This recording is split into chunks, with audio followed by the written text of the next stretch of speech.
Well,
hello.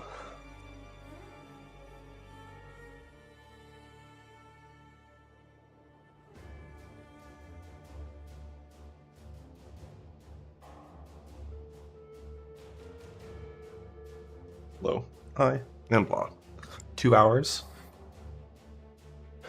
8 minutes. Time for an Act 10 run.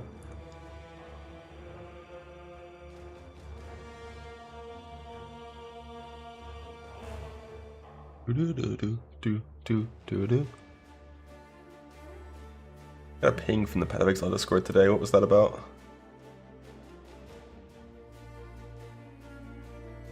Oh shit.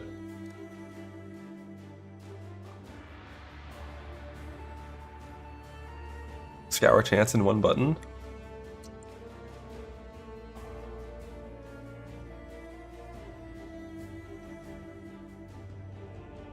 Might actually use those. Unlikely. Just because they're so... Like, even after like a month of self-found, if you're sitting there with like 8,000 scour chances, like... You might maybe get like one tier 2 unique.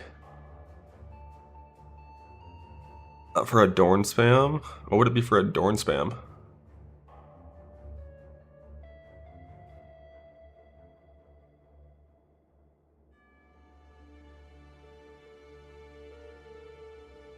Side area? Oh, I see what you mean. Yeah, you're right.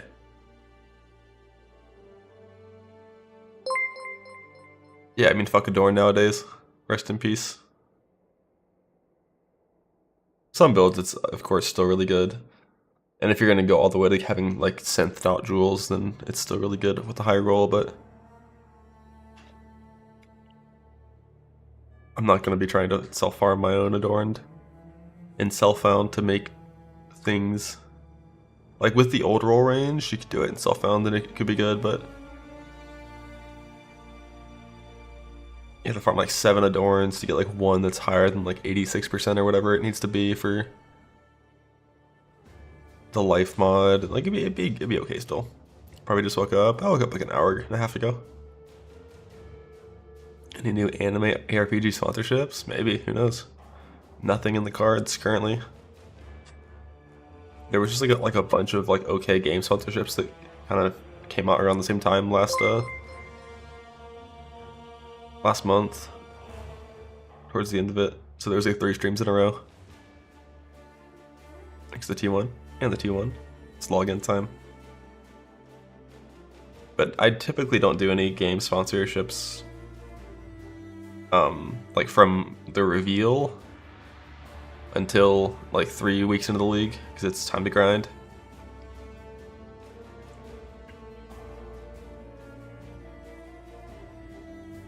Time to grind. We gotta make a little bingo board.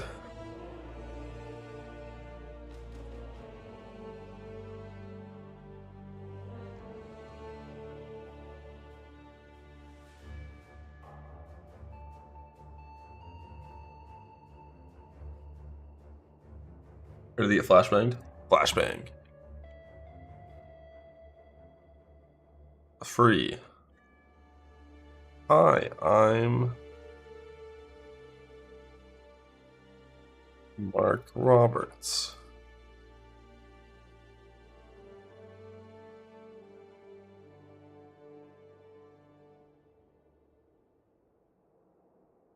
You have flex on? Me too. Me too. Alright. Top left corner, let's go with Lightning Strike, Gem, Nerf. Let's go ahead and just like rig this, right? EE, Nerf. Trickster, Nerf.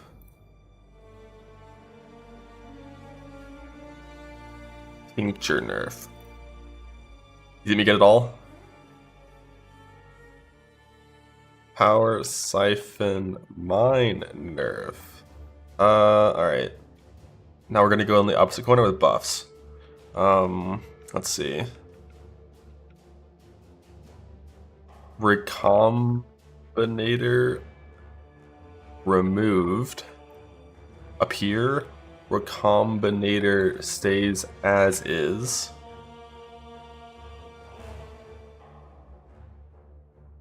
Same power level.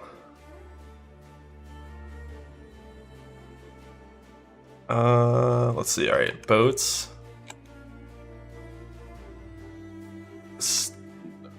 Boats survive. We have another free one we can do. Faustus stays. But like, come on. I mean, that's obvious. That's obvious.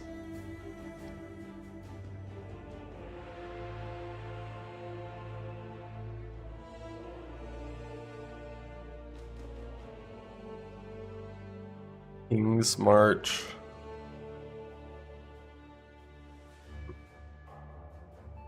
Stalin nerf? I don't think they're gonna nerf Stalin. That item sucks.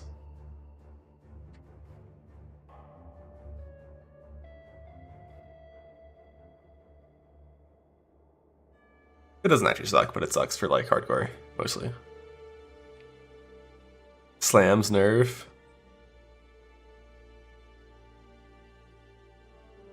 Archmage nerf. Slams nerf. Let's go up here. Archmage nerf.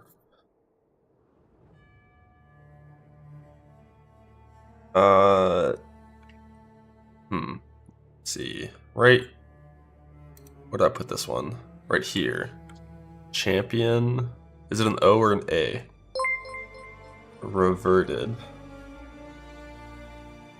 Chaos.buff. New transfigured gems.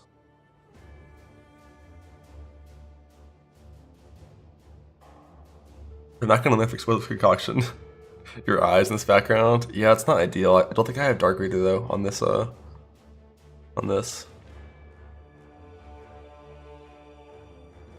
But patch notes bingo. Yeah, I mean the announcement's less important than patch notes. It's kind of all in one, and patch notes are what matters. Econk's the campaign skill that I could have there for like in a 1 week notice.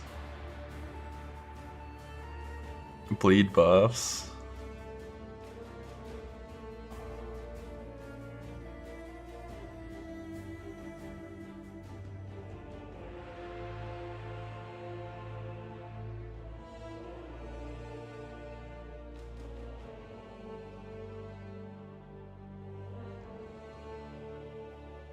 End game boss rates.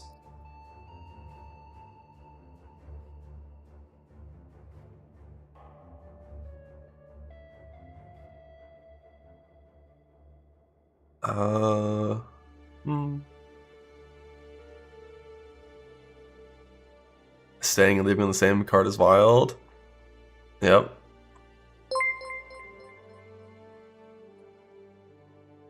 I'm gonna add a third one. Recombinator. Baconator. Revert nerf endurance charges. I don't think they're gonna nerf endurance charges. But I could put it here. But I think it's unlikely.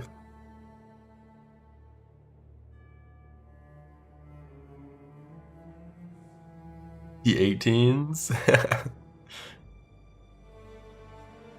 They are calling it an Atlas patch.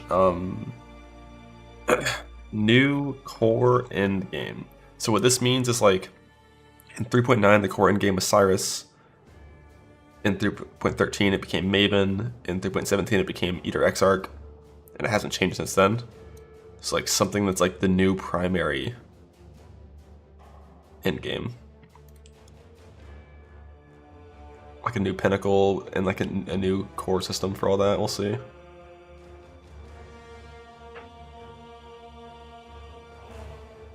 Ooh. It's not a bingo card without a leech rework. But I know it's not happening. Hasn't been one of those in a while.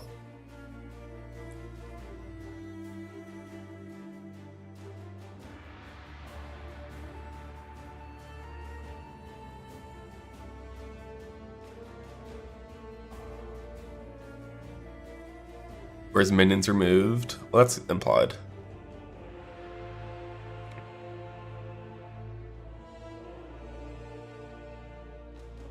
Stealth cast buffs.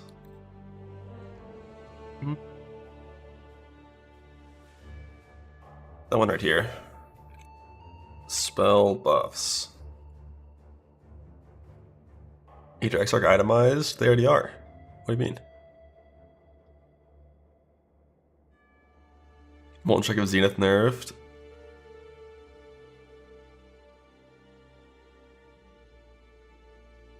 I need to force a bingo. So like that one's pretty obviously gonna happen. So like where does it go? Like Champion Reverted is cope, so this line's fucked. New Cork, all of this could happen. And all of this could happen. So this is a good spot for it.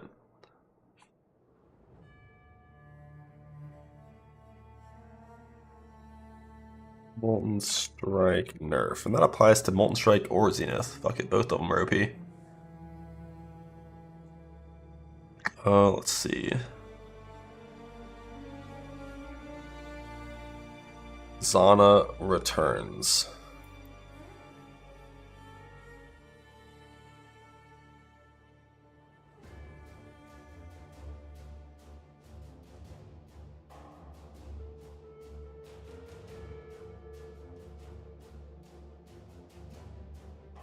Vicious nerf. Well, we know Betrayal's getting a lot of changes, but I don't think we'll necessarily know if Gravicius himself is being fucked with until the patch comes out and we play the game, because that's the kind of thing that could be changed without a patch note, and we'd have to like open 100 boxes to know that it's nerfed. Yeah, gold stays.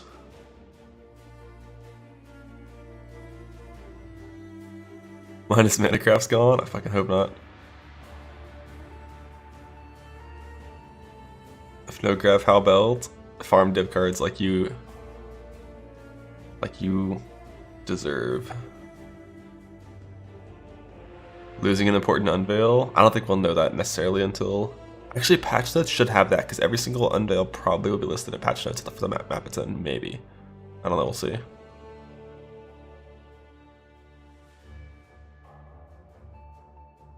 Ooh, synth items come from synth content.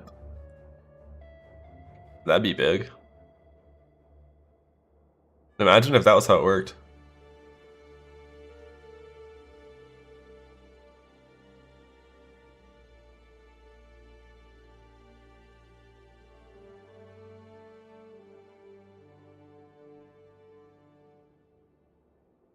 fossils come from Delve? Nah. Nah. But so many people think this Mana Cost craft is getting purged. Patched at the same time as the reveal. The way it typically works is there's a reveal, then there is a Q&A, and then there is the patch notes. That's typically the cycle. I think for one league, patch notes were delayed after the Q&A by a few days, but I forgot when that was. It's been years. Who knows? Too many nerfs in the bingo. You don't think there's gonna be that many nerfs? I feel like all of these nerfs could happen in some way.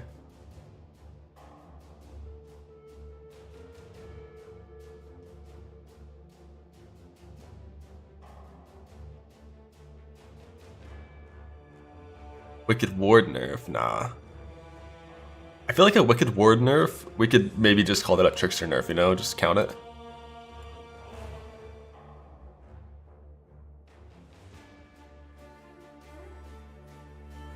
New battle skills. Look at the nerf slams. I don't think so either, but it's there in case. Slams are strong.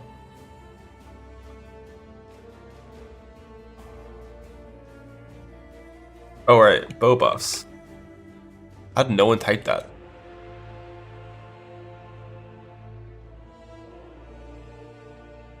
Bow buffs, bow nerfs.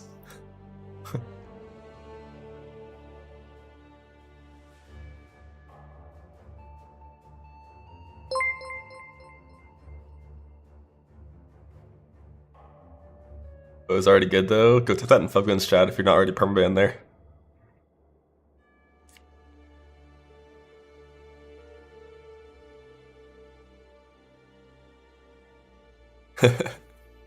Dot cap increase? That one's not happening, I don't think.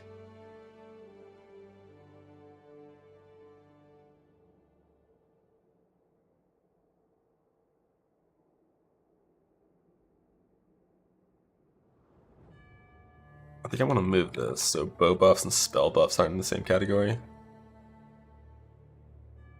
Although this one on the left is fucked because we know champion's not getting reverted. We have Sanctum on the list? No, not at all. What do you think Sanctum could be? Nothing about 17s? I don't know what to write about 17s. Sanctum buffs? Toad out of the base game? I do wonder what they're gonna do with tattoos if they just remove boats and like that part of King's March. Locust Mine nerf. That's kind of up here for Powers Up Mine nerf. Crucible Core, that ain't coming back. Toda. Toda could return. New layouts? Yo, true.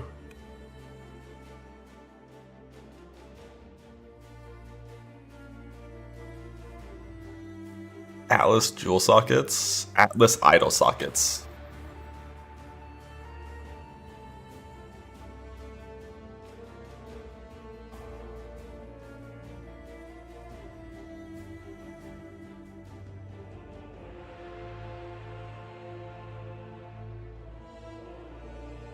Yes, but nerfed.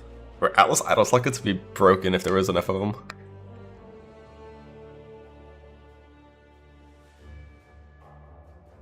Generate.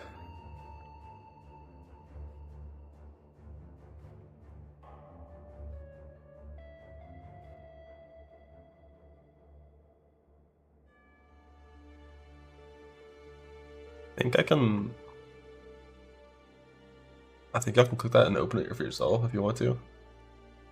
I don't know how to actually fill it out later on, but I'll just choose paint. Thanks to T1. Turu's guessing thing? No, I'm not sure what that is. Not even Texas Gateway? Nope, I'm far. My strap for stalling the next 2 hours? Just sit here and talk. Probably. Maybe call Rue and hit him with a cat W, and then hang up instantly. That could be fun. Let's see if he answers.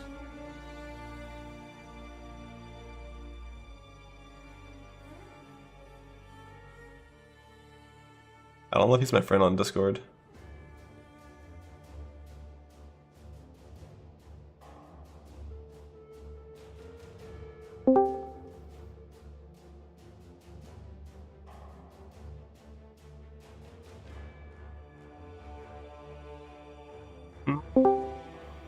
Yeah, W.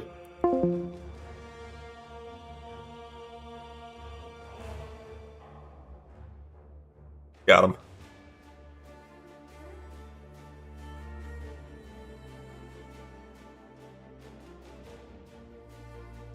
That's what to a new channel. That was rejoining the call.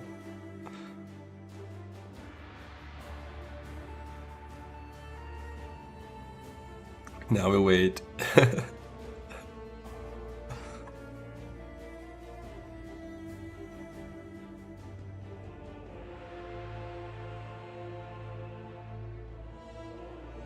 What did Ventura say?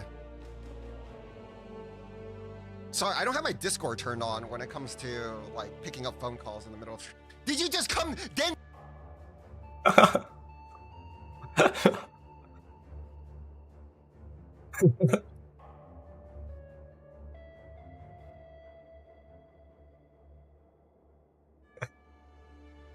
Ravecraft trading burnout still, and Faustus convenience. You died to play 3 for 26. Holy fuck. Oh, Faustus is not being removed, brother. Don't worry about that. There's no chance that Faustus gets removed. Like, you're still gonna have to trade people for items and stuff, but like that guy's staying. Like we've seen gold is still in all the teasers. Like, if they remove Faustus, that would be intentional, like, malicious fucking sabotage of this game. There's no way. No fucking way.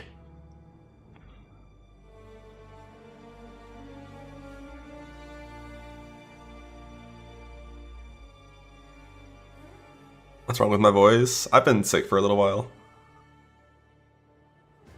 They said themselves they know they can't undo it. Yeah, there's no way. Faustus will 100% stay in. I would bet everything that I have on that. I'm not going to bet that because that's dumb, but like I would, you know, I would. Looking forward with Jung, yeah. Like, I haven't felt sick for like over a week. I just have a lingering cough and my throat's a little but like. After Affliction, what's Faustus? Faustus is the currency exchange. It basically allows you to use gold to instantly exchange currency and stackable items on basically an auction house. So you can instantly like convert chaos to exalts, chaos to divines, buy scarabs, stuff like that. Like, you can do it instantly. You don't have to trade anyone. There's no third-party site. It's all in-game. It's instant. It's great. I haven't actually used them yet in Path of Exile 1 because I've only played Self-Found since it came out.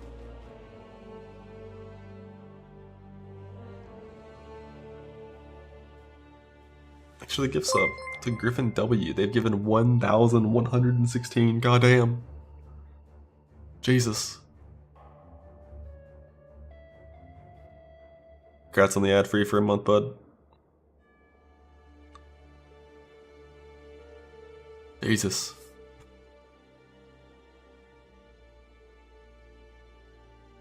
Also is good for gear and campaign early maps. Yeah, the problem I've always had with that is like, it costs gold, so if you get gear from Faustus, then you delay your town progression. But if town progression is gone or changed in a way that makes it not so ridiculous,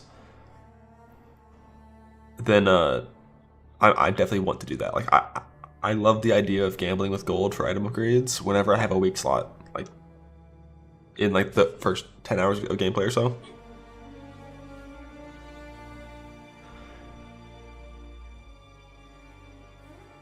Even reading YouTube chat, I have all 3 chats open, but Twitch chat is like 99% of the messages. And that's where all the emotes are. Amen. Blah.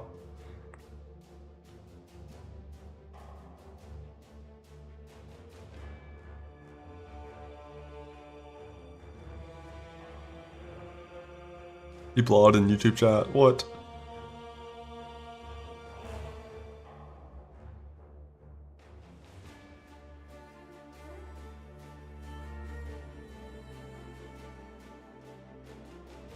Call Fub and say bows are good. I wouldn't lie to Fub.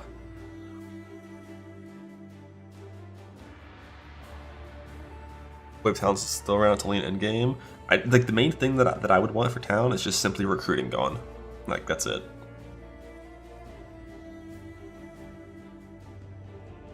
Like that would be enough that like Town has like a fixed gold cost to finish it. You'd reasonably finish it in like, I don't know, like 2 days. And there would still be a lot of like kind of tedious stuff with like, you know, boats can be kind of annoying, but like just don't send them out if you don't want to. Collecting uniques to disenchant adds a bunch of shit to like your maps that you wouldn't have to do otherwise.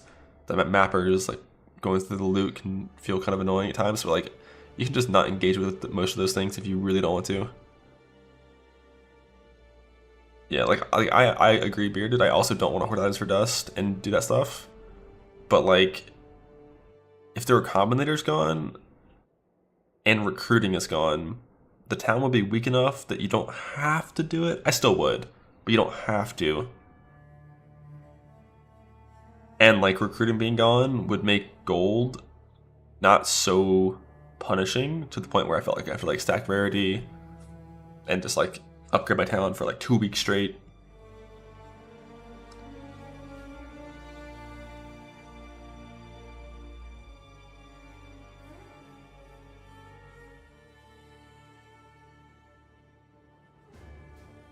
Looks like it's stuff I needed it for runes. The rune crafting bench will not be going core.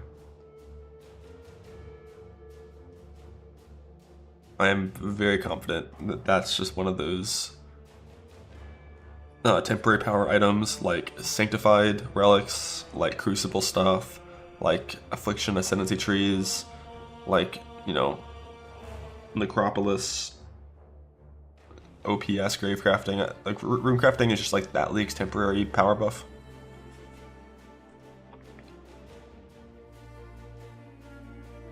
Issue you have to engage because it's free.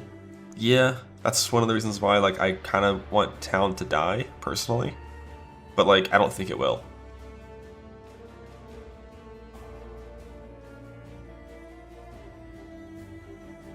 Like, if I could choose gold, Faustus, currency exchange, gold respecking, and black market gambling would be the only things that stay. And then also, all the uniques would go core. Like, if I could choose, that's what it would be. Recoms can't exist in the current state. They're way too OP. I would love for a balanced version of them to find their way into the game eventually, but in the current state, no, it's too strong.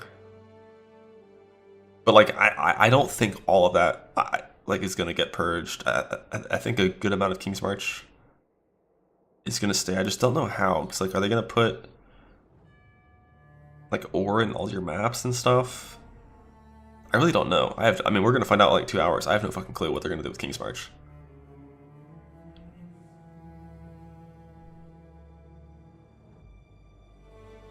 How do you feel to put Recom Disenchant on Room Bench as how decorations? Just to make it a little bit so you don't have to like port there. A little bit less like tedious time. I don't know. Like the room bench for sure is gone. That's just too much power to go core. Hotong gets nuked. Yeah, same. Blow it up. Like having the disenchant window in your hideout definitely helps with tedium for sure. Because instead of going there every hour to fill out an inventory with 3 town trips to your stash, you could just do it much quicker from your hideout. Some recoms are easier to balance. Yeah, like if recoms do eventually go core in some way, I think they should just be core drops that drop on the ground, like as currency. Not tied to any certain thing.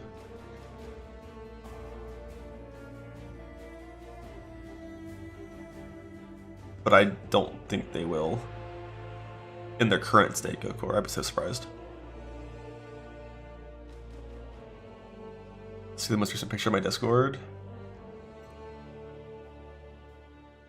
From Charles. All the meme pictures.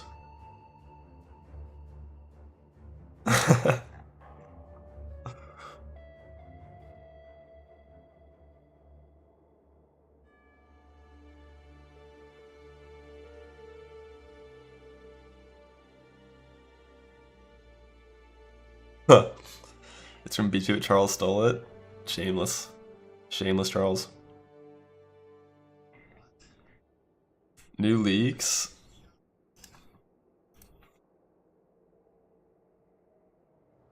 That's tie-tie killer with broccoli hair.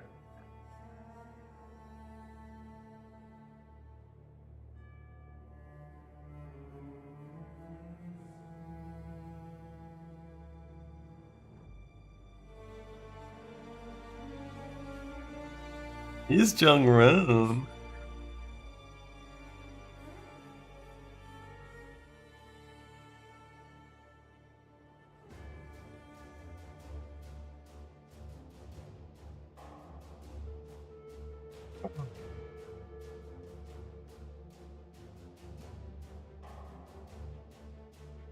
Is that really not bait? Yeah, it's real, bro. What do you mean?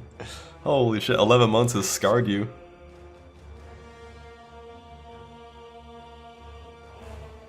It's here. It's now.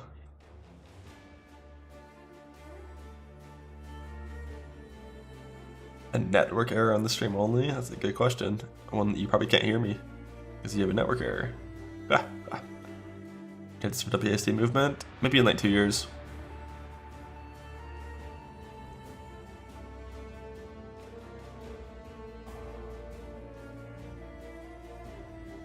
Probably not going to be anytime soon.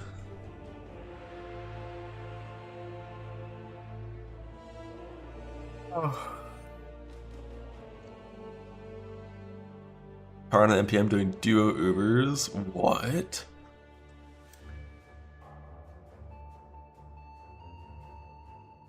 Uber duo Roma 4 announcement? What the fuck? Thanks for the backseat, What the hell? Yeah, I have only killed this like 20 times without Suprasman in solo. I know what I'm talking about. Just come around. Yeah. That's sick. That's standard practice? Oh, is it hardcore duo? Oh my god. It's not? Oh, rip. It's my profile picture. It's a icon from like some monk shit in World of Warcraft.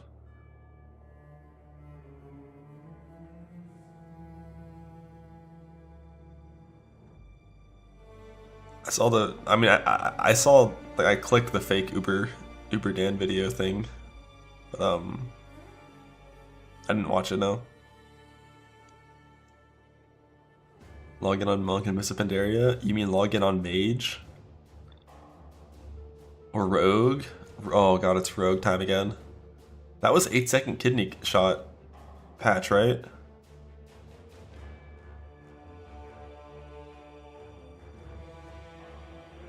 Like, have fun getting stunned for 8 seconds.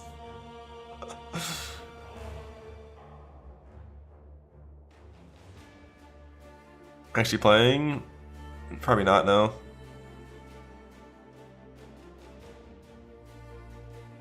One hour 55? That's the new time? Holy shit. Econk's OP.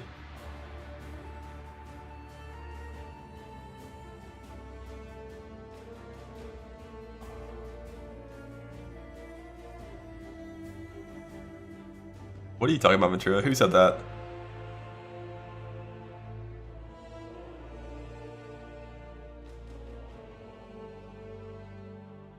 Name them.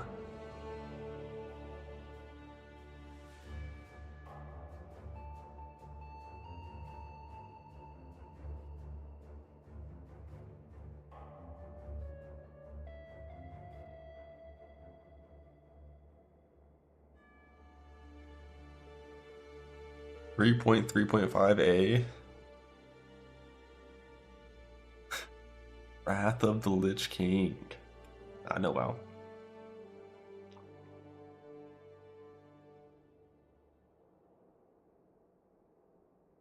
Probably not.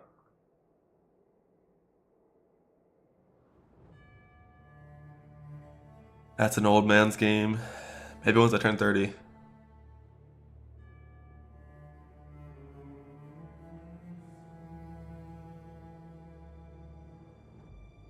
Soon? Yeah, that is soon.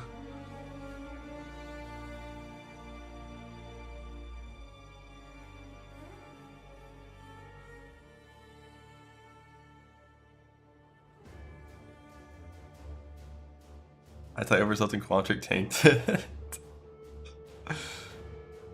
I watched some of y'all's rating stuff.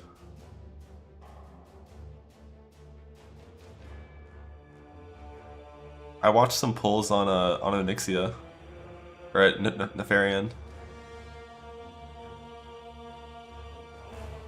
That was some.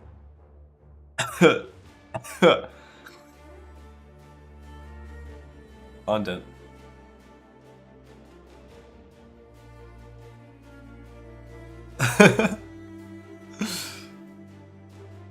That's the best part of team games, though, right? Is the drama.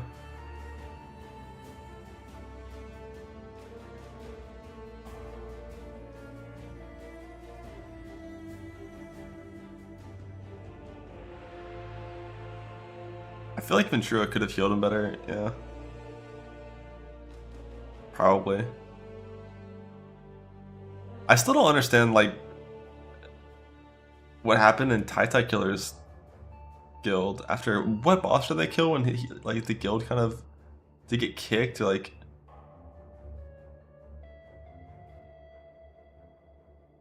it was like the classic like raid leader kind of sucks and is dying a lot, and then like someone talks shit, and then like, man, I miss it.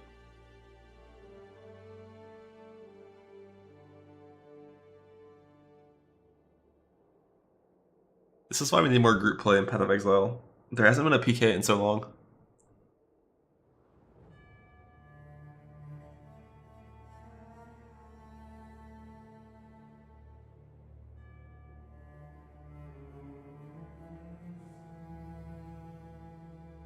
If you really want to have fun in WoW, like, when you die, and it's like genuinely kind of not your fault, like you didn't do anything wrong, and someone's like, yo, like what happened, like why'd you die, you just like look at your details meter and you're like, I don't know, man, like I didn't get hit by anything, I just died to damage. Because all the healers will instantly get so fucking pissed. Because like it's their fault, it's all their fault, fuck the healers, but like, oh, it's so good.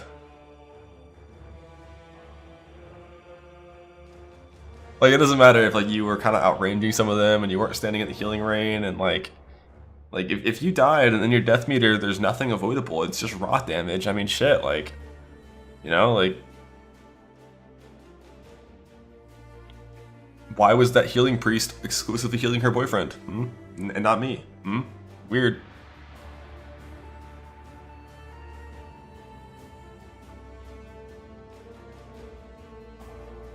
The last time I remember that happening, it was actually the other way around, I think. It was a... fuck, what guild was that? There was like this fucking love triangle in one of these guilds where like, I don't know if it's the right term, where like this healer wouldn't heal one person because he like said some shit to his girlfriend who was reading the same thing, and he'd be like, will he ever heal her? Like, oh, I love it. Blood Legion? No, it was more recent than that. It was like it was within the last 5 years. But I can't remember what raid it was. I just remember the clip.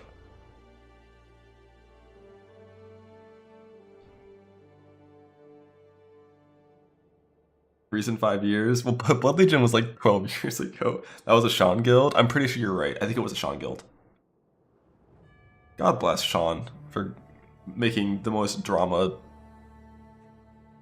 like the most drama-filled guilds of all time.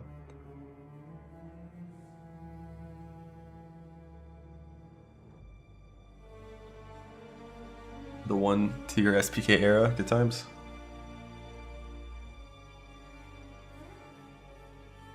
What do you mean rip SPK? They die? Wait, do they have cheese in their burgers in USA? Because cheese is good for you. It's delicious. And it tastes good. And it's delicious. I actually had a burger the other day that didn't have cheese in it. It was just like tomatoes, I think onions and lettuce and no cheese. And like after I ate it, I started speaking with like an English accent for a while. I don't know why, it was weird. Pickles in a burger, yay or nay? Pickles in nothing ever.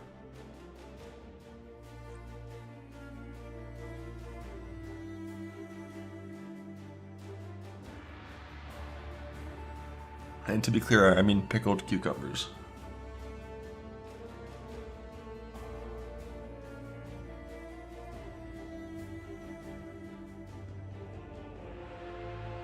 Jalapenos and everything though.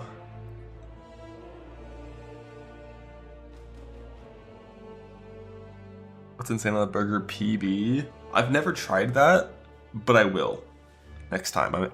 Next time I make a burger, or wait, maybe I'll just get a burger at a restaurant and pull out a jar of fucking peanut butter and just slather it on the burger in their face.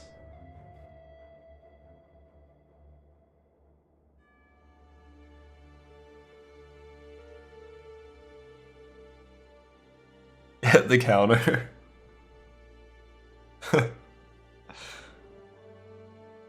I feel like that could be good. I see it. I see it. I see you. I had some apples and peanut butter earlier. By earlier, I mean yesterday. So good. The best snack.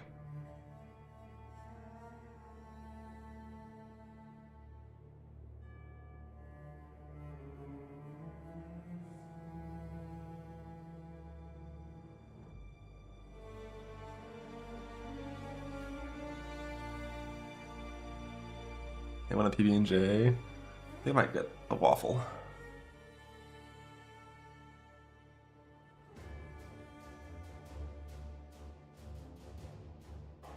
I tried PD2. Nope. I'm gonna play Path of Exile. And then I'm gonna play Path of Exile 2. And then I'm gonna repeat those back and forth.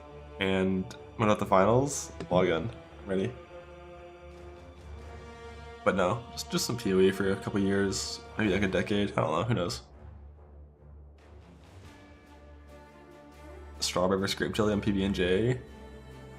I feel like grape's gonna win.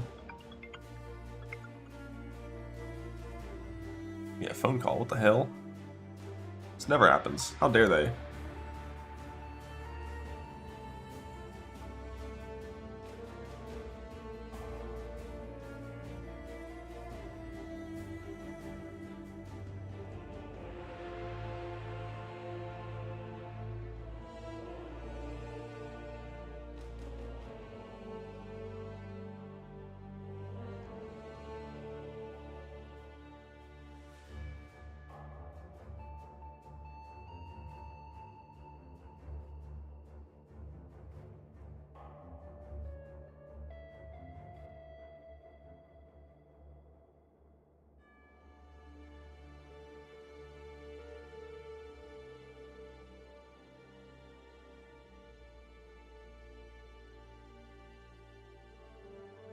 Hello.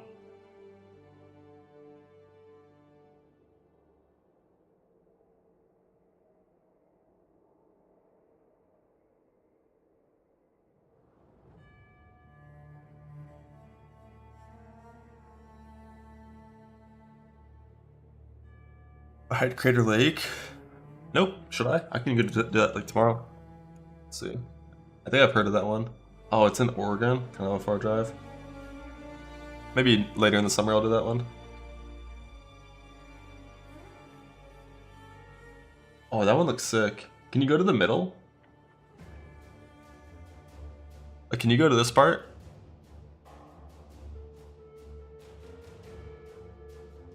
It's closing for 3 years soon. Oh yeah, I heard about that. You have to take a tour boat? Oh fuck.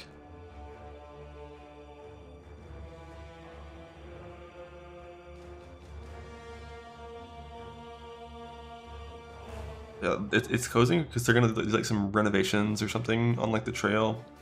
I assume it's a growing safety issue with some part of it. I don't really know.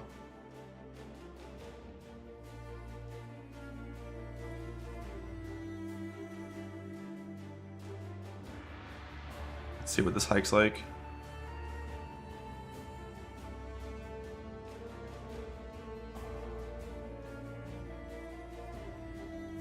Why is Ultra's not pulling it up? Time to do an 18 practice run, an hour 25. I don't know about that.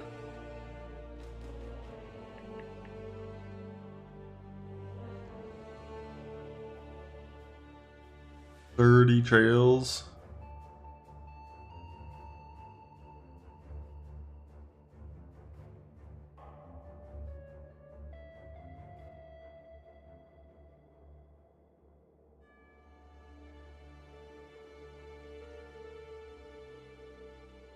Here's problems too. Love that. I think last summer there was one. What was it? The one before where like one of the main routes had like some bridge collapse and like every group just turned around. That sucks.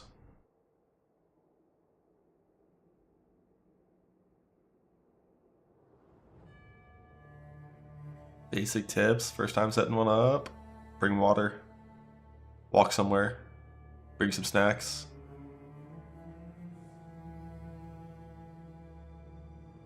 Turn around when you feel like shit. Try again the next like week. Amen.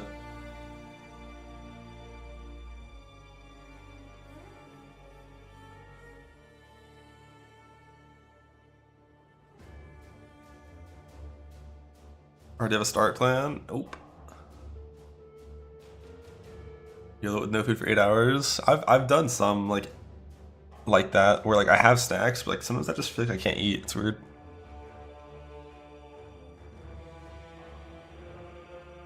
But like I always eat a ton beforehand.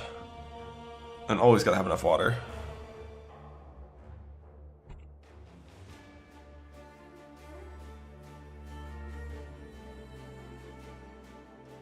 Huh.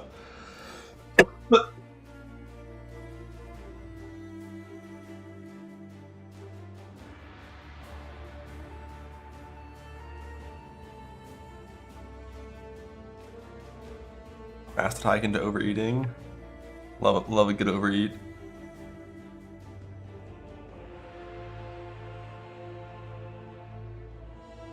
With a spoon. Now you get trail mix, and you pour extra salt into the bag, and then mix it up, and just eat it with your hands like an animal.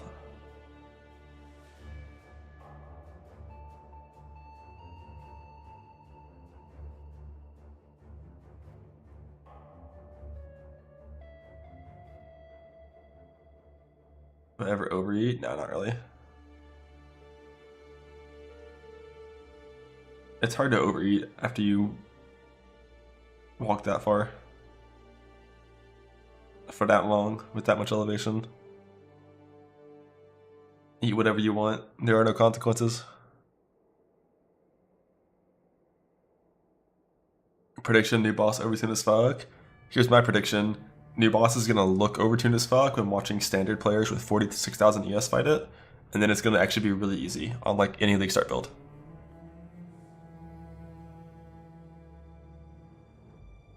Maven round 2.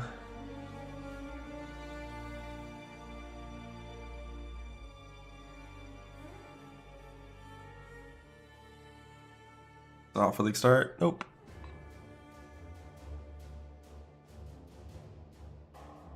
A good Karn rep to the bingo card. We can do a second bingo card for like post-launch bingo. They always release the boss also in standard. If it's a core boss, part of the core game, and not part of the lead mechanic, yes. It always is out in standard instantly, which is unfortunate. And I do like that Last Epoch doesn't do that. I think they like delay permanent leagues from being able to fight the boss for like a week or some shit. I like that. But you know, in this game, yeah. It's instantly being fought in standard by zooted characters with infinite power.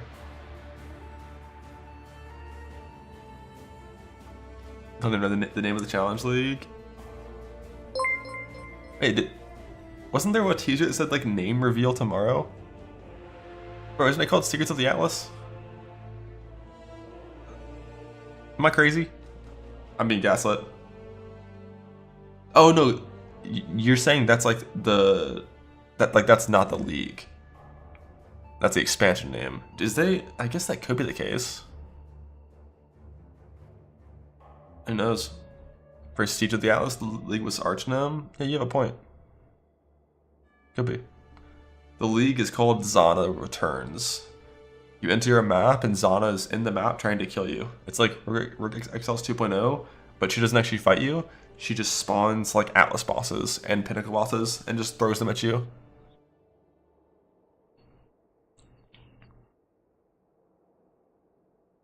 Like you'll be walking and then like a fucking like a moonwalking shaper will just like fly down your screen beaming across the entire edge of it. Like Galaga.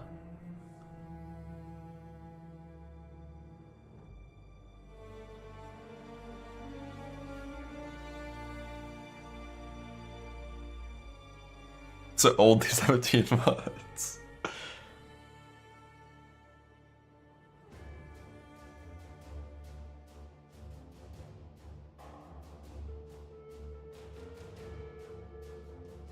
Oh.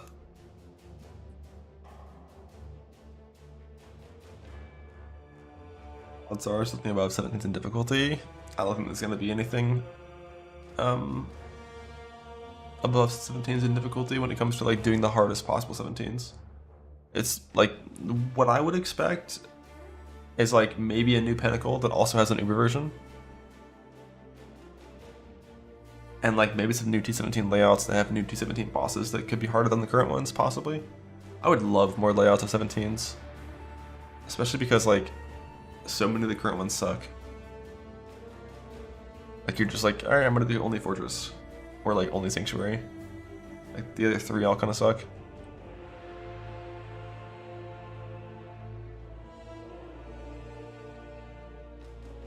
Hope DD is back this league. I don't think that one's coming back. Prediction remove King's March, still in a gold sink, bring back Kadiro and every only Parandus. Holy fuck. Parandus returns. I didn't put that on the bingo. Thanks for the prime.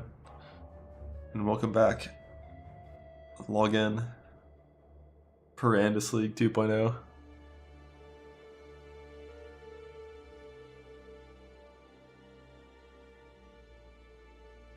Isn't it confirmed to be core? Parts of King's March will definitely be staying, but how much of it is core? No, not at all. You have a bingo board? I do. This is the one that we made. I'm not going to put it on the main monitor because it'll flashbang everyone again.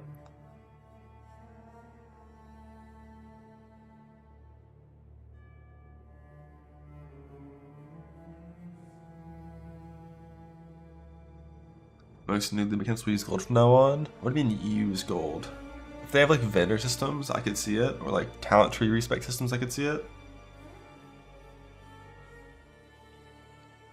Is stream gonna be the grave of Trickster and LS?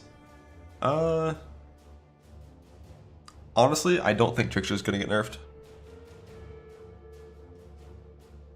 I think Ephemeral Edge is gonna get nerfed. I think Lightning Strike and Molten Strike are gonna get nerfed. I think Splitting Steel might get nerfed, but also might not. Tinctures might, but like, I mean, the new bases might, but I don't think anything on Trickster itself will actually change. But like a lot of things about Trickster that are near Trickster might change. Escape Artist will get nerfed slightly numerically. It might. If anything gets nerfed, it's Escape Artist. We get nerfed by like 20%. But like when it comes to, you know, exclusively the Ascendancy points themselves, I feel like that's like it. I'd be surprised if there's anything else.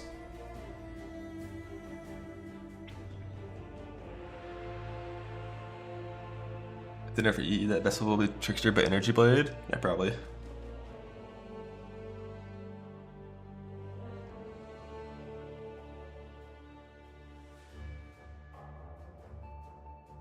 You don't have to be Trickster to have 20,000 plus ES.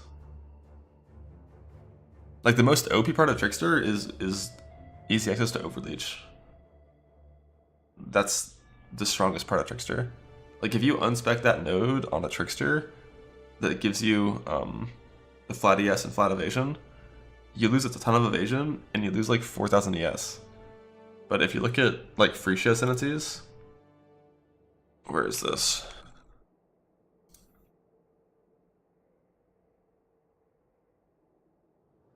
Is it this one?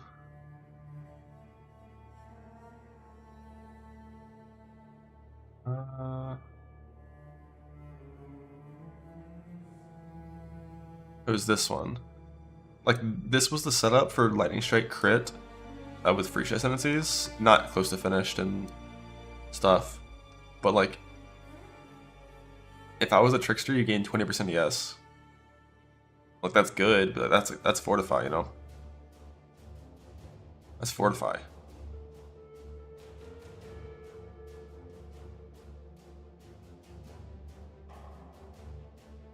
It's just like the setup of Evasion ES is what is strong. Not really Trickster itself. Like, it's good. It's very good. But like, Soul Drinker's the OP shit. But like, to nerf Soul Drinker, you'd have to either mechanically change it, which would be more like a rework, not a nerf. And I guess they could do that. Give Trickster the champion treatment and just like kill Soul Drinker to make it so ES they're just harder to get.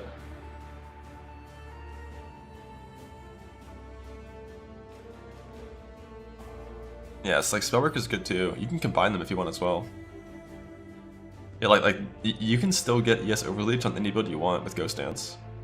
You just set it up like this, so you have less evasion than ES, and you have Overleech. Like, this character would feel exactly like a Trickster, except, you know, one step ahead is super nice for dealing with a bunch of bullshit T17 mods. And you'd be missing a bunch of on-kill recovery, but Evasion ES is just OP on everything. On everything that's like right side of the tree. Especially because last patch it was so easy to get good Evasion ES gear. When it's just like get 10 bases and 500 alts and you have a triple T1 chest. Like, you know, that's super OP compared to if you had to farm like 500 Eds fossils instead. Apologize now, says Rutu the cat. No. Cat W. Cat W, thanks for the T1. Oh, you want a treat. Oh, you want a treat. Oh. Oh.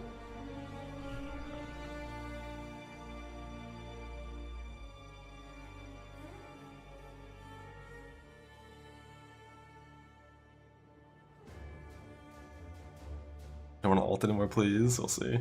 Yeah, the 250 character search stuff is huge for T17 rolling. I love that.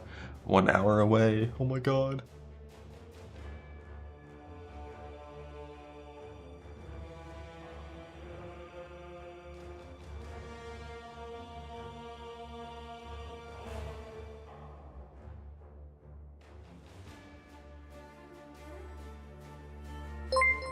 Who?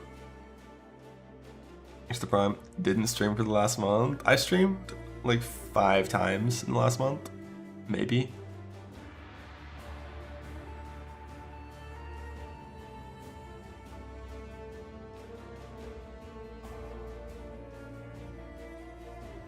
There's Spark Champion you play as Elite Strike Gauntlet. No, that's not a build anymore. That is completely non-viable nowadays. For a few reasons. Like, one, Spark got nerfed into the ground to where it's pretty bad now and still super high budget. Champion got basically deleted from the game. Divine Blessing is gone. You can no longer farm Diadem in pre-campaign like you could before. They nerfed auras as well, which is what made Champ kind of good. Are there any other nerfs? There was like 7 nerfs that just like destroyed that build. I think the way you'd solve mana on that build is with like a fucking enduring mana pot now.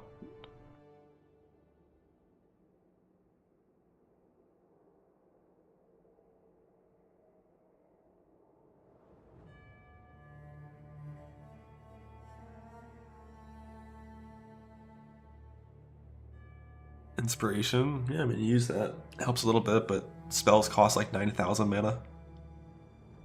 Lost Lightning Lucky too. Oh yeah, the mastery. The lightning mastery we used to have.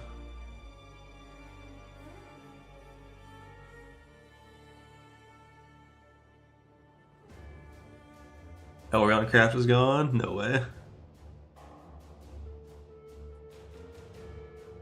Bring back Replica Conqueror's efficiency.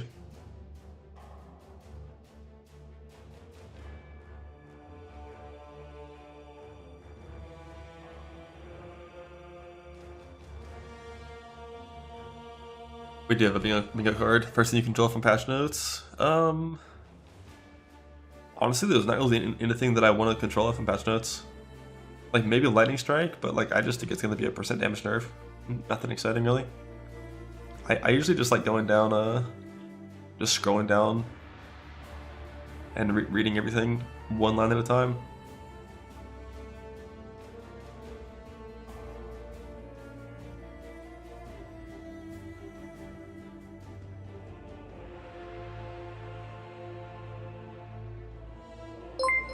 What do you want?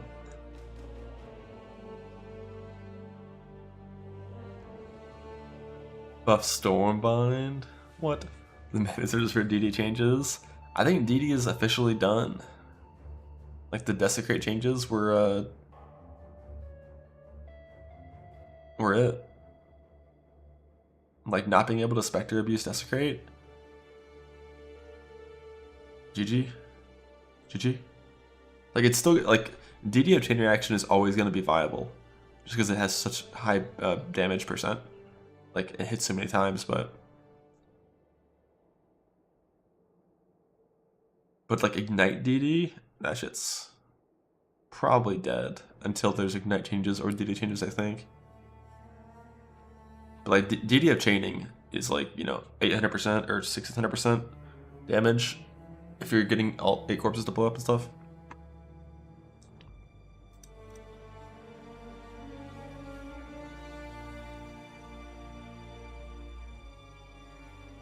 Fulcrum Self Chill.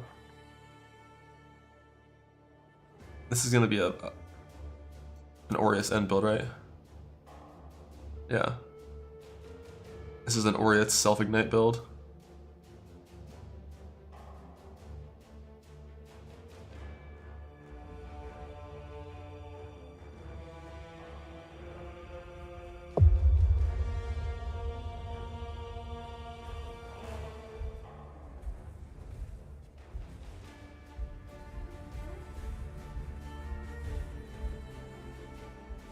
I've never played one of these builds yet, like a Fulcrum Self-Ignite build. I've also never seen one that looked remotely viable in a hardcore way. But I'm sure it's possible.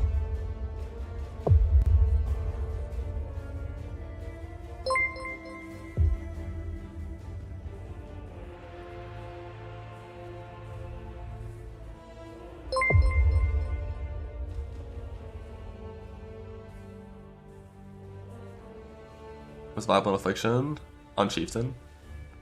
I need more mana. Log in.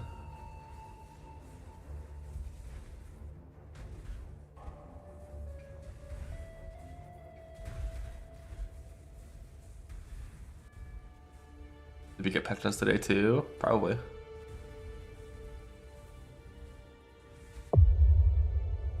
Money! Money! Money!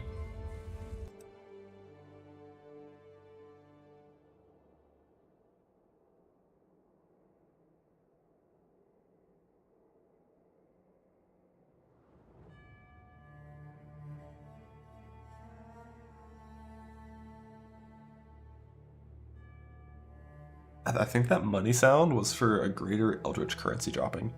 It's like, yeah, as soon as you get that altar and a juice map and you drop 35 of those, that would be very annoying.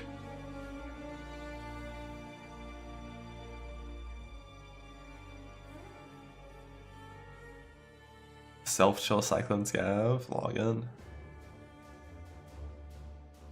Power Sucking Totem Starter, yeah, that's something that I might play if it doesn't get nerfed this patch. But I'm hoping other things get buffed. That's just like the last build that was on my list of builds for 3.25 that I never got around to playing. So it might happen. Like self-cast spells being buffed to a point where like it's actually like good and the mana doesn't feel atrocious, log the fuck in, man. Power from Power 7 and Settler. I mean, in Settler I played Power 7 Mind Trickster. The totem build, it's Power 7 totems, Hierophant. And when you're playing totem builds, like your skill doesn't matter too much. You're kind of just your totem build. You drop totems and walk around. And Power 7 has like really cool visuals and stuff, which make it help for like vibes.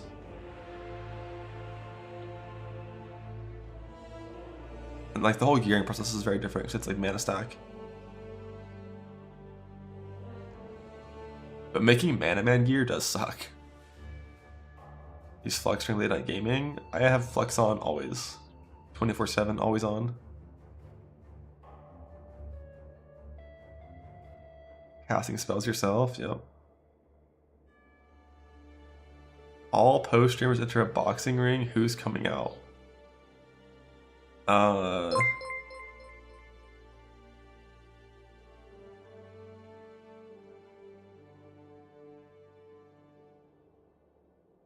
I think Rue is probably like pretty high up there. Havoc Mathel not even close? No. So here's the thing. If you look like someone that is a threat, you're fucked in this like free-for-all environment, right? Because like as soon as you're scrapping someone, you're gonna get like just swarmed, right? You're fucked. You need to look like you're not a threat and like be a little rat, like hiding on the edges, avoiding fights.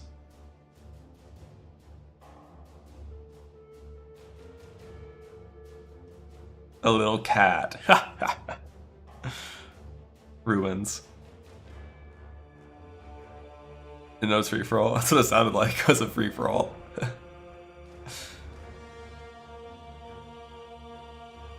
Cat W.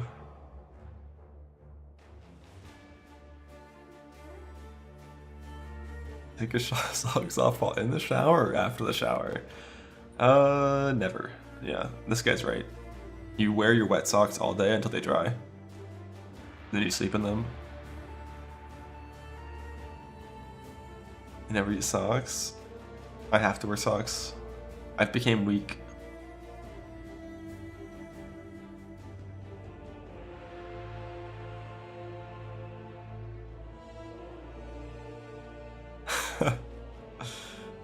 Almost 1 hour. Exciting. Exciting. Big friendly. Friendly and Cherno. Friendly.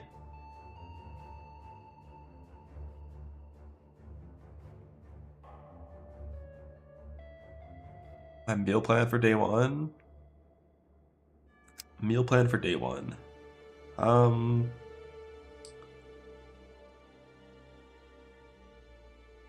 So I'm gonna have like a little like mass gainer protein shake thing prepped in the fridge, ready to go. Maybe I'll have 2 of those in the fridge ready to go. No, just one. One of those in the fridge. Like during this part of the stream, waiting for the servers to come up, probably gonna eat like a big waffle, like a breakfast sandwich, a protein bar, an apple, and some eggs. And then I'll be good for like 10 hours or so. And I'm gonna have in the fridge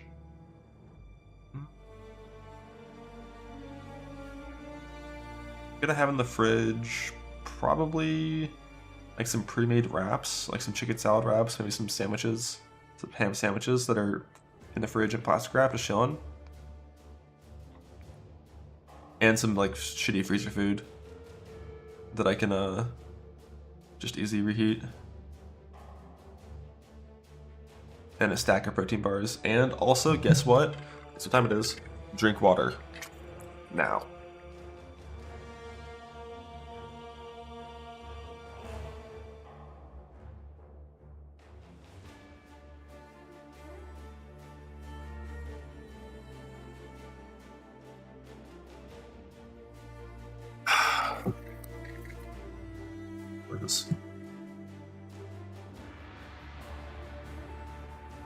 Making that yourself? Yeah, probably. The last time I made a batch of wraps, they were pretty good. You can just make like 10 of them, just throw them in there. Did it run Discord public? It is, yeah. Can I invite people to it? Let's see. Invite people. Copy. Boom. I think that link should take you to that Discord. I think Zenith will survive. No. I think Molten Strike, Splitting Steel, Molten Strike of the Zenith, and Lightning Strike are all getting damage effectiveness nerfs.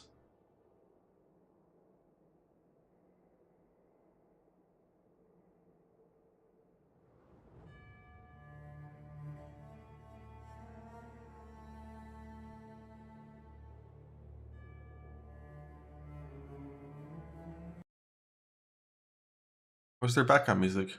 Oh god, it's silent. It's silent.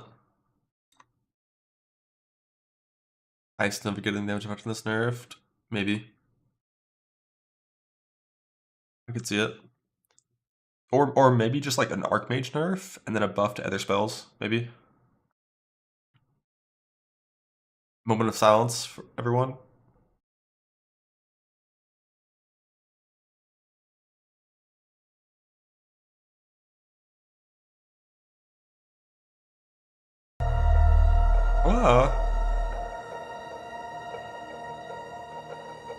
Frenzy charge is nerfed. Nah.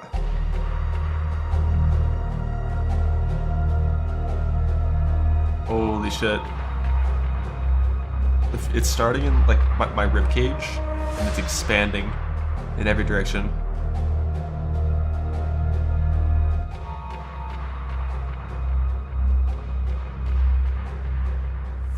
The hype. It's gonna burst.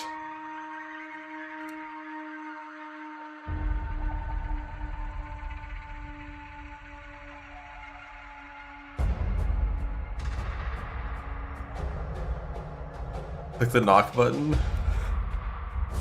Where is it? I want to collab. Knock. What's this do? Yo.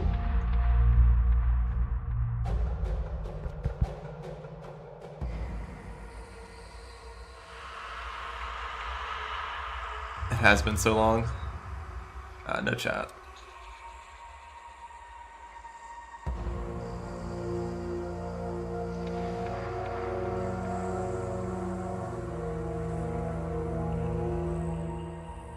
What's the knock thing? It's for doing collaborative streams. It's like, hey, hi, let's stream together, and I don't know what happens after that. I think it's just like the co-streaming stuff.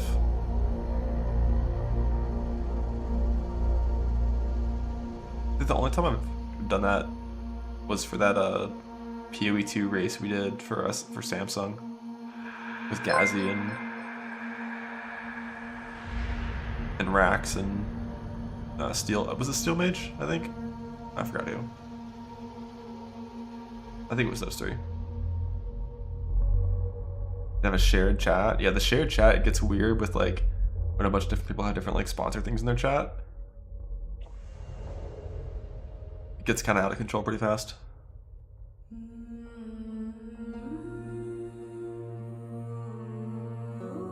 Still an hour to go. Nope. 56 minutes. Get corrected. Can't wait. Time's flying.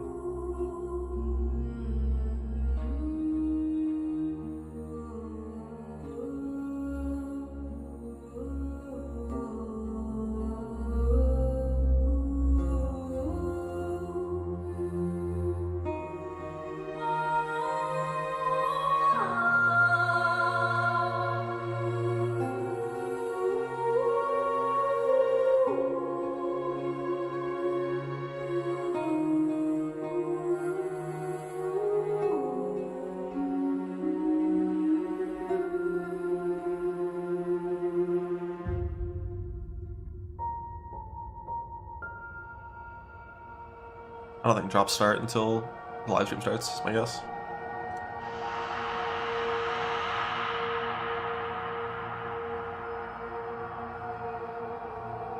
Yeah. Starts at 1 p.m. until 10. So in an hour.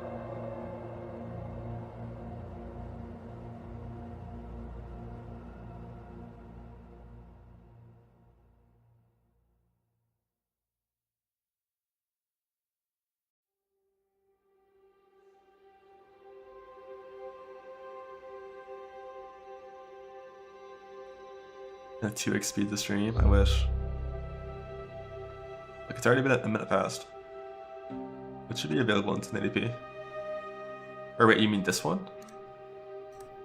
Oh, what the hell? Oh, that's weird.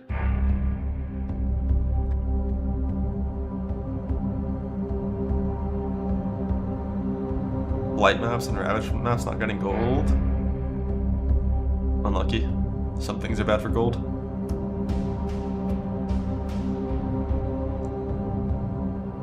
Mute the post stream for now. You're crazy. I can make it a little quieter. Just so it's not louder than me, but louder. Louder. I love the sound.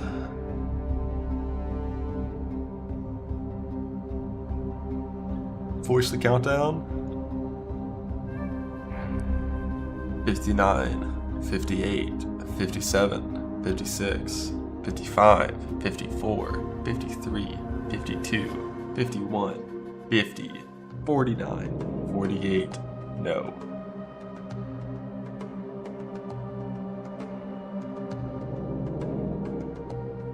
One per 18 run on Champ. I think Champ's A10 time honestly is probably pretty good.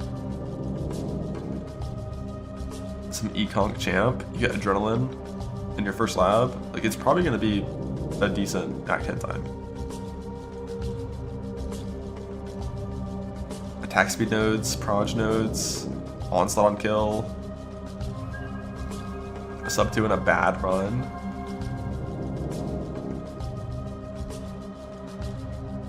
The 155 was Champ. Oh, he's doing Champ instead of Deadeye now? Love that. Adrenaline is insane.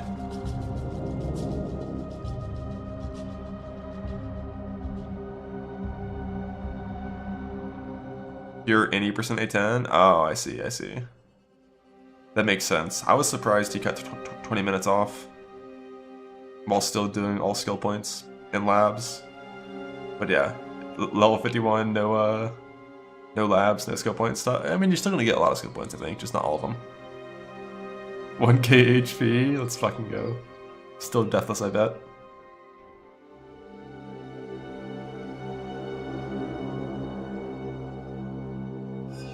$21 deaths? Really?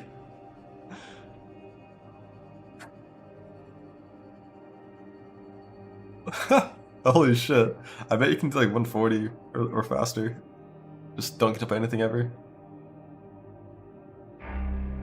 A 5% fire rate against everything cold. Yeah, just like everything one-shots you, just no gear. One thing that I was gonna do at one point in time, this is a few leagues ago, was like a softcore self-found champ lightning strike run, back when that was a good build, with no life nodes. Just skip all of them. And the build still looked good. Probably could have still like easily cleared all Ubers and stuff. Champ LS, old champ, rest in peace.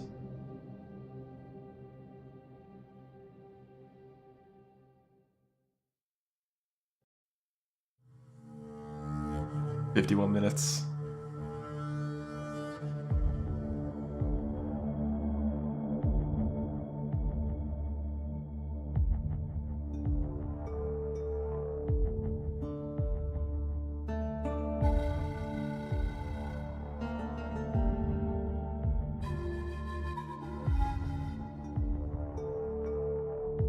Life tap Divine Blessing that also procs your adrenaline.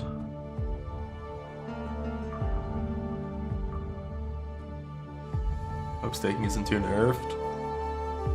I mean, even if staking is nerfed, there's so many different slam setups that are good. Like, if you can survive, Slam Berserker on like any slam skill is pretty solid. But yeah, like snaking is definitely by far like the best mechanically. Like mechanically, it's insane. It's like playing Spark on a slammer. And then it's also like single target insane, which is a bit annoying with staking. Yeah, it is. Like the Mana Leech Infernal Cry tech is all like you need for mana. And then for life, eventually you get a tattoo. If tattoos are gone, then like you can put Life Leech on Infernal Cry and it help a little bit, but not too much.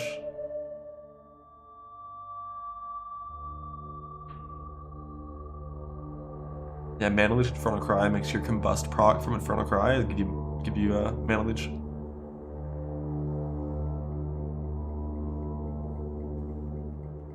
Been so long that it's tomorrow. Yeah, apparently they always do these on Thursdays, not Fridays, but I also thought it was tomorrow originally. I was like surprised it was Thursday.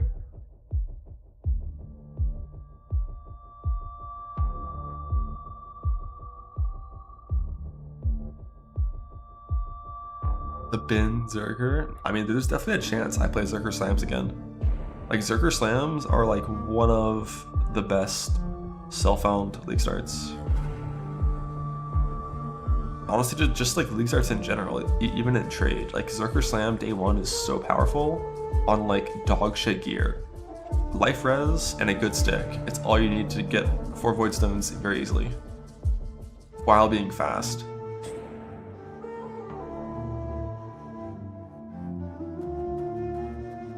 But I probably wouldn't try to min-max it, just because I kind of know where its ceiling lies, in self-found at least.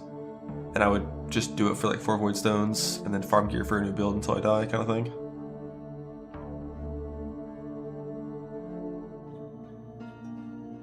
Community events or other private leagues? We do like hardcore group self-found leagues every now and then.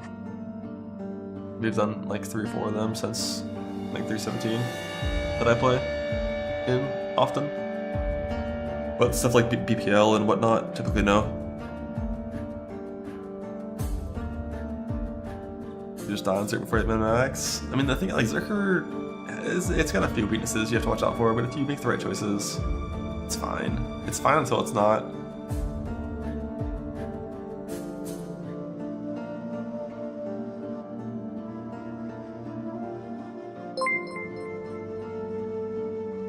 My money, yoink. Thank you.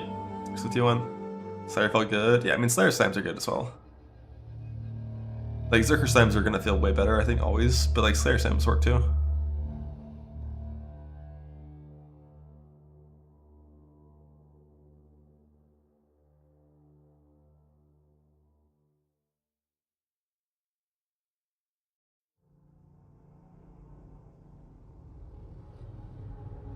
Amp it up. Nope. With Slayer Slam, you take Culling. With Slayer Slam, you go Culling, Impact, and Overleech. Yeah, Dual Start is so much worse than Marauder. Like, the early tree just looked so disgusting. I hated it. I'm sure it would still be fine, because slams are so strong, but just like, it just felt so Like, I didn't like how the tree looked. I didn't like how like any of it looked. I didn't like how the numbers looked. I didn't like how the attack speed looked. It just like,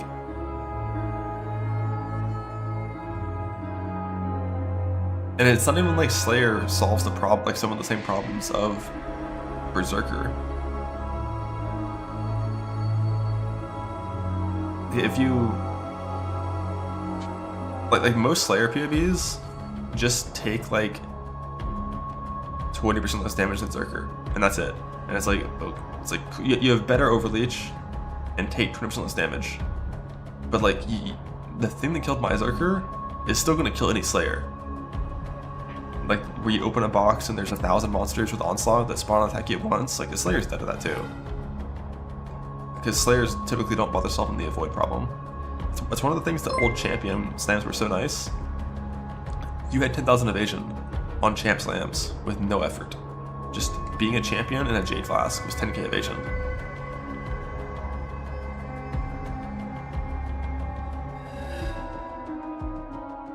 To the Prime.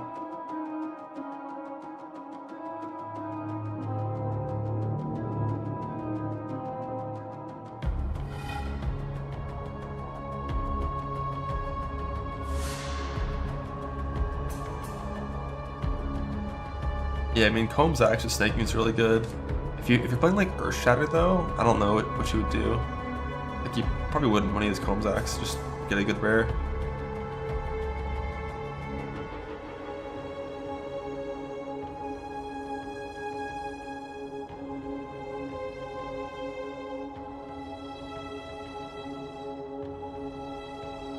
It'll let you survive some stuff where Zerker dies, and the Overleech will feel really good for sure.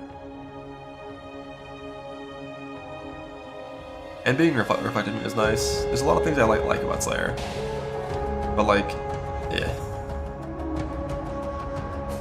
Normally when you die instantly.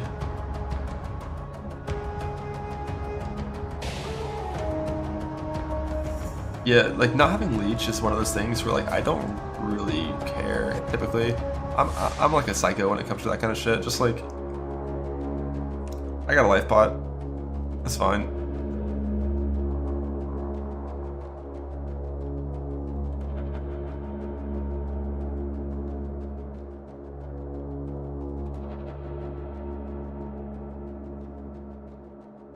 It's fine, I'm just gonna play Ancestral Commander.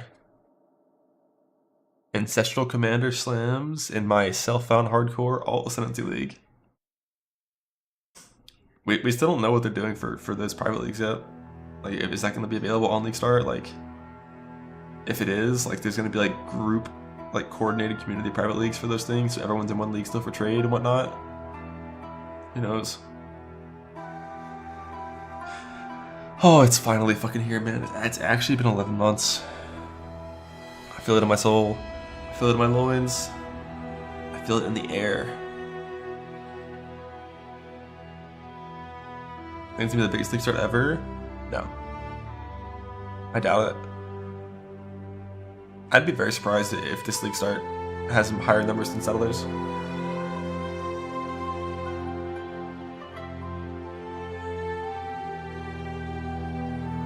Just because, like, taking a game that functions on a 13 and 15 week cycle for 10 years and then having a 45 week cycle or whatever, 50 week cycle, a lot of people are gone. And they're not coming back. But, like, some will, you know, there will be some new players with PO2. I think not having WASD for this league, it will heavily affect that. If you've only ever played PO2, and you've only ever played with WASD, coming to this game and click to move would probably feel bad. But we'll see. Hopefully it's big. But like, I'm playing self-found, then I go fuck all again. What if they manage to get the WASD in this league? I don't think that's happening. I think that would have already been announced if it was. We'll see. Assuming that changes, Trickster CA can league start in softcore. So I league started Trickster CA by playing Power Siphon until like the 197, and I farmed a bunch of gear and then I went CA. If no changes, you can do that 100% easily. But I don't, you know, just wait for patch notes. We'll see. But just league starting pure CA, pure TR from the start, it works. I've done that before as well, and it works. But it does not feel good, in my opinion. It's one of those things that is viable, but it is not strong.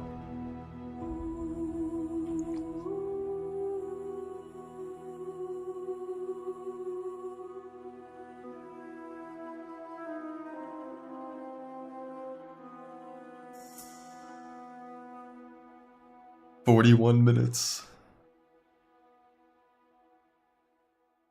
The TRCA trickster. Yeah, I mean, the single target is just like play double TR and have good gear with Widow Hail and all the normal stuff you get with a good neck, and you're gonna end up with like 30 mil DPS if you're fighting a stationary target that never moves.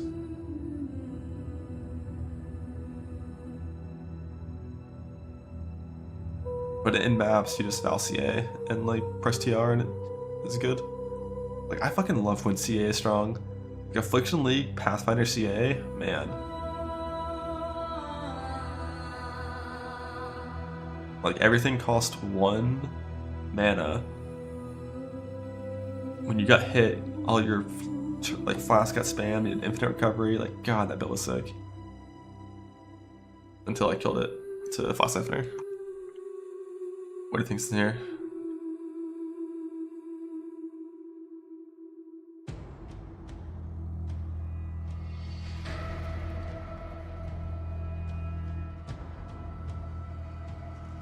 Hashtag ad. It was pretty high speed too, yeah. Like whenever you can just press CA and the whole screen dies, just such a vibe. It's so peaceful, and like no map mods matter. No Archnim mods matter, you're just pure chaos dot. Like it's just so fucking glorious when it works. But it doesn't scale too well into T17s, because it's hard to get enough single target.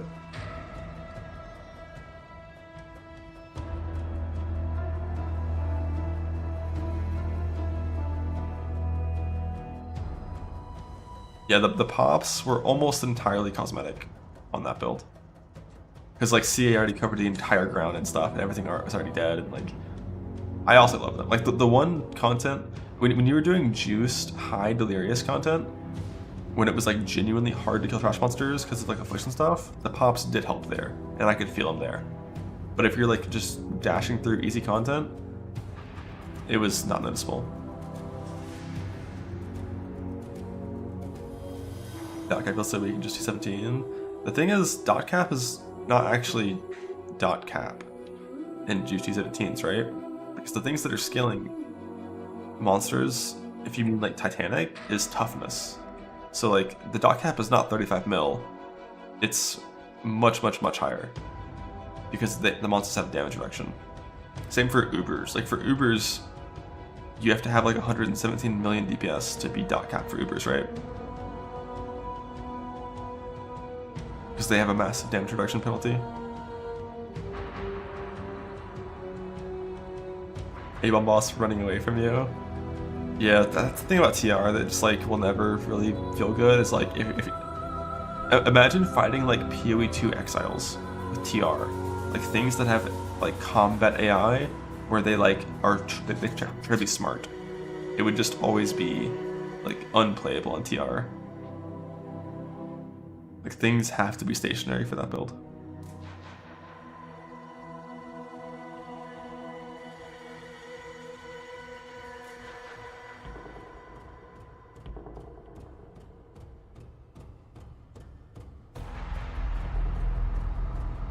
You are good, Logan.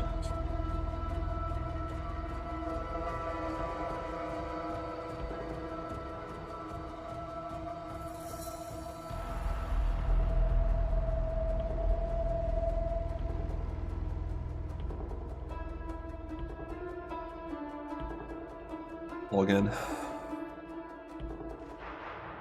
Bringing Seismic back. Seismic technically still works. Like Pathfinder, Poison, Seismic with Obliteration technically still works. It's an okay build. But it was an okay build before they removed Divine Blessing. And now without Divine Blessing, eh.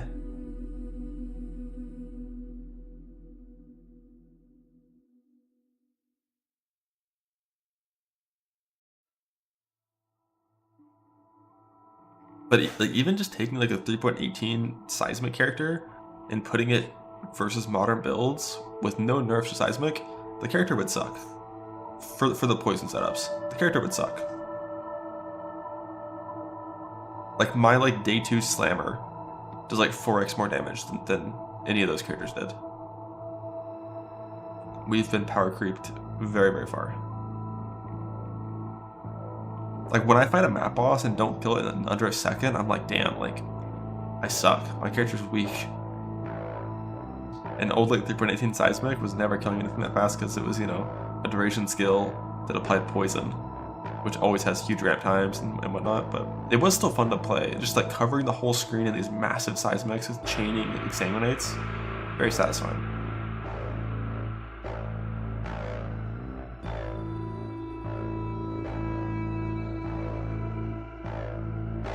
I was excited about mage lists being viable again. Not at all. They've always been viable.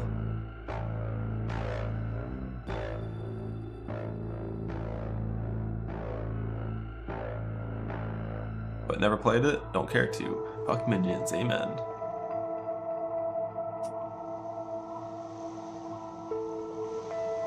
Put up an Act 2 run? No, no, no.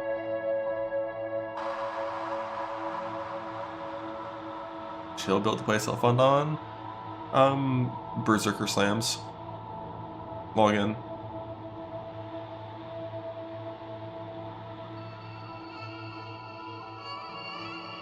But we're getting patch notes here soon, who knows? POB start streams right after that.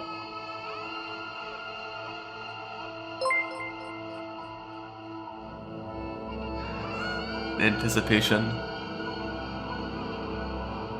Fear. Anxiety. 34 minutes.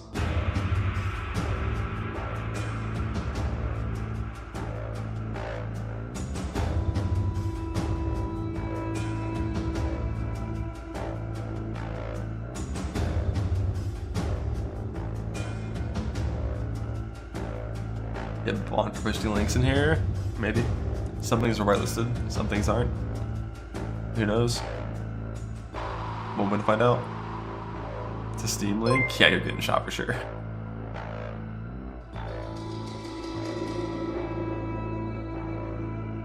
I think Mark will talk about the long-term future of Po1 in the Q&A, maybe, not in the reveal stream.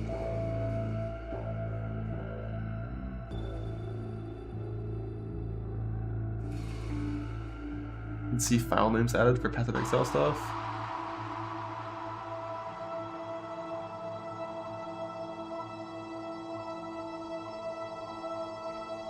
This is all MTX. I don't know what this is. This looks like MTX as well. Like a literal like whack-a-mole game for MTX. I will fucking destroy any of you in whack-a-mole.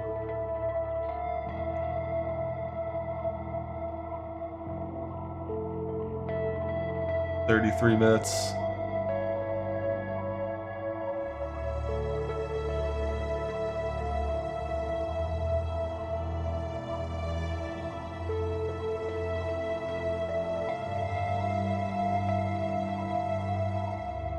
Three leagues a year. Sir. Every 4 months, new league.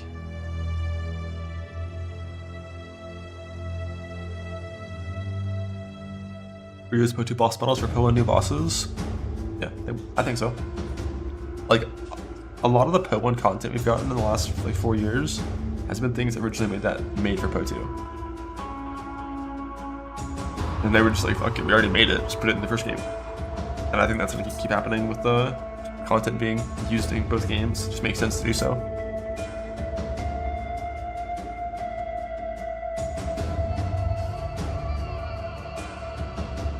Watched Lana's clear RP video from PB2. We did watch it yesterday, yeah. That was very sick. Love that. Strip 1 boss from Po2, what would it be? The Breach boss, but modified to be balanced for like, you know, Po1 player power. Could be very fun. They would need to add like 3 extra mechanics that are happening at all times to be like challenging in Po1. I kind of in Po2 as well, but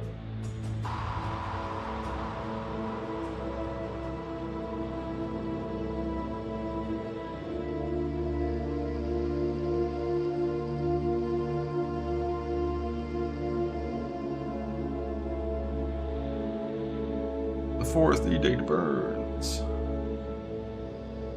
No idea how to do the campaign anymore. Kill monsters, get loot.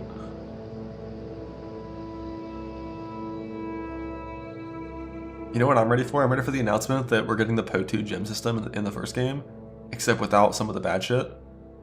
Like, you can use any supports you want. There's no restrictions to like 1 support per character kind of thing. Just like sockets desynchronized from gear. Holy fuck. Or disconnected from gear. Hope not. I would love that shit if it was done in a way that was like in the favor of the player.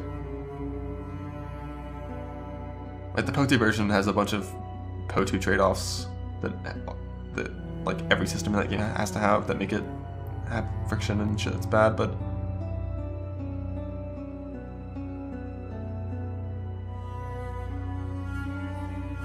like the Po1 gem system is like the single most difficult thing when it comes to getting into the game, I think.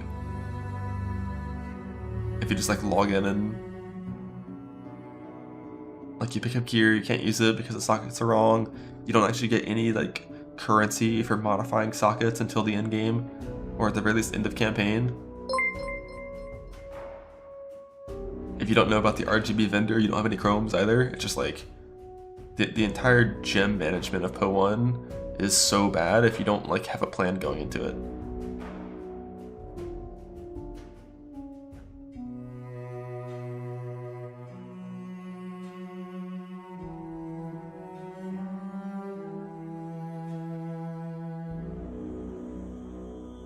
I can make this smaller and put it in a corner.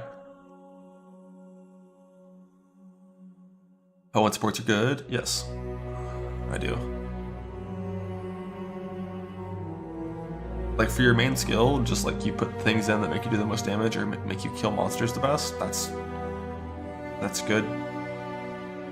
It means that every single time you get like a socket upgrade, you always feel more powerful, you always have good things to put in. Well, Raycast welcomes the great houses of Trarthus. Those of the great houses shall answer any blood wager issued.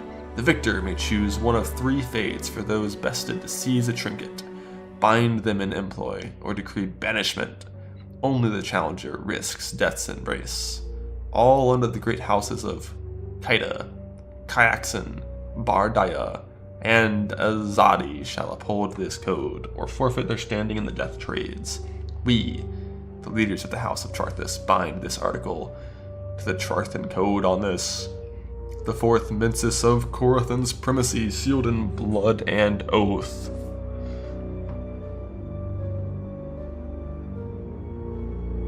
So we're gonna challenge people, and then we can enslave them, hire them as employees, or banish them to like, this sounds like betrayal. Kind of, right? Like, banishing is kicking them out, and then someone new comes in. This is the betrayal rework. It's right here.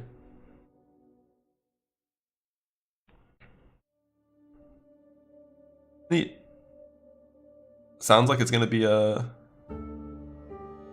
league that has some thinking.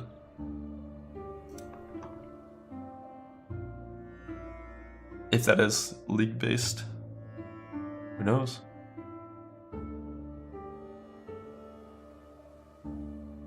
What are the 4 names after the text? It looks like the signatures of the people of the House of Charthan, I think. I can't read cursive, I'm dumb.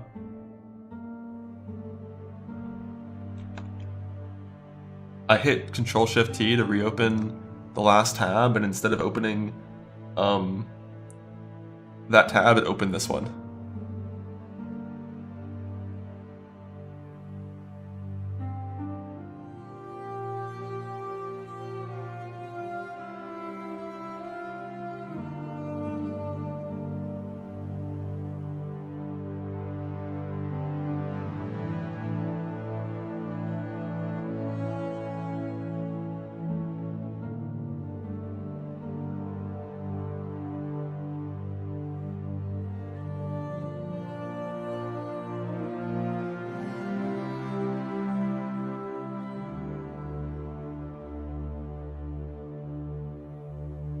We're so back, 26 minutes.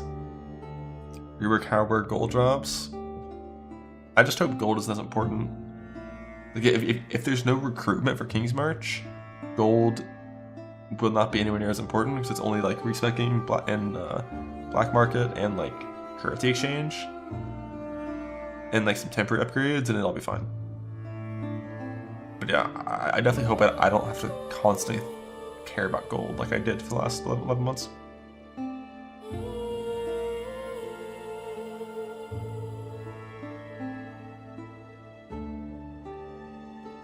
We'll see. No,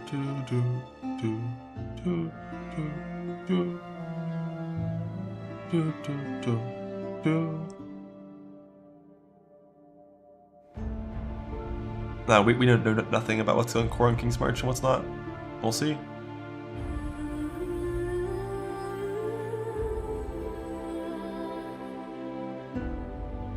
Three-week PTO submitted. Let's fucking go. I already have 3 weeks. 3 weeks, like 3. This guy's not in America.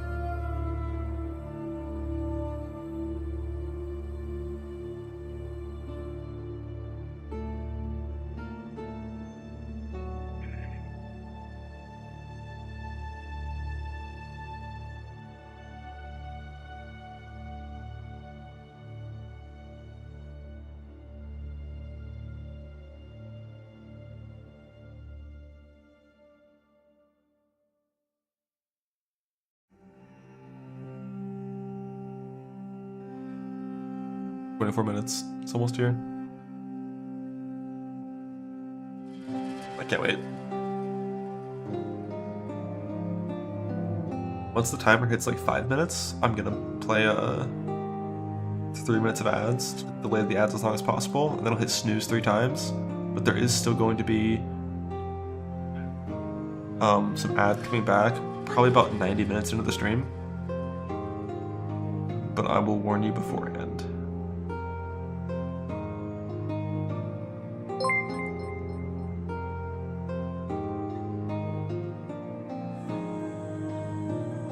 Thanks to the prime. Start getting now. Wait for 23 minutes and 10 seconds. And then start. Gift everyone a sub. I'm not that rich.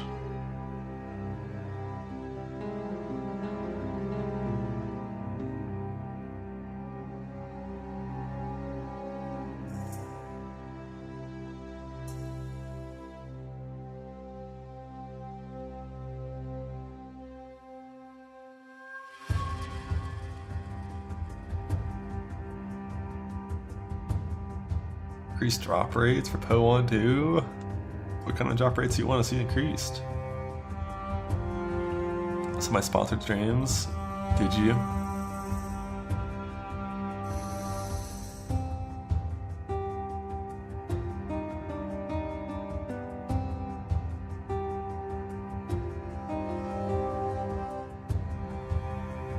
Divs and mirrors? Nah, those are kind of common as hell. This September, it'll be a decade of follow age. 2015. Goddamn. I think you'll be one of the first. Like, technically, I think my Twitch account's like 12 or 13 years old, but I never hit the start streaming button until sometime in 2015.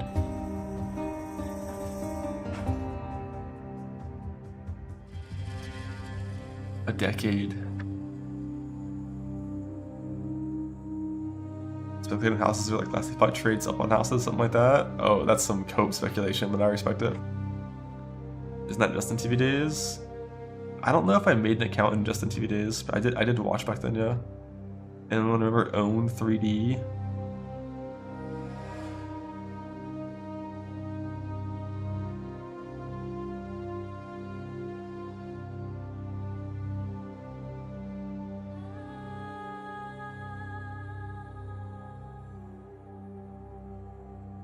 Either you were actually 50 or someone was watching Twitch before 18. I think you're allowed to have Twitch before 18. I think there's like some things with live streaming before you're 18. I think, but I mean, yeah, I think the 13 is the minimum age. Is what I've seen in the past. But I think I was like 16 or some shit, 15. Actually, no, I would have been 14. So that was the StarCraft days. That was 2011.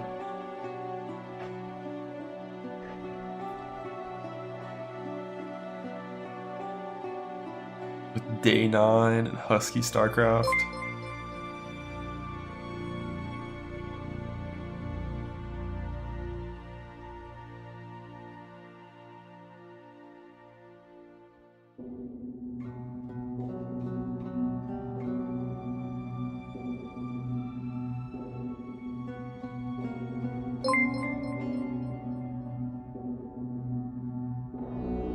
Hydra and Huck. Huck plays PoE. He was here during PoE 2 streams, I think. Void Ray GG. Did you know those were halluc? Wow.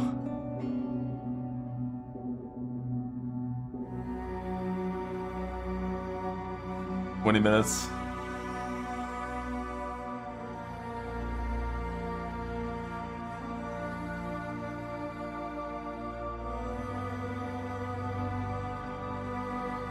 During WAP from Redfall.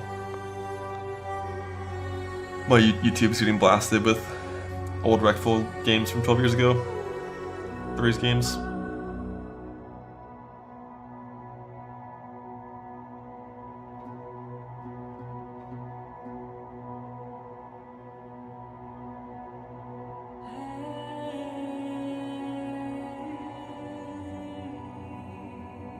There's the old bingo.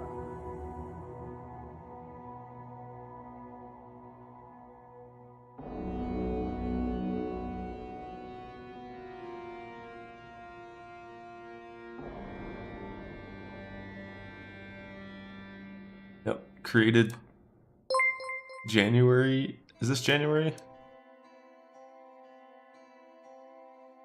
Or is this November? What date format is this?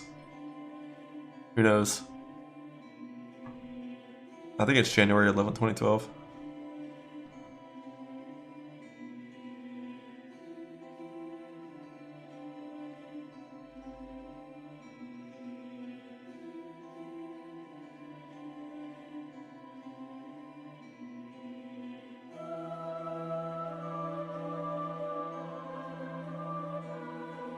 Why is your account so new? 2010.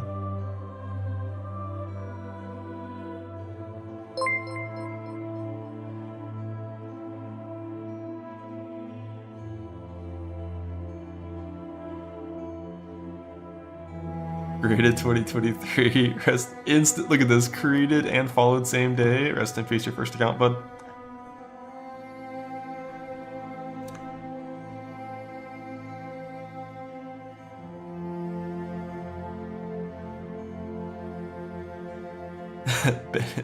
Benny Bader.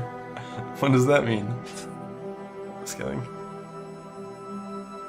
Handshake created date. On Chat Arena, you just click on the account, you see it.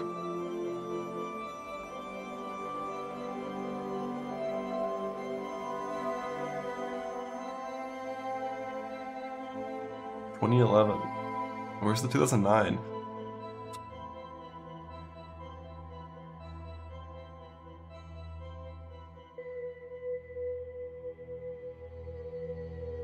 Almost. 2008? Holy shit, it's actually 2008. What? We skipped 2009. We skipped 2009.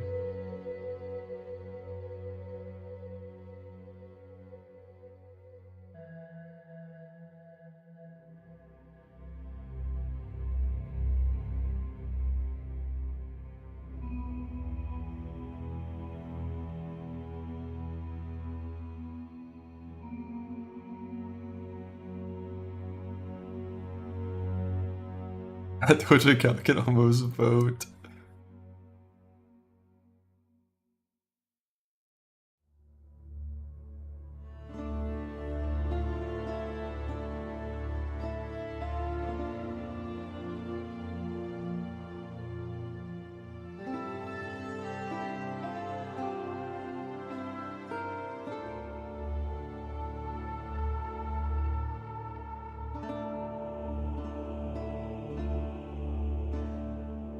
Doesn't 7 be the earliest for Justin TV accounts?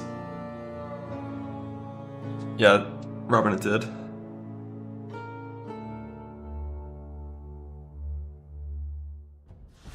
Had your last name in it? You couldn't just change?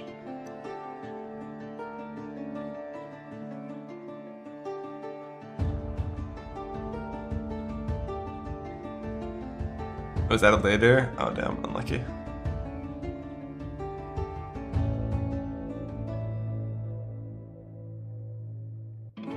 Oh, the first 2009 account. There's no 7 accounts, it's fake. Oh, Robin, you were like 2011. April. Surely FTX 2012. Oh my god, 2012 FTX, holy shit. Oh my god. So embarrassing. So embarrassing.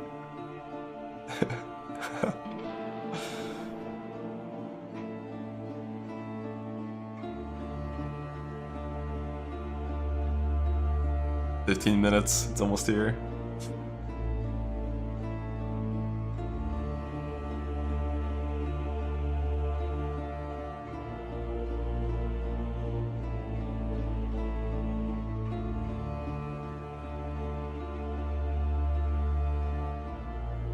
Old.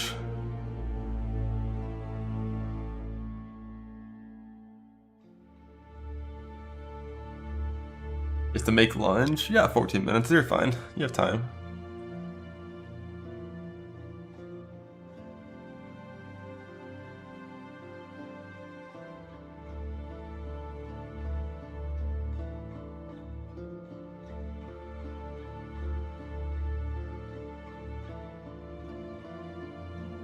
Another 2008? Holy.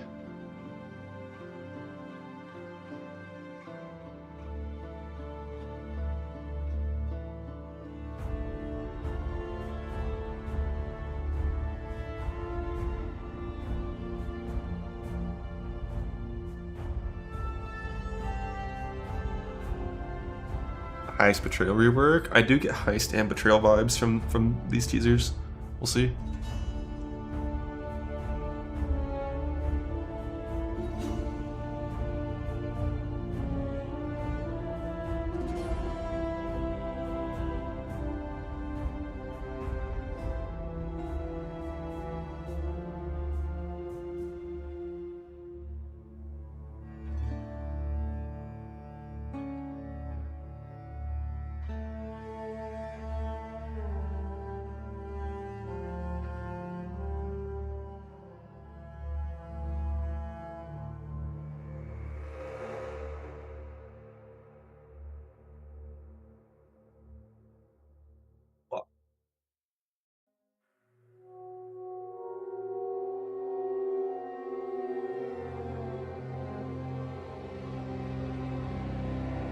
What is EE on the bingo card?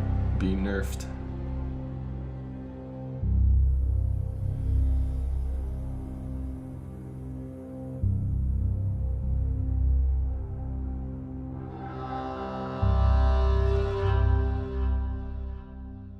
All hybrid hits Kisser's Cast found in red maps after you needed them. Hopefully those aren't too late. Those are pretty important crafts. But even then, if there's like a random T6, you might be unlucky to not get it for a while. Yeah, I saw the Scour plus chance bench craft. I still don't know like if I would ever use that. Maybe like Scour chance and like Viridian Jewels and like late self-found kind of thing.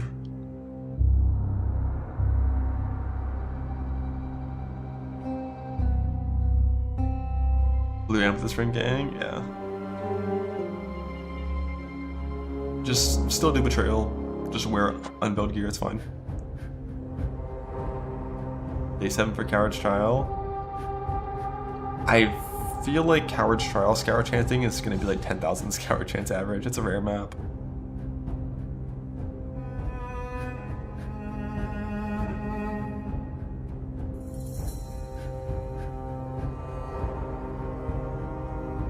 So I'm doing the guide. Yep.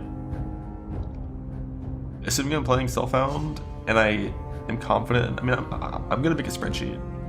The spreadsheet, the final spreadsheet. But I feel like a big guide would be separate maybe from the big spreadsheet. I don't know.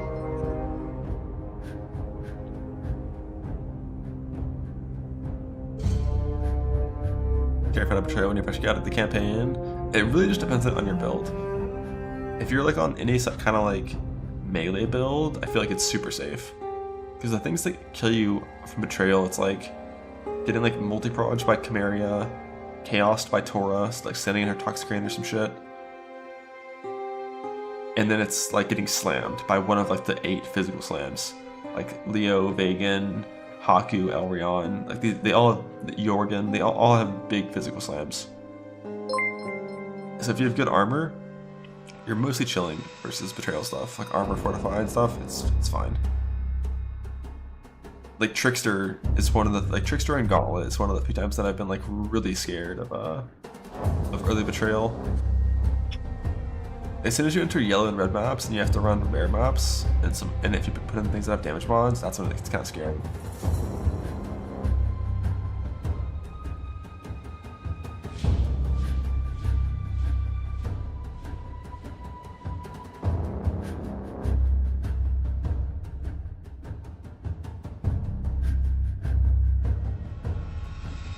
The ultimate lurker.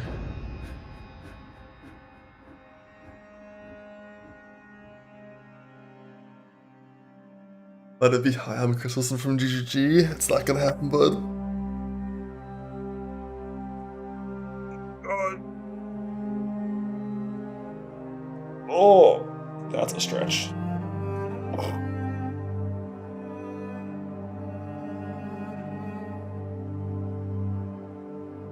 Already cracked the code of the league. Rue is a cat. Oh my god. It's right there. It's right there in text. It's clear as day.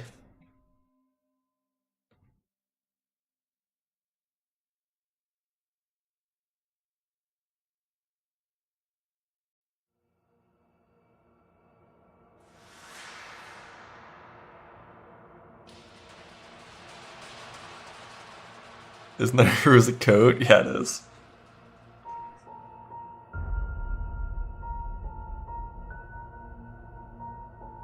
Eight minutes.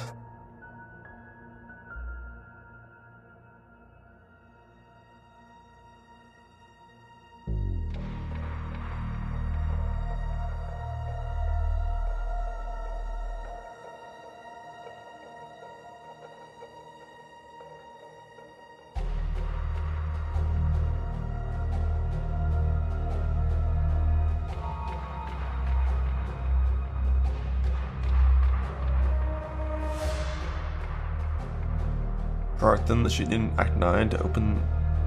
Was that Charizard power? Might be. Goddamn, Zebby, let's go.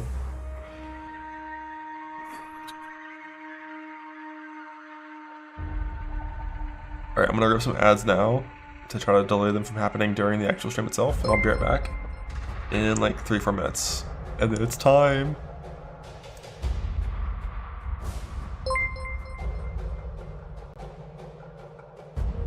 BRB.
Hello.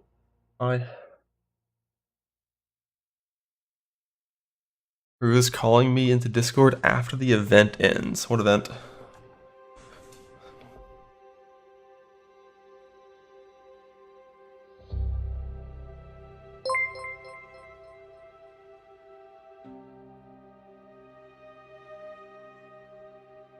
The game presentation event?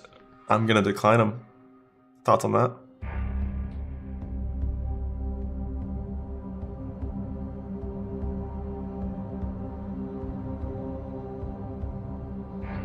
Waiting for an apology.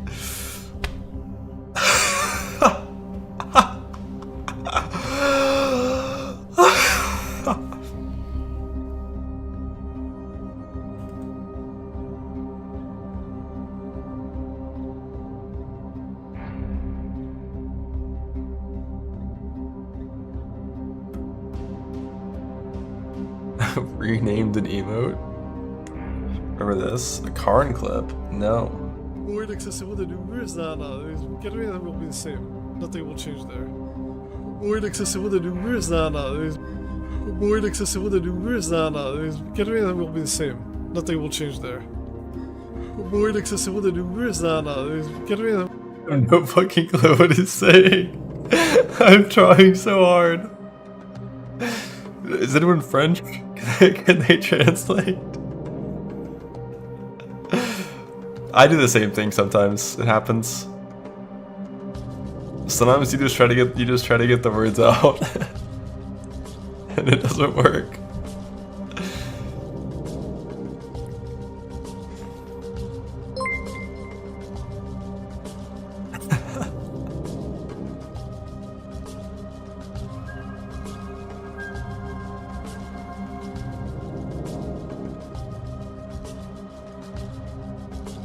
$55K on the mainstream. I don't know if that's a lot. Hit 2 sentences in a syllable. I do my best. I've been trying to talk slower. We're getting there. Thanks to Prime and the T1. Why are the balls doing that?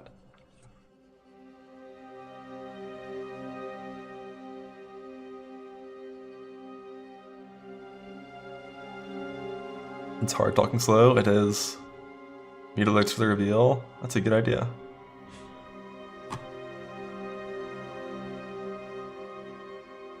They're gone.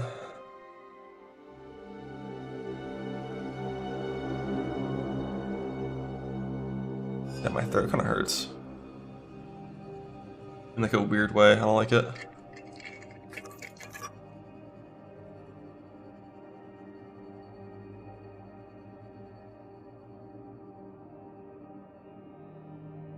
Talk at 1.25x speed. I think talking at 1.25x speed is already faster than or like that's slower than I'm currently talking, I think. Like sometimes words just merge into one. It's not my fault. I don't do it. It's not up to me.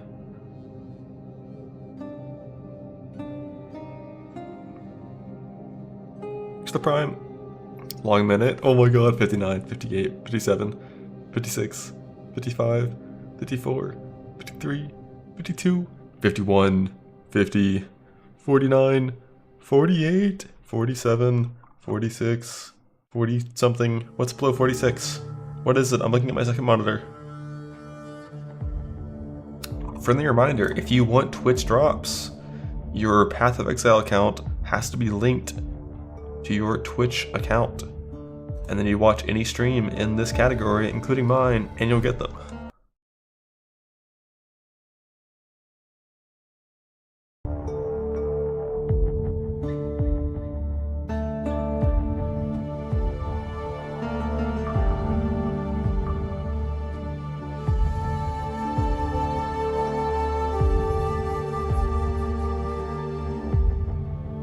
It's here. 2, 1. Let's fucking go. Hi, I'm Jonathan Rogers from Grinding Gear Games, and today we're here to showcase a new expansion for PoE 1. It's certainly been too long since we had one of these. Now we had some struggles as a studio for a little while there, but we've got our shit together and we're back in action now. Path of Exile Secrets of the Atlas is coming out 1 week from now on the 13th of June, and we're committing right now to a 4-month cycle for both PoE 1 and 2. That means LFG. the next PoE 2 League will be in August, and the next PoE 1 League after that will be in October. Twitch drops are enabled on today's livestream, so you'll be able to claim your Skull of Undeath helmet skin by following the instructions below. This Skull of Undeath will track and show your total number of kills, deaths, and your KDR. Just because Path of Exile isn't a first-person shooter doesn't mean this isn't important. Proudly or shamefully, link it to your friends or in global chat to show it off. And with that, let's get to why you're here. Secrets of the Atlas. You can search 1,000 worlds and still never truly discover who you are. Trust me. I should know. But now, I seek something more tangible. Sentinel. Simp. Someone I care for. Trapped within the Atlas. It's her! It's Reliving her! memories. Made real. What have you done? Made grotesque. Who Made boss? foul.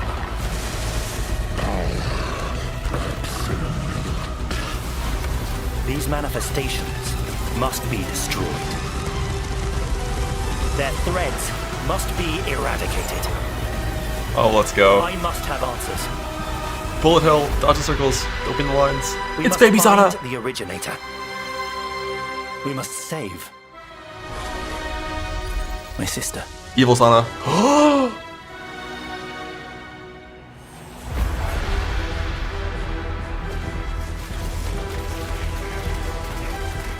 Her power is an illusion made real. Complete? What does that mean? What? What? Runecrafts? In your gear? What does that mean? In your tree? Including? You're either a client or a target. This is the lead mechanic. Just die. Oh my god, let's fucking go. I don't know what that was, but I'm excited.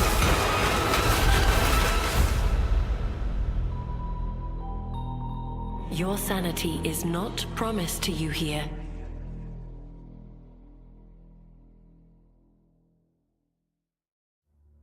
Hi, Hi, Mark. I'm Mark Roberts, Game Director on Path of Exile. As you just saw from the trailer, there's a lot to show you. Today, we will take you on a deep dive into Boss kill the new race event. Path of What? Exile Secrets of the Atlas in-game update. Then, we'll explore the new Challenge League, the Mercenaries of Trathus. Lock in, brothers. It's After time. that, we'll cover the integration of gold into PoE 1 and how we're bringing Settlers of Kalgur into the core game. Finally, we have a much-awaited upgrade to Betrayal League and a set of quality of life improvements. Then, we'll wrap up by discussing our boss kill race event, showing you our new supporter packs, and ending with a live Q&A session where Ziggy D will ask Jonathan and I your questions from Twitch chat. In Path And then of patch Exile notes, Secrets right? of the Atlas, And then patch notes? strange rifts have begun to appear across the Atlas. Zana has returned and appears to be trapped within. Partway through the endgame, you will meet Egan, an intelligent man of mysterious heritage. These tears in reality he has discovered are actually threads of memory, distorted and made real by the Atlas. Egan is able to create a link to these memory threads and open portals to them. Working with Egan, you must step through and find Zana, or whatever remains of her. Okay, so that's the story background, but how does this expansion actually work? In the Secrets of the Atlas, the pursuit of Zana with Egon is a new storyline that is introduced in high-tier maps. Upon meeting Egan and discovering the tier, he will then transfer it to your map device and reveal this on your Atlas, a Hi. thread of memories. In order to now access each map on the thread, you simply need to talk to Egan when you're ready, and he'll open the areas in sequence. These areas can be fully influenced by your Atlas tree, scarabs, fragments, and everything of the sort. So it's memories. What's in them? As you work your way along the thread, you will discover that these maps have manifested dangerous threats, influenced by the memories of Zana herself. Monsters here are imbued with memory petals. Defeat them to absorb this power, which can be unleashed as a special ability during combat. Different maps on the thread have Pandemonium different Sentinel? abilities, and these abilities appear on an additional mini skill bar next to your regular skills. For example, Memory of Disbelief will cause all affected monsters to stop dropping equipment items. Oh, yes. Meaning they can now only drop more valuable items, like currency and maps. Memory of Panic will make all affected monsters revive immediately after death, which means you can get twice as much experience and drops from them. And Memory of Impatience will cause all surrounding enemies to give you their souls, temporarily increasing your power. Soul Eater? As you progress further into the thread of memories, the maps can have more than one memory, and thus you can have more than one powerful ability. As you gather memory petals, you can use these powers together. Each skill costs its own amount of memory petals. So using the examples above, you can first use Memory of Impatience to become way more powerful, then use Memory of Panic to prepare them to revive when they are slain, then use Memory of Disbelief to cause them to drop better, more valuable items. Finally, obliterate them all.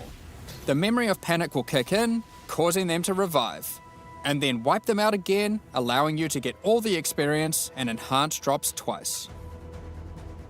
There are many combinations of these powers, so you'll have to carefully consider how they best work together. That's not the only extra layer of content juicing these maps offer. As you defeat the boss of each map along the thread, you are presented with an altar. This altar will Boss apply rushing. a modifier to all following maps in the thread, Oh, and shit. these will stack as you go. Following maps. So the deeper you delve into a memory, the more mods you will have. This, combined with the special abilities, will allow for some of the most juice maps ever run in Path of Exile. Let's Alright, take brother. a look at some of the altar mods. You are always presented with two choices and must pick one. That's a sentence. This mod, for example, will cause some rare monsters to be possessed by tormented spirits. Where this mod makes Kerak modifiers free to craft. Both There's of no these apply downsides. to all subsequent maps in the thread. The love final that. map in each thread is a true challenge, with all the altar mods applying to it and guarded by a powerful boss. Each of these bosses are familiar, but dreamlike, drawn from Zana's memories Oh, fuck yeah. and warped by the Atlas into something very different and terrifying. In this map, you will fight the pinnacle boss, Cirrus. Fueled by Zana's affectionate memories of him, his enhanced abilities can prove to be a unique challenge. If you manage to defeat Cirrus, or one of the other warped memory bosses, they will drop a map fragment, which Egan can use to delve deeper into the memory tears. With these, you can access a set of 3 new pinnacle bosses. 3? In this arena, the Moment of Reverence, Zana is reliving a memory of her father, Valdo, giving a passionate speech in Oriath. The Atlas distorts this memory of her father as a powerful, influential man and manifests those emotions into a twisted nightmare, the incarnation of dread. Ooh, yes. Bullet hell that spawns god effects or no? Another memory created is the incarnation of neglect and the incarnation of fear. Good luck, Exiles. Of course, if you are brave and strong enough to defeat them, each of these new pinnacle bosses have new unique items befitting them. That's on the 84 base. If you slay the incarnation of fear, Which circlet? you might be lucky enough to find the Star Caller unique abyssal axe. We're gonna show this one because it's straight up badass. The Starcaller axe is a weapon that can harness the power of the stars themselves to deal immense damage. What makes it shine, however, is that on melee crit, it casts Starfall, a new skill. With the right build, you can carpet entire areas and wipe out screens of enemies as you rain down the elements upon them. Another item you may find, and this one is my favorite, is the Wine of the Prophet unique flask. What is the divination buff? It consumes a lot of charges, but every time you use it, you draw a random divination card. This card appears above you and correlates to a powerful buff. If you draw the Escape card, you'll gain increased movement speed. Or maybe you'll draw the Doctor, which will cause you to gain the modifiers of slain rares you kill. Effectively, you can think of this unique as being many other uniques all in one. There are many sick. cards to draw, each with varying degrees of power to grant. Okay, but let's get back to the Atlas. After defeating all 3 new Pinnacle bosses, you'll be able to find new memory-influenced Tier 16 maps. Those have These 217 maps modifiers come on with the them. previously mentioned special abilities and monsters infused with memory petals, but can also roll the same modifiers typically found on Tier 17 maps, making them far more rewarding. With all these new memory maps comes a new item mechanic. Items in these maps can drop with memory strands, and will have a random amount up to 100. This does a few things. When you identify the item, it will increase the tiers of modifiers your item has. Generally speaking, the more memory strands, the better the item will be. On top of this, whenever you're crafting that item using currency orbs to It lowers replace it. or add modifiers, such as alterations, chaos, and so forth, it will consume some memory strands to make the crafted mods more powerful. The new Pinnacle Interesting. bosses also drop new crafting currencies, which can be used to manipulate the amount of memory strands on an item. The Orb of Remembrance will let you add memory strands to any normal equipment. So if you have your perfect base to craft on, and it doesn't already have memory strands, you can add some before crafting it. The Orb of Unraveling will consume all remaining memory strands on an item to randomly upgrade its mod tiers. This orb's effectiveness is based on the number of memory Can you strands just it consumes. spam those 2 repeatedly? The Orb of Intention can be used Or on did the first one memory require influence normal maps rarity? to reduce item drops, but improve the chance to find items with memory strands. In the process of adding Normal these only? new Okay. currency items, we realized something was missing. The Shaper and the Elder did not have their own Exalted Orbs. Oh, I was about to say, is This RP has being now been removed? rectified. Both bosses now have Exalted Orbs, which can add their influence to an item. Zana was there from the beginning, when the Shaper Pinnacle fight was first added. She helped defeat the Elder, and she was a critical part of the Conqueror's storyline. Now, with all 6 influence types having their own Exalted Orbs, the cycle is complete. It's almost as if we could now do some sort of new, epic, unique item to interact with them. In other news, there of course has to be Atlas passive tree support That's a for lot of this new changes in-game to the content. stuff at the top. Let's take a look at a few things we're adding. The Grasp the Past notable passive skill increases the chance for the amount of memory strands on items dropped in your memory influence maps to be lucky. This means it will roll the number of memory strands twice, keeping the highest value. By allocating traumatic experience, remembered kindness, or educated upbringing, you'll decrease the chance of finding memory threads that lead to specific bosses, meaning you'll have better chances at finding the memory threads you would like to run. This is especially useful if you want to target farm a specific boss because of its unique item drops. In sum, the secrets of the Atlas will have you questioning what is real as you attempt to free Zana from warped memories scattered throughout the Atlas.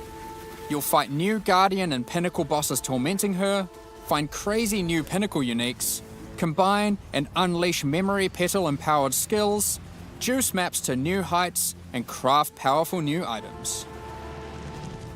While we were showing all the juicy rewards from the new endgame system, you might have noticed that a lot of gold was dropping. Let's talk about that. Gold was introduced during the Settlers of Kalgur expansion. It funded the development and operations of King's March, along with various new features such as the currency exchange, the black market, and the passive respec system with Faustus.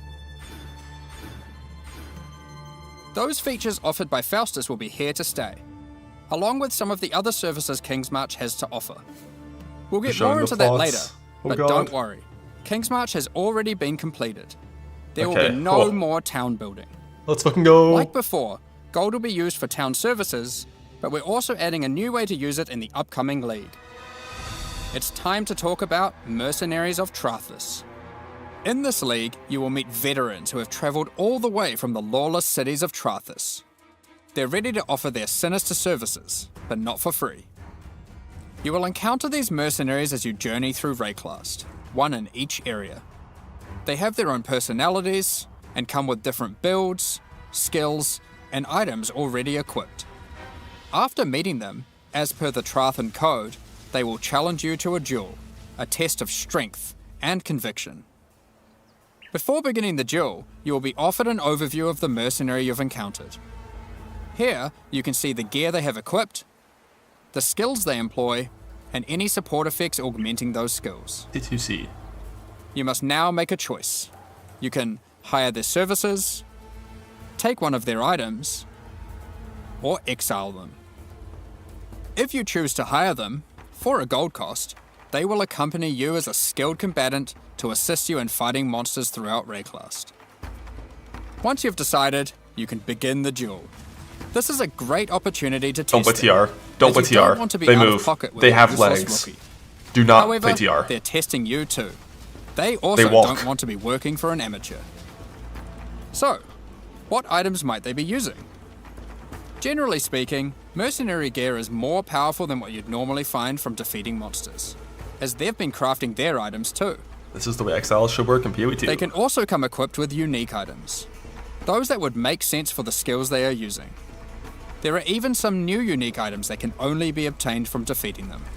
One such unique is Scorn Flux. These boots combine agility with the mastery of the arcane. While equipped, increases to cast speed from Arcane Surge also apply to movement speed, which is worth noting is now 20% inherently from Arcane Surge, up from 10. They also grant Arcane Surge when you use a movement skill. This allows for some speedy spellcasters. Sometimes you may meet particularly infamous Trathan mercenaries, bearing the name of their house. These mercenaries descend from the 4 major death trade families in Trathis. They are less common, but have far better items.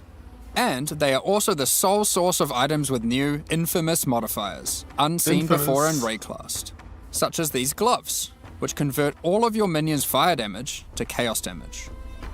Or this helmet, which causes nearby enemies to take more physical damage as you gain more fortification. Oh, do we still have the Recombinator? If you're not swayed by any of move their these equipped mods. gear, however, you can always challenge them for the contents of their pockets. If you lose the duel, don't worry. You don't need to give them an item. You aren't bound to Trathan tradition like they are. However, you are bound to Rayclast tradition, so you'll just die. Almost had me. Well, And they leave! Ha! While playing in a party, each player can decide whether or not they want to participate in combat against the mercenary. For each player that opts in, the mercenary gets more difficult. But if they're defeated, each player has a 50% chance to get a random reward, which is usually currency items from the mercenary's pouch. Party play XDD. Alternatively, party members that opt out of the fight can spectate and cheer you on. Or they might wish for your demise, so they can pick up that allocated divine waiting off screen. Dead. Good. The smoke mine placed on it. Yoink. Let's say you won the duel, like their items, and have decided to hire them. What combat skills do they bring to the table? Each mercenary has an archetype. Here, this mercenary is an Eruptor, which perfectly couples with my slower, more aura-focused Scion. This mercenary is highly aggressive, and will get a lot of benefit from the auras and buffs I provided. Minions? When I'm playing a more Minion aggressive League? character myself though, I'll want a mercenary with a bit more resilience and utility. I've just run into a Striker, who can spawn with Vigilant Strike. And if you're lucky, a very rare golden support that causes the fortify granted by his Vigilant Strike to apply to me as well. He will also frequently use Enduring Cry, taunting enemies off of me, and operating as a tanky frontline while I blitz off damage from the back. They die? Sometimes when you fight a mercenary, you may notice the skills they're using are different from normal. For example, this sniper is using a Trathan version of Siege Ballista. If you're lucky, you will be able to select it as your reward when challenging them. Then defeat them, and they'll drop the Trathan gem as promised. You can only have one mercenary accompanying you at a time, but up to 3 total in your service. The other 2 will wait patiently in town. Having varied options is useful, as there may be situations where you need specific backup, like a difficult boss fight. Any of your mercenaries you have active, or in your reserves, can have their equipment replaced with items of your choosing. Oh, these are going to be OP. They don't level up, so you will want to be looking out for more skilled and more powerful mercenaries as you advance through the campaign and endgame. If your mercenary falls in combat, you will need to return to town and spend some gold on healing supplies to get them back on their feet. Then perhaps consider giving them some upgrades, if you think it's deserved. I just wanted to clarify, mercenaries do not lose their equipment when defeated. If your merc buddy consistently fails you, you can just dismiss them and find a new, more resilient ally.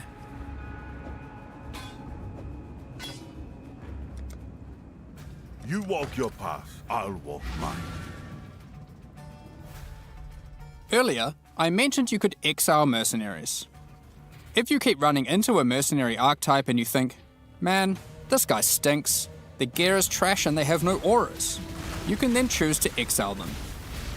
If you win the duel, they'll be forced to leave with their tail between their legs, and you won't encounter that archetype again for a while. Now, alongside these new Trathan arrivals, we shouldn't forget about the recent Kalgurin ones too. As we mentioned earlier, the Settlers update introduced gold-based respeccing of passive points.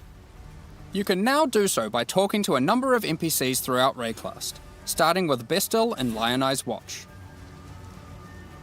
Black market item gambling, previously just available in Kingsmarch, is now available in each town at the same NPC. This lets you buy randomly generated item bases for gold. Very useful if you're stuck for upgrades or searching for a specific unique. The currency exchange will be returning too. Starting from Lionized Watch in Act 6, you'll be able to find Faustus, who can help facilitate these trades. Now, after almost a year of building, Johan is finally satisfied with the upgrades made to the town, and now its services can be used to their full effect. Kingsmarch is going core, but there will be no more town building. As you start running maps in the endgame, you'll start to find different ore veins, which Kalgurin workers can mine for you. The shipping mechanic invites you to send these ores and crops to Karui and Kalgurin ports, and they'll return rewards in kind. By sending shipments, you'll receive different items, but by sending to Karui ports, you will also receive tattoos, which can be used on your passive tree to change what stats they grant. The Kalgurin ports will be sending back rune grafts, which is a new passive tree mechanic that replaces the runesmithing service previously offered by the town. Replaces a mastery. These are similar to tattoos, but instead of replacing stat nodes, they replace a passive tree mastery node.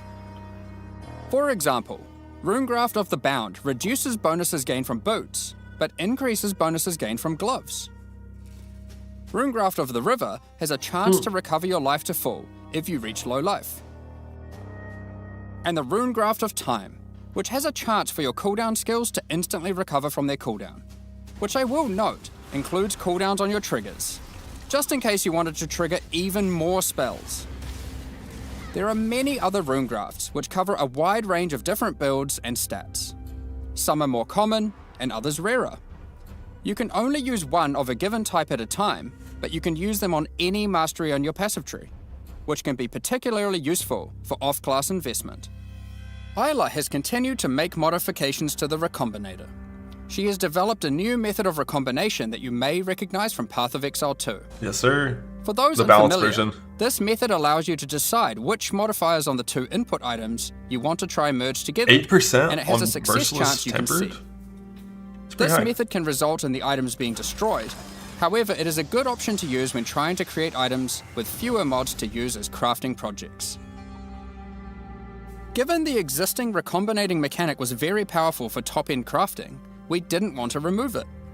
We have kept it, and you can now choose to use it the old way or the new way. By letting fate decide, it will combine the two items randomly. There is no risk of destroying either item, but it will be less predictable. I wonder if it says the old way, right? Just the full old way? There's no way it's just core the way it was before. It's going to be nerfed we've some way. also added Atlas passive tree support. For example, I don't believe it. I'll if you believe it when wanted I to see gather more it. When I Verisium play ore, it. you could take this notable. Each ore has a similar node. Refiner's nerfed. Bargain converts items dropped by possessed monsters into thaumaturgic dust, sulfite into random ores, and life force into random crops.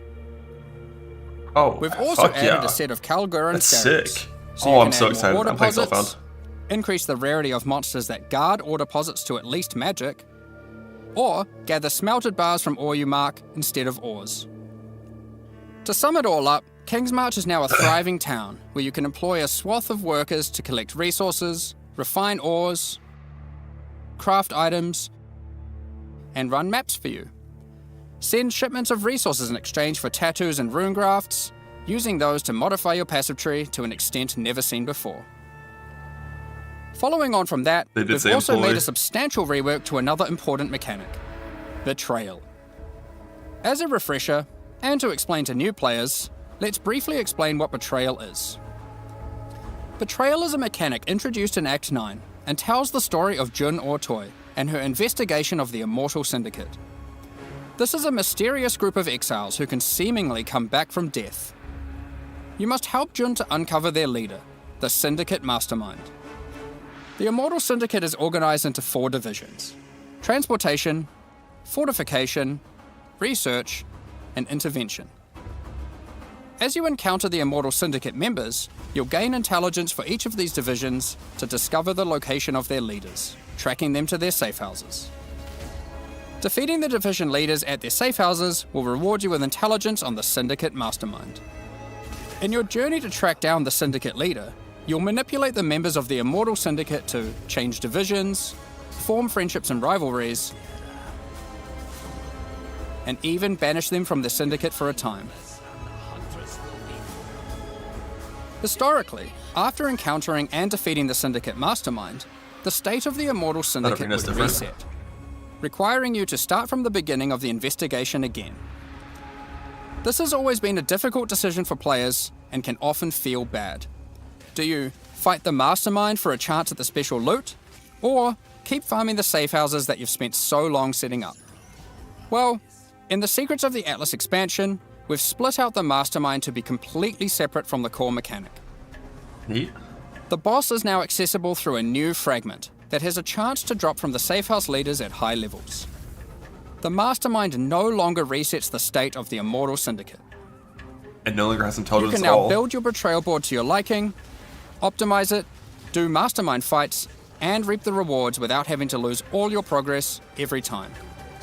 You know what? The boss This fight makes- itself has also been improved, now with significantly fewer immunity phases and Fuck new yeah. rewards. Love that. By the way, if you're a new player to Path of Exile 1, don't worry about all this detail. This content is optional, and you can discover and engage with it at your own pace. This makes the The removal of Mastermind rivalries still has a craft chance to actually drop useful. a Veiled Orb, now renamed to Veiled Exalted Orb. Veiled Chaos Orbs are being re-added to other safe house leaders. In addition, the Mastermind now drops the new All Flame Embers. What? All Flame Embers are map fragments that replace monster packs and in-game maps with different Meat types of special sacks. monsters. The meat! These packs have unusual properties, compositions, or rewards. For example, you might use the All Flame Ember Meat, of Kulamak, meat. which replaces packs with Syndicate monsters and Meat. their leaders, who revive after the map boss has been slain. This might at first sound annoying due to backtracking, but these monsters when revived are far more intense and rewarding. It is our intention with All Flames to provide many different types that combine with other mechanics, multiplying with your existing modifiers in new and interesting ways. Another good example of this is the All Flame Ember of Propagation. When slain, special rare monsters added by this All Flame here will spread their modifiers to other rare monsters in the map. This can be useful when trying to create singular, very powerful, fuck and is that very SSD rewarding doing? monsters. It's like delayed. Something akin to meat sacks, which are making a reinvented comeback with this update Meat. too. Another is the All Flame Ember of Resplendence, which adds monsters that drop no items. But when you slay them, you get buff stacks of increased quantity and rarity to enhance the drops of all other monsters. All flame embers can be placed in your map device like scarabs, and used in conjunction with scarabs to further customize your maps. We're looking forward to seeing which combinations players find to enhance their maps. Perhaps you'll use all scarabs, all flames, or maybe mix and match. It's up to you. The Mastermind's unique items have also been improved. The veiled modifiers generated on these items are now from a custom pool exclusive to those uniques. Fuck yeah, dude. Bitter Bind Point, Oh for my example, God, it's so can now beautiful. have various Spectre-specific Bro, outcomes, such as +1 additional Spectre. Aside from improved yeah. rewards from the Mastermind, all the Safe House rewards have also been rebalanced. Painted talents crafting. We've done a pass on the Painted crafting talents sprees crafting. at the end What of the many fuck? safe houses. For those who aren't aware how these Painted crafting divine sprees work, teardrops. well, it's simple. There's a crafting bench with an item in it and a bunch of currency. There's a limited amount of time, What the and your fuck? only objective is to craft the best item possible before the time That is ends. so worthless. One of the problems that the crafting sprees have is that they often require you to have specific items on hand in order to best maximize your result. But how are you supposed to know that beforehand? In order to This solve one's good. this, most of the crafting sprees now offer pre-generated items. This has also allowed us to add much more powerful crafting options in each spree. Let's take a look at a few examples. If you can't put it in your own base, In it's this not spree, ideal. a randomly generated amulet or ring will be waiting for you. Test your crafting skill or luck with this Reflecting Mist crafting spree, and see if you can create something worthy of Kalandra's praise. That is so weird. I love it. And in this spree, you will find a pre-generated unique item With ancient and a orbs? new kind of orb that Oh. resembles a Val orb, but not quite the same. Normally, you can only corrupt an item once, but uniques in this spree can be corrupted and re-corrupted as many times as there are orbs. This orb also allows you to get 2 corrupted implicits, and has a much lower chance to brick the item. It can be a very useful tool So for you seeking scroll wheel it. specific Let's go. corrupted implicit outcomes. Of course, if you push your luck, you can still ruin the item. There are also crafting sprees where you still need to provide an item, but those items are generally more accessible and it occurs less frequently. This one allows you to bring your own normal rarity item, then just go ballistic with a whole ton of scouring orbs and orbs of chance, hoping to get your ideal unique. For most sprees, the rank of the syndicate member increases the amount of currency provided, the quality of the pre-generated items, and the time allowed to craft your item. Aside from the crafting sprees, there are other new options too. If you love gambling for currency, how about you try opening Varici's Emperor's Luck chests? These work just like the Emperor's Luck divination card and provide full stacks of currency. If you're lucky enough, unlike me, they didn't team. you could end up with a whole lot of divines. Betrayal is a good source of veiled items. Veiled items have some important quality of life improvements in this expansion too. All of the crafting bench options normally granted by unveiling items are instead now moved to the core game, so you don't need to run Betrayal to unlock them. They are instead found at the entrances to boss rooms and in-game maps. On top of that, you no longer need to speak to Jun to unveil items. You can just right-click them, or the equivalent on gamepad, and select which veiled modifier you want to unveil. I just hope the Chaos Risk craft is like pretty Overall, early. Betrayal is now much more streamlined White maps. and more rewarding. Happy interrogations.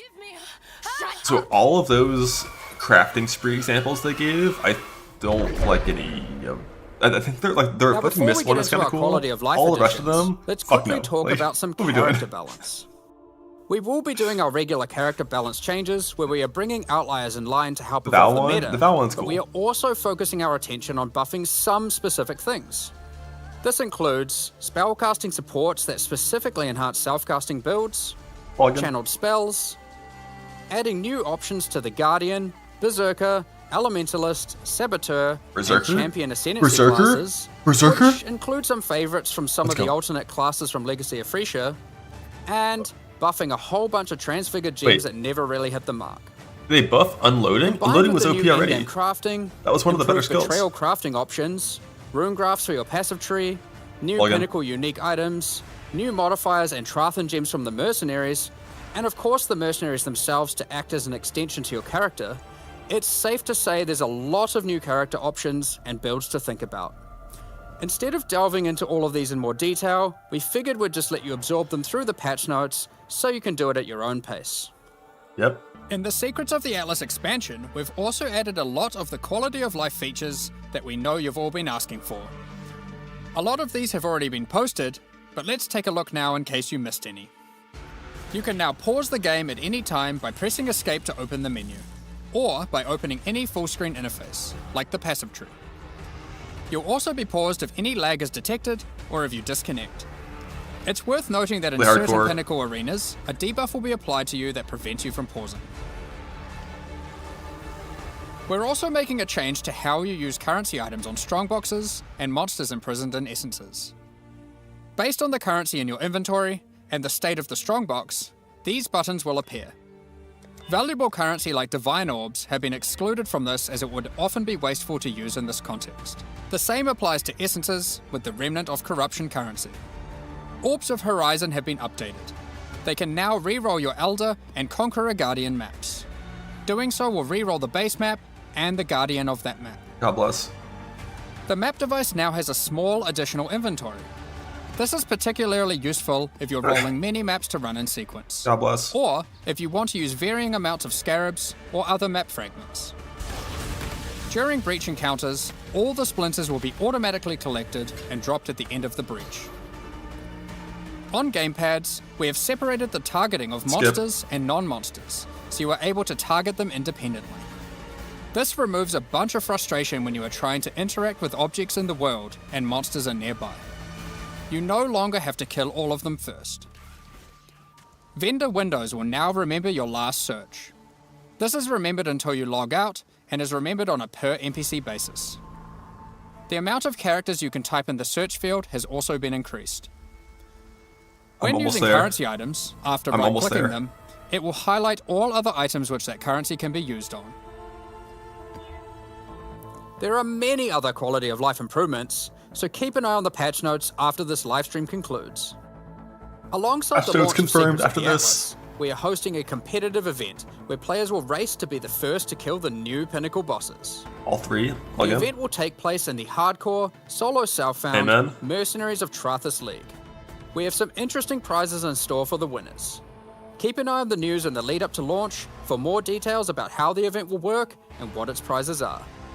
Ooh, Next up, we're going to be talking about our new League supporter packs. The event works by killing the bosses. Today, we're launching 2 new series of supporter packs. The Frisian Magistrate and Crypt Keeper packs. Each tier contains the pack's full face value in points. MTX.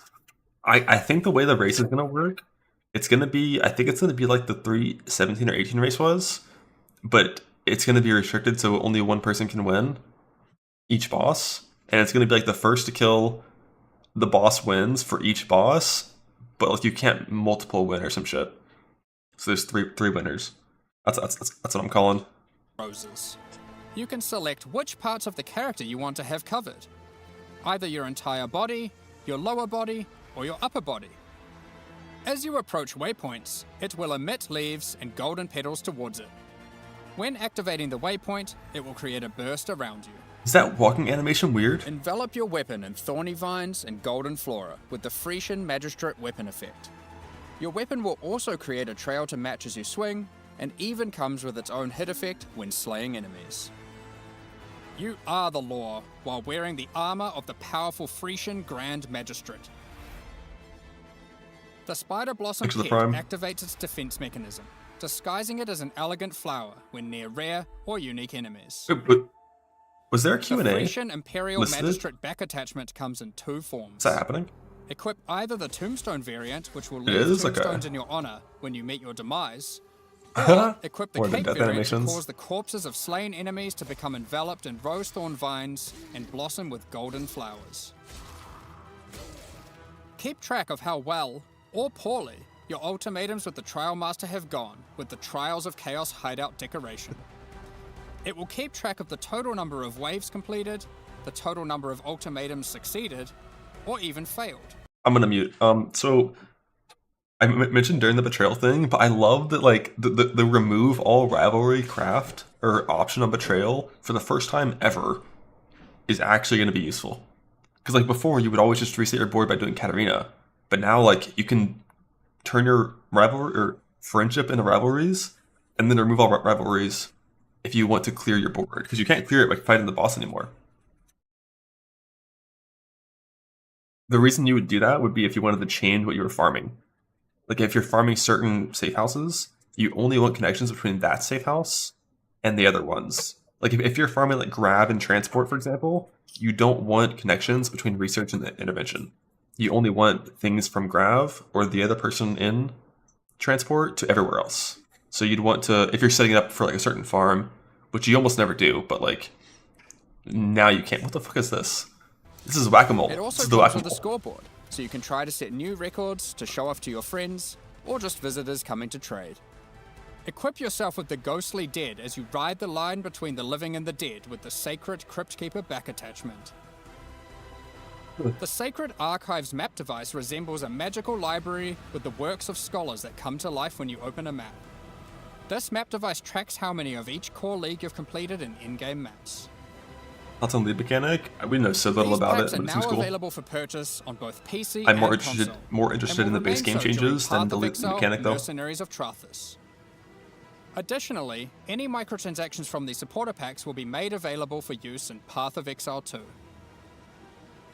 Meanwhile, the Paladin and Penance packs leave the store forever at the launch of the Mercenaries of Trathus League, so now's your last chance to purchase them. Additionally, the Dawn of the Hunt mystery box will be made available for Path of Exile 1. Ooh. If you have already unlocked any microtransactions from this box in Path of Exile 2, you will of course immediately have access to them in Path of Exile 1. Thank you so I don't much think for your Katarina ongoing fight is support. gonna have safe houses We're now. just about to start the Q&A with Ziggy. That was my interpretation of these Afterwards, changes. we'll post the It's full only a boss patch notes fight, for Path of is what it Exile, seemed like. Secrets of the Atlas. With release at the end of next week, Which I love. Like walking community around team and will be opening posting 25 crucial boxes, information you'll need for the release. half of which have Keep an eye on scarabs. the news. Not a fan. It's kind of annoying. Thanks for joining us today and checking out our latest developments. We're looking forward to dueling mercenaries, The token fighting stuff new with pinnacle bosses, bosses yeah. in the endgame, and exploring. The trail does look neat. I just hope the rewards from the safe houses are good. Most of those like crafting the spree new options they crafting showed were systems not and very character builds next week. neat. We'll begin the Not Q&A things I fuck shortly, with. so please get your questions ready.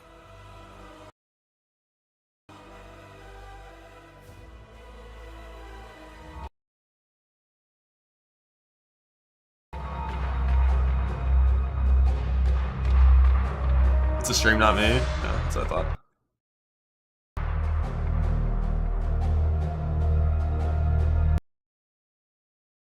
Oh shit, they're already ready.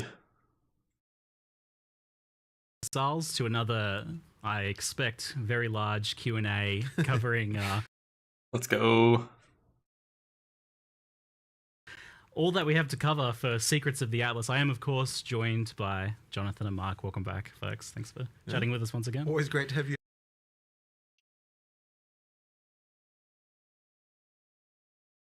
Yeah, cheers. Thanks for being here as well. Yeah.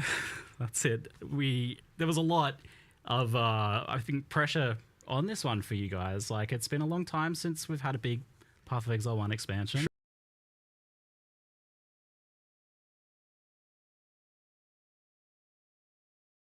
For sure. How did you guys feel going into this, and how do you feel like you've been able to deliver? I mean, honestly, That's I'm a lot of like, damage. pretty happy with where we're at. Like, it isn't a, like, you know, it isn't a full year of development because, you know, obviously PoE 2 disrupted Yeah. things a bit. But the main thing is we're kind of back in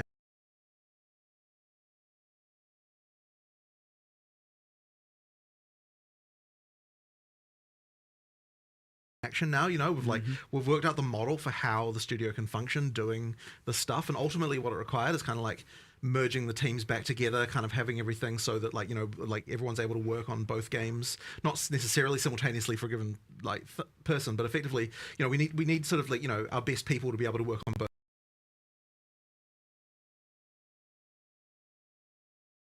Yeah, the stream's kind of dying right now. The Q&As. games in order to really make sure that they're good.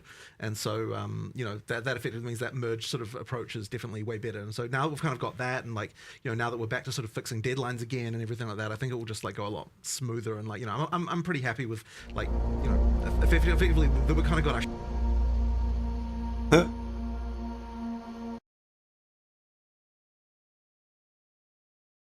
Skills used by your traps and mines chain 2 extra times. That's a neat little mod. Minion CDR.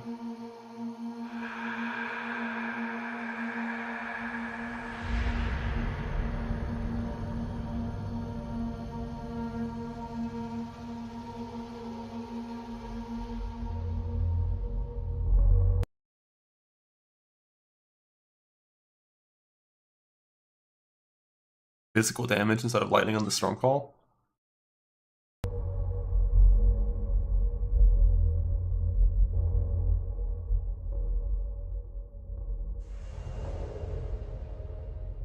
After 2 seconds, they all explode, which I think is the same as normal Stormcall, right? But it's a little fizz dot thing.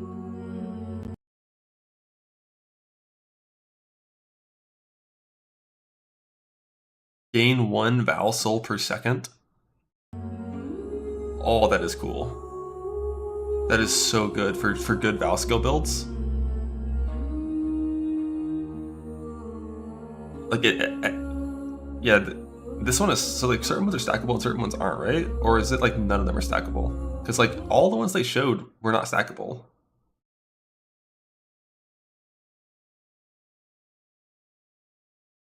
Only some of them are?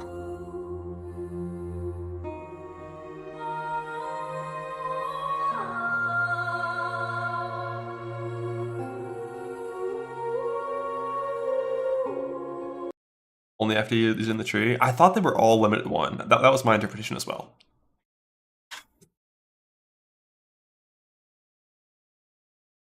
Like, you can only use 1 Soul Wick. Also, these are called Rune Graphs, not Rune Crafts. Bottoms is only 1. Yeah, you're right. Like 1 Val Soul per second. It's a really good one for bossing on certain setups. Like, you still can't gain souls during soul gain prevention, of course.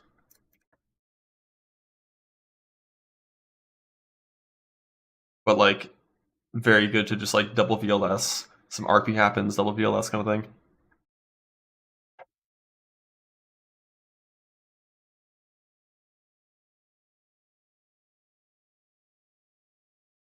Alright, well, the Q&A is over. Q&A is officially over. Patch notes dropping any second now. Let's go. Let's go.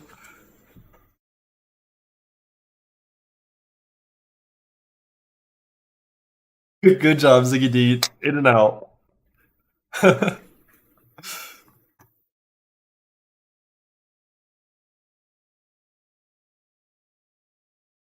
very hyped. One thing I hope, if I control left click an item from this inventory window, I want it to go into the map device, not into my inventory.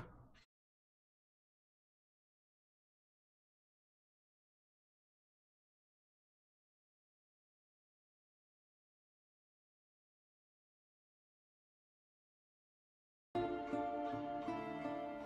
mean, there's control click and control shift click, so like one of them will do that hopefully. No breaks in that one for rolling. You're gonna roll in your stash and then put them here. For the secrets of the Atlas, we've got a nice big one. We're gonna restart. We had a little bit of technical difficulties there, but we're ready to get into a nice big long Q&A session here.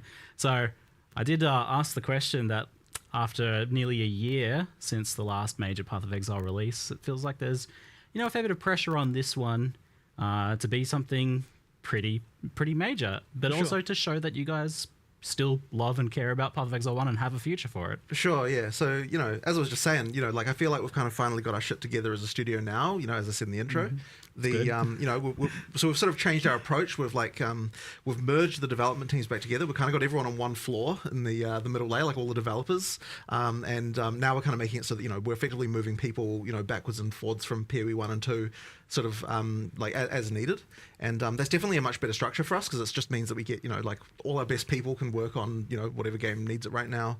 We've always worked well with kind of the fixed in the past, sort of with the fixed deadline model, where it's we have a fixed deadline, but if we and what's in the patch depends on what's ready by the time we get there, and I think that's just going to result in a much better experience for players. And so now that we've kind of got that, I mean, this really represents what we can deliver sustainably, what we can deliver in 4 months, and so we'd expect to see this kind of amount of content every 4 months, as we go forward, and for PoE 1 and 2 as well. So now that things are back, I would say we're kind of back in our stride again. Things should go a lot smoother from now. In God bless. We're back. That's not We're so back. Yeah. Thank goodness we're back. I did feel like that. I feel like the reception's been very positive so far, and I've been having a bit of a chance to play around with mercenaries, which are exceeding my expectations in terms of how fun and powerful they are. I feel like you guys have made them really powerful too. So we've honestly been talking about making a mercenary for probably 5 to 10 years. It's been one of those things that you've been keeps telling me coming about back it for up. years. Yeah, exactly. It came up with the PoE 2 Rogue Exiles, came up during Settlers League, I mean, that's just recent. I mean, a year ago, within the last year stuff. You guys baited me pretty hard, because last league you put out this system where you have these exiles that you send out on maps, and I'm like, oh, we're gonna gear them and all this stuff, and it's like, oh, I can't wait. That's what I've always wanted. And then it wasn't that, and I'm like, oh, now you're never gonna do that because you did this instead. And then literally next league, you do the mercenaries finally. So was it like waiting on something? Was there something that needed to happen there? I guess it was more just a question of having a good design for how it could work, and there was a couple of other things. One thing that wasn't really mentioned in the video very much is that the mercenaries do count as half a player for the purposes of drops and monster difficulty. And so that's going to kind of change the calculus a little bit. You're effectively getting 9-player difficulty. That makes the things way which there is some differences to the way that works now. But more loot stuff too. That's kind of one of those so things. You have to do it, right? If we just added mercenaries without doing something like that, then it would mean that the game would be too easy. Doing. So that's why we've kind of got that situation going on. It means if you're doing harvest farm, you wouldn't. If you're a more anything where it's quant farming, you would. New player, whatever you want to call that. They're going to carry you probably, or could carry you. And at worst, if you're, the power of 10,000 gods and have infinite everything and screen coverage and DPS, then they're just boosting your loot, right? So there's a flaw there on either side that is just going to be beneficial to every single player. So it sounds like absolute beautiful chaos, like 6-player party plus 6 exile mercenaries. Our initial design had it that you could have up to 6 players, or 1 player and, I guess 3 players and 3 mercenaries. It was like a mercenary takes a player slot is what we initially had. That was the initial way to think about balance, but I think it wouldn't have been nearly as good, because you want the mercenary to be part of your build, to kind of feel like it's actually, because it comes with auras and things like that. Effectively that all becomes part of your build at that point. So it's kind of important that you don't have to sacrifice that when you're playing in a party with other people. Didn't want to have the thing of okay, you join your 3 friends and then whose mercenary gets used. Exactly. Do I not get to have my guy now, and I don't get So it's we ended up getting away from that and just going, everyone bring the merc, and which results in peak chaos. 6 players, 6 mercs. It's fun. And I mean, you can also have an animate guardian, and you did tell me that there's changes for that as well. Yes, of course you can have. In fact, I expect a lot of people to now have your 6-player party with your 6 mercenaries and everyone with them animate guardian, because animate guardian no longer drops mercenaries loot, and then have a point to say that they don't drop loot when they die, and also not make the same change to animate guardian. However, if they do die in the instance, you can't bring them back. So at least there is still that penalty to having them be weak. So if they just die at the start, they're gone. Animate guardian until you play another it's going to result in a lot more people using animate guardian in their build, but now you have to gear up your character, 1 animate guardian and 1 mercenary. So we'll multiple mercenaries technically. So we'll see how the itemization and trade economy goes in that regard. And I mean, that's kind of cool though, is having all that extra demand for gear, and that's I was certainly thinking about how I want to keep some of this gear aside for the potential mercenary I was trying to find and things like that. But that adds a lot to that. But I did want to, before we get stuck into some of the new content, just kind of help ease people who maybe are a little bit worried about the future of Path of Exile just a little bit more. So this is what you hope to be able to deliver every 4 months, and you've got a much more strict kind of like approach to that now, where you were saying to me like, well, if this thing that you're talking about is not ready, then it's not going in that. Yeah, exactly. Whereas before you would push the date, I felt. Exactly, 100%. So we've been in the kind of push the date mindset, I would say, for like a couple of years now. Yeah. And in the past, we were never like that. We were way more strict with it, and I think it was definitely beneficial to do that. The issue was it was so hard to develop PoE 2 at the same time when we had all that stuff. So now that we're kind of like in the mode where we can support both with the release frequently, it means we can kind of go back to that model. And as I said, I think it'll just be way better. I just want to make sure we are always going to be that whole like plus or minus 1 week flexibility because you have things like sure. There might be holidays, like exactly. conventions, right. clashes with things and all that. So obviously you get that just before we get held to the strict to the day 4 month thing. But you know, yes, it is the goal. 100%. You go back to that. I think there is it is very, very important that you have, you know, as a player and a long-term player of a game, of which many of our players are, you have that consistency and you know what to expect, and you can be like, yes, I've played for my month, I've played for my 2 months, I know I can just, you know, stop for 2 or swap to the other game, do that, and then I can know it's going to be coming again in 2 months instead of that just like there for me again when I need it. that like unknown is very sad, honestly, as a developer and as a player, and I certainly don't want to do that ever again. I imagine it has a toll on the team in terms of them like knowing, because it's hard to make content, I imagine, and just not have it get shipped. Like, because it's the date's being pushed out. It depends on the person. Some people kind of like actually prefer that more. Some people do really like the deadlines. It's honestly a variety. Yeah, okay. Yeah. And you mentioned blending the teams together. That's like a big change, whereas before you were explicitly trying to separate them. And there was the question of like, well, there's problems with that, right? Yeah. Well, so, I mean, we had problems when they were blended originally, like years ago, where PoE 2 wasn't getting, like, you know, it kind of wasn't working because that deadline was so far out that it kind of works. So we had to split the team to get PoE 2 shipped at that point.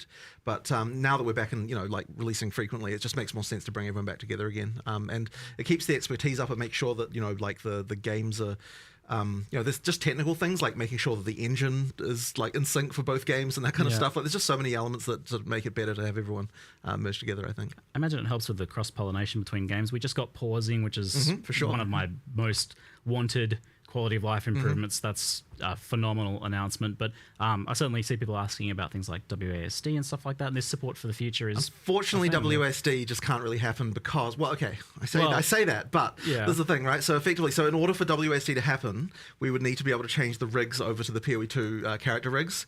In order for that to happen, we need to get all the micros ported over, and then we'd need to port all of the armors from PoE 1 over to those rigs as well. So it would be a really long-term thing. There might be a world one day where that can happen, but it's certainly a long process to get that to happen. That's what I was kind of wondering is like, do you envision a situation where Path of Exile 1 is like warrants that sort of massive effort in a year or two or something like that? Once we've got all the microtransactions ported, which we're doing anyway, then it wouldn't be like so bad. I mean, it would be a lot, but not like, you know, not like completely unreasonable. So it's a thing that could happen, but it's a lot of effort to get that feature. So the main reason to do it isn't even for WSD. It's because we've been pretty unable to make new combat animations for PoE 1 for so long due to all of the problems with the rigs. So if the main reason to do it would be that we can make like new actual melee skills properly again. That would be the reason. I mean, hopefully we can get to that. It's just it'll take a while though. A lot of the skills you'd notice, and if people have been playing PoE 1 for, you know, years, any of the new skills we add often just reuse the same animations. Exactly. And they're not exactly the most modern things in the world. Not so much you can do with it now. You don't get to do the cool custom flurries with like your swords and combos and all that kind of stuff, and you know.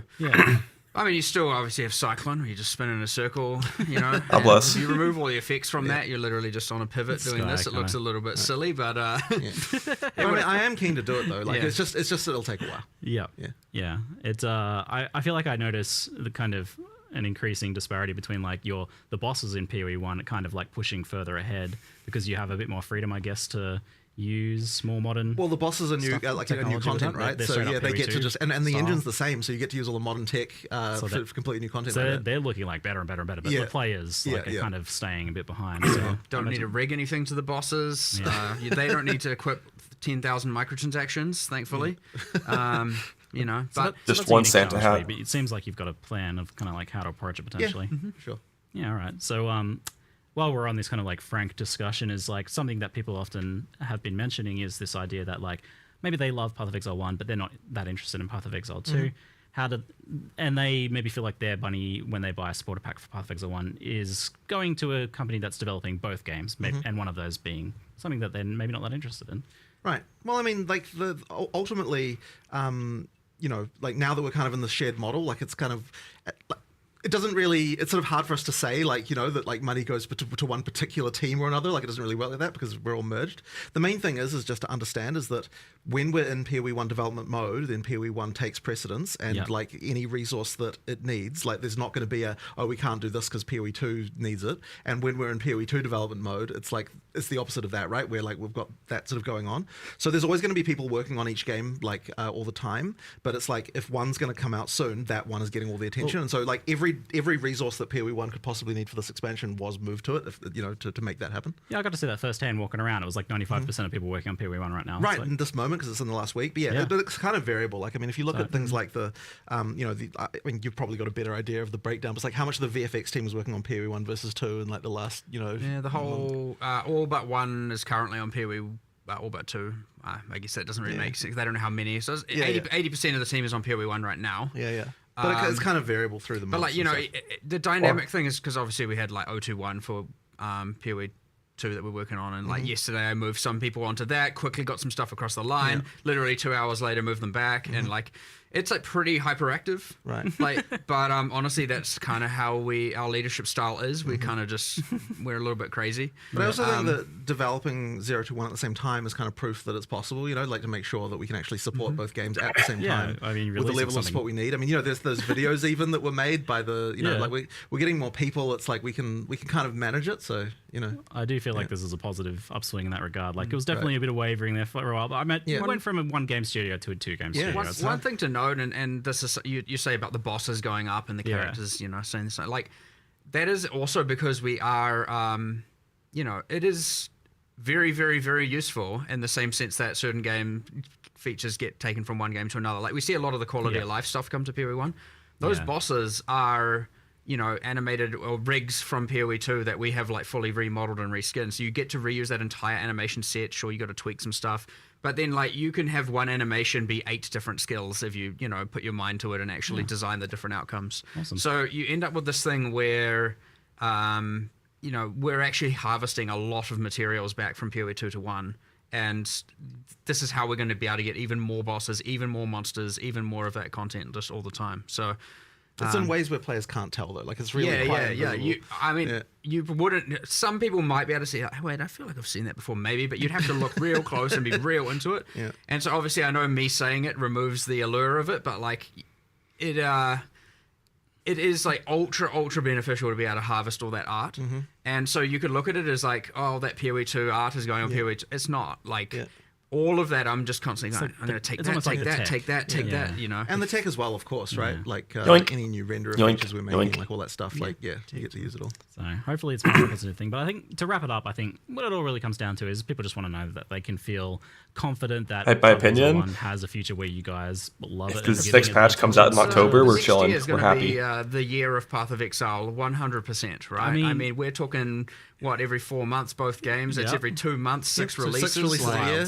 Wild. 6 releases a year, that's going to be If you guys can pull that off for a year, that's going to be wild. I'm looking forward to it. But I mean, and to allay people's concerns, I guess, in that regard, is you were telling me that this expansion is like this is part of a multi-season story arc that you're saying. 100%. Like with obviously you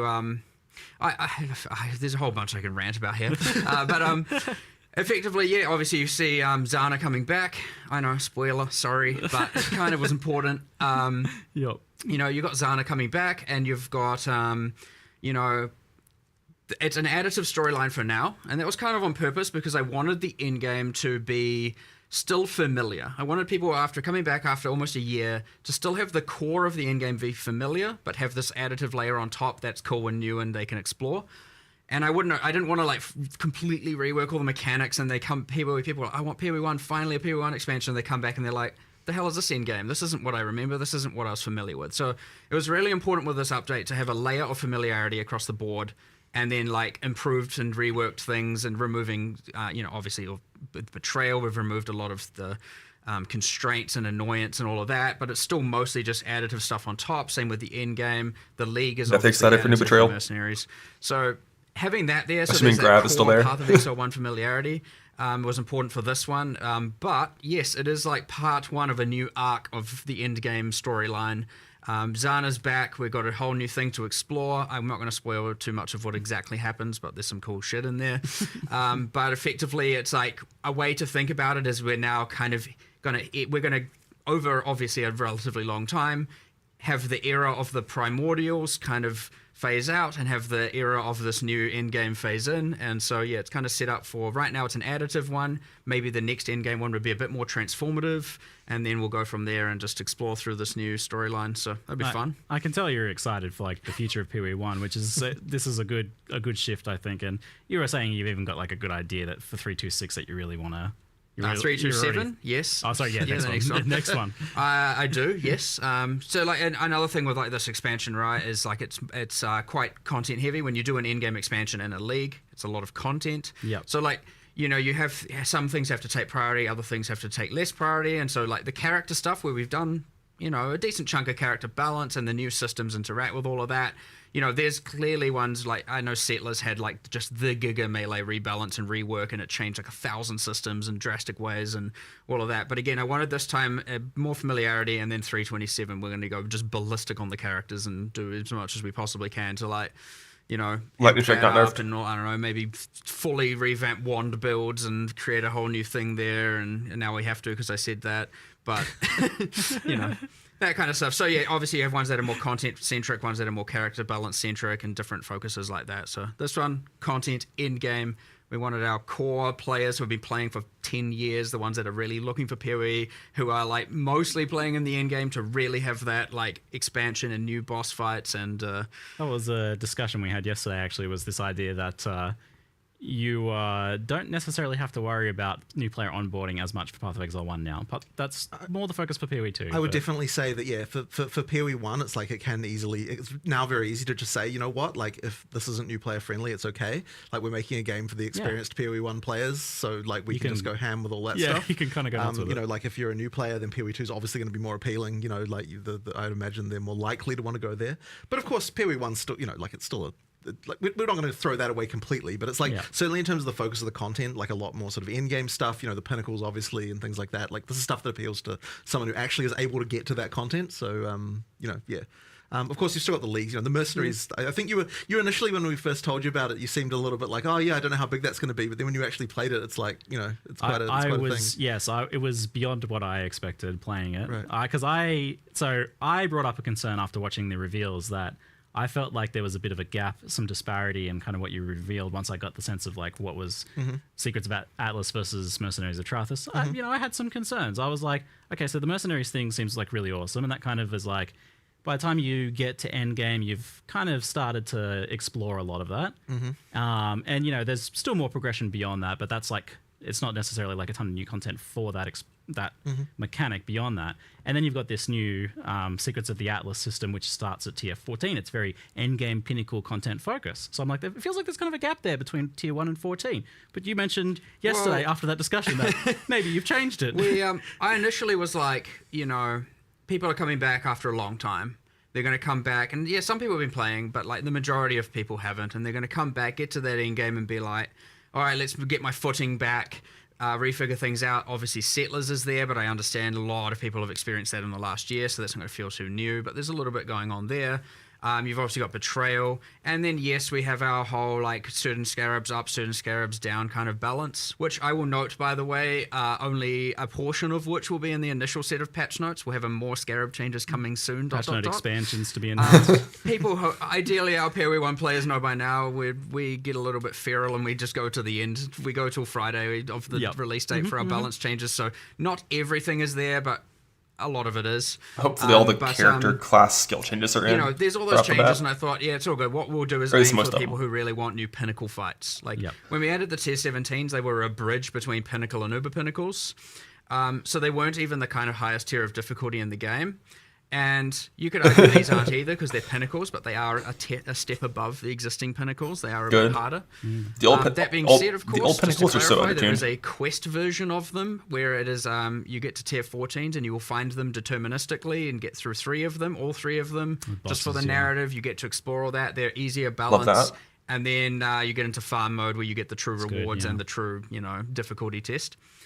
But as you pointed out, I thought that'd be alright, and then you did raise your but what about between tier 1 and 14? It's not going to feel very new, and it was like, yeah, where's the content? Yeah, fair enough. We made some changes, of course, and as much as now in the live stream it says we're introducing it at high tier maps, that is where the story is introduced, so to speak. But we're now adding a bunch of trickled stuff beforehand, all the way from tier 3 maps, where you're now you're finding those memory influence maps, or the influenced by the originator, as it said. You're getting the memory strand items, which are very useful for actually finding good item drops and crafting as you're going through the in-game. And so you're getting that all the way through. And then, once you get to the higher tier maps is when you get into the actual pinnacle storyline with the new 3 pinnacle bosses. I have to pee so bad. Please ask a question. I don't care about what we thought was good oversight, but this is always what happens. I think even Jonathan mentioned earlier is that often, when we have these podcasts and interviews, it's just half the time we end up discussing stuff that we're then going to go and change the day after or the day of, and that's exactly what I feel we like something end up always doing. comes out of the Q&A. Watching your phone? Good idea. Development during these, which I mean, there's so much that to not and happening so rapidly and coming together very much all together at the end. It's impossible to really have your eye on everything and not miss some things. Even we always often miss things, and then it goes live, and then we address it then as well and stuff like that, right? It's just very very crazy, but again, that's I kind of think that's the magic to it, and what allows us to do so much in so little time.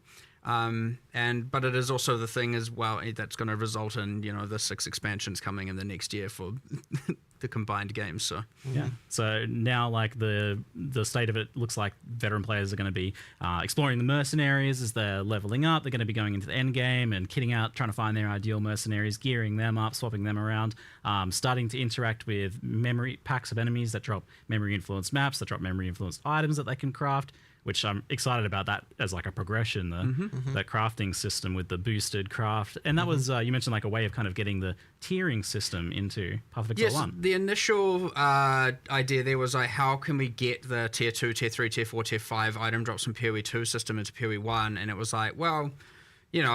why don't we just do it in the new in-game system? And then we're well, we can have more granularity. It can go all the way from 1 to 100. There's not really much point not. And so you're finding better items. Every time you pick up these items, it could have a set of full tier 1 modifiers. So that was the initial goal. And then, it was well, may as well, the crafting orbs can just consume it as well. Now it's worth getting into that specifically. The basic crafting orbs all consume it. And right now, we don't have fossils and harvest and stuff do it, but it is our intention to implement that. But it's a bit scary. There's some OP there for sure, but I really like all those systems interacting and interweaving. Please. Now, what we're finding right now is that you actually do that crafting first, then you consume the memory strands for the final exalts and final applications. And that is something that is happening internally, and you're getting some pretty insane outcomes there to guarantee a T1 mod on your final exalts and stuff like that. But if we were to do it the other way around, you'd probably end up having it be very much using all those systems. So before we turn that on, obviously we're going to review every single thing and make sure we're definitely happy with everything, because it is a very complicated web of craziness. But actually, that was a question I was wanting to ask. Was how do you even make new crafting systems for PoE1 at this point? With all the various intricate, do you just kind of make it and you just cross have your to, fingers? you just have to effectively just take the chance and just come up with what you can do. Because if you worried about literally everything, you'd never make anything. So you have to on some level. But it's the same with uniques. It's the same with new character systems. There's so many variables that you kind of just here's a thing. Let's see what happens. Yeah. Oh. Yes, exactly. That's kind of broken. Great. It's fun though. It's just fun. So you've got this progression system now, which sounds phenomenal. That sounds like a really nice improvement to just while we're exploring the various changes you've done to things like the massive overhaul to Betrayal, for example, and the new Scarabs, those new systems, the integration of the previous content that's gone core. And then you get to tier 14, and then it's new story kicks in with the Secrets of the Atlas, the memory system, and that uses the kind of like the idea of those memory threads. Yeah, we had what was memories before. Yeah. So that was like there was Elva's memory and all of that, and they had kind of different things. You couldn't juice them, but some of them gave pretty specific rewards, and a bunch of them were worth absolutely nothing. The lack of juicing kind of meant that they didn't really have a good place in the end game, though. Yeah, there was only a couple that were worthwhile. We were like, we didn't really give that system justice, so like let's kind of use that as the baseline for the new memory threads, except we 100% allow full juicing. Yep. And make them more unique, have the alter mods at the end of each run, and then have the new influence mechanic. And then what we did is we took all those memories and we were like, I think it was Octavian actually who suggested it, was like, good job. Put all those on Kirak. And so all the Kirak missions that can now be offered, since Kirak also couldn't be juiced, Kirak missions now can give you all of the things that appeared on those memories before, which gives him a unique thing that he didn't have before as well, and it can be more valued farming that. So you can get like big harvests and stuff in there. Some love. That's good suggestion. Thanks, Octavian. And but yeah, effectively those, and then we're like, those memory strands, we don't want it to just be I'm doing normal mapping, then you find the memory I've already tripped up now. And this is the thing we were talking about yesterday with all the terminology. Memory threads versus memory strands. The memory threads. Again, once you're playing, it's a bit more clear. But yeah, we've got a bit of synonym thesaurus issues going on. You're doing the memory threads, and it's like, well, we want to be able to do that experience without just having to go, okay, I don't want to have to run a bunch of maps, get a thread, have some fun, and then, I'm back to just, regular things. So we're like, well, once you finish the storyline, I won't explain exactly how that concludes, because it's a big one. What those maps that you can find on that thread now will start dropping but it's T16s, and more frequency, and then but they will be rolling with Tier 17 mod pool, and we're kind of calling those T16.5s because they are very close to T17s, and it's kind of honestly, I would say in some cases, if you get the right memory skills, better than T17s, which I know has been a huge concern, and I agree with that, and I am finally, hopefully, we can not have just the age of T17s that can't self-sustain and you have to trade for, and a lot of frustration there. That's the hope. If it doesn't fully solve it, obviously it's still the intention to. Well, so we will. Well, let's talk about the problem with Tier 17s then. So, like, obviously there's a few issues going on there. It seems like that you had this like very varied endgame, tons of different maps and everything, and then kind of narrow that down to 4 maps instead. And obviously it was presenting problems for build diversity as well. It was also a clash because it was like those were meant to be the bossing way to get to the Ubers. Yeah. And it ended up being the juicing. And so then you have you have a kind of economy clash between people who want to farm bosses and people who want to juice. And it was like, okay, well, they were intended to be the boss way. Whoops. But whoops. They were still kind of fun for both axes, in some regard, minus a few little bits and pieces. Like, obviously, we had to do some changes to the mods, how they generated. Like, we certainly had some hiccups with that one the first time around. But it was then all of a sudden now T16s are dead, Yeah. So the hope here, bring them back. You can farm the map you want as with the originator influence on it, I believe is what the text said, or what I call memory influence or Zana influence. All of these things, whatever. They're influenced with a bunch of red and blue stuff. You get the pedals, you get the skills, but you get the div card you want, you get to farm the layout you want, you get to do the boss you want, and you don't have to deal with Can you say somewhat definitively if like juicing is going to be happening at Tier 16s again, or is it still going to be Tier 17s a bit? Not sure. I currently, as far as I can tell, it should be in the 16s, but I didn't want to make it that the 17s are just garbage. Yeah. So you haven't taken a hard stance on it. I think, especially with the right memory influence skills appearing, which you do have to take a bit of a gamble for, and sometimes you get really good ones and sometimes you get okay ones. That's part of the fun when you get it and you're like, oh, yes, I got the epic one that revives monsters and I get all the loot twice. And then when you get that kind of thing, it's going to be like, okay, this is just 100% better. Like, how was it not?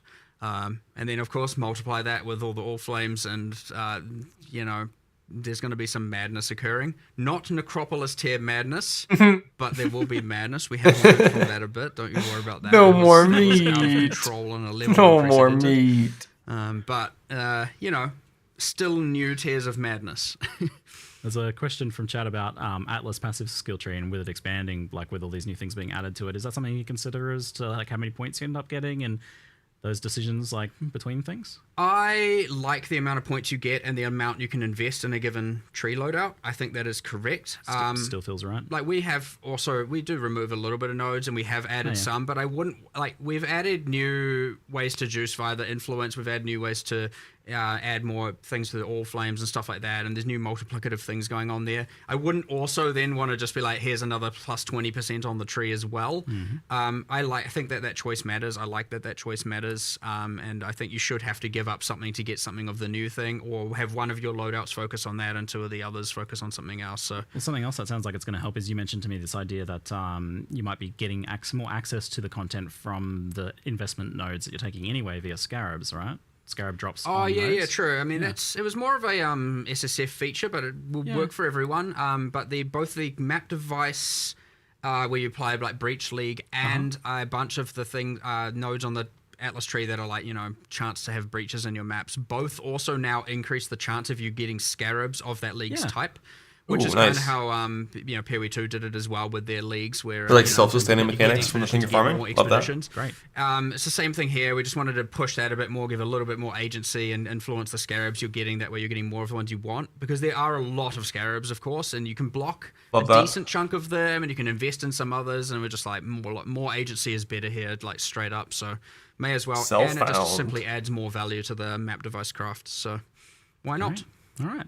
I know we're jumping around topics a lot here, but let's just kind of be in the flow of things. But on the mercenary topic, so you've designed these guys to be so good that everyone's going to want to use one, right? And that's like the right way to design it objectively. But it does raise the question as to you need to make sure that they're not abrasive to use, that they're fun to use, that there's not necessarily problems where you feel like, oh, I have to use them. So how do you go about making sure that that's the case for these guys? I mean, obviously them increasing the difficulty, is a thing that says maybe you don't want to necessarily, maybe they're not pulling their weight on a boss fight, and stuff like that, making it actually harder because of the life. If you don't have the right mercenary, or if you don't have the right mercenary, you don't have the right gear on them.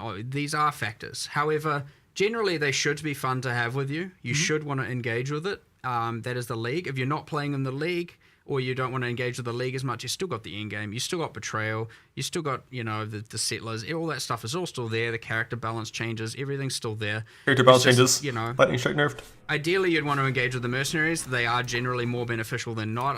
You would have to really over level them and not be upgrading them for them to start being kind of useless. But the item and combat mechanic with them by itself is also even if you're not hiring a mercenary, there's still there's a source of items there. There's new things like mechanics that they've got going on with that. So even that part is a thing in itself. Well, something I didn't realize from watching it and then even playing for a while was that, and I think the UI is getting improved by launch for this, but the when they have the currency pocket, when you don't actually pick a currency from that, they give you all the currency from that window. Okay. Yeah, it's so. It was a bit juicier than I thought it was, actually. It kind of caught me by surprise. Yeah. Why not? But it was interesting creating a, there's not many leagues where you get one reward. Yeah. And obviously not the currency pouch, but you pick a item. Picking a single piece of gear. Yep. And so we had to really think okay, I mean, you can see it, so you already get a pick from all the different slots. But it was how do we make sure that their gear is comparable to what a player would have, which is kind of you're identifying many and picking the best, and you're crafting a thing, and so it's always better than average. And so we had to really think about what their gear should and what their items should look like, to be comparable to something you would actually want or have. So yeah, it's rare to have a league where you actually only just get one item. Even Ultimatum, sure, you get one in many rounds in a row, so you still get up to 10, whereas this is just actually one. So you have to make sure it's good, right? Yeah, and that was actually kind of complicated to do, but, there's some pretty powerful stuff you can get from that. I mean, obviously the uniques are relatively easy. The stuff that stood out the most was they do affect the mercenaries. What are they called? The special modifiers? But the... infiltrate rare items mods and stuff like that. Yeah, it was a little bit complicated to actually get that to feel good, such that you feel like infamous. I actually want to take that as opposed to just always taking the infamous mods look cool. So if you want to do that, go ahead. Random rares have to be so good. Curiosity, was there any kind of thought on something that I want to take? What sort of items or what sort of mods they roll on? At least after day one. Since they are kind of specific builds. Yeah, kind of. It is relative to the build more so, yes. Yeah. Like there are like 30-something different archetypes. So we talked about like the Striker and I can't remember the names of half Eruptor and stuff, but there are like 30-something of them. And, you know, there's a Chaos Mage and there's ones with curses and ones with auras and ones with... I'm obviously listing all the utility stuff because I know that, you know, it's the aura bots of Trathus really is probably how a lot of people are going to see it. No aura, exiled. But actually, there's a lot of Amen. there's a lot Give me of custom haste. skills in there. They're not entirely player skills. Yeah, I that's know we wild. touched on the Trathus skills, but we, you know, like only showed this. I feel there's maybe between around 16 of them. Some of them And are you cool. can get There's, those, like, right? They can just be in their little pouch. And you can just take one. You can pick them, and when if you Wow. defeat them, they drop it, and you get it, and that's a new. So it's kind of like a transfigured gem in a way, but it's a Trathan gem, and it's just so that's a way of delivering a bunch of new skills and A much you have- harder I know to you have, acquire like, gem type. Bloodstorm Call, which is like physical, that creates a blood dot. So you maybe want to add, you know, so there might be some builds that want to do that. There's like new Cool, though. spectral shield 16 new throws skills. and a whole bunch of different things. We saw the siege ballista in the live stream, but there's certainly a whole bunch of them. I know there's a kind of incinerate based blast ray. Blast rain was it? Yeah, like arrow comes down, does a wave of almost like an incinerate wave out of it and stuff like that. So like, Had some fun with that. you know, spoiling a bunch of them, but it's only 4 or so. But yeah, there's heaps of different skills there, which is pretty cool. But then they also just have like kind of high cooldown and different passive skills and stuff like that as well. So like, there's a lot of Probably stuff. should to have put consider. more of those in the video, honestly. Yeah, 'Cause, possibly. Yeah, probably. Yeah. Hey, there's gonna be some surprise and cool stuff for people to find. that's You it, know, it's yeah. all right. It was a 42-minute presentation. Yeah, you know, like it's all right. Give a taste. Let people find a lot of cool stuff on live. So, In terms of making them fun to like manage and hire and things like that, if you'd asked me before playing it, I would have said like, oh yeah, you want to be able to like spend some sort of passives on them or something like that. But then actually after playing it, I was like, oh, it's kind of good that you didn't go to that level because then there's no lock-in with them. You can change between them easily. Would have and- been a bit annoying, I think. Yeah, and When a did bit too much tedious upkeep. low micromanagement on this. So like doing Yeah. the gear, but you won't have to do that too often.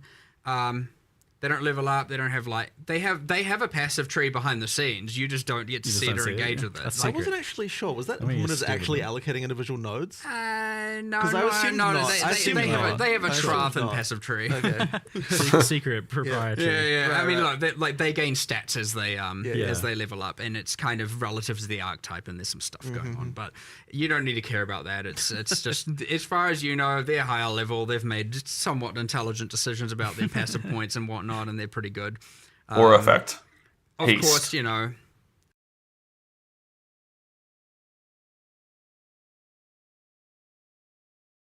He's paused in deep thought. Some are better than others. Some will be good for your build. Much like you will have, here's the meta ascendancies for a league.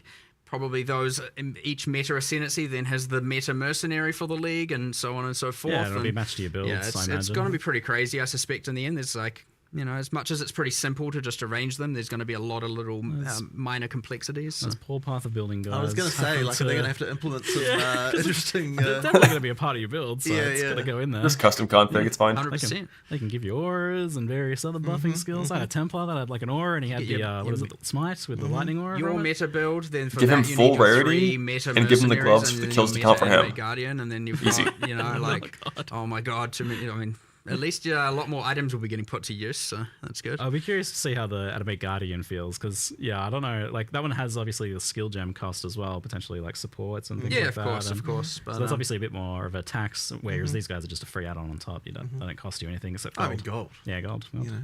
Which was you intentionally didn't go for an upkeep cost for them, which I noted. Yeah. I mean, you already earned there.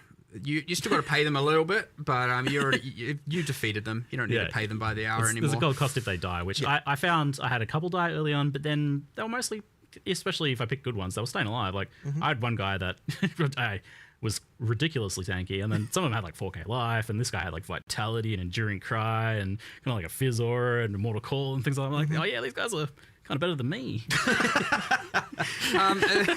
That's true. Yeah, often you might find yourself aspiring to become more like a mercenary.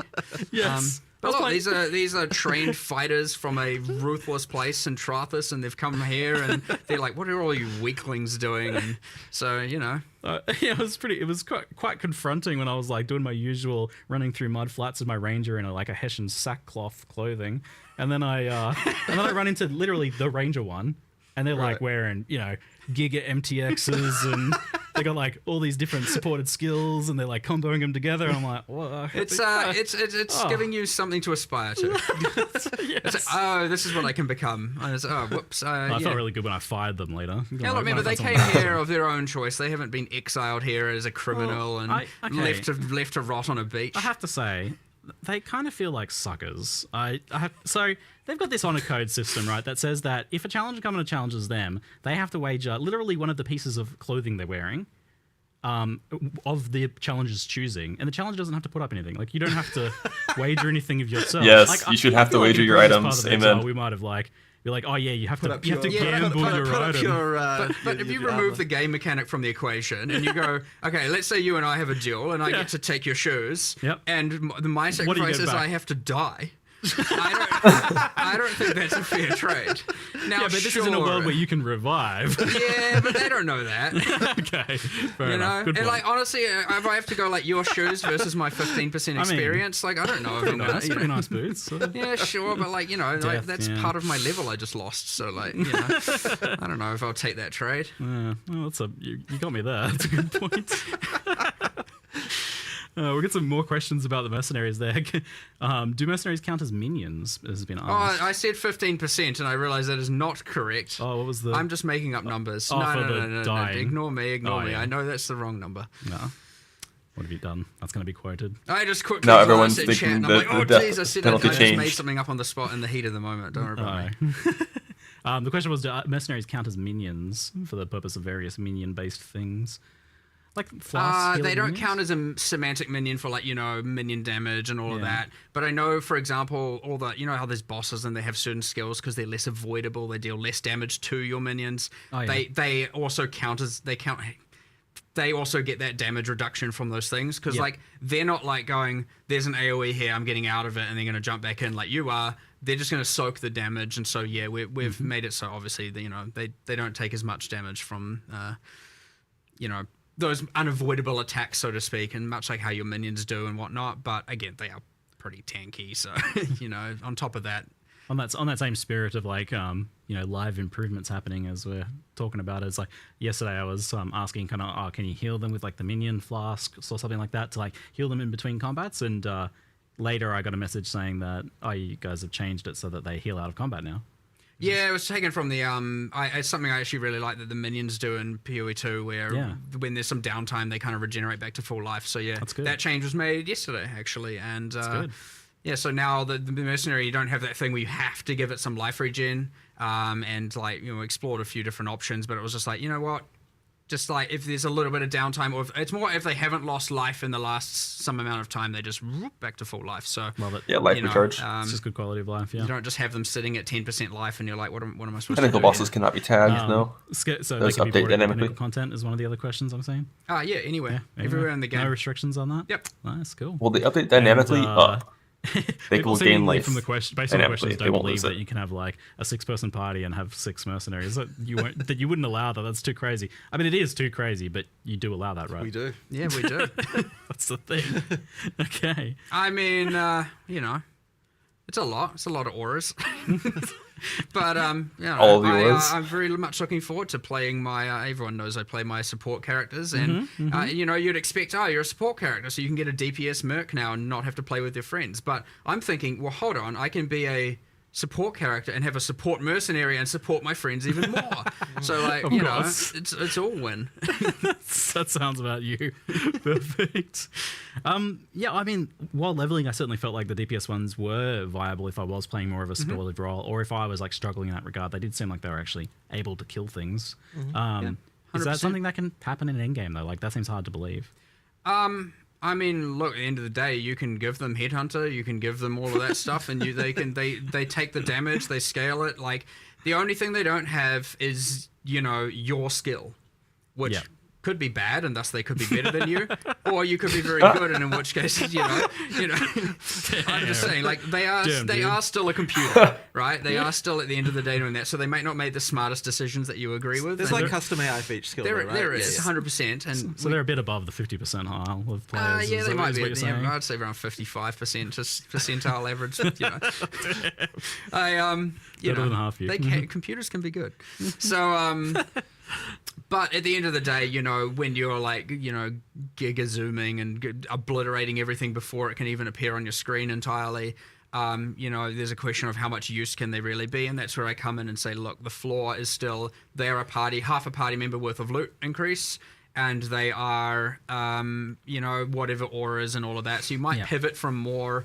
You definitely want, like, DPS ones are real good all the way through, but once you again become the power of 1,000 gods, like, there's a certain point where there's only so much you can do. Now that being said, if you do want to play a more passive character and you want them to just go wild, like they're pretty strong. You can park the mercs. There you is have 3 of them. The thing where if you miscalculate that, Chilling you go into your pinnacle, on the sidelines, relying on them to kill it, and you miss the mark and they die. It's not like you're bringing them back in that area. They only have one so portal. now you're like, oh damn it. I'm not sure what to do now, and you've got to do it the hard way. So, but yes, much like the new Change the Animate Guardian, if they die, they don't come back into that area.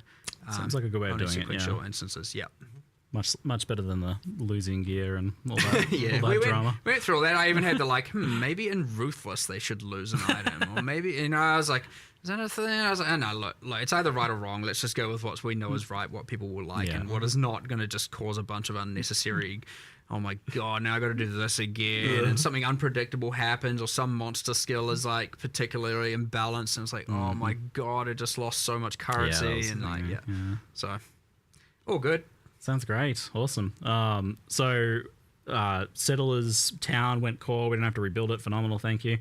Gold goes core, which obviously as an experiment feels like a success. Then, Jonathan, I think you feel like you can speak to that. I mean, sure. Gold was a core feature of the game. Yeah, I mean, I'm definitely happy with where Gold, with how Gold improves things.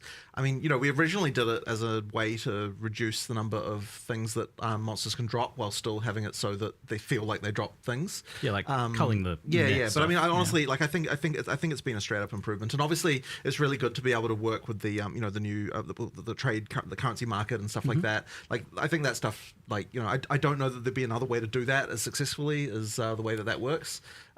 So I think that's worked well. And it's funny because like, on the surface, you're like, oh, every game's got gold. But the funny thing about it is that in most games, gold is a lot of games have like bound items, and then gold is the only thing you can trade. In our game, you've got unbound items, and gold is the only thing you can't trade, and that's why it sort of works as that kind of trading kind of thing. So I think the way we've done it, like, it works well, and I definitely want to keep it. Like, it's got a definite place for sure, and like, we may be able to expand its use as well more in the future potentially. Like, right now, it's not used for like shops or anything like that.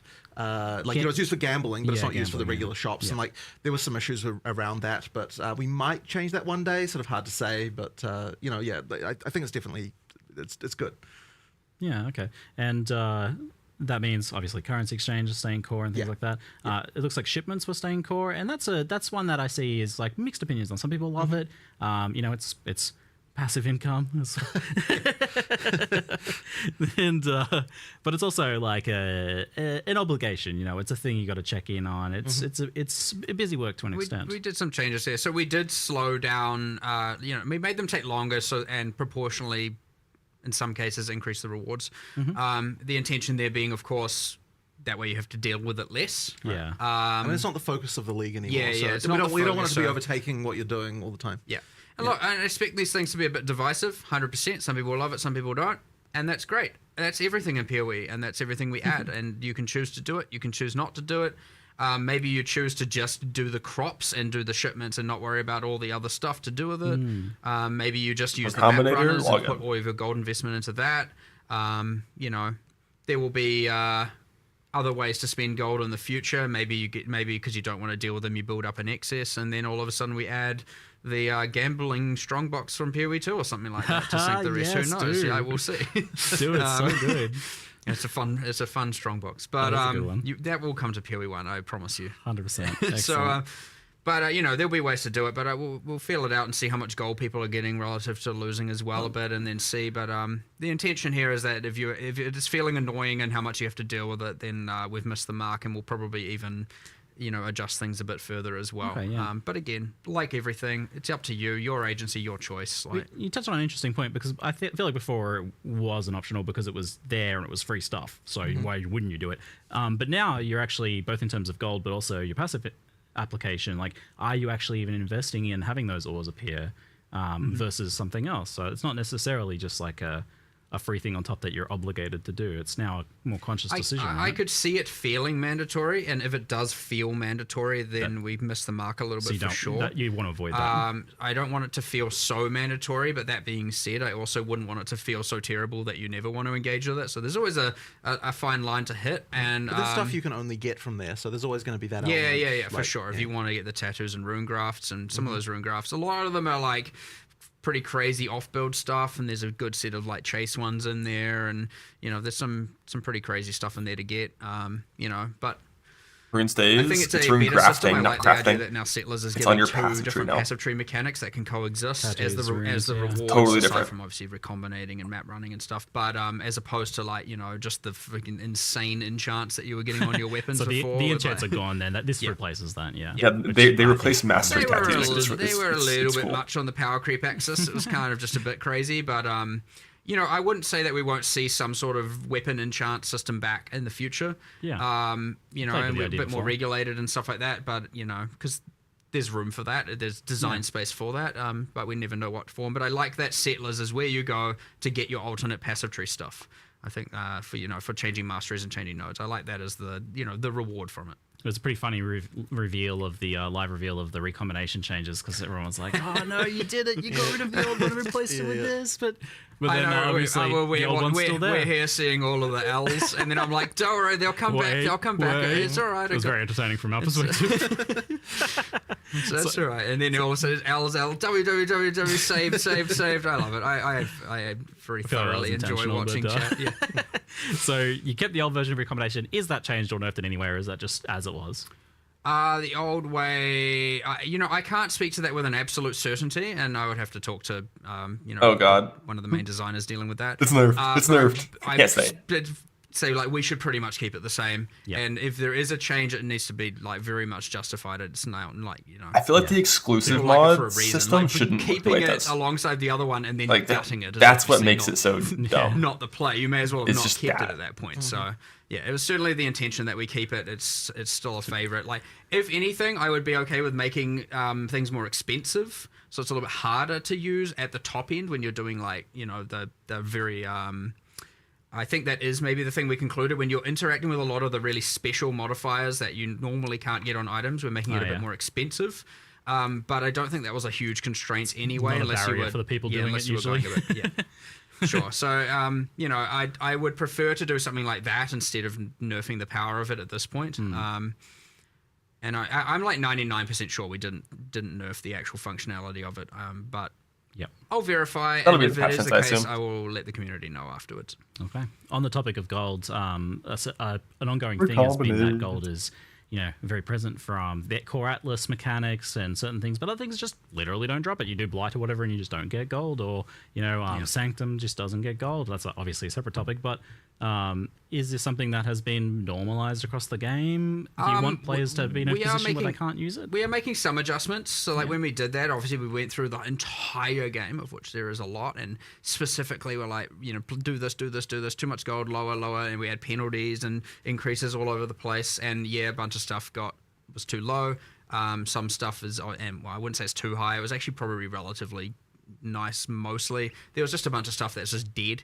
And it is our intention for that to not be the case. So we do want to increase those. I don't know how much they'll necessarily increase by, but it is something that is on our radar 100%. So Yeah, okay, great. Because Heist is a good example. Yeah, I think the most compelling argument I heard in favor of making sure that those had access to gold was for the player who wanted to focus on just that. They just wanted to heist. 100%. They can't currency exchange, right? That's the biggest problem. 100%. It isn't.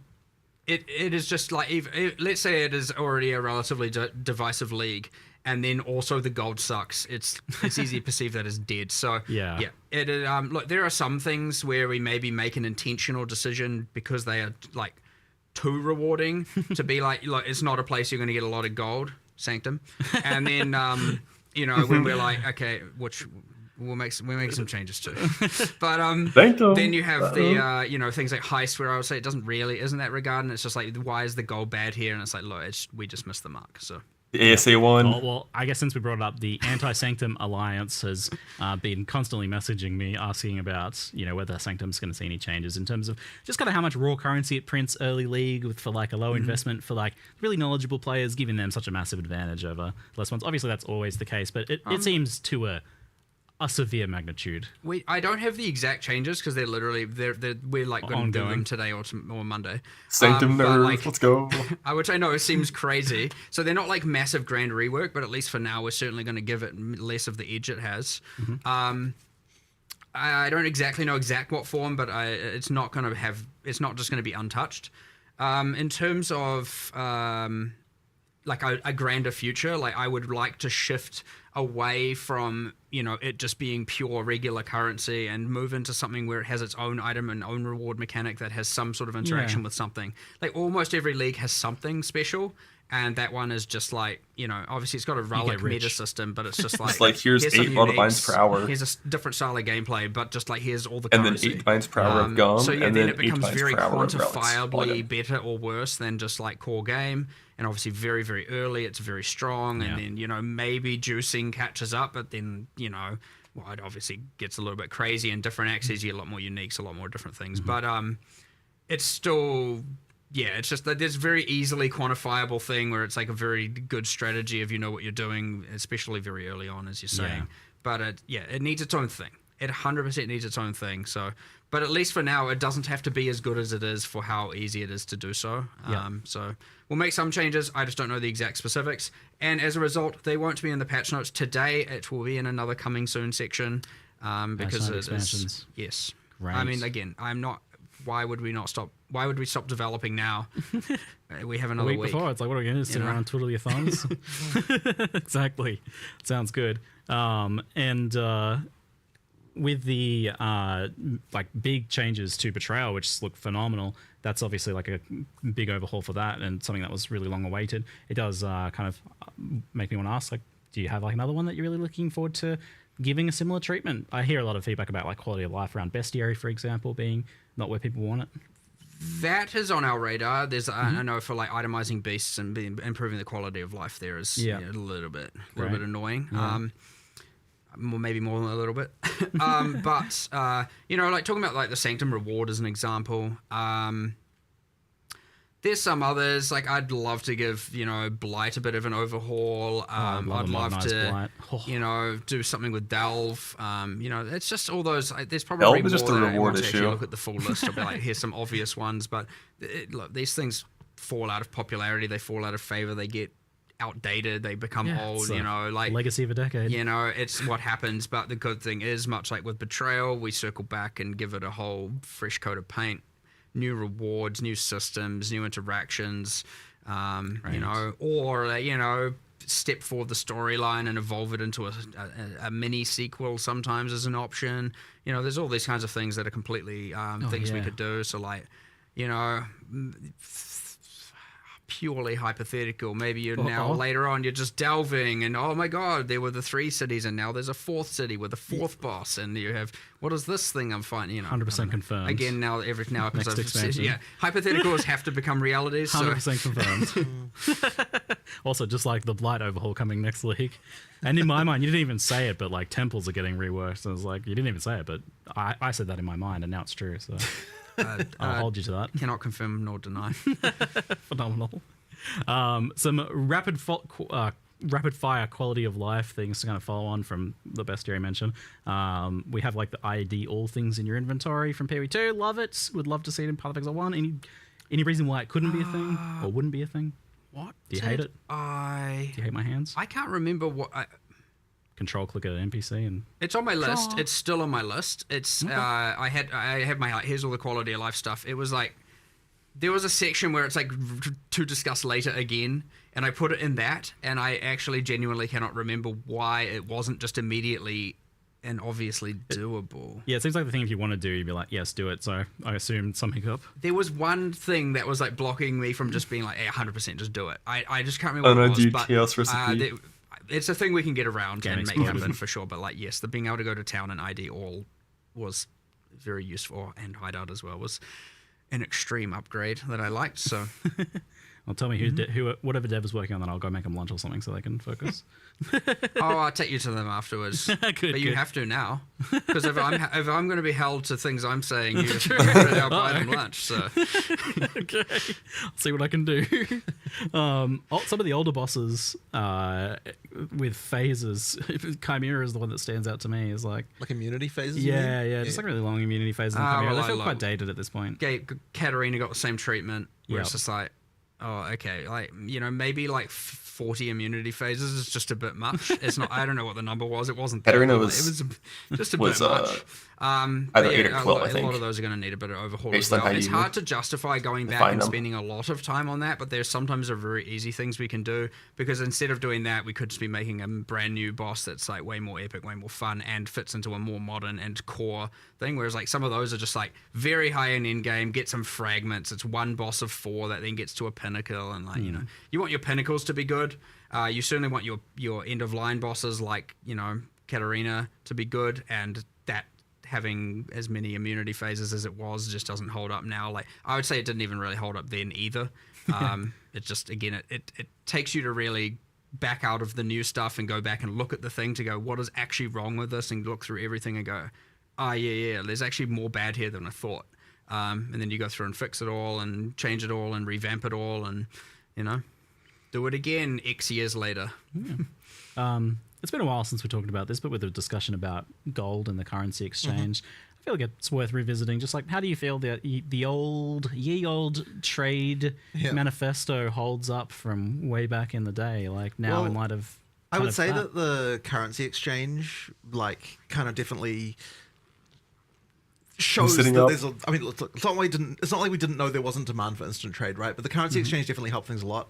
And I know that we still want to do more stuff. Like, I've kind of talked a little bit before about how there's other things we want to do, and I still think we want to do it. The main thing is that, yeah, like, the gold allows us to make it so that there can be a cost that isn't the cost of having to do the actual trade with you know, like, individual other people.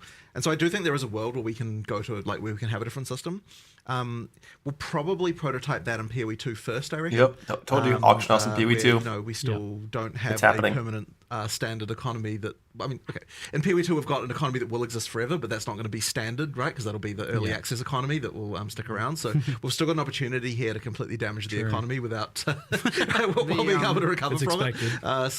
Yeah, I know from my perspective, when the currency exchange came out, I was like, after we played, and it was such a relief of friction that I was like, you were like, oh, this is all we ever need. Maybe this is enough. And then now after, and obviously then it started coming back a little bit. Then playing 020 on PoE 2, and then going and trying to trade for more items, I was like, I'm reminded of all the frustrations. I'm like, we definitely need more than just the currency exchange. So I would say we scoped the it out. Shitty I wanted to etiquette see of if, like, PoE 2 it's fair enough, players. and then I was just like getting beyond angry trying to trade, and I'm like, Triggered why Mark is the enough to whole give us an server auction house. AFK? Let's go. I think it might have been worse in PoE 2 because of more new players. Like, it was. So what I found in PoE 2, a fun little trade thing, is when I first started, people didn't know. You know, go to you invite them, they come to your hideout. Basic etiquette and I'm like, stuff. are you coming? What's going on? And then they're sitting in Act 2 town, just like waiting for me, and I'm like, I'm like, oh, okay, I get it. No one knows that you just go to your hideout. That's a new thing to have to learn. Oh, and it's shifted as well. Like weird new kind of like things of like culture things have grown out of that. Just like kind of independently from different like new people versus pre-existing PoE players, and it's become a strange little. It's thing. real fun to watch, eh? It's an interesting little social experiment thing going on, isn't there? But Yeah, I think like I think what you've touched on there is that it does just kind of raise the question of like, oh, where should the friction be? The friction being in gold feels really good. I think that is exactly the thing that we UX. would prefer, right? Yeah. The thing that's going to be the question is that if gold is the only friction, there still needs to be that the cost of it is enough. So the thing that the trade manifesto talks about basically is you get this issue with you don't get it with currency. So doing it for currency is actually fine because. Currency, it acts as a sink. Like it is currency, so it's okay to have like fluid trade for that. When you start getting into items, then you start to have that issue where the stuff at the top is worth like astronomical amounts, and the stuff at the bottom is worth nothing. And like any trade will cause that, but the easier trade is, the more you get that. So you've kind of got this like if trade like relative gold cost to the very cost hard, of you the get sale. the flat line. You can turn into more of an exponential growth curve as you as trade becomes easier and easier. So effectively, you just have to make sure that we're hitting the right point. And what I worry about, and this is one of the things as well, if we first do something like this, we're probably going to have to price the gold cost pretty high as a starting point, for sure, yeah. and then kind of maybe back it off as we see like what the effect is, because if gold is the only barrier, then you're going to see those that kind of issue. Well, gold's like a direct kind of translation of your like play time / play Exactly, quality, and your efficiency so to that trade capacity. So the fact right? that it works that way, where it's effectively character, like bound to you, effectively means that we can use it this way, and that's kind of the difference between us and other games. So I think it will work, but it's like we're just going to have to be very careful. 100%. Because I 100% get like the concern about it, because this is about like what you're actually putting on your character and circumventing whether you actually do any gameplay for that. But this makes it so that you are doing gameplay for that, and it's an alternate method. And so we have to be careful, especially in the early game, where if you can just get something that some high level player just doesn't care about anymore, so they sell it for nothing. And then but it costs you, but it still has to cost you then effectively something. costs it sort of needs to cost you something. So we just have to make sure we're getting that right. So when we do it, it'll we're gonna have to be very careful around that stuff. Interesting. Yeah, and that I mean, sounds like even it if could be gold it was cost just kind based of on the like, rarity of the unique, you can only really or the rarity of the realistically mods do on the a couple rare item. items a day, then it's not your bulk trading kind of method. Can be, it exists alongside the existing one or something like that. That could be a prototype for it. So it seems like it feels possible now, whereas before it was like a no way never. That's crazy. It is possible now for sure. It is possible. Which is it's just I'm excited to see what you do to experiment with that. Mark seems keen. Won't be too far away, I think. Bloody but, AFK people. As I said, I'm pretty sure we're gonna prototype it in PoE2 first. Yeah, that makes sense. Where we've got. I called this shit like 6 months ago. Auction house in PoE2. I mean, that shows a bit of like. Y'all were like, nah, copium. Sanctity to it's not gonna happen. there for the people maybe concerned that you don't care about it. Right. So I guess so. Yeah. And just one more note: and all you people who are listing items, here he goes, rant time. And then you're not even AFK. You're in a map. And you're just not replying. Don't list it for that price if you don't want to sell it. Please, stop it. Please. Or actually, no, you're going to keep going now because then you're going to have more drive to get this new system implemented. So, yeah, it backfires, but whatever. There is that. Make trade as bad as possible to motivate No, you guys. we're not having some accelerationist concept here. That's terrible. Trade terrorism to invoke an auction house. We'll have the Q&A on today. Thank you very much, folks, for hanging out with us, and thank you, Jonathan and Mark, for answering. Oh shit, it's time. I look forward to playing more of Secrets of the Atlas and Mercenaries of Travelers. Yeah, awesome. Thank you. Yeah, everyone has fun, and we're back. Yeah, we're so back. We're so back. So back. See you later, guys. See you later. Time to crash the website. Let's go.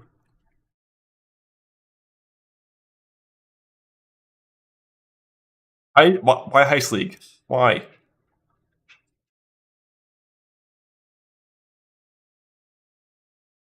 Let's go. Which one is this? Nice. F5, F5, F5, crash it, crash it.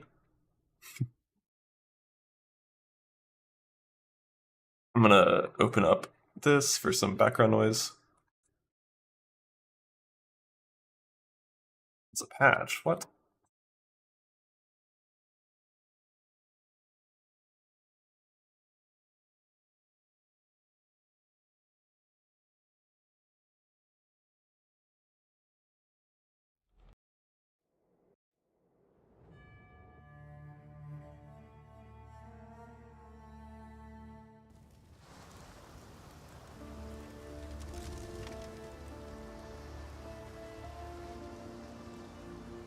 Ban spoilers, yeah, so for those of you that have a minute before, Please don't like scroll down, control F ahead, and then find something deep in the patch and then post it.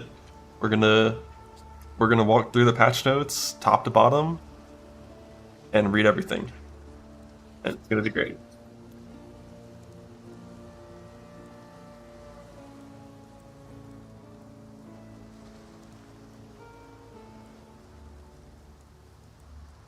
I'll do that, but it's not gonna matter, I promise you.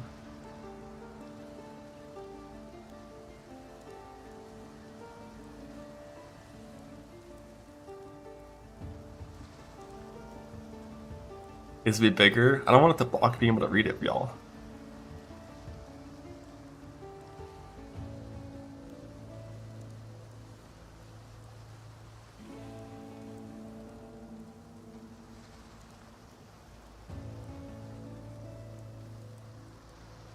Oh my god, it's out.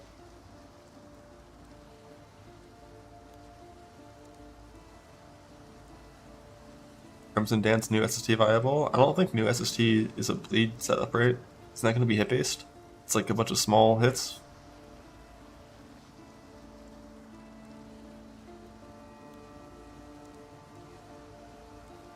Lake of Calandra.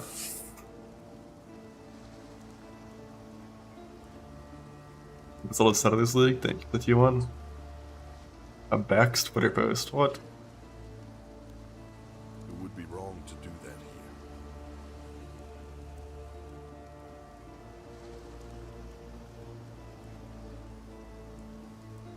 3495, that's an old one. 0.9.1. Added Captain Fairgrave's quest to the ship graveyard.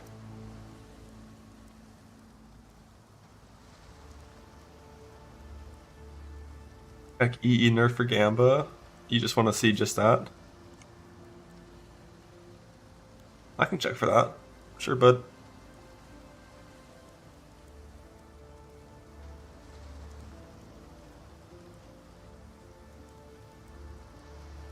Betrayal 2020, you don't have to semi-set in Foothills. I haven't really done Foothills Betrayal resetting in a pretty long time. Not since the Atlas changes that made it so easy to spawn Betrayal in every single map.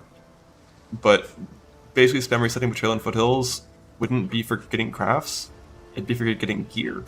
And it's still useful for that.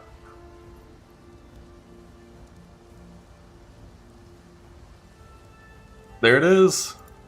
There it is. No spoilers. Secrets of the Atlas. I'm not going to bother reading through this stuff for the most part. Cause actually, I'll read some of it. I'm not going to read this out loud. I'm just thinking anything is new. Because this is just like the Challenge League stuff being talked about. Influence of Memories. Defeat the boss. It applies modifiers. There's mini bosses at the end of each thread. Yeah, we've already seen that. Check unit for Gamba. Alright, let's check.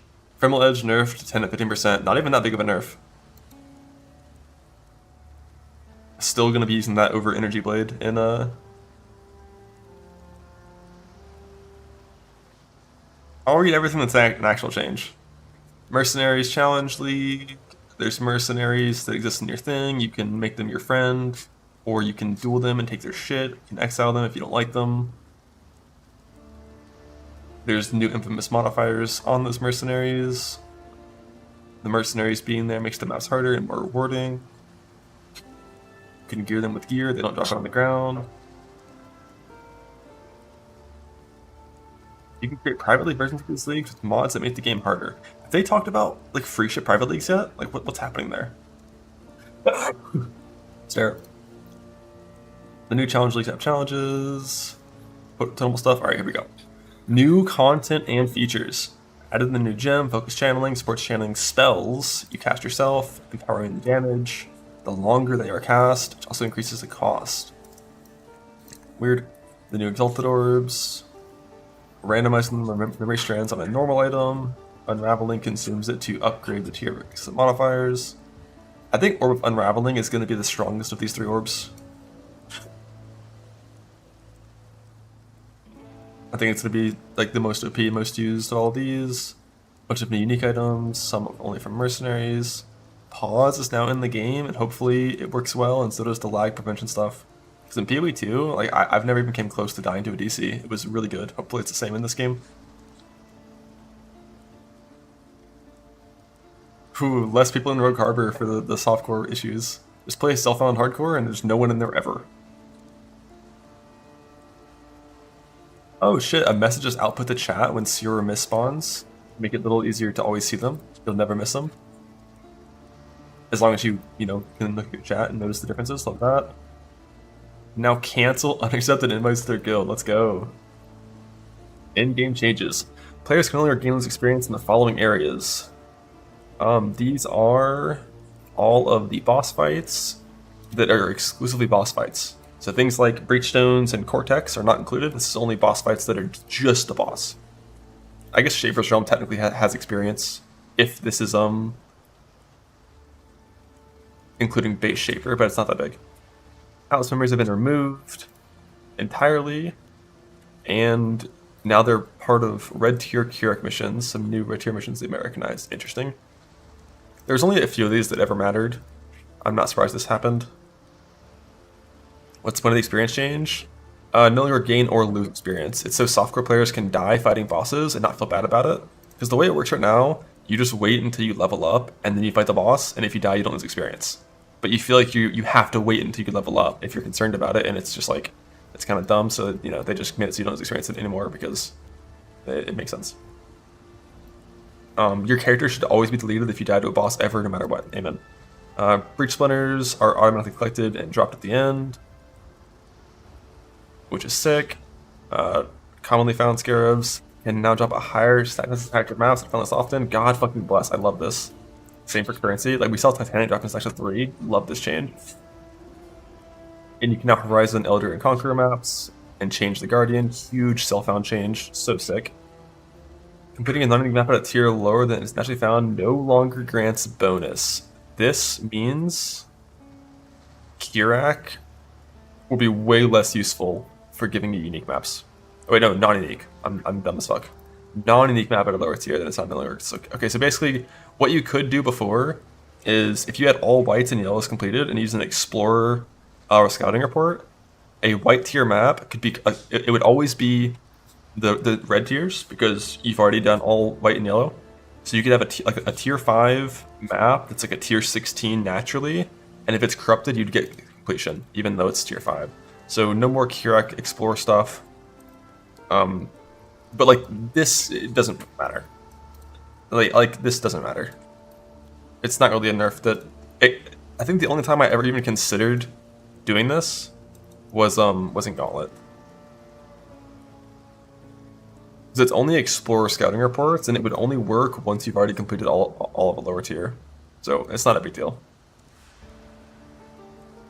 Further improve the level generation of blighted maps. Again, all maps are back.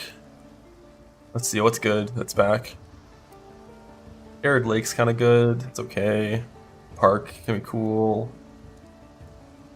Honestly, most of these maps kind of suck. Waste Pool is back. Power. What's gone?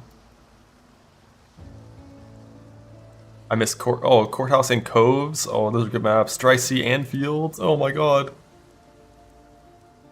Well, we still have Strand. I think, well, you always have Strand because of the unique Strand map, right? So that's fine. Map tier shuffled. Changes. Crafting recipes have been shuffled. Yeah. Atlas passive for 2 changes. Passive skills that provide additional chances for your maps to contain a master or extra content that can be turned off through passives now also cause scarabs in your maps to have an increased chance to be scarabs of that type of extra content that can be turned off through passives. This means it does not work for strong boxes. It's like those don't really have that kind of stuff. It's only things like, it's only those 10 core mechanics, which Harvest, Expedition are both included in these 10, so everything else doesn't matter. Amen. Ruthless, who cares? Intelligence Gathering passive has been replaced with new Lethal Extraction, so you can no longer get 10 random safe house int per map, which causes executing to grant intel equal to the current division. Wait, which causes executing members to grant intel to their current division equal to 2 times their rank. This will, on average, give you more, I think. It really depends. Six if they're rank 3, but the thing is, like, you can execute like 10 people per map. Like, technically you could. So like, this should on average give you more. A rank 3 executed is 48 intel.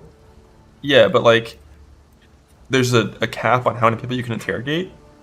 You can't just interrogate everyone. Like, for example, if you do a map that has 3 encounters, and each one spawns 3 monsters, you can typically interrogate 1 member per encounter, because it takes 3 turns for them to leave prison, so all 6 of those other would be executes in an ideal world. Sometimes it'll be bargains and betrays, but that's still at least 6 executes in that scenario. Even if they're all rank 1, it's more than 10. Yeah, it's not random, it's to like the same safe house. Not being random is really nice. The old intelligence gathering, to optimally do betrayal, you had to constantly unspec it and respec it and unspec it and respec it based on the state of your board. And that was annoying. And with this, you have a little more control. Like, you know, if you notice you're about to park a safe house you don't want to, you can just release and it's always fine. So this is good. This is good. The straight and narrow notables are replaced with minor straight notable, which prevents ore deposits and Calgary and scarabs from appearing in your maps. What was straight and narrow before?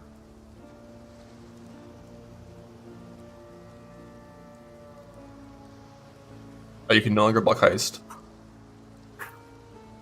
Which, I mean, you would pretty much never want to block heist, ever.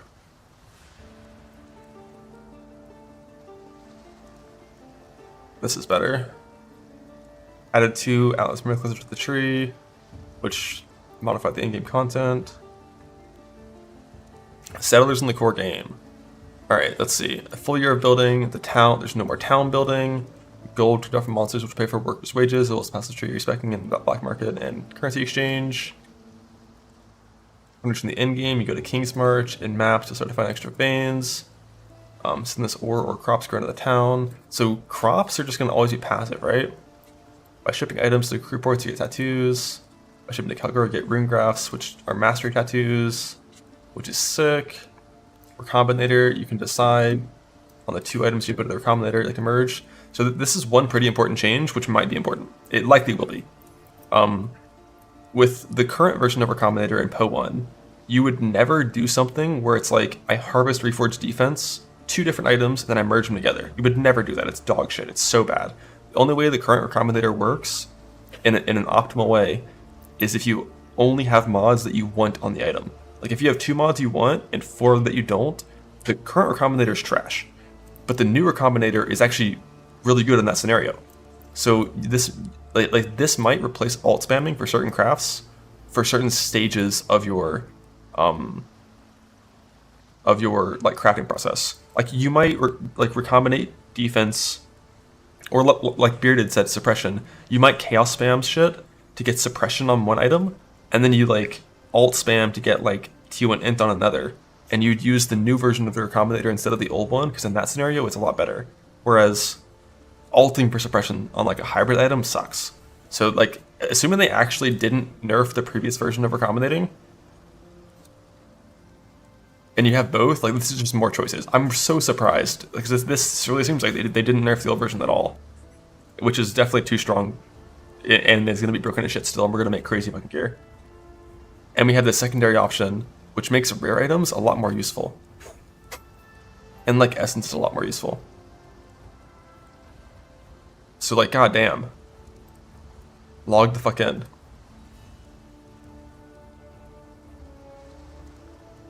Is it not making the cost way higher? I think that was like a potential thing they might do in the future. Like, I think the biggest problem with the current Recombinator in Po 1 that makes it so imbalanced is just exclusive mod abuse.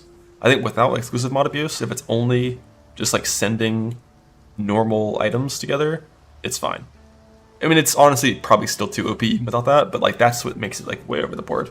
And this is another league of us having crazy fucking crafting with this and new shaper exalts and like the upgrading tier stuff.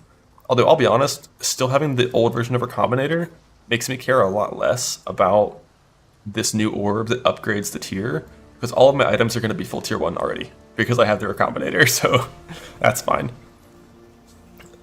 What does Notice of Destroying mean? So the old Recombinator does not destroy items. You always get one back, you always get something back. The new Recombinator, the Poti version, you either win or you get nothing. So like, and you just choose what you want, which is so fucking sick. I'm so surprised. But this is going to be a great self-found league. 4 months. 4 months of grinding.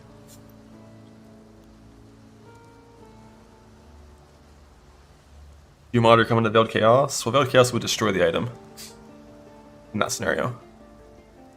Because Veiled Chaos rerolls it. I showed T1, T2 phase on a weapon being 8%, which seems pretty high. It's okay. Double T1 is 33% with the old version of the Recombinator if those are the isolated modifiers. And double T1 with exclusive crafts is 85% with the old version of the Recombinator if you are doing exclusive multi-mod stuff.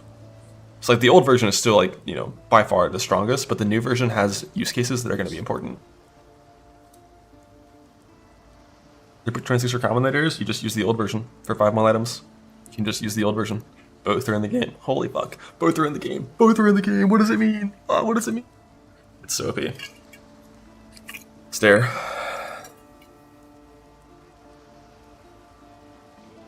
Drink water, chat.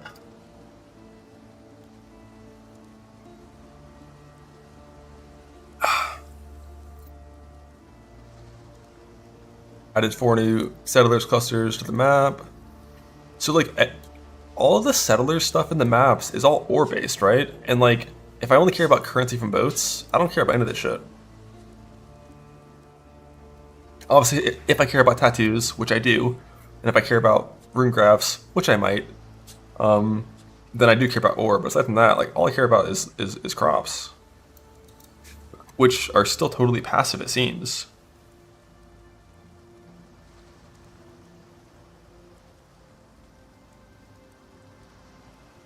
And this thing is cool right here. Possessed monsters drop things converted to dust instantly. Like, I think this keystone, I really hope this is sick. In combination with, like Sean C or the other thing that makes it so things are ghosted. The new, there's a new threaded modifier that makes things ghosted. I hope this is really cool, because I don't like picking up uniques for dust. If this replaces that, that'd be nice. Yeah, like life force found in your maps is granted as a random crop instead at 300% of the value. But like, if you get 2,000 life force in a map, instead you get 6,000 crop. How much crop do you get per hour normally? I guess it's a random one. If it's a blue xanth, you'd be good. But isn't it like? I guess that is a decent amount. But like, life force is very important. But if you want, you can convert it into only currency. 3 cash per plot, depending. Yeah, we'll see. This is, yeah, I mean, it's cool to have the option if you need to like currency farm. Convert life force into divine orbs, basically. You get insane dust from map. Wonder if you deleted Mage Blood. Yeah, I mean, it might happen. Be funny. You just get 2 million dust. You kill a monster and it says 2 million dust. I skipped Lost Shipments one. You replace my Lost Shipment, so you get random rewards. Instead of an ore deposit, you get like some random stuff. That could be cool. No idea.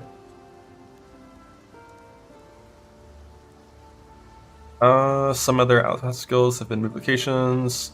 They're not 5 rankings instead of 10. Okay, so there is still recruiting, but hopefully it's less shitty. Hopefully it's like faster. I wish there wasn't recruiting, but like they went with removing town building instead of removing recruiting. But we'll see. Hopefully it feels fine. So one thing that I still really wish would happen eventually, like, I want crop rotation to move, man. Like, because the ideal world for crop rotation is you have none of these clicked. You don't want these points with crop rotation. It's like forcing you to path through points that are objectively bad for crop rotation just means it costs like 7 points for this keystone. Like, fuck. Maybe one day.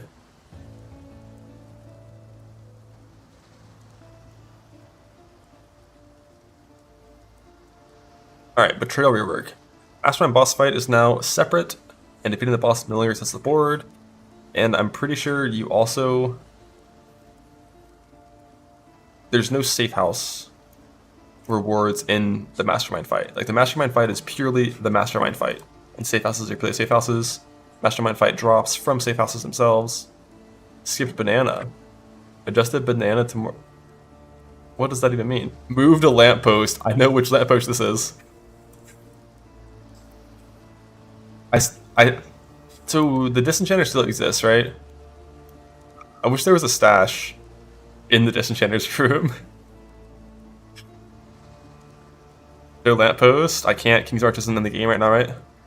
Because Settlers is gone.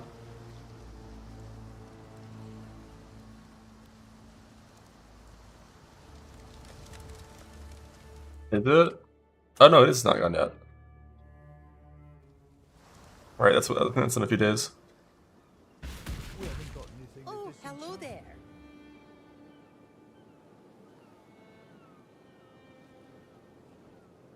Well, But I do wish there was a stash right here, it'd be nice. It's like the way the Disenchanter works, the stash is so big, it might have 12 million dust, holy shit. Like you like come to your stash, you pick up like your inventory of uniques, come over here, you put it in, you come back over here and you do it like 3 times. The lamppost being gone is gonna be nice, but hopefully disenchanting is also a lot slower and you get more dust or something like that. They talked about doing that for boats. When I was doing, like for me it felt like usually Settlers, when I was putting like just full OK uniques in here, it was like about 1 hour for a full window to get cleared, maybe a little bit less if you had really good disenchanters. Which felt like a little too frequent to for something that's core, so hopefully it's a little slower, more dust per item, a little bit less of that. Or hopefully the keystone for maps, for getting dust from maps, is just like really good. We'll see. Mastermind layer cannot be accessed if you have not left the endgame. Build modifiers on the unique items are now specific to those things, and these were reworked. So the Mastermind uniques are a little better. Alpha members, new fragments. Headering and no longer drops rare items with exclusive mods. They're now only on uniques. Shine drops double veiled items. Amount of intelligence you get from defeating them has been lowered. The time it takes to save bosses is overall longer than before. If you use scarabs, you overkilled your intelligence gain by like an absurd amount. Once you get your hands on a leader, your only option now is to execute them. Oh, which is in the safe house itself, right? Because you can't interrogate for Mastermind because there's no more intelligence. Veiled orbs have been renamed Exalted Orbs, and Chaos is back. Safe house leaders have a chance to drop Veiled Chaos. Oh, so it's not tied to Ashling, it's just random. Safe house rewards have been completely rebalanced. Happy interrogating. Please, Grav still be there. The Grav research craft for changing a div card was still in the teaser. It was still shown. So hopefully that one's still there. If they get rid of that, that's like the most exciting, most fun gamble in Betrayal. If they get rid of that, I'd be very sad. Hopefully it's still here. Betrayal Scarab Intelligence has been renamed to Betrayal Scarab with the All-Flame. Oh shit, the Intelligence Scarab is gone. It now provides increased number of monster packs. Substituted by Alpha members in the area. All the crafting recipes only granted by unveiling items are in the maps. There are 41 new maps. Some veiled modifiers have been combined with pre-existing recipe objects. No longer required to speak to June. Removing all rivalries is no longer an option. Though there's a new option to remove all rivalries in the current division. Okay, I love it. This this option finally would have been useful for the first time ever and it got removed. But there's a different way to do it instead. A new option to remove all... Oh, it only removes the ones in the current division. That is so much cleaner for cleansing your board. So instead of purging your whole board of rivalries, if you set up like a transport farm, you can just cleanse everything from like research and the other ones. Bargaining can now give multiple scarabs and veiled items with fewer currency items. Intensity stacks are now less every 0.5 instead of every 0.25. Arcane Surge just is a little better on cast speed. Don't talk to me, Rog. What the hell?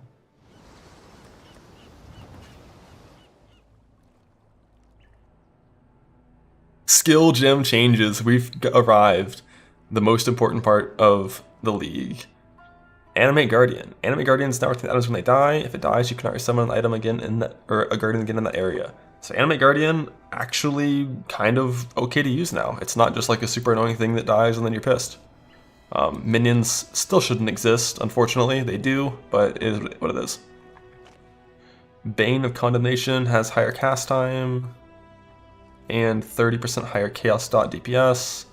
Blade Blast of Unloading now has 5% more damage per Blade Vortex Blade at all gem levels. So this is just 50% more dam on 10 stack unloads.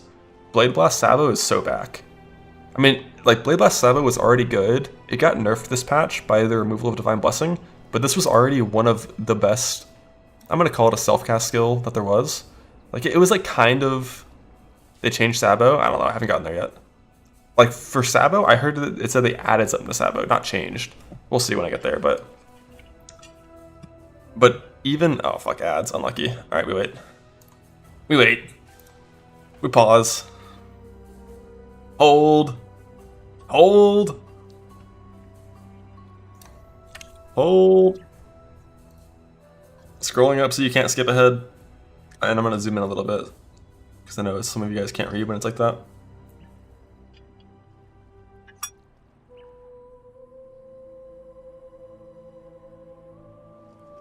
Hold.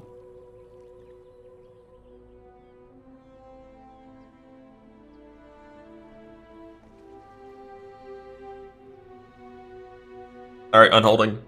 Blade Blast of Dagger Detonation, now 60% instead of 50. I still feel like the way they treat dual wielding in Path of Exile 1 is like so fucking punishing. Like, Cleave is the same way. It's like, if I use 2 one-handers, I get 60% of the value of each. But like, obviously for this skill you can't use a two-hander. But for Cleave, like, I'll just use a two-hander and get 100% of a two-hander instead of 60% of 2 one-handers. Because obviously it's better. Like, this number should never be lower than like 75%. Because dual wielding is such a huge downside. Blade Flurry of I don't care. I don't care. Like, fuck Blade Flurry.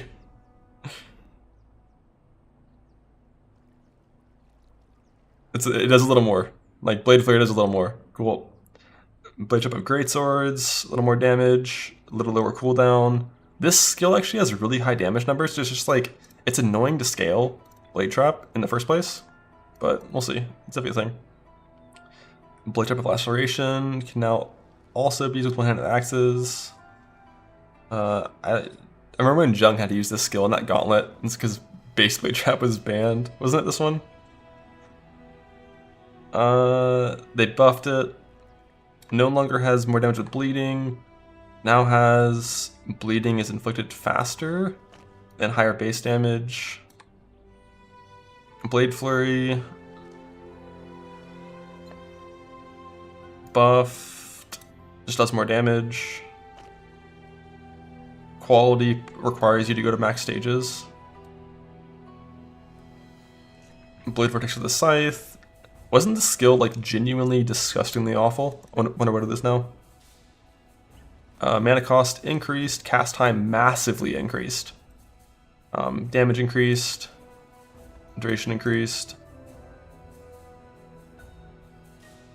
And the quality is a lot better. So it does like 75, 80% more damage, but has a even higher cast time and mana cost. It's just like traps, right? Traps mods and stuff. With 1.2 is so long for base cast time. Body of Sacrifice. Buffed corpse explosion damage.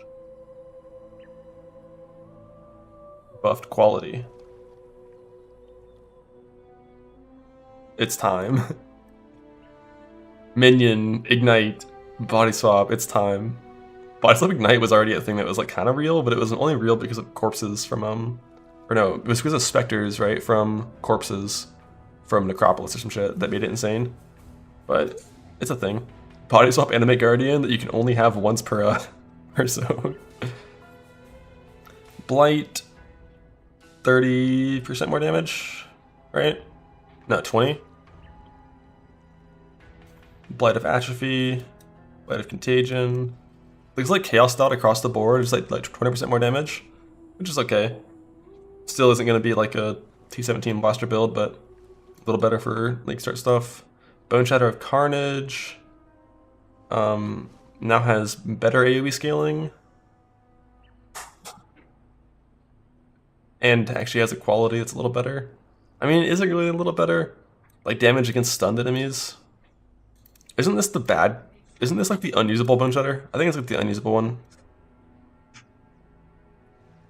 Burning Arrow of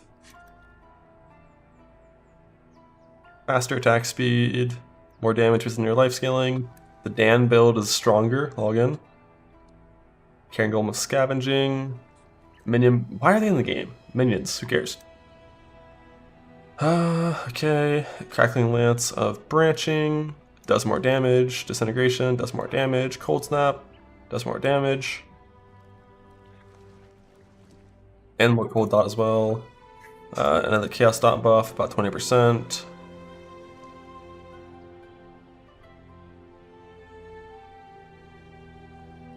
Cyclone. Slight damage increase, less of a move speed penalty, and it has scaling move speed reduction per level, so you can get even faster. Oh no, but you lose it on the quality. Which, wait, doesn't this actually make you slower? For builds that, like, could put Enhance in here?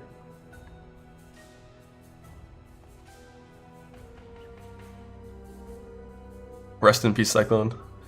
Cyclone of Tumult. This is the one you actually use to kill things, I think.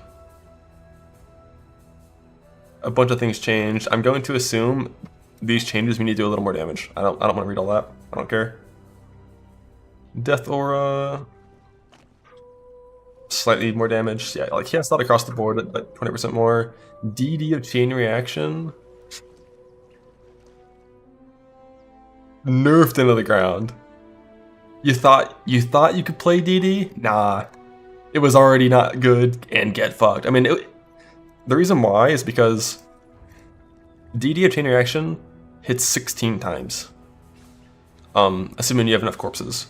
So at 100%, this is a 1600% damage skill, which is really high, but only for things that add global damage, like Archmage. So nerf this because it was pretty insane. Well, it was like the third best skill with Archmage, or like fourth. It was up there because it hit so many times, but it required corpse mechanics. Yeah, a little 35% nerf.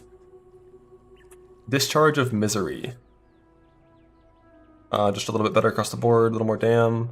Divine Ire, same thing. Just like 20-ish% more damage across the board for all that stuff, 20 to 25. Divine Ire Disintegration.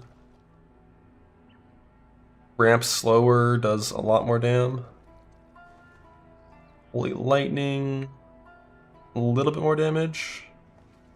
More damage, more damage. It seems like most of these are just like 20-25% more dam on a lot of these skills. I'm not seeing many mana cost changes, which was one of the pretty annoying problems of self-cast spells. Like the mana costs are just like so fucking high. Ascension of Desperation, the same thing. What? Oh, 1 to 20. Oh, did they not include the... I think it's 90... I think this is the higher number. 4376. Yeah, they missed the dash or a commerce shit there. So yeah, slight buff to that. So Chaos Dot, Cold Dot, and Fizz Dot, and a lot of self-cast spells are all looking at about 20-ish% more damage. Haven't gotten to any of the nerfs yet. I'm excited. I have Winter of... I don't know. Do I need to? I'm going to assume this means that it's a little more damage. They nerfed Fire Trap Dot. Get fucked, Righteous Fire players.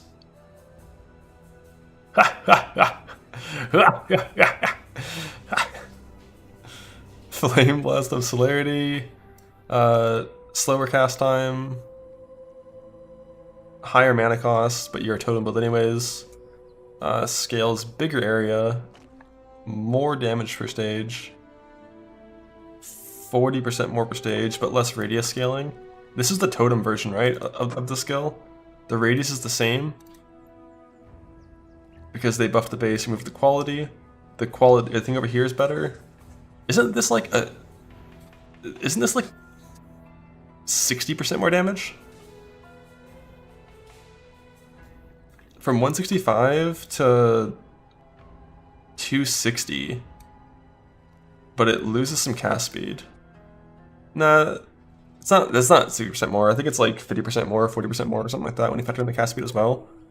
The skill was already viable on totems, if it's the totem one, which I think it is. Pizza totems login. Flame dash of I don't care. I don't even know what this is.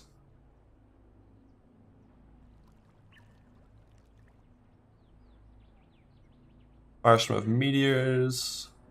Same, just like slight damage increase.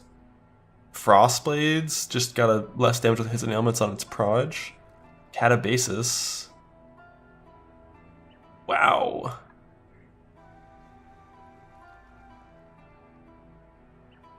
What? This skill was not good. I think there was a misunderstanding here.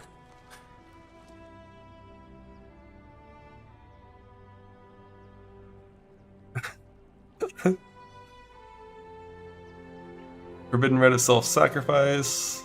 Yeah, I'm excited to see what Lightning Strike is now. If this shitty garbage skill got like a almost cut in half nerf.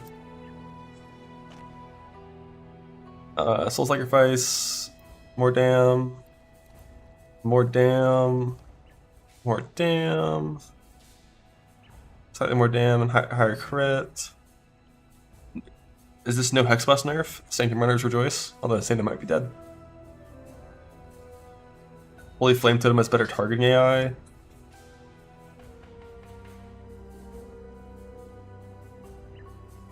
Ice Crash no longer has a taxi penalty. There's a little more stuff. Ice Nova of Frostbolts. 2 instead of 4. No longer has less area, but has way less base radius. But it doesn't matter because like 2 instead of 4 already means you're not going to worry about overlaps. So yeah, Ice Nova Frostbolts and DD Chain Reaction were like the 2 best, or some of the best, Archmage skills. They didn't nerf Ball Lightning, right? Of Nova, or whatever. I haven't gotten to support gems yet. Maybe Archmage itself is fucked, we'll see. Incinerator of the Expanse has some shit.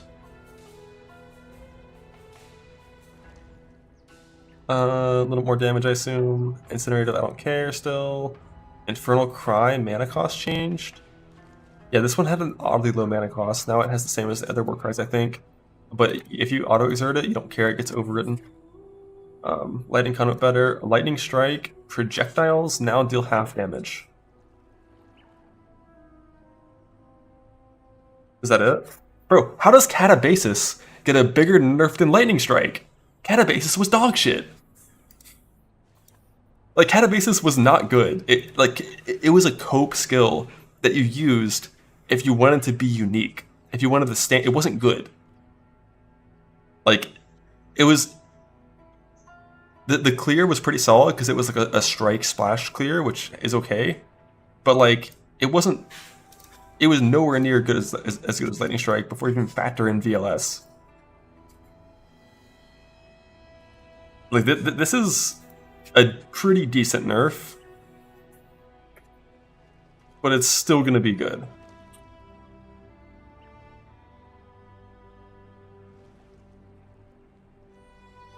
Alright, let's see what else we got. Bro, how did Catabasis get a bigger nerf? That's so funny.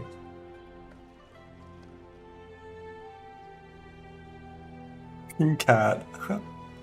Oh god. Lightning Strike of Arcane got the same nerf. Tendrils, slightly buffed. Tendrils, slight buff. Molten Strike now does 60% less instead of 50% on their proj. How much is that? Of a loss? Like, this is worst case scenario, it's 20%, right? If all of your damage was only proj.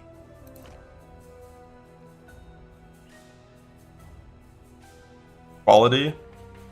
Quality is 10%, so it's going from 40 to 50. So 20 to 25% less-ish on Proj. Still going to be like one of the highest single target options. Zenith now deals... I mean... that's a decent nerf to Zenith. Do I have my Zenith gems in my inventory?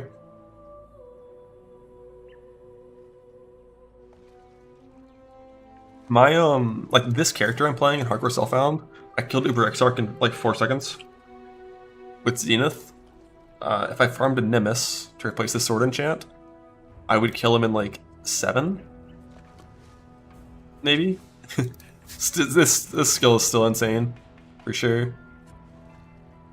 Bro, how did Catabasis get a bigger nerf than Molten Strike, Lightning Strike, and Zenith? Fucking Catabasis. I'm pretty sure it was just like they didn't want it to be used as a melee skill. Fucking Catabasis. That's so funny. Alright, Perforated Bloodshed creates more spikes and does more damage, but the qualities change. So basically, same number of spikes, but instead of 245, it's 100 bleeding only. Who cares?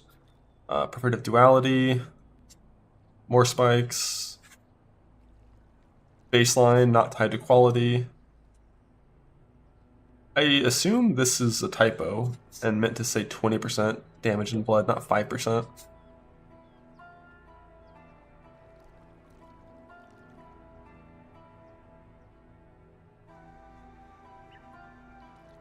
I don't know how much that matters. Power Siphon, nerfed by about 35% for mines. Massive attack speed increase. Power Siphon of the Archmage, 40% nerf with a 30-ish% attack speed increase. For totems, this is gonna come out. You have a less than blood multiplier because of overlap damage. Oh, I see. So 5% here is 20% more damage. Because it's offsetting a decrease, yeah. So Power Siphon mines, assuming Locust Mine still works the way we haven't gotten there yet, but assuming that still works the same. Basically, it's a little worse. It's gonna feel like you're playing in Gauntlet instead of playing in Base League. Still, if that's the only nerf, still an exceptional league start. Power Siphon of the Archmage. This change probably is going to be like, what, 20% less damage for the totem belts? If Trickster lives, yeah, we'll get there. Terrifying Flame of Revelations, 23%, yeah. So both of these, pretty solid, decent nerfs, but still good. I don't know how good Archmage is, because I don't know how strong it was before. But this is 100% still going to be a top tier league start. If this is the only nerf. We'll get there though. Ray Spectre of minions shouldn't exist. Fizz Dot, Slight Buff. Righteous Fire, I don't... What the fuck is this? More cast speed? What does this do?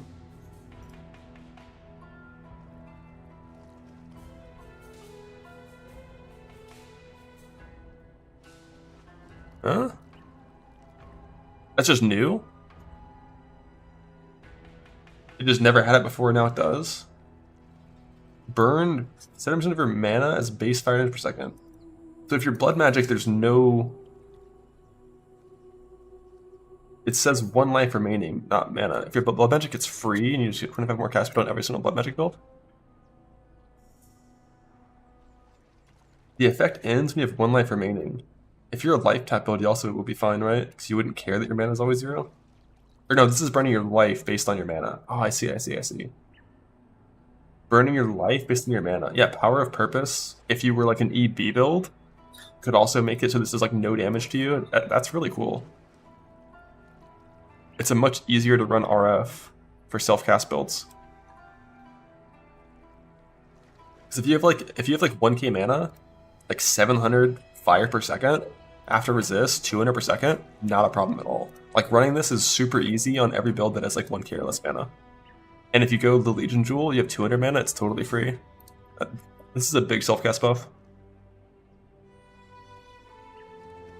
Like this in combination with some of the just general buffs up here, like 20-25% more damage, is like 50% more self-cast DPS. 90, not 70. Oh, sorry. You're right. It'd be a little more, but still, like, very reasonable to offset. Doesn't it get deactivated with BM? It gets deactivated when you have 1 life remaining. BM doesn't affect your life, so it should just burn you for 0 damage per second, in theory. But yeah, the Legion Jewel makes it like basically free. Definitely love that. Scorching Ray. A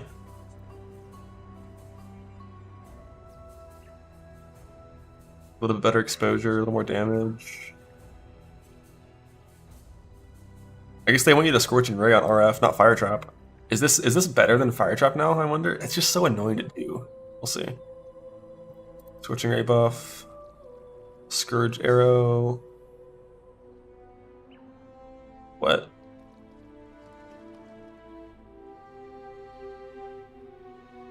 This is it. Bows have been buffed. Bows are officially buffed. Login Fub. Field Crush of the Chieftain. This is the weird one that has like alternating damage, right? It's like fire and cold or some shit. What is that, a slight buff?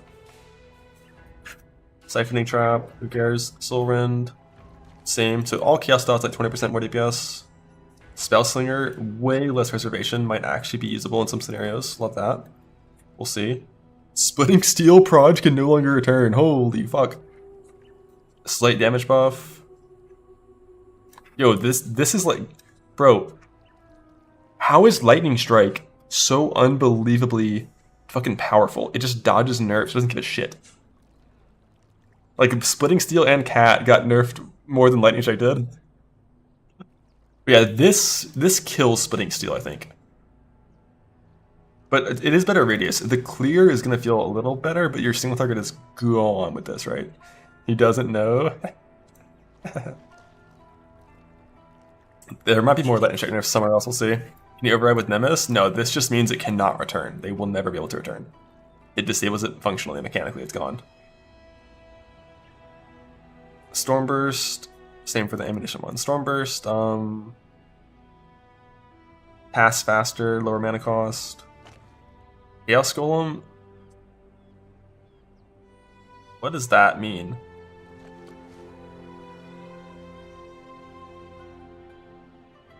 Is that Chaos Res? Why does it say Chaos Damage Res? This is just Chaos Res, right? And the number is 17, because that number is indivisible, and Chaos is weird. Minions shouldn't exist. Losing PDR here kind of sucks. But you get some dot multi, I guess, which is cool. So it's like a buff to dot builds if you want to play a Golem. Summon Chaos Golem with a Maelstrom. What? Bro, why are minion... Oh, okay. Minion. SRS of Enormity. Has higher base crit multi? Is that what this is? I don't know what this means. You get some extra movement speed. Cool. Minion. Void Sphere of Rending, slight buff, Vortex. Same, slight buff to Cold Dot. Winter Orb. Oh, come on, please. Yes! Fucking thank God. Yo, I bitched about this and it happened. Oh my god. Oh my god. It says more instead of increased. Oh no, so it still increased. I lied. We're fucked. It's bad. It sucks. Who cares? Misread that. I thought it was going to say it has more instead of increased, but it still increased. Fuck the skill. Proj frequency is less. Like, the thing that's super annoying about the skill, increased Proj frequency, unless it's changed further down in the patch notes, is it's additive with increased cast speed. Which means your skill starts with 200% increased cast speed, so you don't have cast speed scaling on your gear or your tree, because you're already so overloaded on cast speed that's built into the gem's like balance level, which just makes it always feel bad to play. But maybe that changed somewhere else. I don't know. Who knows? We'll see. Isn't Stone Golem buff huge? Golems now also get increased defenses. Yeah, it's a bit better. Lightning Golem. Yo, that's a lot. That's a lot of flat mana regen. That is a ton of flat mana regen. They really want you to use some golems, huh? For buffs. 420 base accuracy? What else we got? Some increased area effect on flame golem? Like, all the buff golems are, like, a lot better. But, like, they just die and they're annoying as shit to use because they die and they kill you to, like, chain and multi-punch stuff. Alright, so basically a lot of self-cast spells got, like, 20% buffs. All cold dot. Chaos dot, fizz dot got, like, 20% buffs. Some fire dot got buffed, but not much. I think it's only Scorching Ray. Fire trap got nerfed. Lightning Strike got a small nerf, still an exceptional skill for sure. Catabasis nuked from fucking orbit. Splitting Steel nuked from orbit. Lightning Strike is the winner. Unless there's more nerfs somewhere else that I haven't gotten to yet. Unless there's a bug fix that says you can't multi-hit anymore. Lightning Strike is the winner of all of those skills. I love it. It's so funny. Alright, Val Blight, slight buff.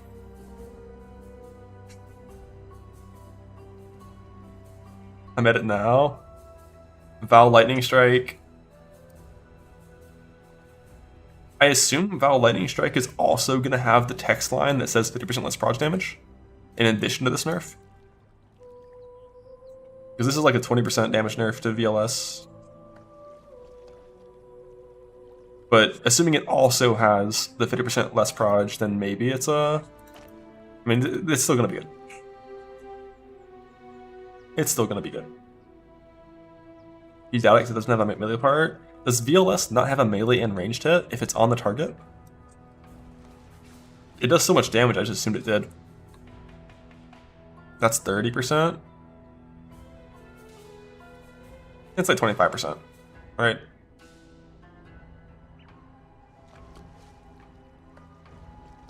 But yeah, like, Lightning Strike is for sure still going to be good.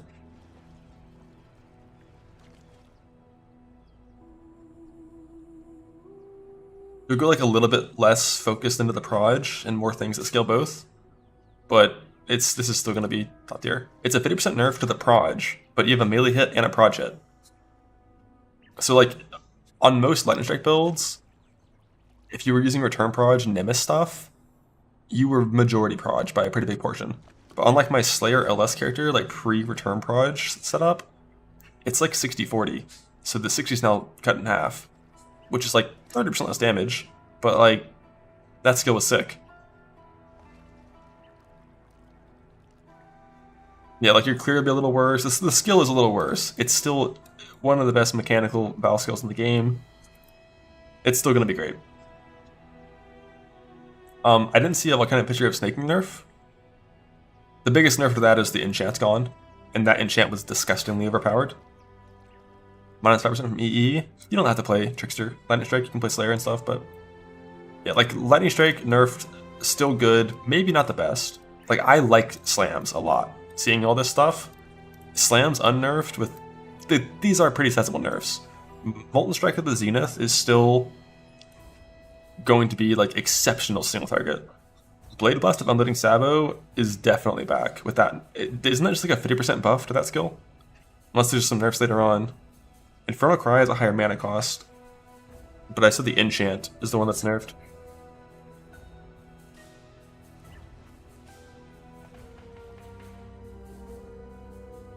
Paper and Pale Gloves for it. You can play it as Fizz conversion, or you can play it as Fizz and Pale with those gloves.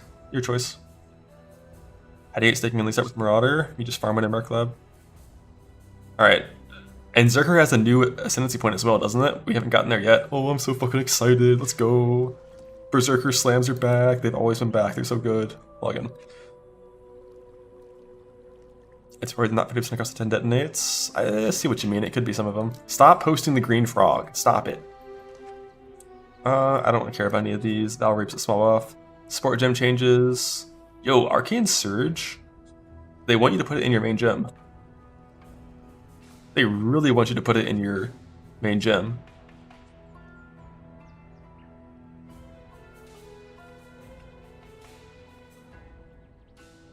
Which is nice. For like non-Hyros, I mean, honestly, even for Hyro, 35% is pretty solid. Wait, what? Only 16? I mean, the biggest nerfs to Archmage were the nerfs to DD interaction and Ice Nova. Did they nerf the Vortex? Because Vortex was already competitive with Frost Nova, wasn't it?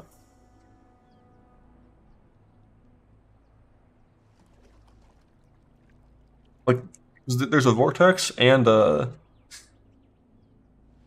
Frost Nova that booked at the same thing. But like, Ball Lightning wasn't nerfed itself. Archmage got a small nerf. I mean, so far, that's not terrible. For that, we'll see. There's probably more, but... Stop pushing the green frog. Stop it. Stop it. Hyro. Yeah, Hyro Ascendancy is genuinely insane. That one, I would not be surprised if Hyro Ascendancy gets fucking nuked. That Ascendancy is disgusting. Like, Archmage wasn't a build in Frisia because it didn't have Hyro. Like, that's Ascendancy is so disgusting. Or it was. We'll see. Alright, Archmage, small nerf. Awaken Spell Echo, less cost penalty, and no interesting. So Awaken Spell Echo is just like way better than it was before, right? Hold.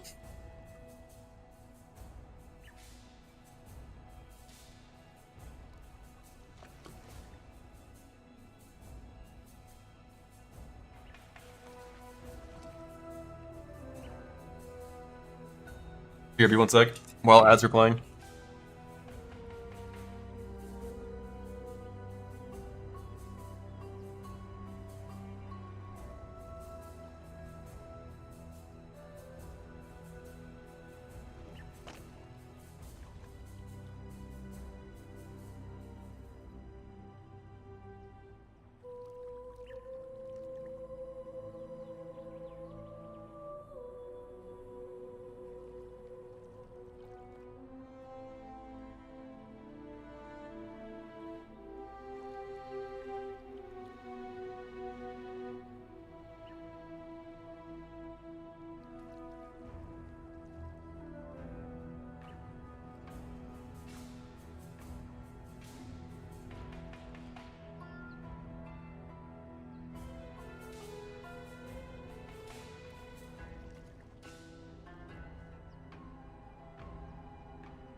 I'm back. Hello. Alright. So Awaken Spell Echo and Awaken Unleash both just got buffed, right? Stop pushing, guys. The green frog, it doesn't mean anything. Alright, if there's always green frogs, then nothing means anything. There are no green frogs. Decay, slight buff, greater spell echo, less of a cost, a buff to infuse channeling, intensify less mana cost, and a buff to intensify, which is neat, because these were already some of the better support gems on self-cast skills. Especially with the mastery that increases the number. Pen point. So I'd like to see a lot of these changes to mana cost multipliers on spell things. It's sick. Return Proj now has skills doing even less damage, even bigger penalty. So like, you don't play Return Proj on Lightning Strike anymore. With the Proj nerf and this, you just don't play that gem anymore. Nemesis even better. Amen. Log in. Sacrifice, a little better. Spell Echo, mana cost reduction, and this. So between like the Spell Echo change, the presumably free Righteous Fire of Arcane Devotion, and like the buffs to self-cast spells, like a lot of self-cast spells are going to be looking at close to double damage. Or like 70% more in some cases. Like 70 to like 100 based on some more things. I haven't gotten through it all yet, but A lot of them are going to be a little better, but it wasn't like every single self-cast spell got buffed. A lot of them are spells that like I just don't care about. Like Spark didn't get buffed, right? Like that's the spell. That's the spell that I care about. Unleash change a little better as well. Wait, yeah, a little better. Berserker. Oh shit, oh shit, oh shit, oh shit. Let's see it. Defy Pain has been reworked. Causes you to gain Defiance for 10 seconds on losing life to an enemy hit. No more than once every 3 seconds. Every 0.3 also causes you to gain % of missing unreserved life before being hit by an enemy. That's Defiance of fucking Destiny? Kind of? And it doesn't self-hit you when you hit 10? I mean, it's not full Defiance of Destiny. And it's like ramping Defiance. And it can't ramp super fast because of this cooldown. It's a weird Defiance of Destiny. It's only enemy hit, so you can't maintain it yourself. But like, think about when my Zerker died to like 100 hits. If I had 2 stacks to Defy Pain, I live. Because like none of those hits did more than 6%. Like genuinely having like 3 stacks of this is enough to provide you with like massive multi-proj mitigation. Yeah, like this is like, take this instead of Asset of Carnage. Log in. Why Blitz? Ascendancy has been replaced with a new notable Gore Dancer, which instead of percent for life leech is instant. Requires Carnage. This is trash. Just get the mastery for 10%. But like, I've never personally played a Blitz Berserker ever in my life. He doesn't know. Oh shit, they nerfed it. Oh god, Green Frogs. Oh god. The Flawless Savagery Ascendancy has been replaced with a new notable Instant Fury, which causes your strike skills to also target the previous location. This one's really weird because it requires you to move. Fortitude now causes you to have max fort. Oh, fuck yeah. This is so much better. Wait a second. Unstoppable Hero no longer causes nearby allies to have it. It now grants more armor evasion per fort above 20 and 3% increase attack speed per fort above 20. Holy fuck, is Champ back? Is Champ back? What is this? 3% more armor and evasion per fort above 20. It's really annoying to get fort past like 29. Right? You have... like, it's only the gloves. Right? Because if you play Fortify... like, you don't need to Fortify support because you're Champ. So you get like... you get 6 here. Oh, the mastery is gone, isn't it? So it's only 6 here. And this has none. So you get 36 if you have the gloves.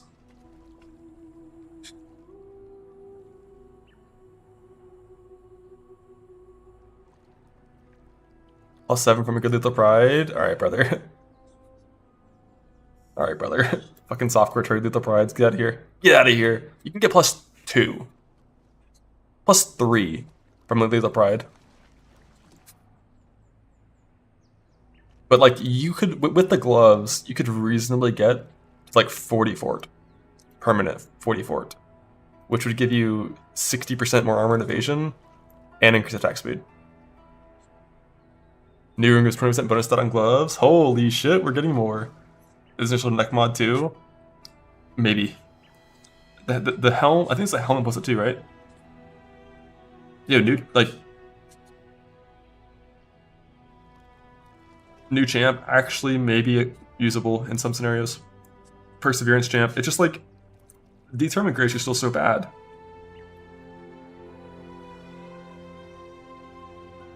But like Perseverance champ could be a thing again.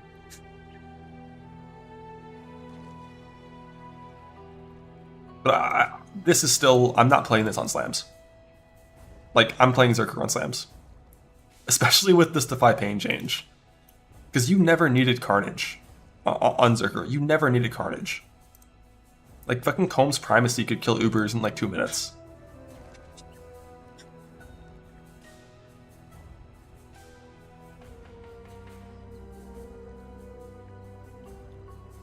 Stop posting. Stop the green frog. Stop it. Guardian. Random shrine buff. Cool. 50% reserve on Guardian. Neat. Finish champion. Worthy foe no longer requires Conquer and now has Utah on hit. Conquer is going to push the new Worthy cause notable. It grants having a place banner does not prevent you from gaining Valor. The issue with banner skills is the cooldown on gaining Valor for all banner skills is just like ridiculous, right? Aren't like all of them like 1 Valor per 0.2 or some shit? Requires inspirational, so like yeah, like you're gonna play inspirational. Worthy foe no longer requires Conquer. And now has Utah on hit. So you can go like Fortify stuff, Adrenaline, 20% increased damage taken, no evade. If you don't care about inspirational. Or you can go Conquer, Fortify. Wait, so what is Conquer now? Oh no, Conquer is gone. Okay, so Conquer is the one that's gone. You can go Worthy Foe. It's just like you're either gonna go RT or PT on like almost every champ build. But yeah, like Adrenaline, Fortify stuff, Worthy Foe, or Inspirational. Like for sure can be some Perseverance champs that go crazy with this. With new bases, Inspirational, like D-Term Grace, this stuff, 40 Fortify. I can see some champs that just with that. Crit with 0 accuracy. The thing is, you still want some accuracy. Don't scroll. I see Trickster down there. Hierophant no longer provides mana reserve at all, or less mana cost with skills. It now provides double base mana regen. So, actually, is base 1% or is it 0.75%? I think it's 0.75. So this is like more than double base mana regen. It's 1.75? Oh shit. In Po 1, are you sure? I thought it was like super low. Yeah, no, you're right, it's 1.8. So from 1.8 to 2.8, which is like 60% more mana regen, basically. But yeah. Archmage pretty nerfed. It slams, brothers, it slams. Added the new Shrapnel special sense skill. The partial return in random direction. Explosive expert is in replaced with notable. Calculated risk, which causes your crit chance to be lucky and damage with hits to be unlucky. Crit lucky, damage with hits unlucky? I'm too dumb to know the math on that.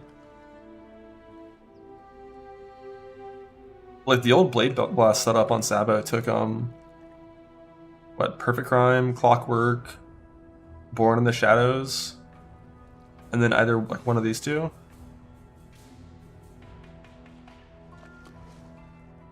I think you just go Bomb Specialist and just don't really care about the rest. But yeah, Sabo Blade Blast still a thing. Trickster, dun dun dun. Polymath nerf by 1%, Escape Artist slight nerf. That's about what I would expect. These are like the only nodes you can really nerf. This is probably going to result in about 10% less damage on most characters, maybe like 8% less in some, it kind of depends. Not too big of a deal. I don't know how you nerf Overleech on Trickster. Escape Artist, very minor nerf. Like, this right here means like instead of gaining 3200 ES, you gain like 2500 ES. Trickster, definitely still exceptional. I think a lot of self-cast spell builds are going to be Tricksters.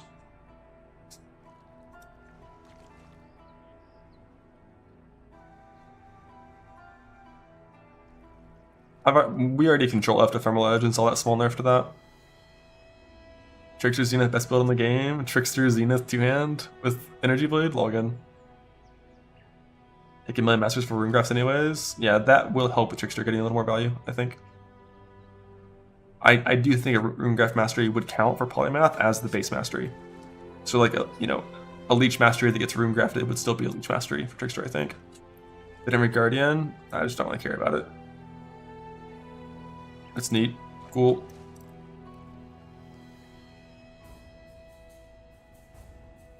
LS Survive. It's pretty nerfed, but it'll still work. It'll still be functional as a build, but it is pretty nerfed.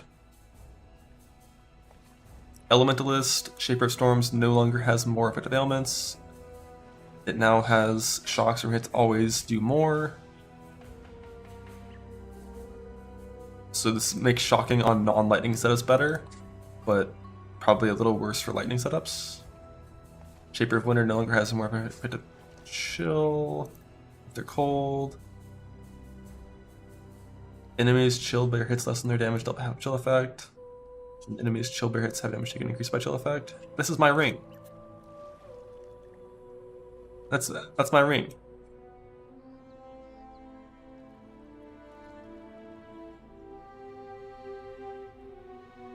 What's that called again?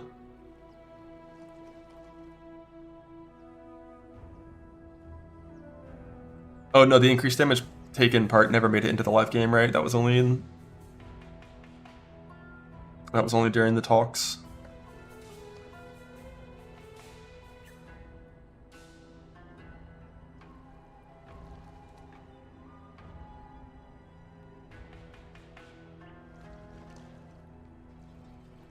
Losing this 40% makes yourself chill worse.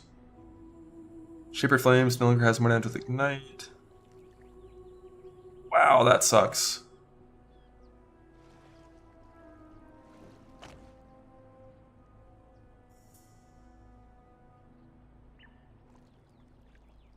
I mean, Ignite's like, yeah.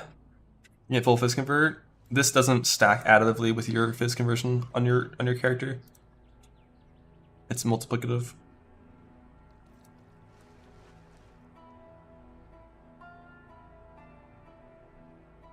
Like, it would stack additively with Comb Belt. It doesn't? No. So, like, for example, if you had 50% convert and you have this 40% convert, you would convert 1,000 damage hit to 600 Fizz via this, and then of that 600 Fizz that hits your character, you would convert 50%, so 300 still is Fizz. Like, it's a decent defensive node, assuming you have attacked the target before they hit you. But, like, Ignite is not doing enough damage to be losing this multiplier. Liege of the Primordial is now better for golems, and golems are a lot better. So they're immune to Ellie, but then looks like golem resummoning is gone.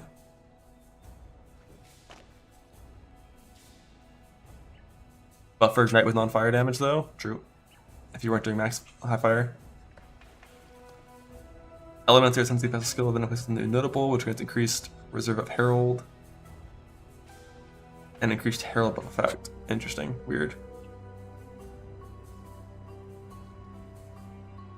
It's still in. It says replaced, right? Wasn't this where the resummoning was? Or wait, was it resummoning on Liege?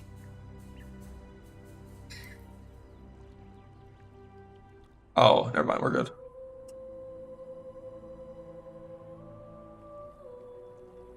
So basically this first node is gonna have the effect, the resummon, +2 instead of +1, and immune to Ellie. Like, this node is gonna have all the power baked into one notable. Like, golems are gonna be pretty strong on Elementalist, but that Chaos Golem thing, losing the PDR and Chaos Golem and having Chaos Resist instead is rough. PDR is sick there. My 16 PDR, yeah.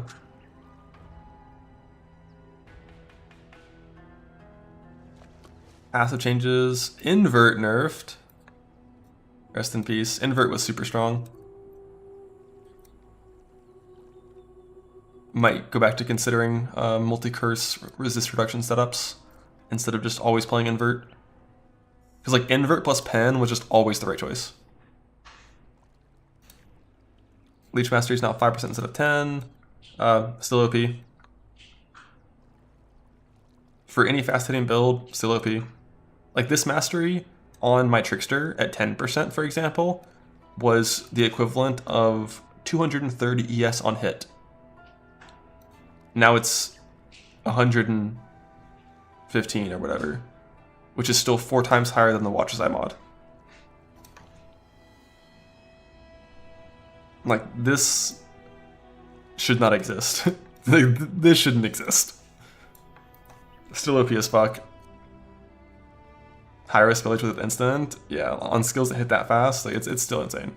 Like this is still, it just says gain 0.5% of life, mana, and ES on hit, assuming you have those leech types. Why are we supposed to give all those? Is now grants not additionally? Because up here it says Shaper Flames no longer has this. Like when they remove something, they typically specifically say they are removing it. And this doesn't use that terminology, so I'm going to assume that the things that were not said to be removed, like all of these were, are not removed.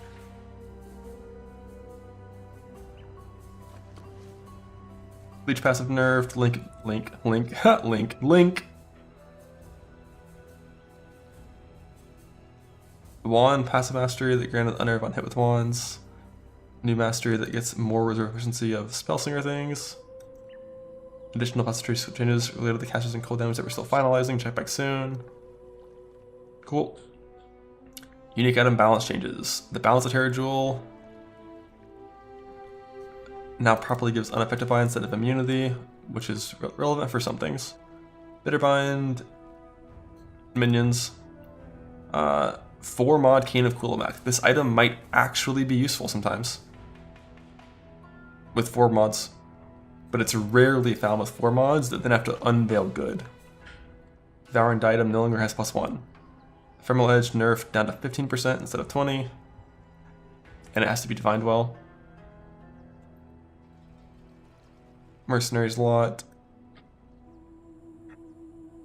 no longer part of the core pool. Wait, what? 8% of damage from hits is taken from marked target's life before you. So it's taken from your foes before you. That's weird. But now it spawns on mercenaries. Spells have increased crit per intensity. What is this?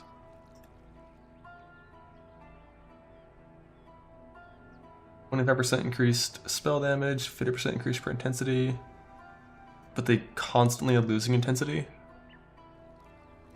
Never used that before. Queen's Hunger. That's the Katarina chest. Relocation Patience Boots. Whoa.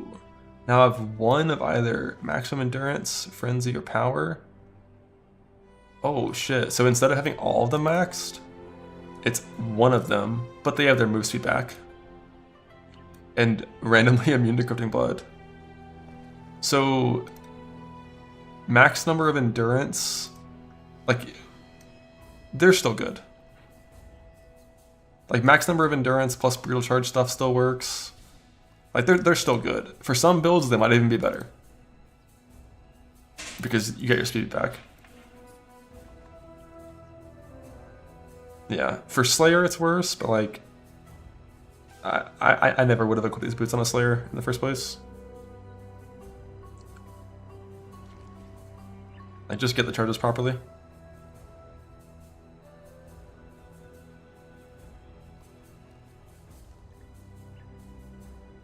Still get drops. Drops last for 6 more hours. Svalin went through the nerves. Svalin sucks. That item's bad. I'll never wear it.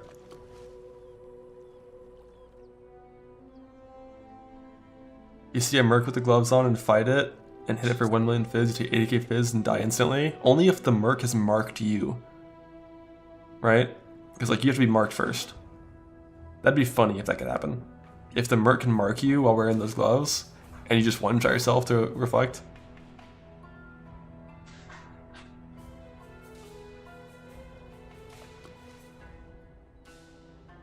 Leave me creative fight for Svalin? Probably.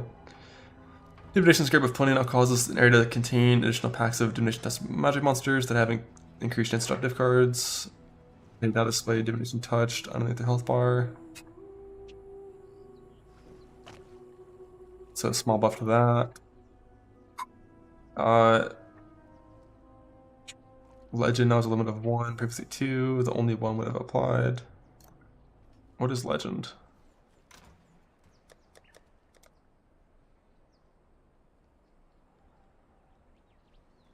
This never worked when it was stacked. I didn't use that one because I was actually no. I think I only ever used 1. Was I using 2 of those? I don't even know. It was bugged, didn't work. GG. More damage to scarabs. Drop chance of regrets has been lowered. Distributed across other currency items that can drop. Or because of gold. Weapons and armor with multiple attributes now have a lower chance to roll attribute modifiers. So I think currently strength. Interesting. So currently strength dex items can roll both strength and dex at the same chance as strength or dex on a single item. And instead it's going to be half. So instead of there being 9,000 weighting of dex and strength, there's going to be 4,500 weighting of both. Which is how it works with suppression, for example. Like PDR suppression, you see here with 2,500, 2,500 on PDR and suppression on an armor evasion item. If we go to pure evasion, suppression is 5k. Like these like type specific modifiers are like they split their overall chance. So this is going to make stats less common to make it easier to roll everything else, which is just going to make it easier to roll suppress gear on like armor evasion stuff. However, I am curious about how that works on certain items. Like for example, certain items can always roll certain stats regardless of the attributes. So for example, helmets can always roll int no matter what. It doesn't matter if it's dex int, strength int, pure int, they can always roll int, even on pure dex. Whereas on like chest, for example, to roll int, it has to have int as a requirement. I wonder if these specific things are also going to work that way. Like it does with multiple. So I assume on a pure strength helmet, you're still going to have this setup where it's 9k, 10k. Is my assumption. Well, belts can always only roll strength, gloves can always roll dex, helmets can always roll int.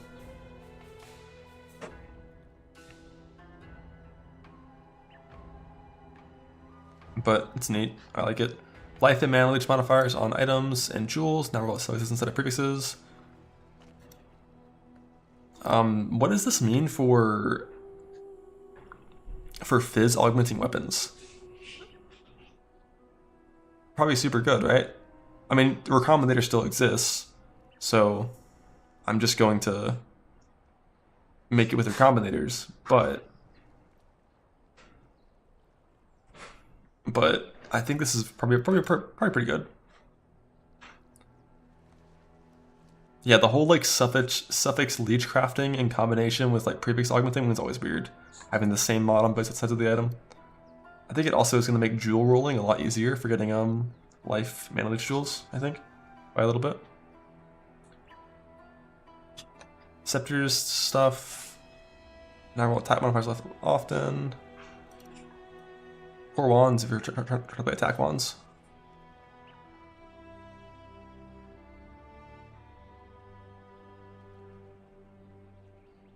Staves have a higher tier of increased mana regen. Craft dimension modifiers for mana regen updated to be higher in weapons. Resist modifiers no longer roll or be crafted on weapons. I think this makes chaos damage a guaranteed outcome on weapons as well, right? For certain things. And it makes reforging into damage types a lot easier on other weapons. Because you no longer have to like augment it, you can just reforge it instead. Although you, actually, yeah, you can in certain cases. Love that. It was very rare that I ever wanted to resist on a weapon. So this plus the stuff up here is nice. Harvest crafting buff too, yep. Also just in general, a buff to crafting all weapons. Because this is 27,000 weighting that's just gone. So, like for example, if you chaos an item, it doesn't do something where it's like prefix first or suffix first or any of that shit. It just picks mods from all of this. So having 24,000 or like whatever it was weighting gone. Actually, it wasn't that much on weapons. I think they had half weighting on weapons already, it looks like. But like 15,000 or whatever waiting gone. Just makes everything that you actually care about a little bit more likely. Kill 750, yeah. Synthesize and plus res modifiers, no longer roll on weapons. Rejoice. Redeem our previous modifier, inputs helmets, no longer has higher than expected values. Yeah, this thing was weird. I forgot what was happening there, but veiled and countermeasure modifiers to grant the area effect and area damage, proj damage, melee damage, play strike. Can now roll on gloves instead of amulets. This removes reduced proj speed stacking mirrored amulets, right?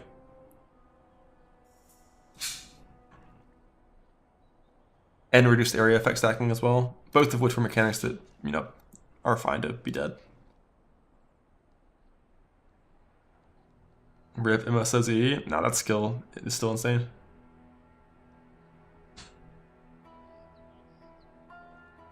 Veiled to grant area effect and area gems, proj gems, melee gems. Can no longer roll on gloves. So, only helmets now for getting your +1s.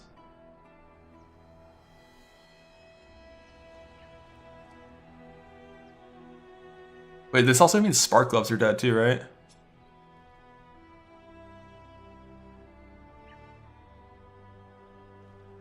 And probably a few other items.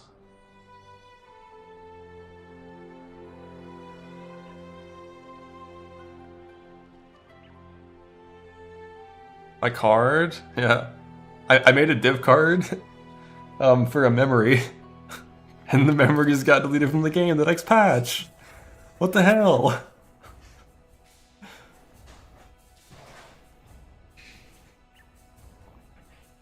I don't care. Refund? I don't care.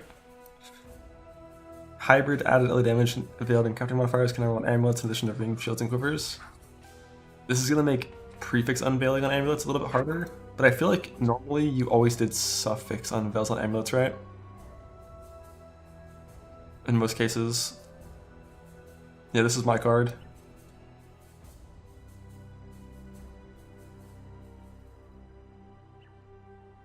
Alright, bargain card re-enabled. It's false breachstone.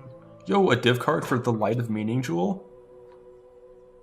I wonder how rare that's gonna be. Because like this jewel is genuinely not rare. It's like a 1 in 5, right? 1 in 6. It's not a super rare item. Could be cool. Ooh, monochrome gives a Valdos.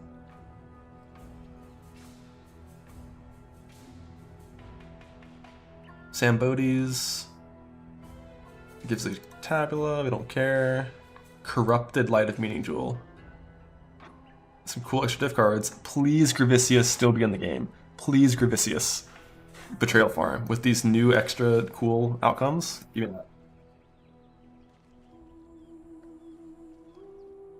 Ruthless changes, monster balance.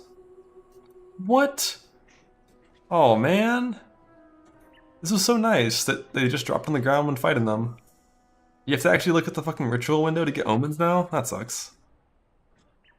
Omens no longer in the game, basically, for me. Like, I'll do a few rituals to get like my death dancing omens that you want to have in your inventory, but like all the crafting omens are gone. So I don't really do ritual. Map crafting options now also grant increases or scarabs to be found in that type of content. That's sick. Like this in combination.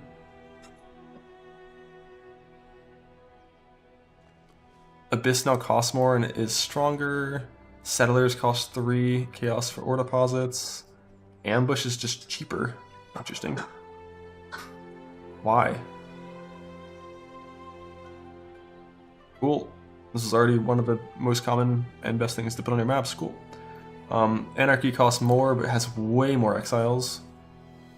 Scarab changes. Oh, true, true. Beyond a bit cheaper, Blood a bit cheaper. Most things are a bit cheaper, it seems. Essence is a little bit better. 1/3 the price, but only a quarter worse. Harbinger buffed. 3 chaos and more Harbingers. Harbinger always felt like one of the worst things to click in terms of value, only getting 2 of that. Heist, more expensive, more boxes. Yo, plus 2 legions instead of 1? I love that. Cool. Quest reward changes. New support thing. Map device has this stuff to store one of these. Control click on things in the crafting bench to apply the craft without having to click the craft button. Love that. Add increased currency to strongbox and essences from your inventory. Vendor interfaces save the text you put in there.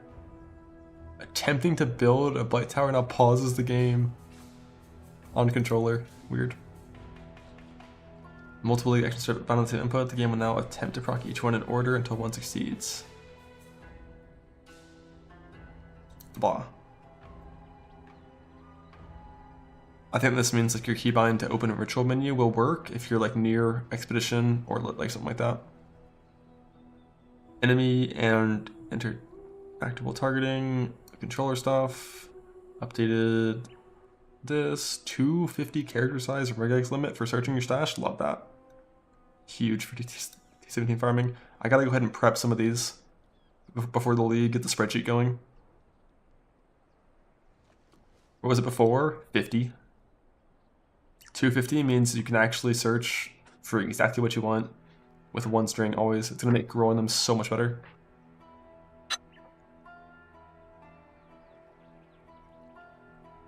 Microtransactions.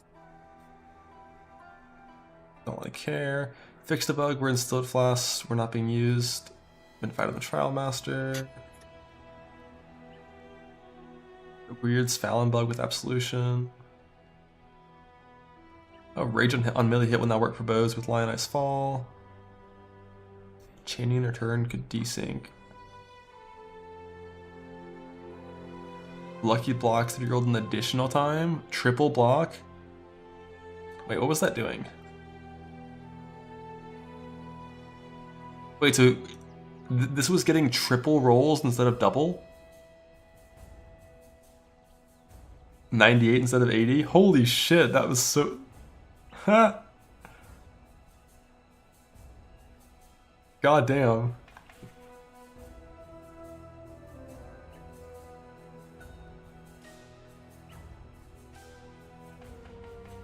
Fix the bug where you'd still receive the benefits from magmatic strikes, even if it was transformed by Timeless Jewel. Weird.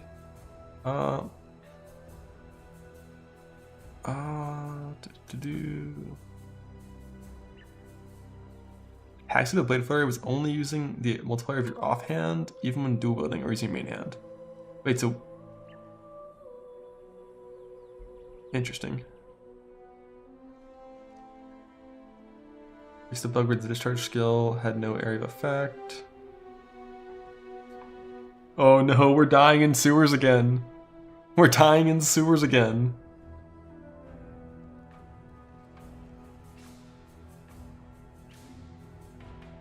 Have lightning res in sewers act 3.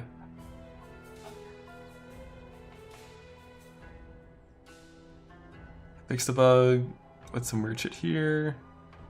Divine Blessing Support of the Rose could be animation cancelled too early and they would still give you the aura buff. I think is what that means. Some weird transfigured bugs. Some blight bugs no one cares about. MTX changes, I think. You have the Tempering Orb, Relic of the Pact, weird bug thing.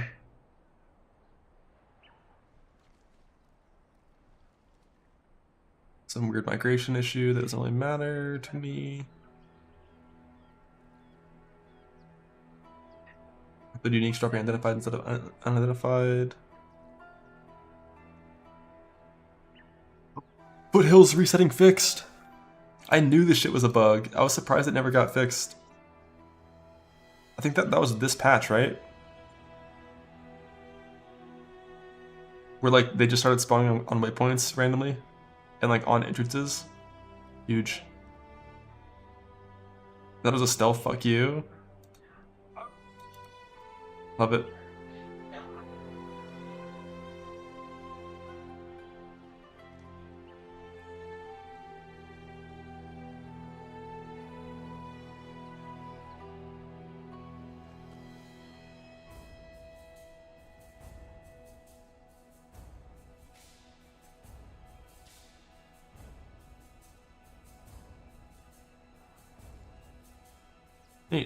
So what's missing that we're still waiting on? We're waiting on some Scarab changes, and then some passive tree changes that affect casters and Cold Dot. Some Sanctum changes. LS nerfs. Yeah, I'm playing slams.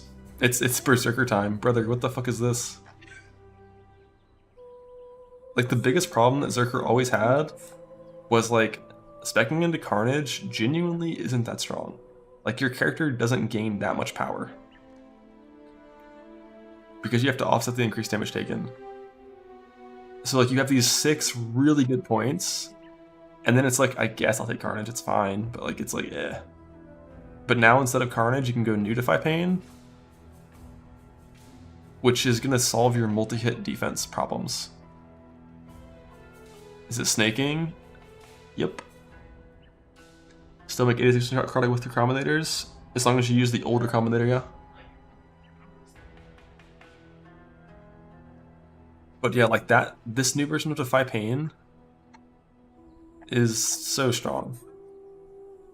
Even without the enchant, you don't need the enchant. The enchant just gives you like a little over double damage.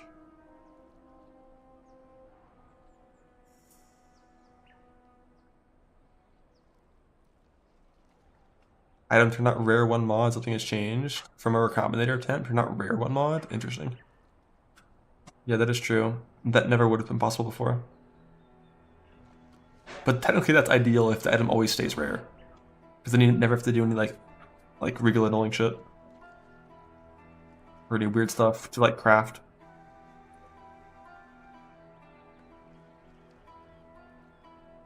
Using axe instead of maze.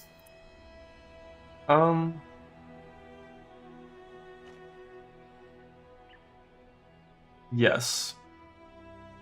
We'll use axes forever instead of maces.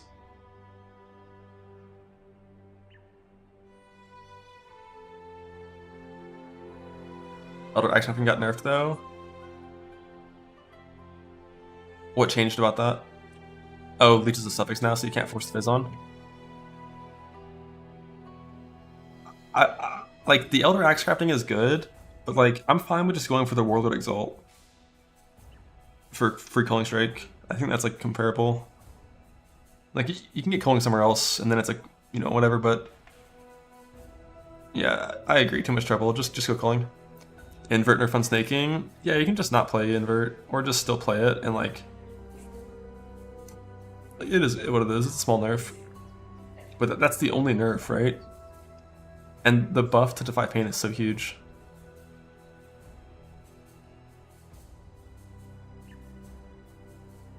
Go for Elder Exalt now too.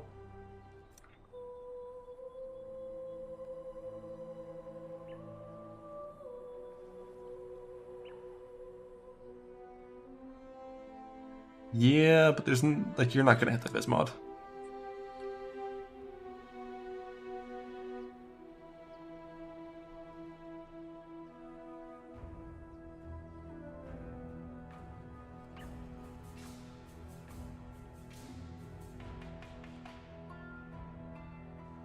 Yeah, Berserker base league with 5 pain, that's the play, like 100%. You need double exert. Double exert's one of the best things you have on that node. On like all of Berserker.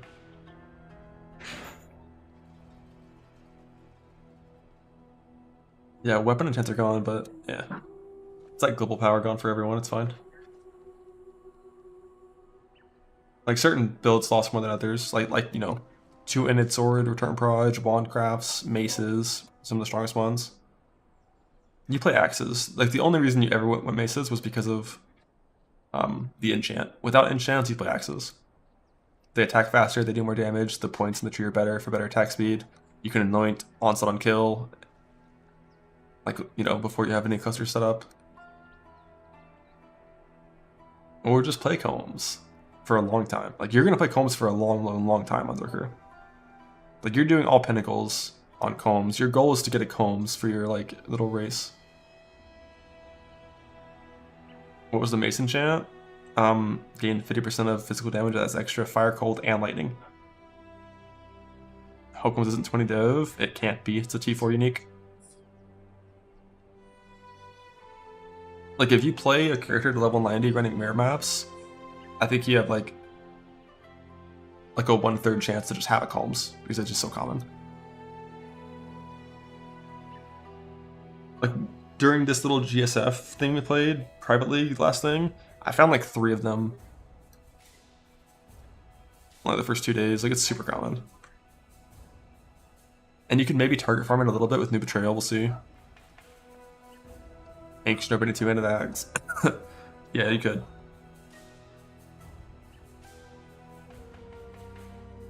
Sabo unloading with my gloves, amen.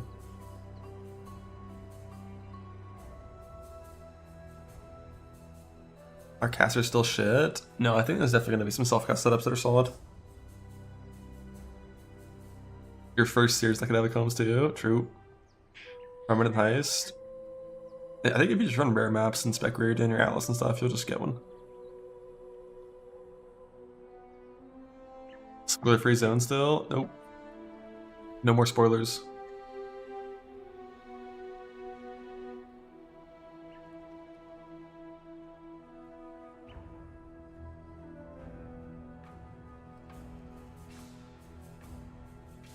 Alright, so League start race to the new Pinnacle bosses. The new Pinnacle bosses, I don't know if they're going to have an Uber version or not, but like they said they're harder than old Pinnacle bosses. Which makes sense, because old Pinnacle bosses are like a joke. They're like basically completely nothing. By the time you by the time you can spawn them, they're just a joke. And if you're like special cap, they just like don't even hurt you.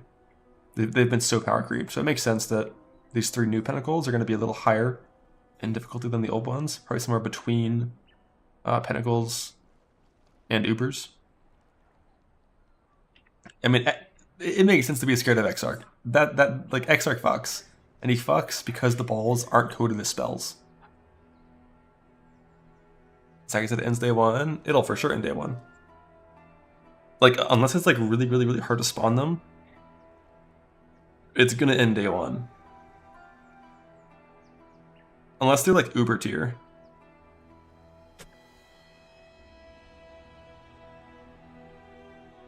But like it's 99% gonna be it.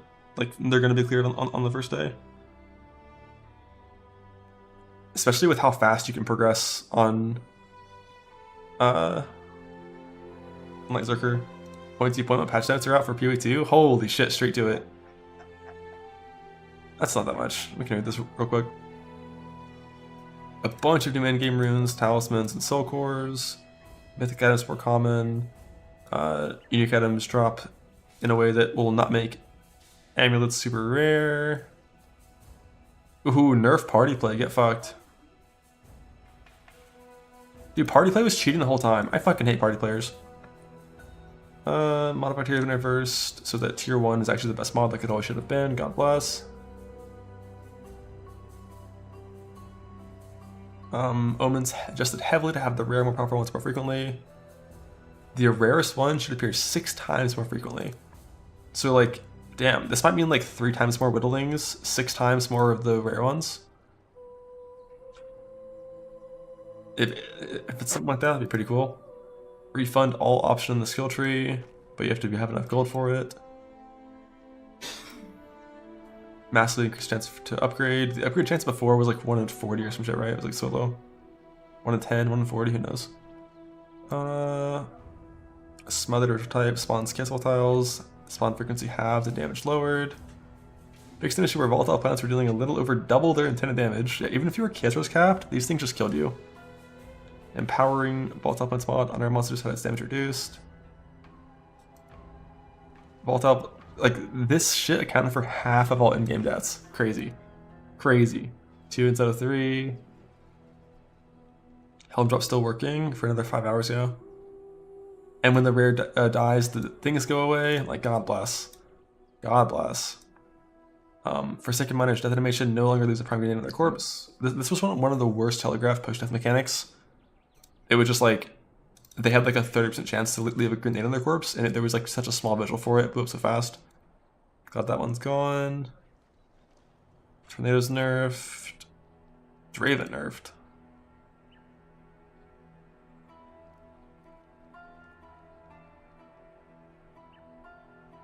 Variety of in-game maps improved.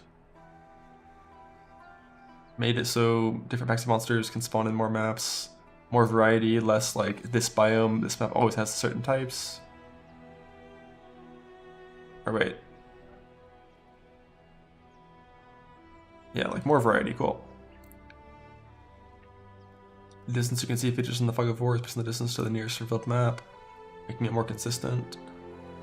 No longer have to check an unknown distance into the fog with the different citadels. Made it harder to find, so they increased the spawn rate citadels again. Citadels now spawn on loose clusters with one of each type per cluster. In-game wasted modifiers that apply cursor to the area now instead cast them on the ground. Yeah, so this is the new way curse mods work on maps. Instead of being a permanent curse on your character, it's like a Tempest mechanic where it casts them on the ground and you can avoid them. Disabled the area of effect mod, love that. Additional proj only in higher tier maps. Of penetration.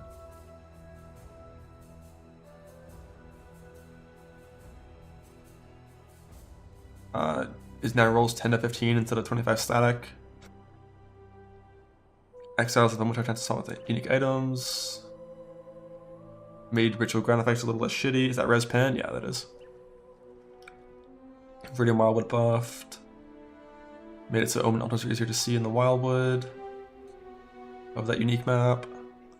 Way more catalysts from Twisted Domain. Breach rings are always rare. Ooh. Oh, it's in Twisted Domain. So less essence crafting, they're always rare. Twisted Domain in general does more stuff. Just like more stuff in Twisted Domain. They buffed the fuck out of Breach Stones. Can you get experience in these yet? Hopefully they re-enable experience in these. Logbooks are a little better. I think they try to make logbooks a lot better. We'll see what these are like once that comes out. By that I mean in 0.3. I'll see what this is about. Strongbox buffed. Expedition stuff. 9 more unique items, mostly chase items. Improve the power level. Headhunter now 60%? Or 60 seconds instead of 20? Holy fuck. This item, oh my god. Headhunter is so mandatory on every single build always. At 60. Because like this is the only way to get speed from your belt. But even at 20 this item felt good. Holy shit, 60 login. Some buffs to like some hammers and stuff. I don't know what any of this shit is. Some Mjolnir stuff, +4 instead of +1. Calm's Heart, even more life. Defiance of Destiny now goes up to 20% instead of only 10. I'm super good at 20. Yoke, huge buff, reduces duration by a little more. Defeating which of my quest version of the Bobula if you do not have item.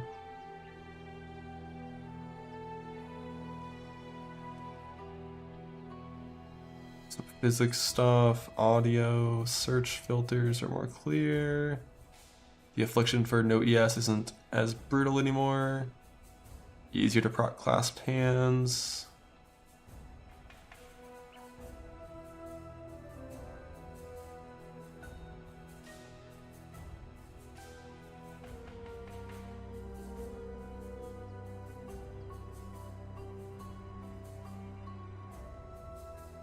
I don't care about bugs.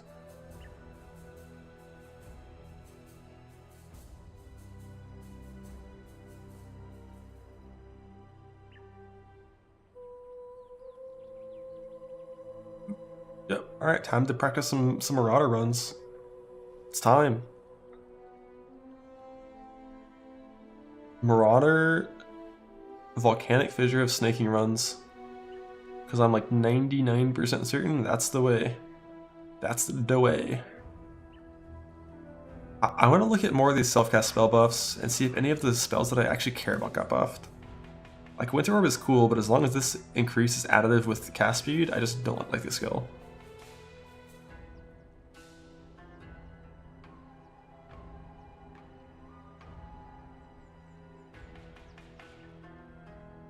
Starter guide POB? Oh yeah. I'm gonna have a full ass spreadsheet about all kinds of stuff for that. I wonder, like, the one thing I don't know is, like, you really want to get Combs Primacy on that build. Why it's bad with additive cast speed? Sure, if I have a skill that was 1000 DPS and doesn't have this mechanic, and I get 100% increased cast speed, I now have 2000 DPS. But with this skill, the base damage of this skill is balanced around the fact that it already has 200% increased cast speed. Which means if this skill is 1000 DPS and I get 100% increased cast speed, I don't do 2000 damage, it's additive. So it's only going to increase my cast speed by 30% more. Because I'm going from 200% increase to 300% increase. So I'm only going to gain like 20 to 30% more damage instead of gaining double damage. Basically, all of the value of increased cast speed is severely reduced because you have so much of it already baseline, and you have lower base damage to compensate.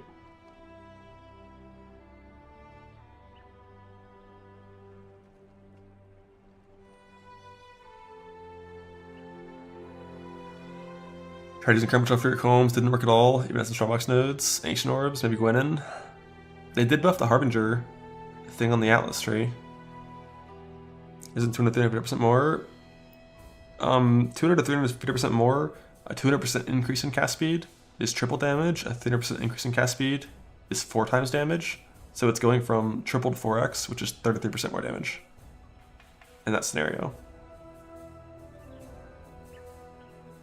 Whereas like for a different build, it'd be 100% more.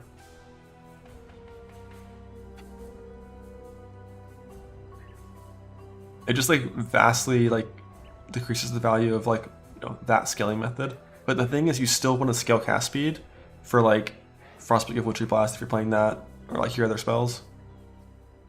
Ancient Orbs and level 58 200 axes. I don't know if the level matters. I think it's just any 200 axe that's at least like 58, I think, or at least like 45. Because there's some weird Ancient Orb eye level bullshit that I don't know how it works. But I'm kind of curious, do I have Ancient Orbs in this league? Nope. I think I always use them all.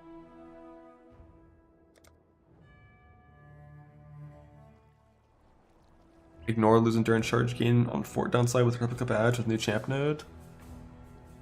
Lose endurance charge on fort gain. You don't gain fortify with new champion or with old champion. Yeah, like as long as you didn't add an extra source of fortification gain, you will never lose an endurance charge due to champion.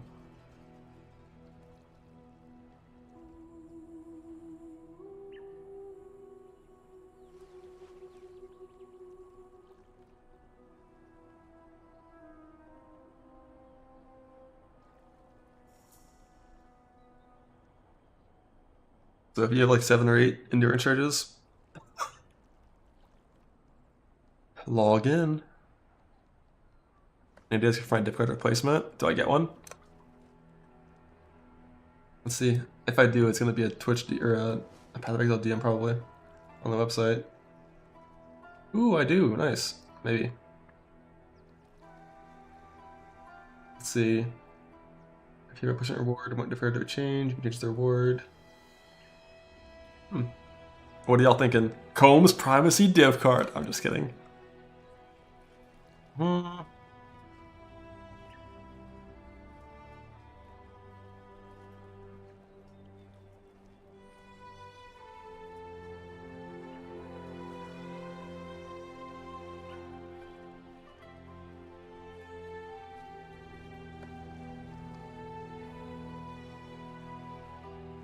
$10,000 of a random juice login. Diff card to get workers for King's March. Veiled Orb.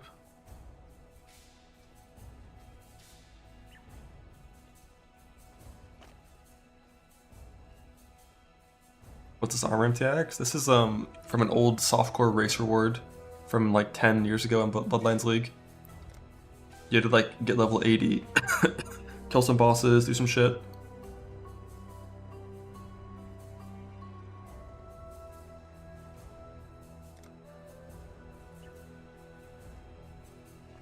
New Defy Pain works with echoes. It doesn't. New Defy Pain is when hit by an enemy. When hit by an enemy. So self-hitting won't do anything.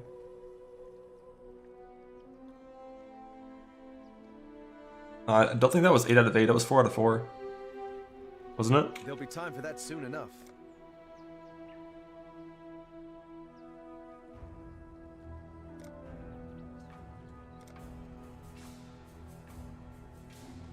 New format gain on dev card.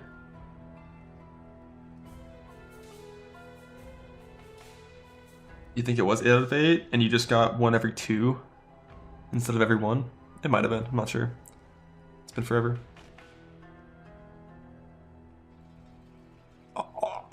All I know is you unlocked all the MTXs individually as you like completed certain things. Yeah, blue was softcore, red was hardcore, gold is purchasable, or it was purchasable. Wooden reflectons have been hit by an enemy? No. I don't think so. Because like when you hit yourself with reflect, your accuracy value is used against your evasion. I'm pretty sure. And also reflect hits just can't proc a lot of things in general. Things like you can't block your own reflect hits. Or like no, you can block them I think, but then they can't proc life on block or something like that. It's a really weird interaction. Like reflect is it's bizarre.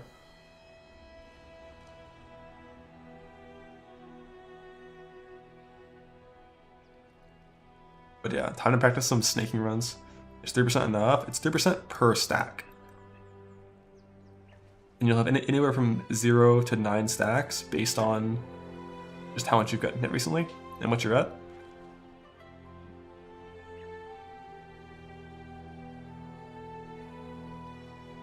Level 80, 90 characters in disc? What do you mean?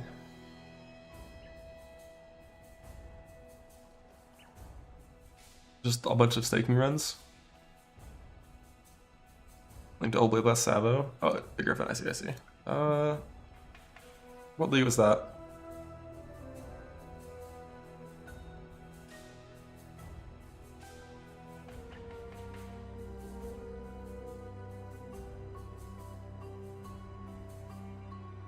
Wasn't that 3.22?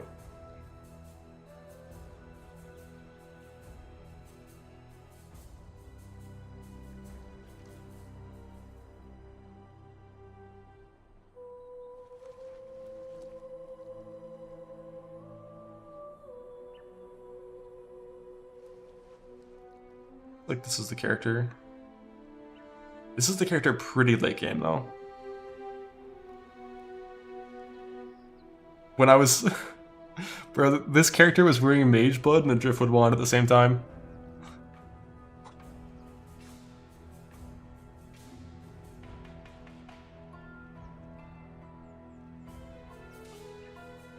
But yeah, this defensive thing doesn't work anymore. Because Fizz and his Guest Mastery is gone, and the Watcher side thing is also gone, right? And the Helmcraft is gone. So you have to totally change the defensive setup of the build to instead be like an armor evasion setup. It was 4 to 4 for the 1 month. But yeah, this is what it was. But like Divine Blessing is gone. So that's you know change that and stuff, and that's what it was. It'd be quite different now though. And there's no gear in the early version, unfortunately.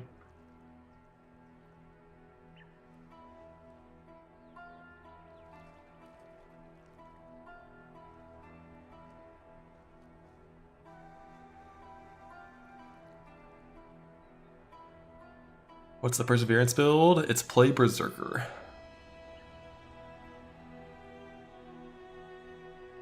Play Berserker, no Carnage, instead Defy Pain.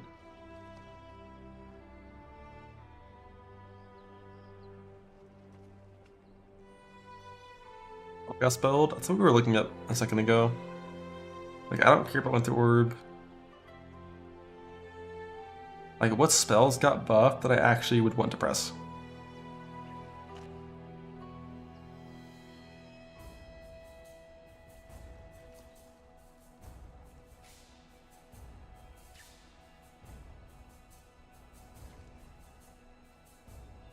Like Firestorm of Meteors, if you could get a bunch of radius. I don't know if you can get enough though.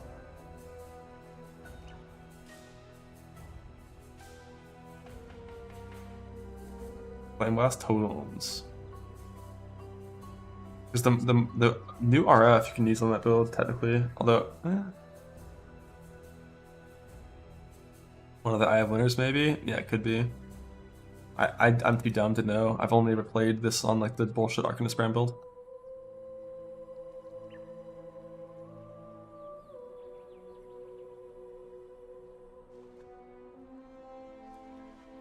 Like maybe one of the cracks. Like pizza sticks are on the menu, yeah. Like this looks like one of the more promising ones to me. Like BB of unloading.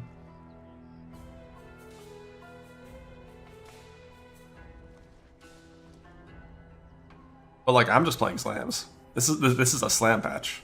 Log the fuck in.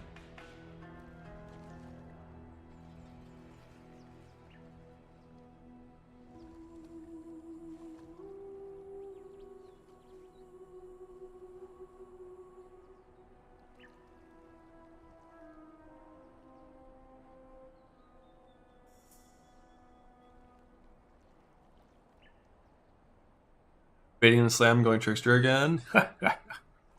Like playing the old trickster setup would completely dumpster all Ubers in the base game still with ease. Like Molten Strike, Ephemeral Edge, Trickster, just like the Gauntlet setup would completely destroy all Ubers. It wouldn't even be like a challenge. But that takes like a couple days to farm up to, whereas slams are so much faster in the early game. Other way to convert early on, you just take 100% increased damage instead of 40% convert.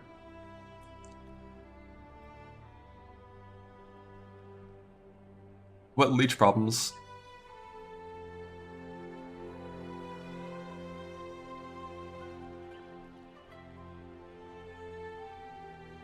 Like, if you're having Axe Leech, can you just add a second auto exert support though? And just like have that work anyways? I'm pretty sure that's what I would do.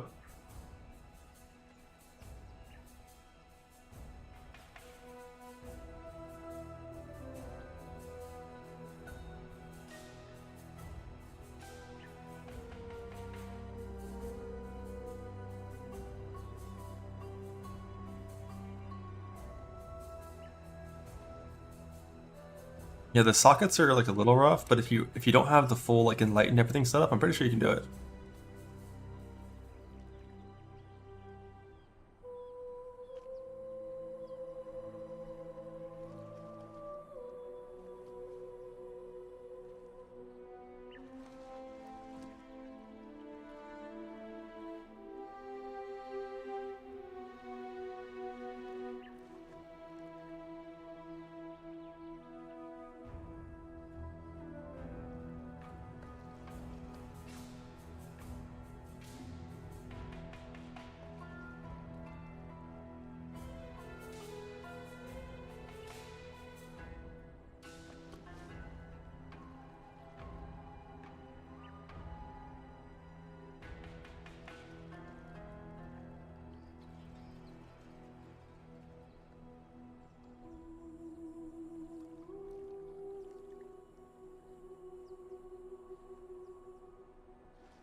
What are we missing here?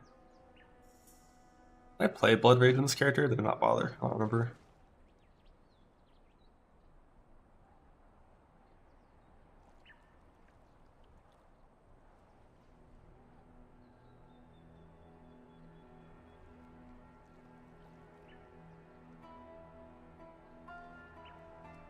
I did pre-swap.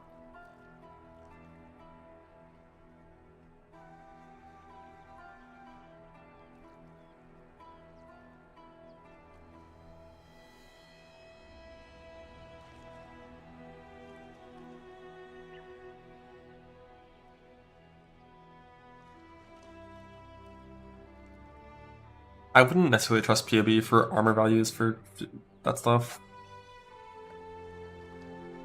And like, if if you have it set to a boss tab, it's going to always assume you're fighting something with resist, which is not actually accurate to like your in-game experience.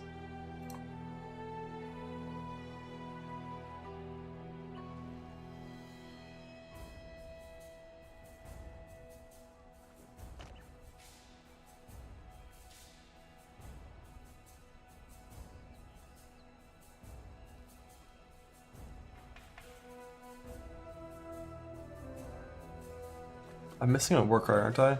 Missing Seismic?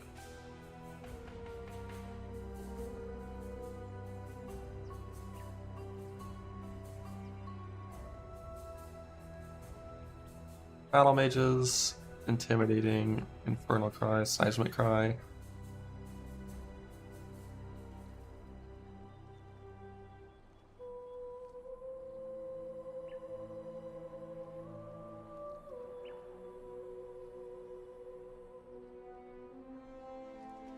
There's no Rallying Cry in here currently, but like, before you have Herald of Purity, Rallying Cry is only for Overexert.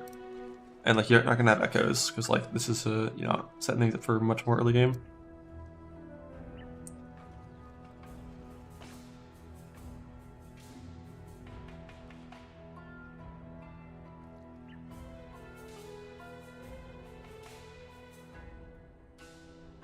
Like, Parks on the Merc? Yeah.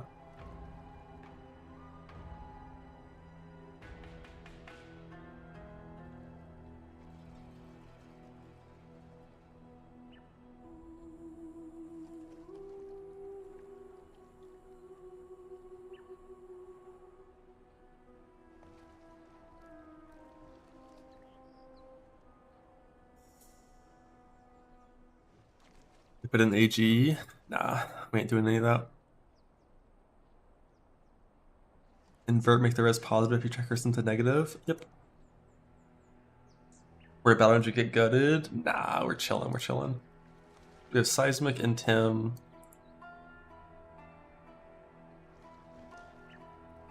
Infernal.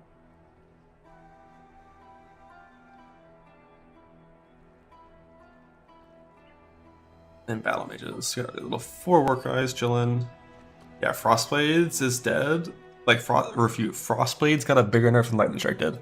I shit you not. And Splitting Steel, I just spat everywhere. Spitting Steel had its ability to return. It was removed. Removed. Like, of the 3 skills, Lightning Strike got the smallest nerf.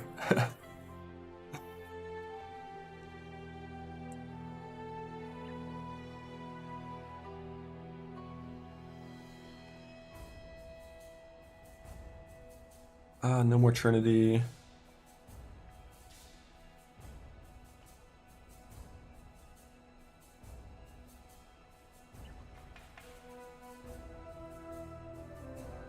This setup with no Blood and Sand. Mana's like chilling. Still left-handed if you want, but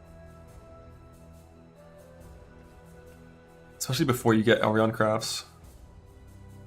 So when you have no Elrond crafts, your mana kind of is super annoying.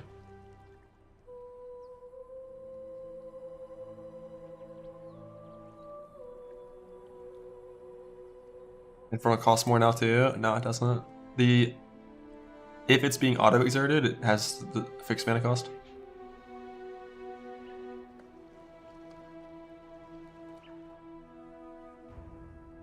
Life tap when you're entering maps. Yeah, I mean, like, life tap makes it so you can actually use Tincture a lot more easily.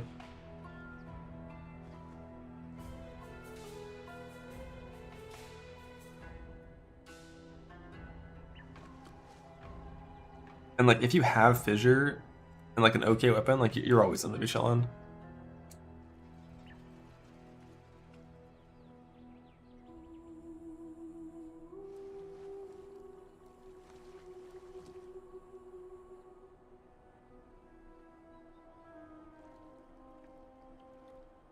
Or you Edwa.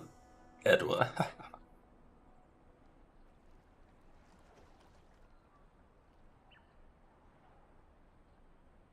I think Wed over Mythos if your weapon is slow, but otherwise vibing. Alright, let me fix all this shit.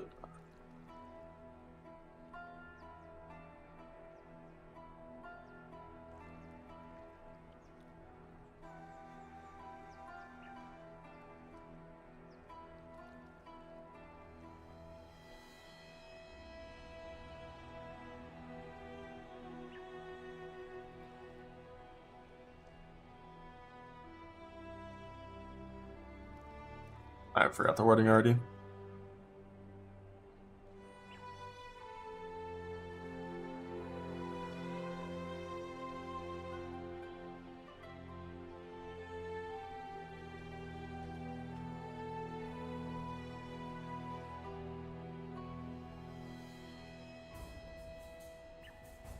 $55.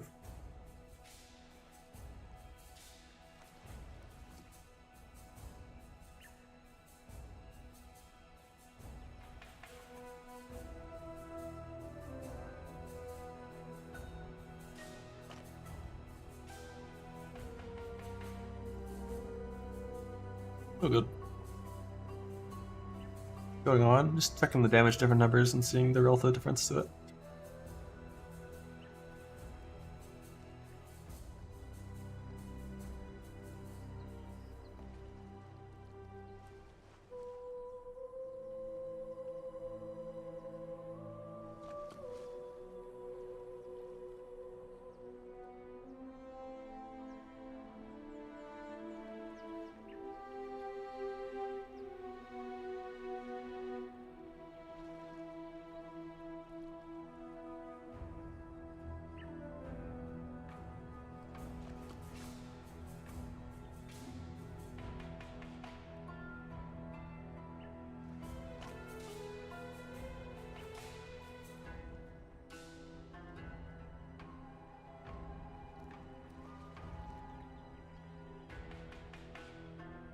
You know, like, if they're ignited, you would rather have the 100% increase at this point.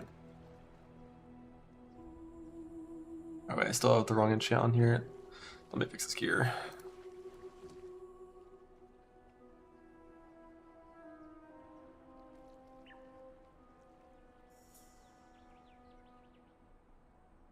I don't know if I need any other gear on it. Like, if they're ignited, that's the better.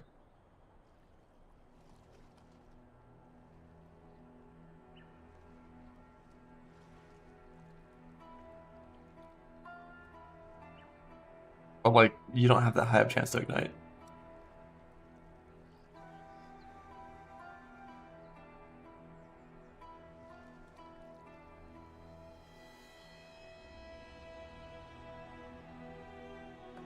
Points aren't even very good.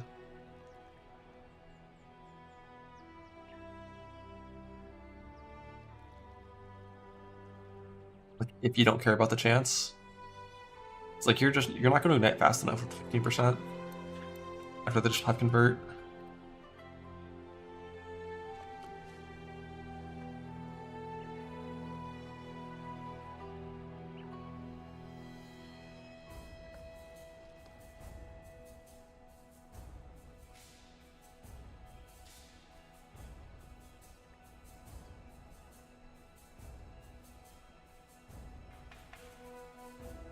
Dex, 14 in. God bless.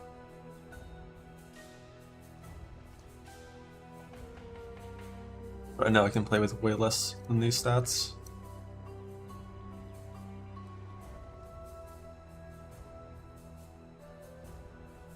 $52 actually the lowest. 43 right there.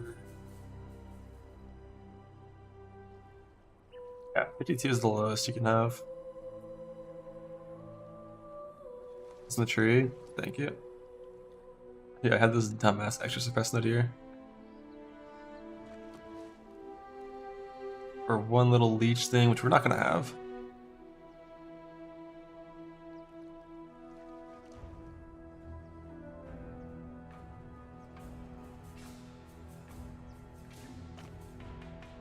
Like, in like a Sylvan race, we're not gonna have that leech tattoo before we kill the bosses.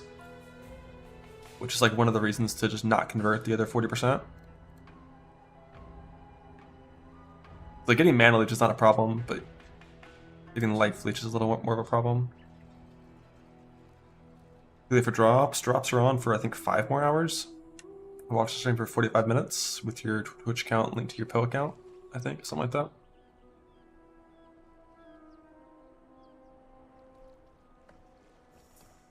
Attack large cluster.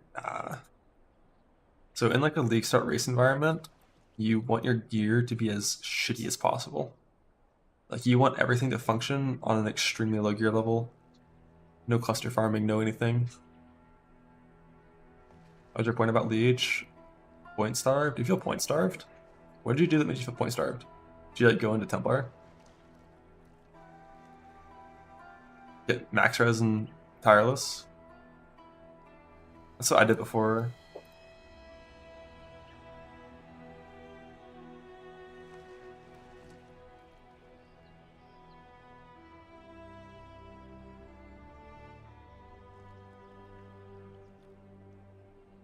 But yeah, if you just do that, take this.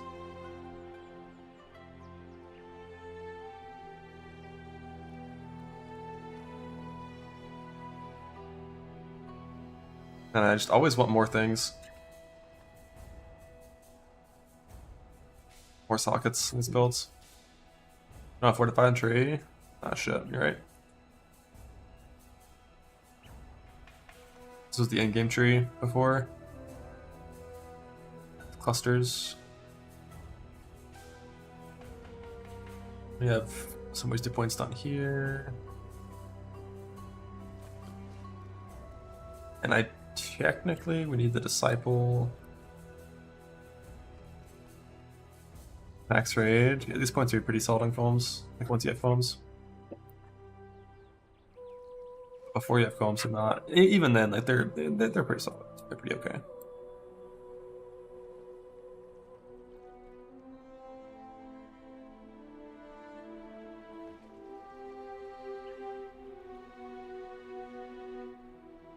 But my guess is it'd be around level 97 fighting bosses.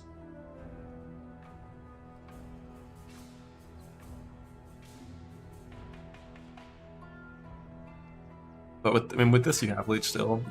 You have Blood Rage for Leech, and you don't full convert. Like you can craft in your gloves some extra convert, but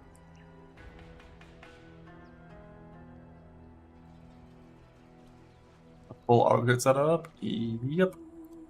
Eventually it wouldn't be, but like that's how the sockets work out right now.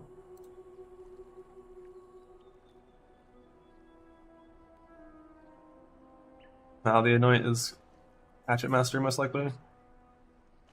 After full convert, Tattoo plus Combust Mana Leech.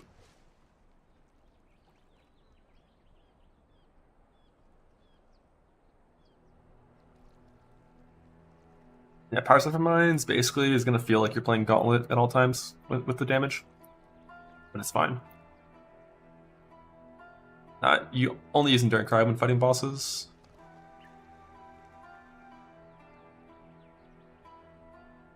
And, like, you would have an extra socket still in your gear. Because this is 4 sockets. But, like, your axe is going to be 5 socket 4, like, at least. So there's still a spare socket if you want. The self-cast Rallying Cry or Enduring Cry.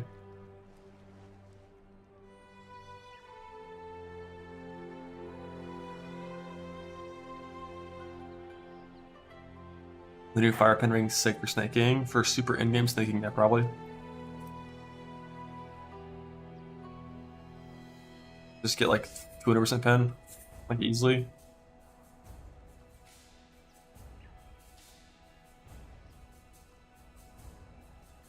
Our in-game axe base. Bro, look at that attack rate. God damn, it's so fucking slow. That's one thing I hate about Foam's Primacy. Like that's with Onslaught up. And Frenzies. And Blood Rage. This item is so fucking slow.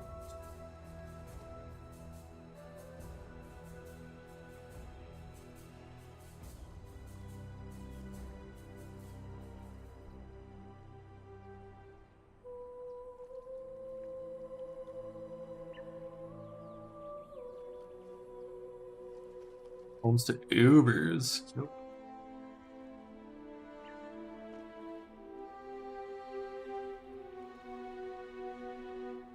The new Pentacles.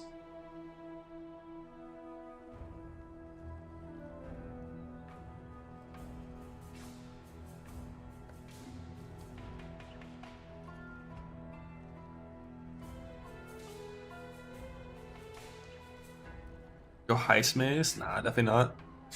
Fuck maces. Like, it's like fine.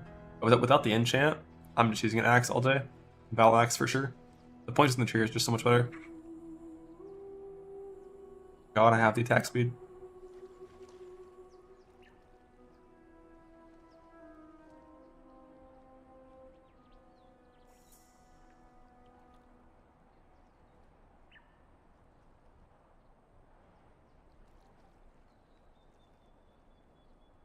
Yeah, if you have a Combs, you would still want these points here.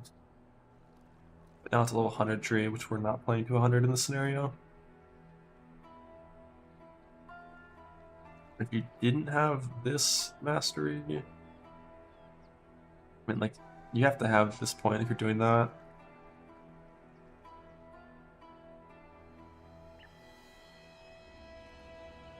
The Divine Fury is still that good, even when you're not full converting.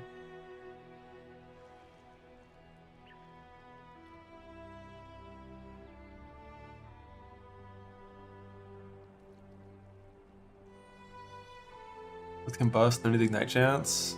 I mean, Combust would go on, like, Infernal Cry.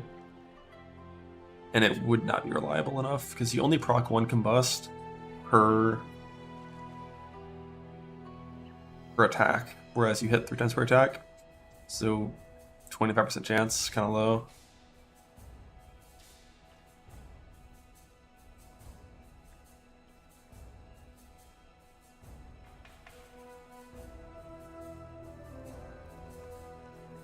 You don't use Carnage anymore in Berserker. You played Defy Pain with new Defy Pain.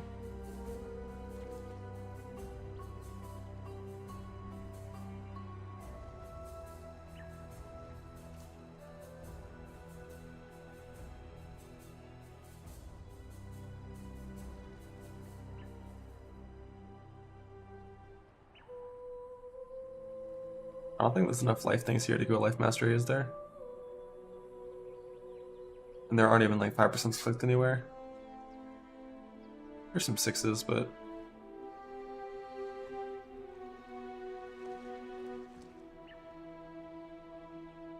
yeah, it's pretty hard to have enough masteries for that.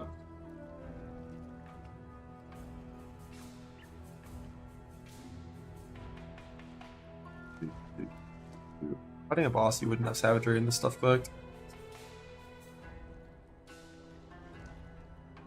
He's AG. Nope. That fucker's not gonna survive. With no investment.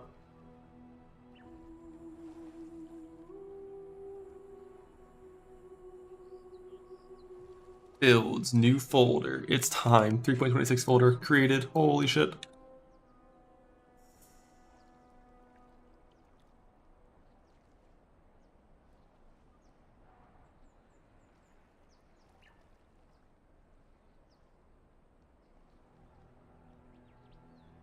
Have a medium? Nah, probably not.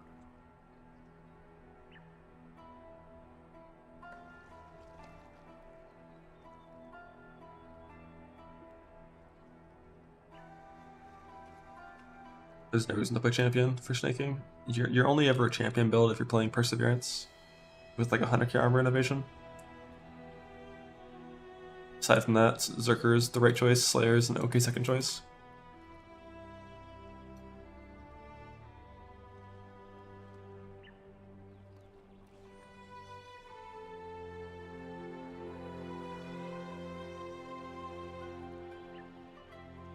Why is my int requirement so high?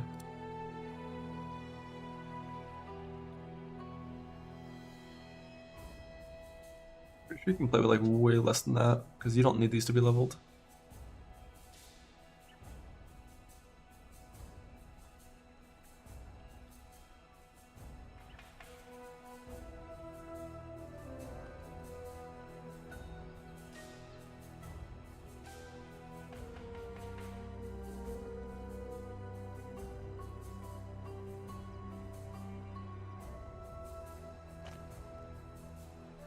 Yeah, it gets quite a bit better, but only if you can.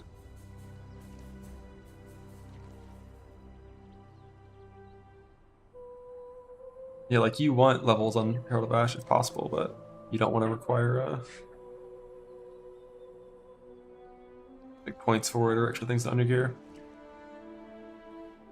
The goal is the least amount of gear possible, which means, you know, no stats in your gear, only life res gear.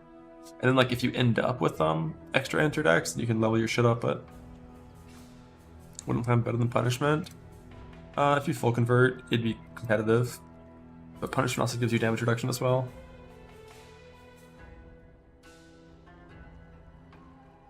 But Flam is a pure int gem, so like, you know, even level 1 Flam is pretty high, I think. Wait, Flam is strength int? The fuck? It's strength int on a blue gem? That's weird. But it's high int instead of high strength. We're still like level 1 gamers.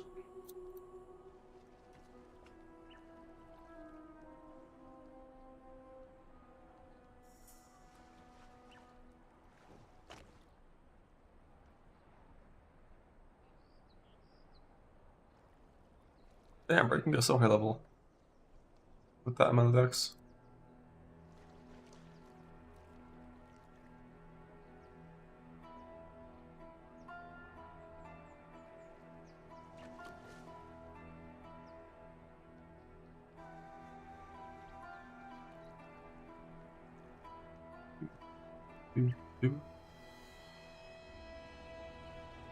Those 2 jewels, those are the 1 point jewels you're gonna have to get.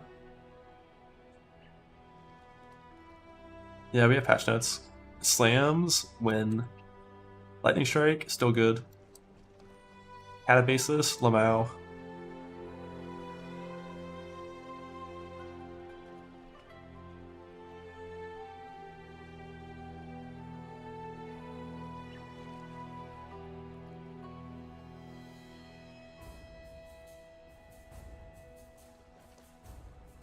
A quick race, right? It's definitely like unless like things go wrong and everyone ints, it's gonna be day 1 first. Like they're just pinnacles. They're not uber pinnacles. So gotta get through some 4-stone slam runs and get used to surviving on this build. Not Ubers. They said they're harder than old Pinnacles, but they're still called Pinnacles, we'll see.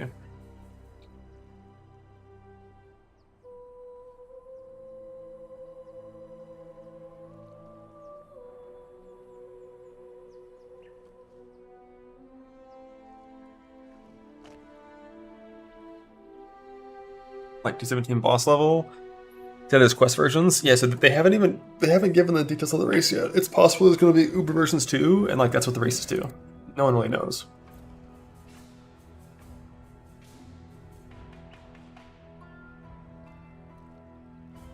Yeah, and that attack rate is so dog shit. But you kind of need to play melee fizz. Unless you play full convert. You could fist to 4. Technically, over melee fizz is not terrible. Dude, Fire Fan's a good support. Even when you're not full converting. Yeah, like fist to 4 without that crate is like fine.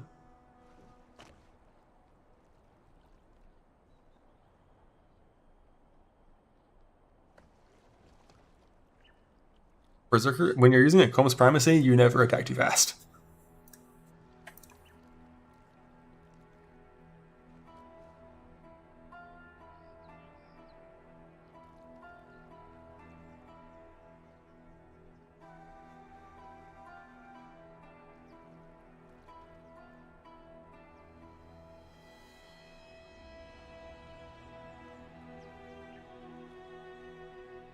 No suppression? I'm going to assume you don't need suppression for these.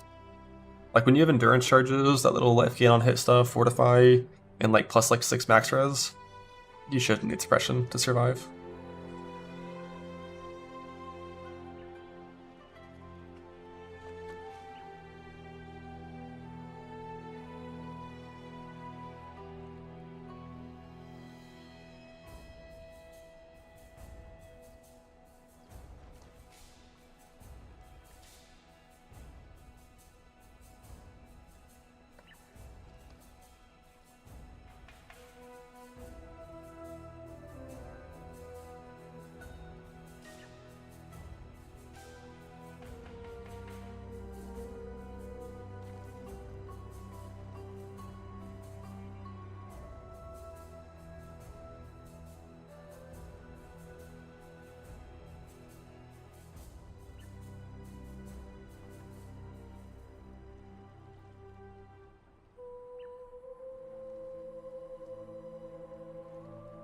under the purchase points.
Random ZDPS. I mean, it's fine.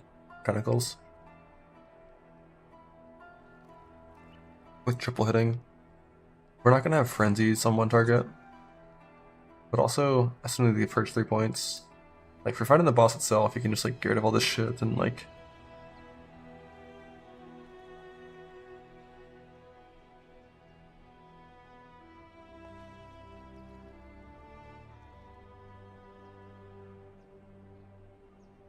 Yeah, we're not farming clusters in this time frame. This time frame is life res go. Ideally with the Combs Primacy, but maybe you don't get one.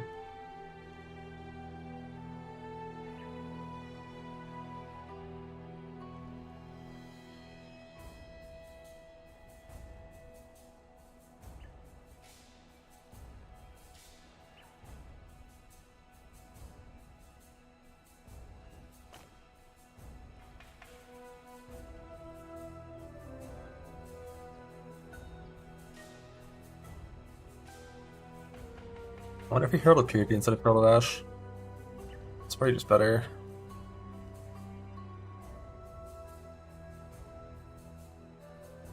If you have Combs Primacy, that is. You already have so much physicals extra.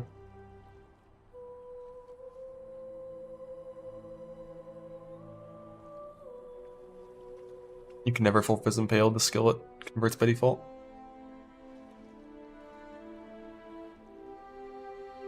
Herald of Ash doesn't actually provide you any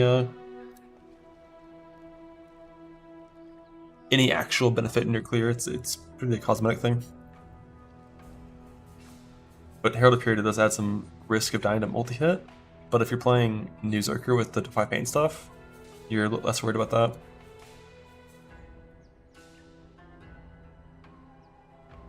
Then we have our 5 socket, so we can still press Rallying Cry. If we want to, and we do want to. Our little allies.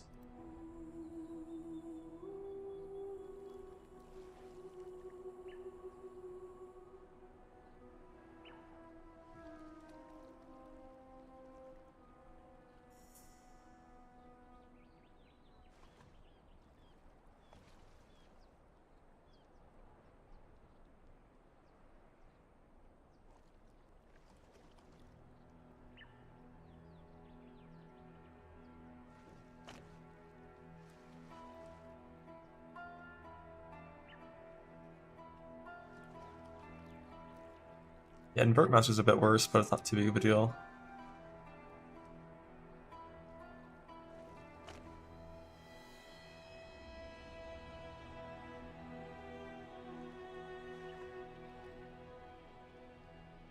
Sure, when fighting a boss, you're still just gonna have like a bunch of life flasks and a tincture.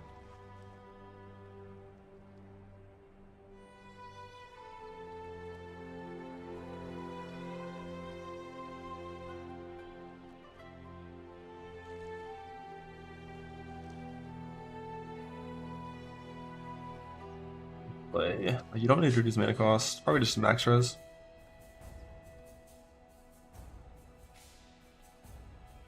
It's like any Fizz convert.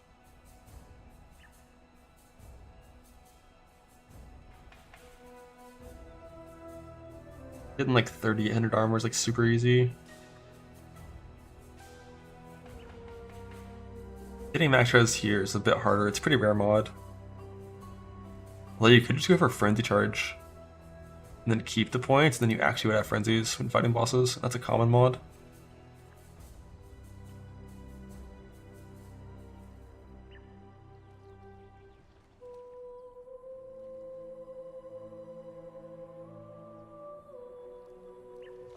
Probably attack speed angle.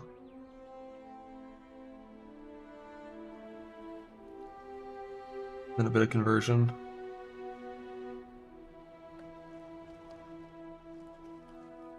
Just a bit. I think you're... I mean... How are we trying to craft? Is there any other mod that's useful instead of convert here? I guess you can just get your leech here. If you wanted to.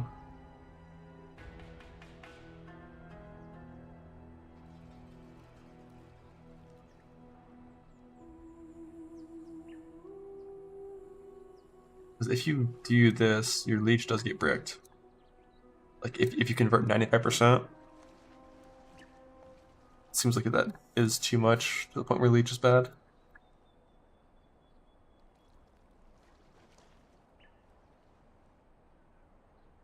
You're down to doing like no fizz damage.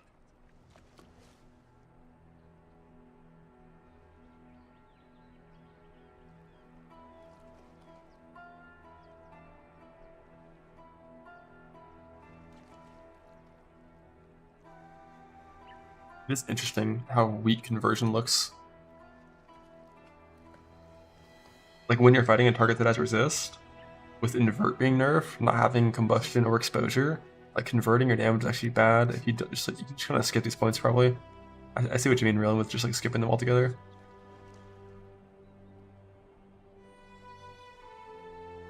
But if you're skipping these, then you're definitely skipping these, and then it's like, alright, fuck. Alright, fuck.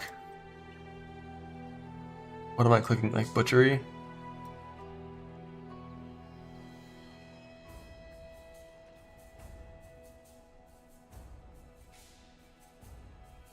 Invert is still exceptionally powerful.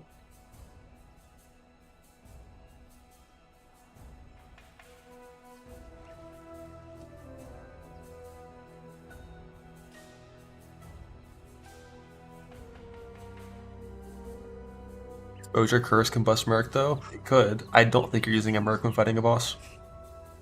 Like, giving the boss 50% more HP from having a Merc is pretty rough to offset with that Merc.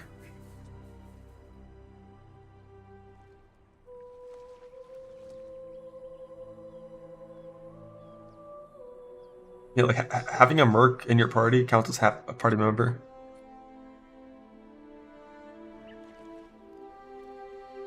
It's possible you can offset that 50% more life, but maybe not.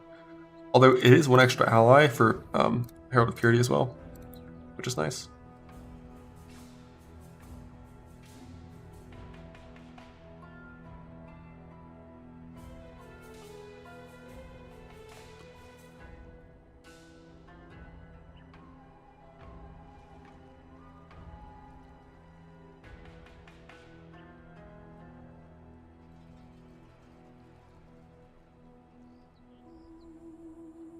I love that Bastion Breaker is like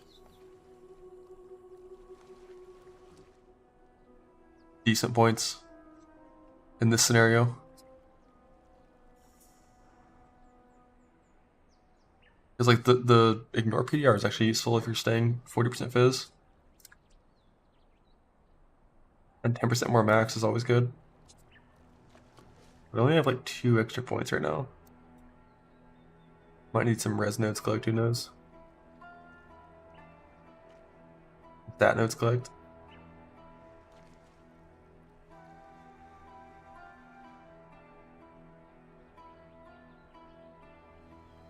I don't know, it's kind of hard to not do Lava Lash.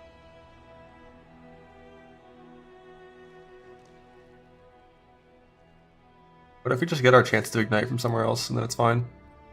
I just don't know where Unless you have an extra support here for Combust on Infernal Cry.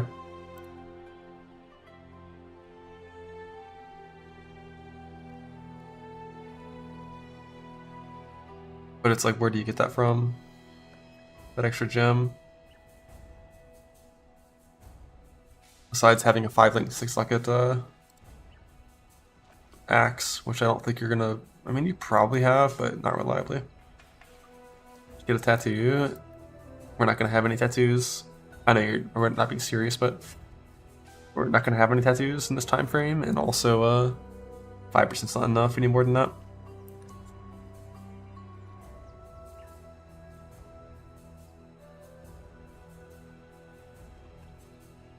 Like, you could just 1-point it, maybe, but like if you're gonna 1-point it, then 3-pointing it just makes more sense. And then you're back to the same tree as before. Just having too many points clicked. Could drop these max res nodes. But I kind of suspect that these to be pretty important.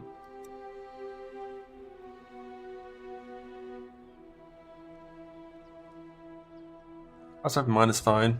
It's just gonna be like playing in Gauntlet.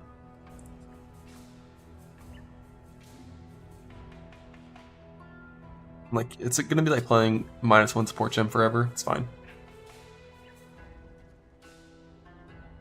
We could fortify support and get rid of the points in the tree, but this regen is really nice, and fortification is kind of cool too.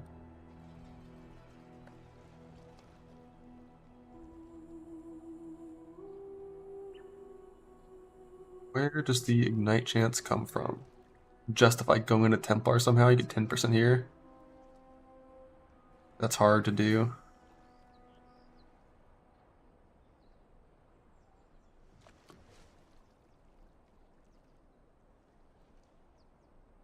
If this was old Divine Fervor, back when this had pen on it, and no crit, then you could easily do it.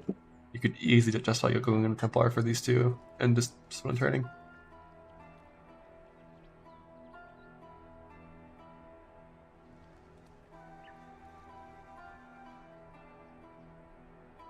Like, Divine Judgment is one place where it can come from. But these points suck.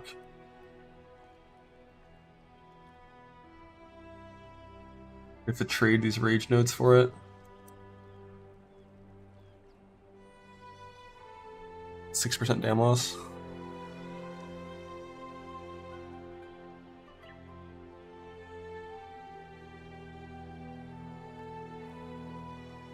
Current Annoyant, Hatchet Master. You could do a Ash Frost and Storm Angle instead for 10%.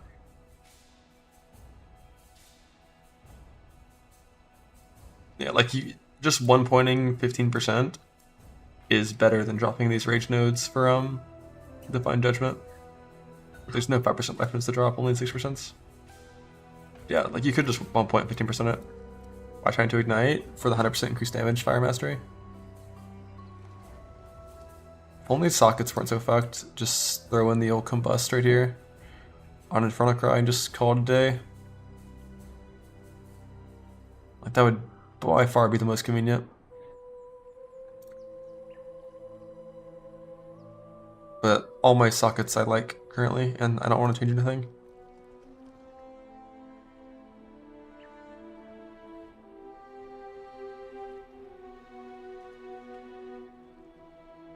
I don't think this extra crit reduction, we don't really care about that much. Technically.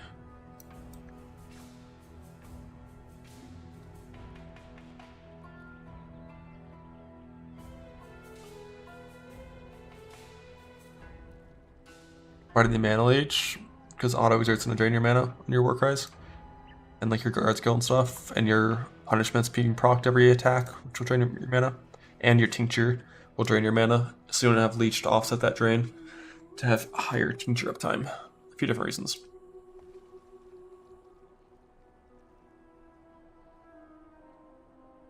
What tinctures? If you're life tapping your main skill, I think it's fine to use tinctures.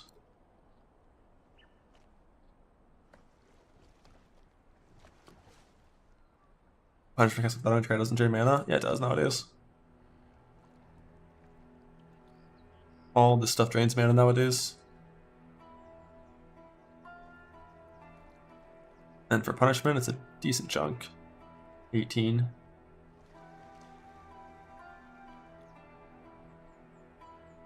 Bleed not nerfed. Bleed's bad. Better not have been nerfed. Alright, look at these gloves again. I think maybe I'll just be putting in the,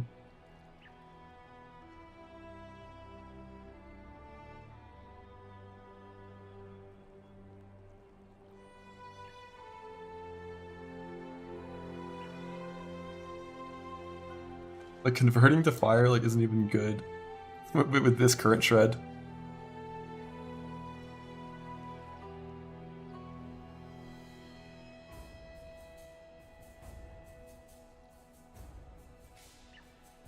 Like, with this lack of shred, lack of pen.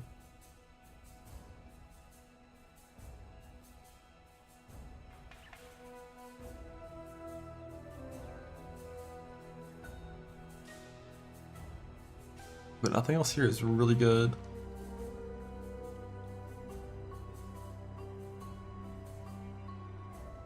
They managed to and drop the gem if not converting. True.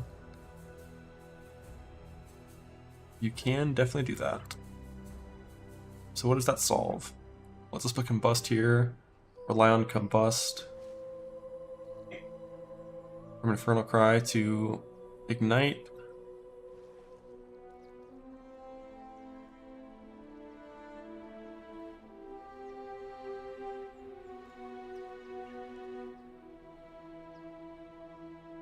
Fire Res, Elder Res doesn't feel good. I mean, 40% of your shit's still physical for those, which honestly is kind of neat.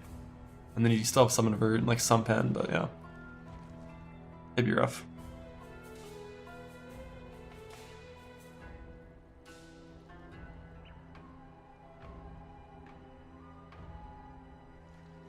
Yeah, the attacked ones are over here.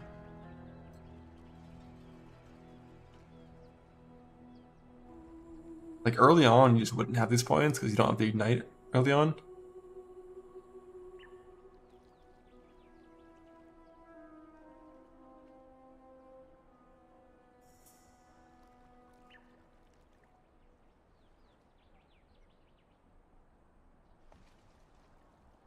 Get a Merc Daprio. I don't think I'm gonna bother with those early on. Most likely, I'm not gonna touch Mercs like at all until after the race, is my guess.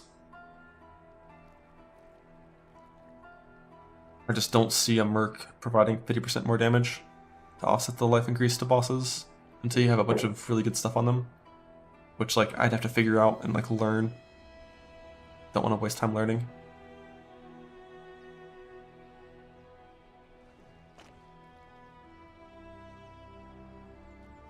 Why does the recovery look so rough?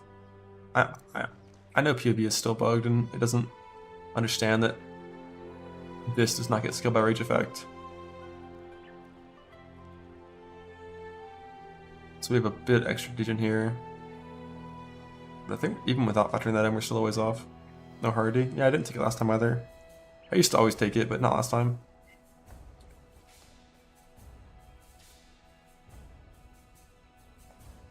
Let's see. So yeah, with Blood Rage, we are still using the negative.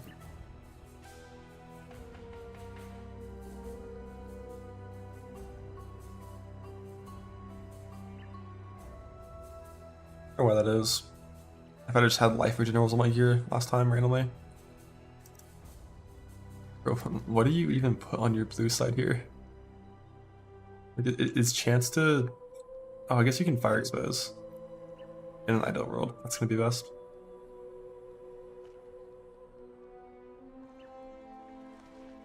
Which makes... Yeah, that's still the right master choice. It always will be.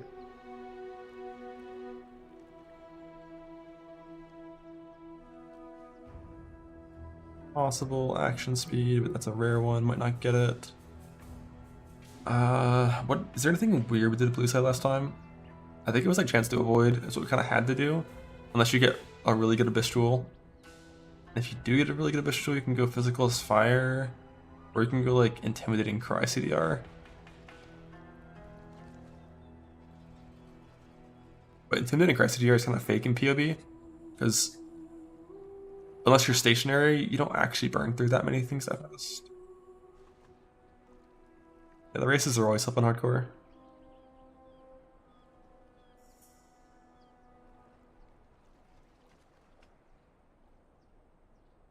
I think you have to just plan on it being a chance to avoid small to make it so your shock avoid's a bit easier.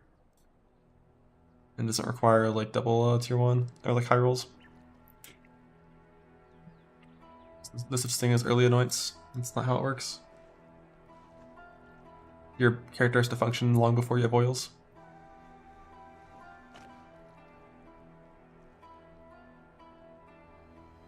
And later on, it's just manage on Jewel combustion on a combustion here.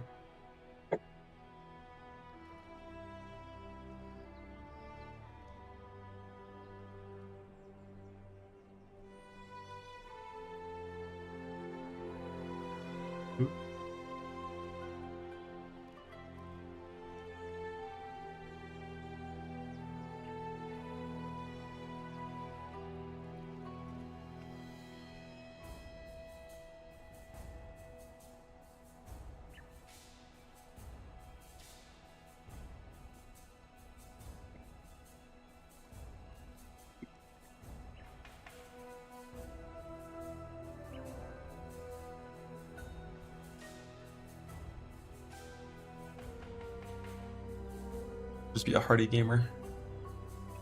Like, you're probably gonna get some region on some of your gear, right? Like, who cares?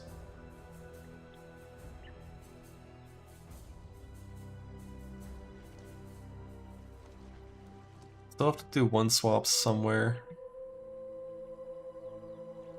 Until you don't, yeah. But like, you have leech still, so it's not like you're... No, it's super annoying.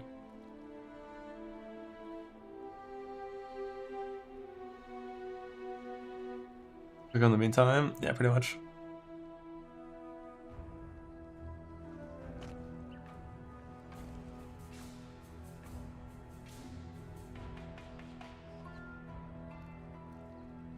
I already felt like crap for Prague. Did you have leech? Or did you go full convert? Pathfinder better than all early game? You think Pathfinder, what, like poison concoction or some shit? It's gonna get the pinnacles before slams?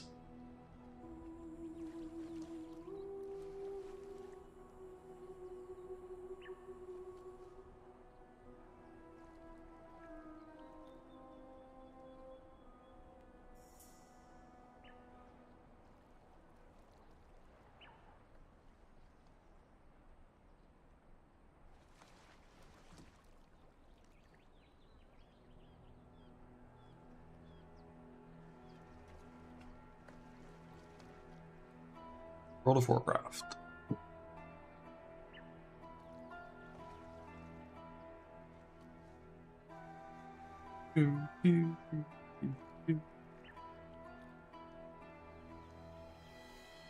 So probably just like a rechrome angle. Those clothes are annoying.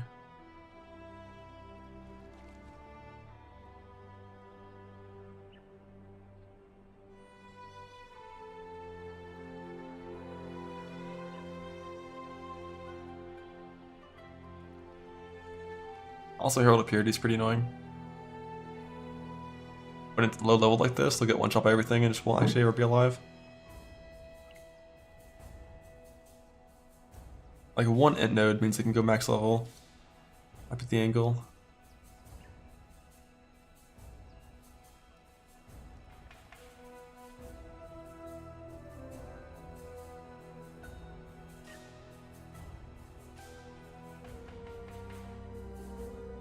Is Flam not worth it? Yeah, maybe.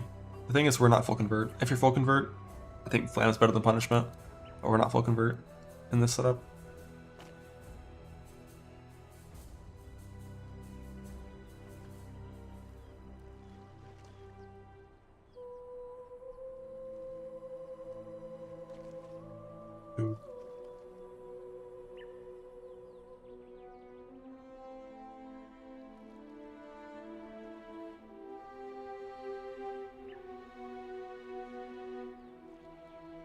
This mana leech being a suffix now instead of a prefix will make this a lot easier to roll.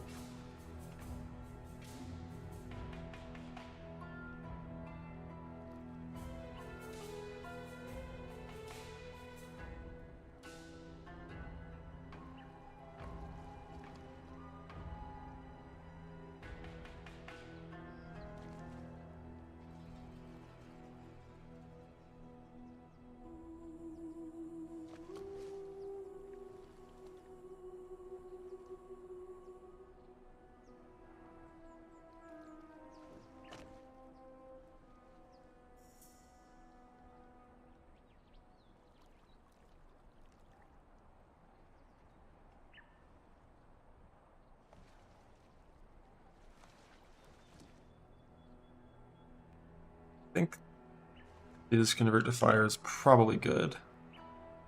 Damn, it's still barely good. It's still barely good. Even with fire exposed, invert, and combustion, it's still barely better than just Sting Fizz. I love that. So you don't have to care about that for gearing.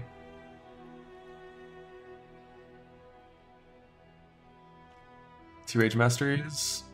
Minimum power and rage is kind of always the ones you play. Just so your war cries naturally keep you at full rage always. Even during boss downtime, there's no like rage falling off going back.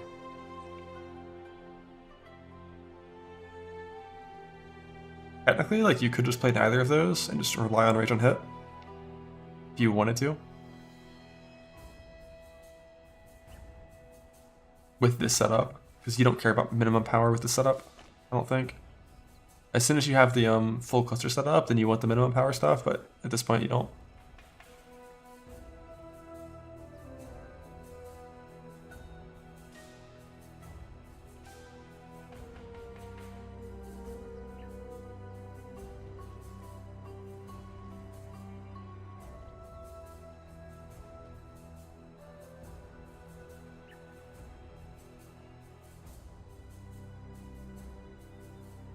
I think I like this setup, and you just like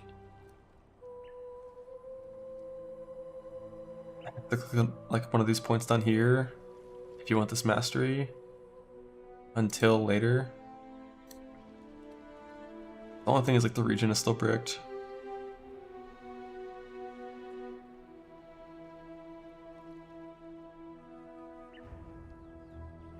Region is still like negative, like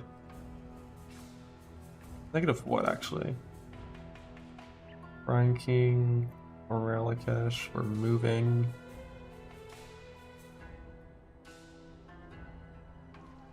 Negative 70.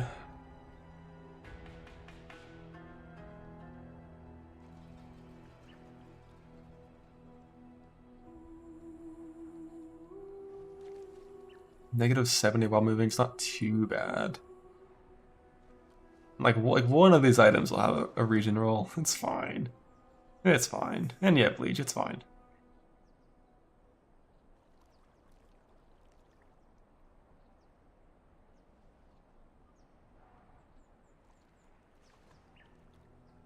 Gross. Yeah, probably.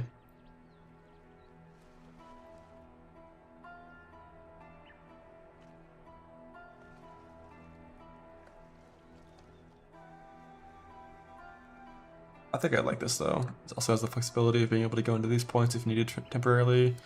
Flash with the regen craft. Yeah, typically I will play that. I have no idea when we're getting those crafts. If they come from Katarina Unveil still with Cinder Swallow, or if they like... I don't think they come from her anymore, so I just don't know when we get those.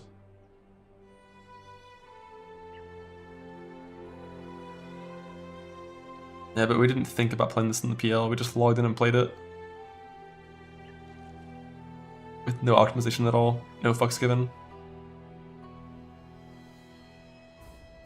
Now it's thinking, like, how do you actually play it? What's the right choice?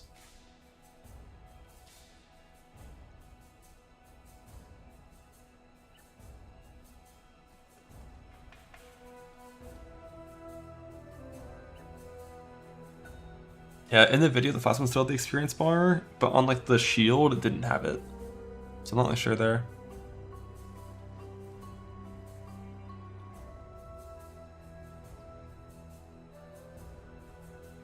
I think Zerker is tankier than Jug now, with the change to Defy Pain. Like, Jug just sucks.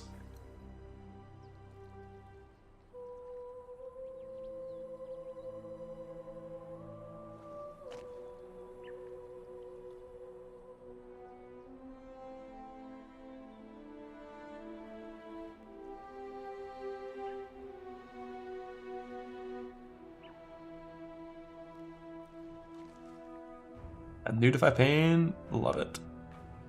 It's one of those things, like, New Defy Pain is not going to actually feel good when mapping. Like, your character is still going to get chunked down to low HP from a bunch of, like, multi-hit attacks, but it just means you won't die. You'll get fucked up by them, but you won't die, most likely. Yeah, Slayer's fine. There's nothing wrong with playing Slayer, except that it's shit. Terrible, bad, and awful. But aside from that, it's, like, fine.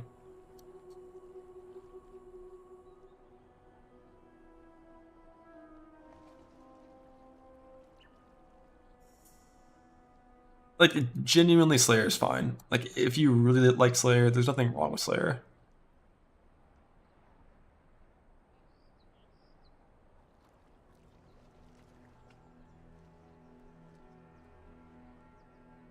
One every 0.3. Yeah, but, like, you have no evasion and no block. So, like, you're going to be constantly getting hit by random chip effects from, like, Arch Nemesis. So you're kind of always going to be chilling when mapping at, like, probably a positive value. And even if you only have 2 to 3 stacks, it's still enough to keep you from dying to multi-hit stuff. You still have Echoes on Zerker? Yeah, for sure. But, like, we're not going that far. But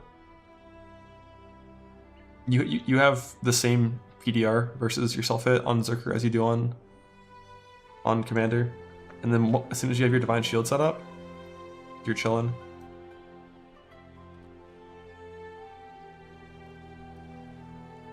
But, like, we ain't getting no echoes.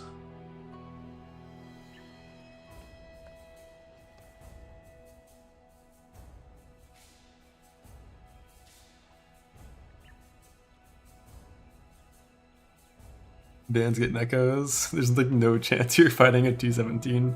Or, sorry, an Uber boss after 20 T17s before this race is over.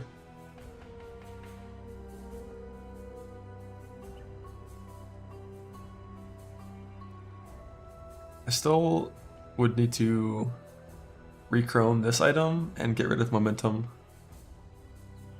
And put in Enduring Cry for the boss fighting part. Or could get rid of Now Blood, just my leech. Is a race. It's not announced on what the actual race is yet, but yeah. Races are for nerds. Log in, brother.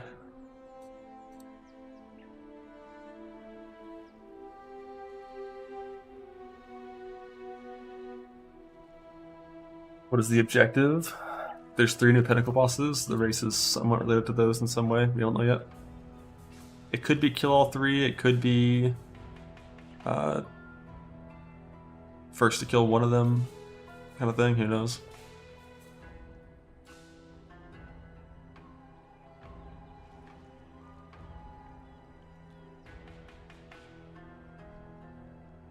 Probably kill all of them, but who knows?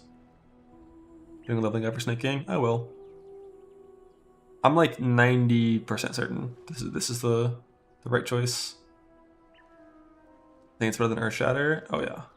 It's mechanically so much better than Earth Shatter. That is one thing that would make going full convert a lot better. As soon as you turn a tincture on, like, full convert's gonna look so much better. But even without tincture, or sorry, I guess you could just go for the craft and have like 85 convert.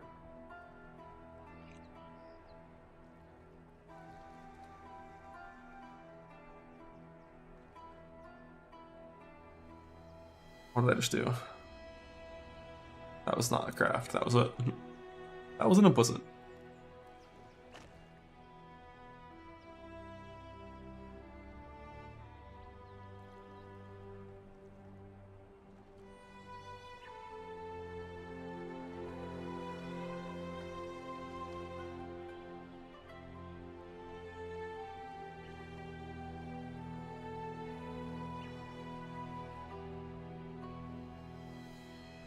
quality doesn't work on these in PoB. Unlucky.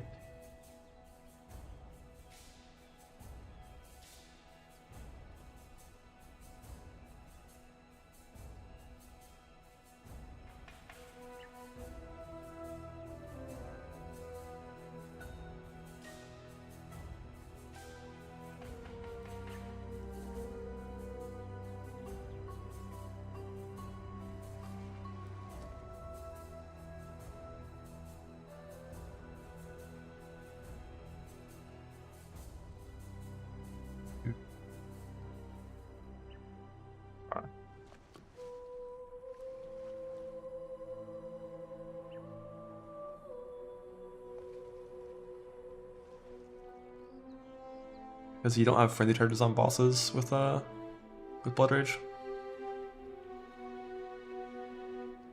And this Mastery plus that, and plus it lets you keep it on bosses if you want. And like keeping the charge duration is nice. Because it makes it easier to maintain endurance charges on bosses as well. You could get rid of all of it for bosses if you wanted to and just spec into different things. As long as you were confident in your enduring crying.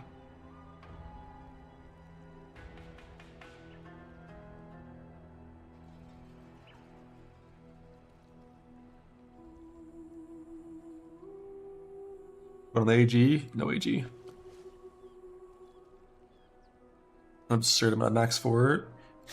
You get like 40 to 50, right? Like somewhere in that range.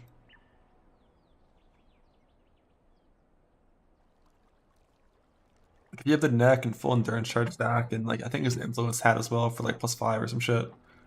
Closer to 100. The fuck? Are you looking at like a bunch of temporary shit like Focus, Fortify, and Dread Banner dropped and stuff? Does Dread Banner even do that anymore? No, it doesn't. Did they Lethal Pride? That's what I thought. But like that's like, you know, softcore trade Lethal Pride.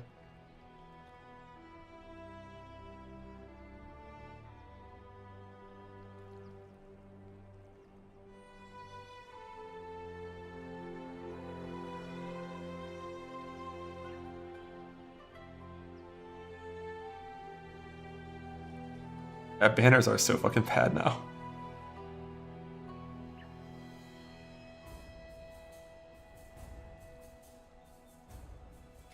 Like I would maybe mess with Warbanner a little bit if I had sockets for it. If it just didn't have that huge cooldown on Valor Gain. Just no point. Just so much worse than it used to be.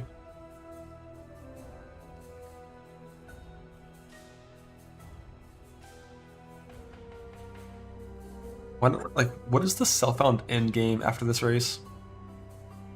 Like, I hate to say it, but like, what? Like, I think it's Trickster Lightning Strike. I'm just kidding. There's got to be something else. We'll find it.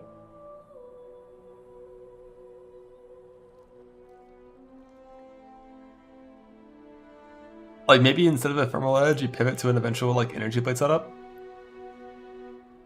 Perseverance, Champ Lightning Strike, maybe.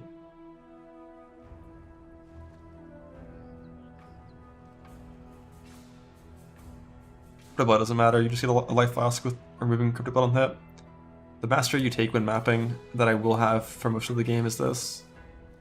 But CB is nothing that ever matters. Won't Slayer be better? Nope, Slayer's dog shit. Like, getting PT is really hard. Like, it requires a bunch of investment, it's not even close to free. Like, not having double exert, it's pretty rough. This rage, like, skilling is better. The new Defy Pain is way better than Overleech in terms of actual, like, relevant defense against things that kill you. Perseverance angle might be sick. On Champion, I think it could be. I don't know what the full angle is. But like, even if, let's say I can get like 100k armor, 100k evasion Champion. I'm still walking around with like 6k life at best. When I could have 20k ES. Maybe 18,000 ES now with the nerfs.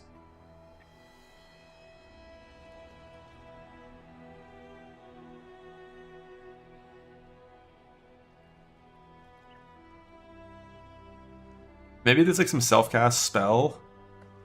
You're fast as fuck. You'd have a lot of attack speed with that much fort.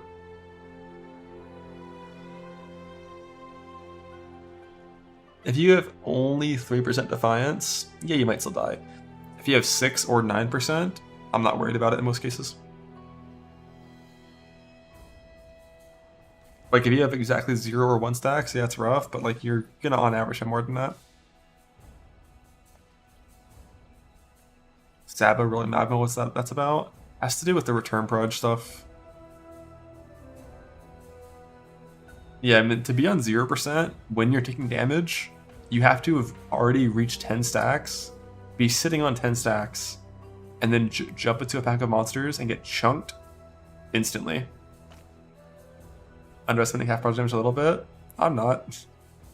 Like, you're not gonna like one-shot everything. Doing Exiles, Titanic would be super hard, but it already is super hard.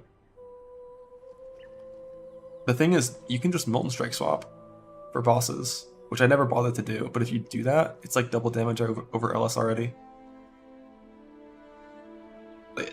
Basically, as soon as you reach the point where you're a trickster with your combinate gear with Ephemeral Edge on, losing 15 or 5% of max CS is max from the EE nerf and losing half proj damage is not even half damage.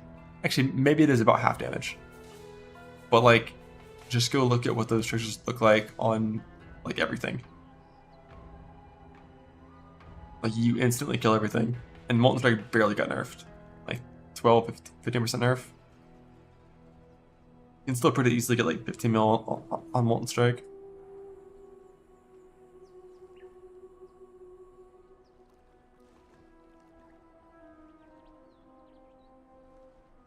Mainly just like Trickster, I guess Polymath got nerfed too. Like, your offense is going to be worse on that build.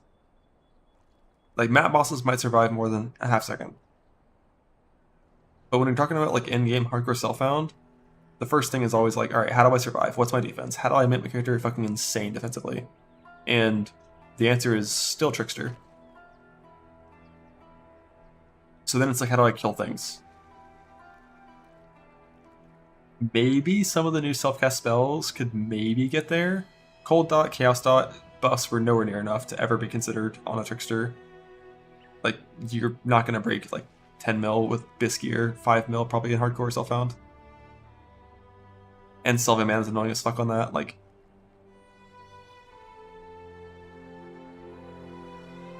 I could look a little bit into self-cast Spark, but like, I don't think it's a thing. Chaos Slinger Trickster might be decent. I just don't like Chaos Slinger is not going to break to like 2 mil. Well, I think most self-cast spells are getting more than that. If you're assuming you can use the new Righteous Fire, which I think you can, that's 25% more spell damage on every self-cast spell. Spell I could get buffed.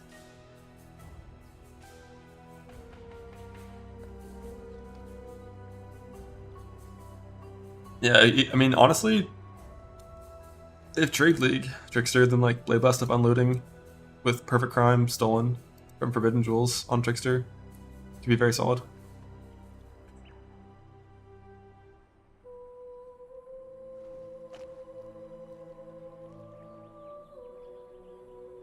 Where do you level Unloading as? Probably Power Siphon.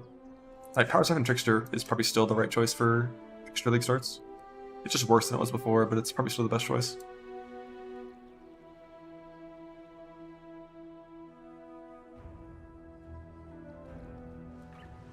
I wonder about Explosive Concoction, though. I assume it can't scale into maps well, but... Alk did that? Yeah, I mean, doing it in Software Trade's easy as fuck. Doing it in Hardcore Trade's really hard.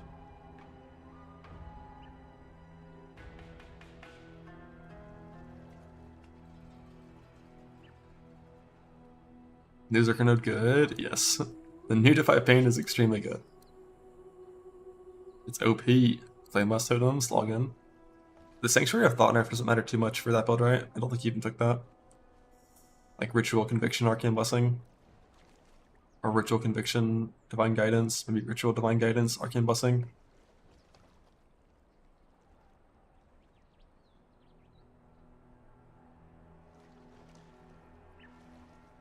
the Thermos Totems could be a login, but not for racing, not for League Star Racing. Maybe for something else later on.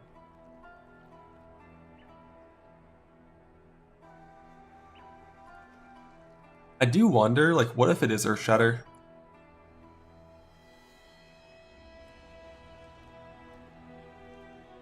It's like Earthshatter is also really good. I just can't imagine it. Like for the boss fight itself, Earthshatter could be a little better damage-wise. The thing is, like snaking is literally a range skill. You can fight bosses from off-screen, and it's barely a damage loss. And that's so strong. If there's any sort of hard mechanical anything, like that is so powerful. And well, as soon as you have Tincture active, you do more damage on this than on Earthshatter. And the mapping mechanics of snaking are fucking disgusting. It's Spark. It's Spark, but it's honestly better than Spark mechanically. This thing can kill 3 screens with 1 attack. So like I don't think Earthshatter can compete. Problem is you can't see shit. You can't see shit on snaking on the ground, but often you don't need to see the ground. Most things that are dangerous are elevated above the ground. Yeah, Griffin, it's insane how much better VF is. How to give VF stability at bosses properly? Click not on the boss, basically. Like, if this is, let's say Zana's the boss, click anywhere not on Zana where the attack would hit Zana. So it, like, if your slam is as big as this Enduring Cry, for example, it'd be clicking anywhere that's not on Zana in like this whole circle. And then it'll explode right here, hit Zana, auto path to Zana, hit Zana, way over here, miss Zana, come back to Zana, hit Zana. And you'll get 3 hits reliably with proper cursor positioning. And like 3-hit Volcanic Fissure versus like 2 or 3 Spike Earthshatter, it's pretty comparable damage. But Volcanic Fissure mechanically is just so insane. And it's a lot easier to play Combs Primacy on this skill compared to Earthshatter and get full value.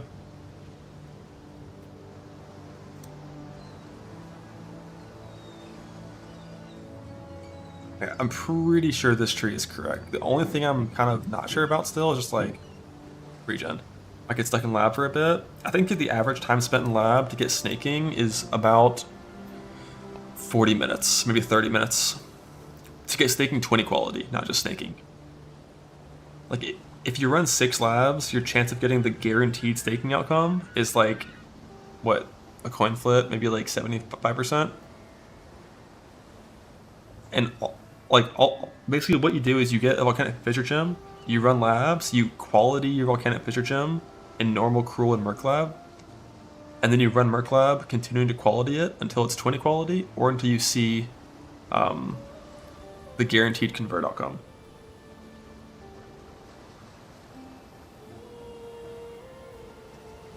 Like, that should be the best option. And like, if you don't get a quality option, or maybe in normal lab, if it's like 2 quality, you might want to gamble the one in the 3 red gems instead. I'm not really sure there for the normal lab one. But yeah, like there's so few red gems, there's only 1 Volcanic Fissure Gem, it's not a hard one to get.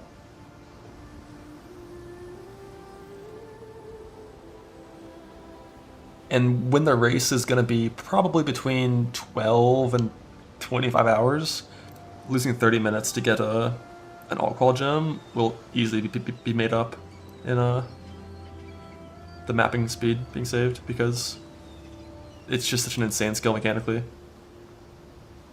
Now it's Sunder until you get staking in lab.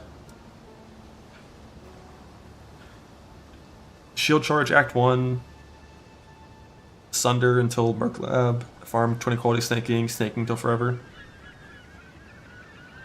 Any strikes will survival with the Fort stuff in Champion? Yeah, Lightning Strike. Or Dual Strike of Ambidexterity maybe, but Lightning Strike, login. Pace Mines get nerfed. Power Stuff can get nerfed by having the attack damage reduced by like 35%, and the attack speed increased by the same amount.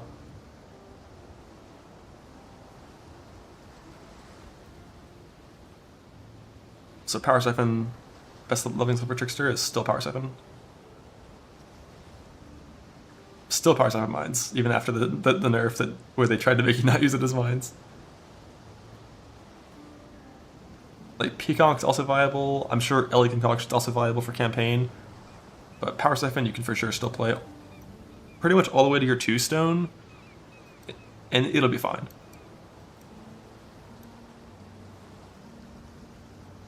The Double Strike new node. Is it ever good? The problem is it only works if you're not near the clone. It doesn't like say it really on like the tooltip or whatever, but like if I strike right here, for it to work, I have to walk over here. So it's like, I think for Flicker Strike, I think it's really good because it just kind of works on its own. But for everything else, it's just mechanically kind of eh.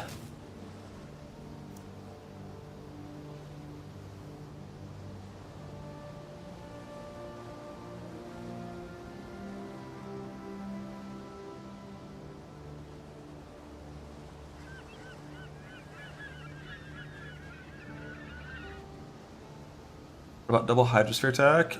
I haven't fucked with Hydrosphere on this skill. I don't know anything about double Hydrosphere attack. I guess the idea would be you aim off the boss, and then it bounces to the boss, Hydrosphere the boss. Would you even need to? Oh, for strikes. Oh, okay. I'm not sure about that. Like, for strikes, you attack so fast that Hydrosphere has a 1-second cooldown on being hit, so like, I don't know about that. I do wonder how it would work for snaking. If snaking can target it, you might get 4 hits instead of 3. After 2 Void Stones, no Lightning Strike, you play Lightning Strike with the Ephemeral Edge still. Or you can do the Quinn build, go Dual Strike of Vehement Dexterity instead. Smite, you can go Smite. Even Energy Blade Zenith could work, could be a thing. I don't like losing a shield though on Trickster. Like shield plus Ephemeral Edge is like more than double ES compared to Energy Blade 2-hander. No LSU will not, you cannot, you refuse, please. I'm not really sure, like... All again. LS. It's worse, but like... It didn't get nerfed by that much.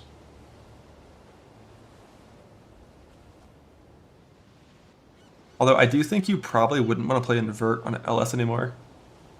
I think you'd probably want to go to the Anathema setup with all the extra curses because of the nerf to Invert. Not sure. Pretend that it's dead anyways? Yeah, we can. I wonder how far you could scale this build without the Mason chant.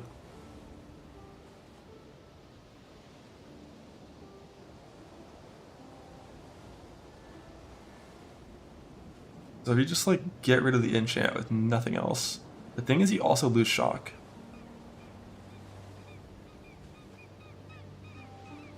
Like I'm pretty sure you can still scale it to a pretty high value once you have perfect access and stuff.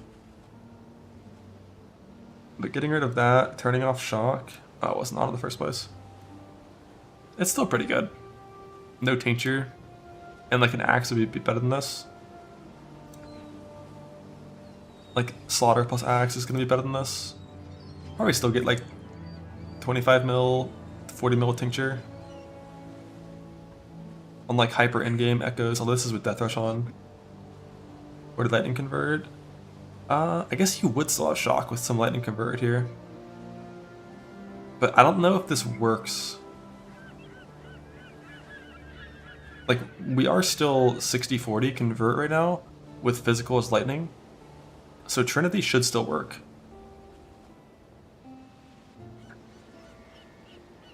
In this scenario. And we will still have some shock from that lightning conversion, so it's not terrible. We're not too much shock. I mean, it's hitting for 1 million. I guess that is still going to be a decent shock.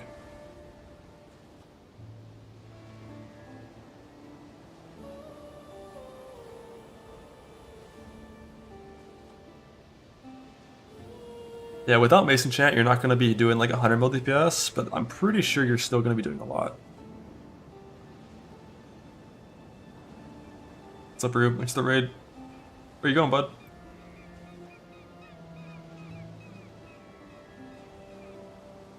If Fub starter BFOS not playing, God, I hope Fub plays slams. Trinity's been fucked in those ranges. Yeah, I'm not sure what's wrong with this one right now. I think I have something wrong with the POV somewhere. That just said 92 convert to fire. Oh, it's because of Infernal Cry, right?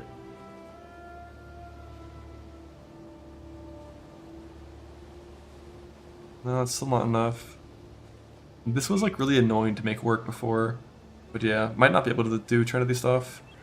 Which isn't the end of the world. Like playing Awakened Fire Pen instead of Trinity and going full fire is fine. I think.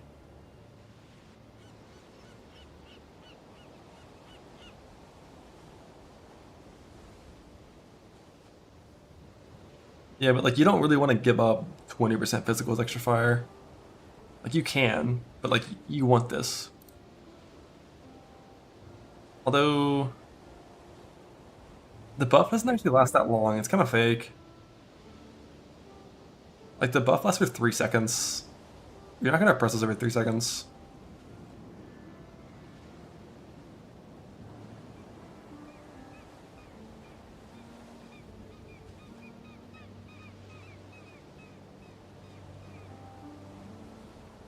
But even without Infernal Cry, the Trinity still isn't working at this point. And I'm not sure why. I think we have Herald of Ash, yeah. You have to like not play Herald of Ash either. And then I have so much extra mana left over. But then it works. If you don't play Herald of Ash and you don't have Infernal Cry active, your Trinity works. But like, you kind of want those mechanics.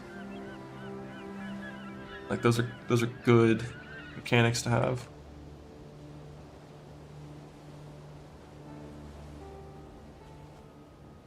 Let's see if we can just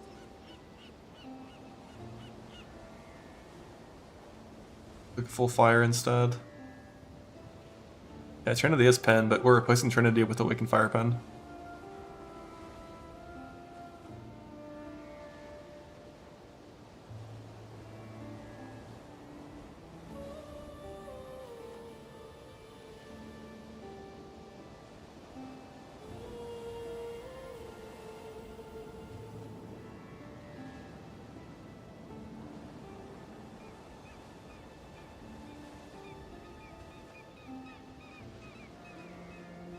Wonder if this still works.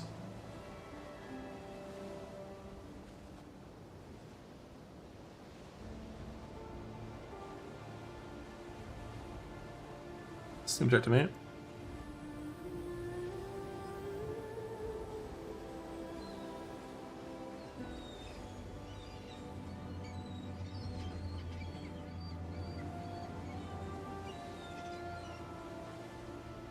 These points kind of suck. We're not shocking.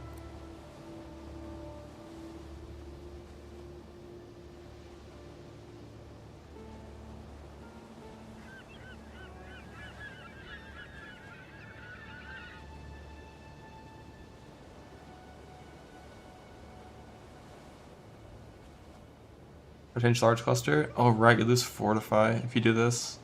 What do you even play on your large cluster if you go axes? Is there any really good axe nodes?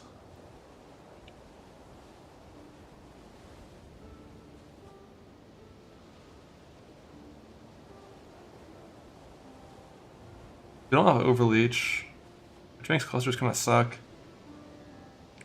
Feed Fuel Marshal, it's just fake with this setup.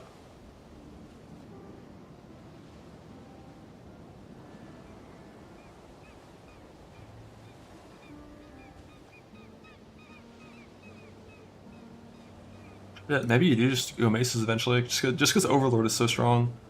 Because like Fortify support instead of one of these is pretty bad. And this many points in the tree sucks. Overlord might still just genuinely be strong enough to ego Maces in the endgame.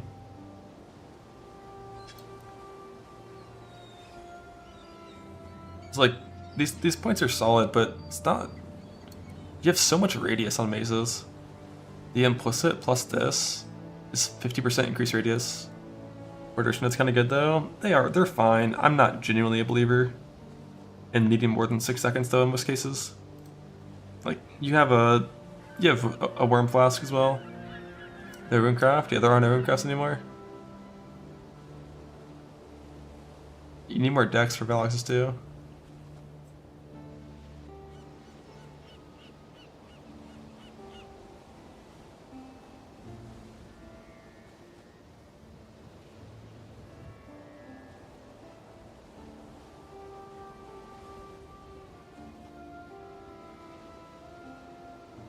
Oh, this is the wrong thing here.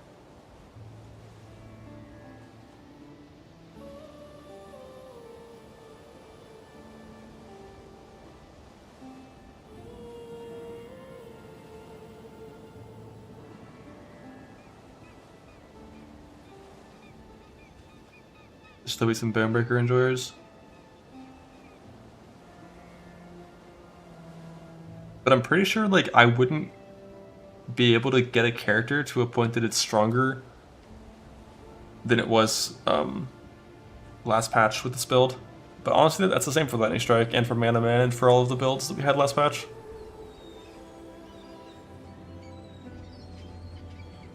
No yoke.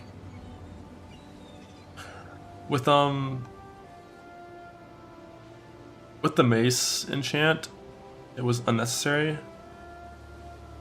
The thing is, like, you can't actually maintain bleeding and poison on this build. You don't hit fast enough to maintain those from only tattoos.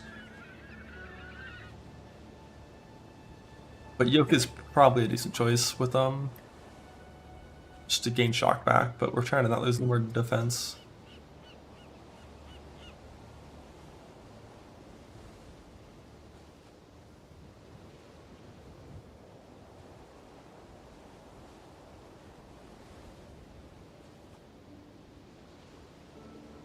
Think Firebender usable on this? Yeah, definitely.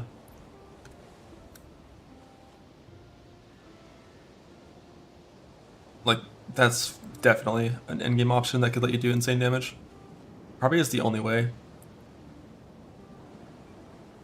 to reach the damage numbers that you'd want to see in the eventual endgame. Yeah, res with that ring, like, just like this character right now is basically perfect suffixes. And it's not res capped. And it's using Light of Meaning already for resist. So, like, the ring is really good, but you need to get some insane clusters. Like, these smalls need to have like 20% res on each one. Just have a Mage Blood. Oh yeah, that works. Just have a Mage Blood, you're right.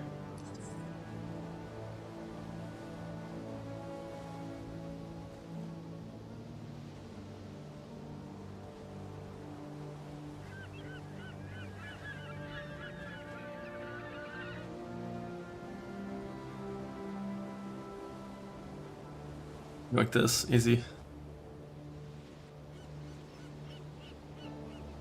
Nah, Chieftain with the ring is worse than Zerker without the ring.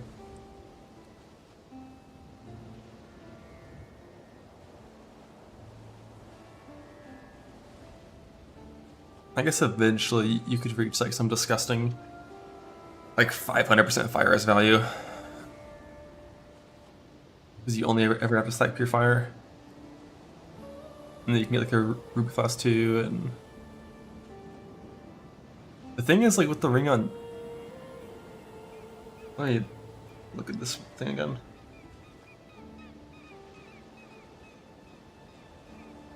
Iris tattoos over strength. Hey, good. Like, you lose 50% resist. But it's based on your overcapped. So if you have 100% fire res, that's 100% pen, right? Not 25?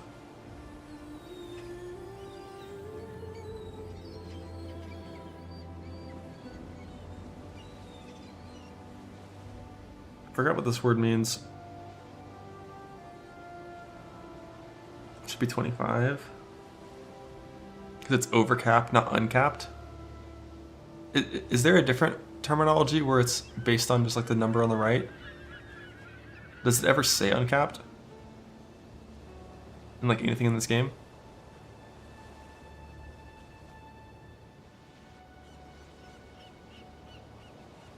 The Fire Master's uncapped. Let me see the wording on that one. For the region. Yeah, uncapped, okay. Yeah, you need a lot of resist to use this. Maybe eventually there's actually a Chieftain angle. Because like on Zerker, it's getting echoes and suppression cap. It's like mage blood only, basically, to use that ring. But like, fuck being a chieftain. Because chieftain has the problem where it sucks.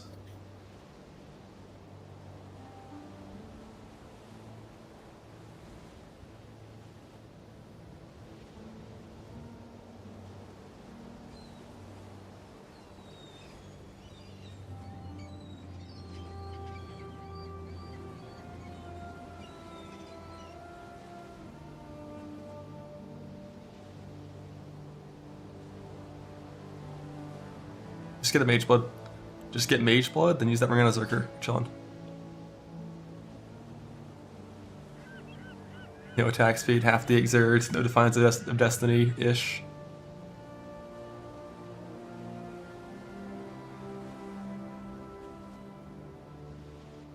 But yeah, the fortify on axes actually makes me think that Mason game is probably ideal with Overlord. Because getting fortify back, not good. Not good.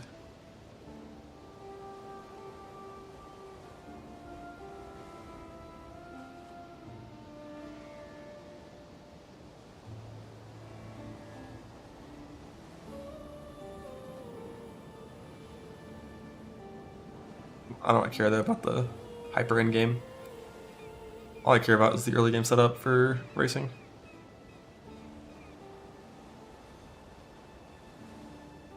Which I'm pretty sure is this. Mana Leech until we get the Jewel over Combustion.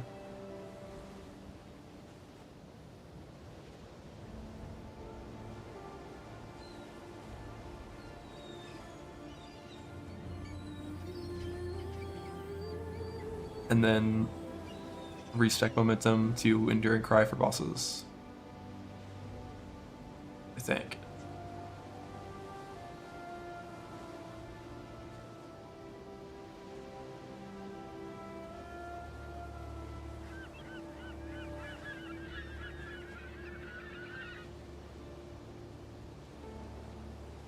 If you don't have the extras thing for Rallying Cry, then you can play Heart of Ash instead of Purity, it's fine.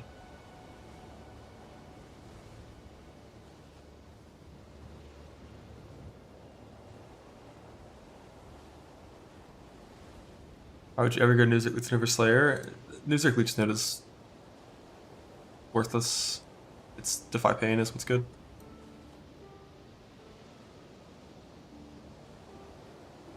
I mean, it's not worthless, it's just like...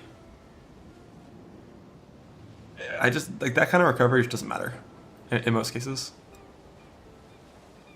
Like, I got a life pot, you know, it's fine. I have some leech, it's fine.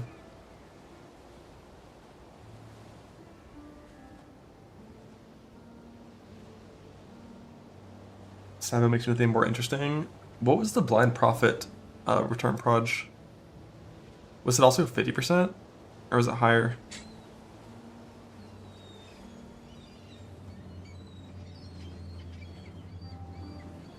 It was 50% on that as well? I don't know.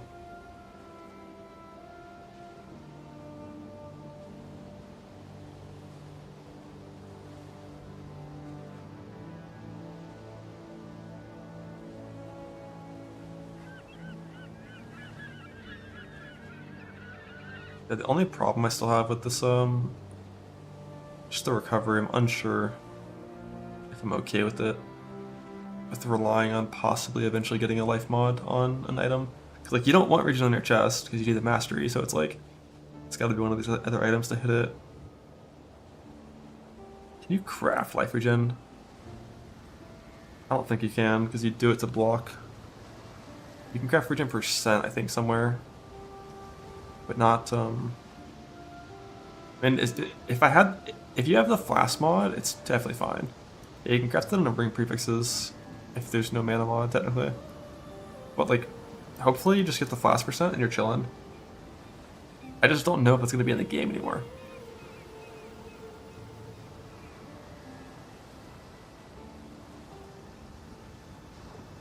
Yeah, the boot mod is good as well. Instead of chance to avoid, you can go for the boot regen mod, but only if your belt plus jewel combo is really well rolled. The current number of betrayal crafts, a lot. But a lot of them are like hybrid crafts. And you get multiple in like one click. Like the hybrid Caster's crafts is one click.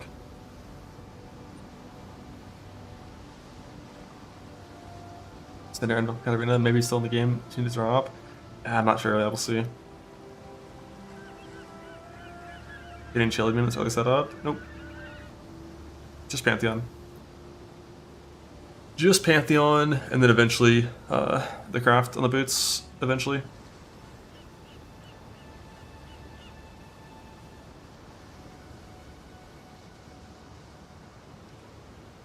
Not too worried about chill.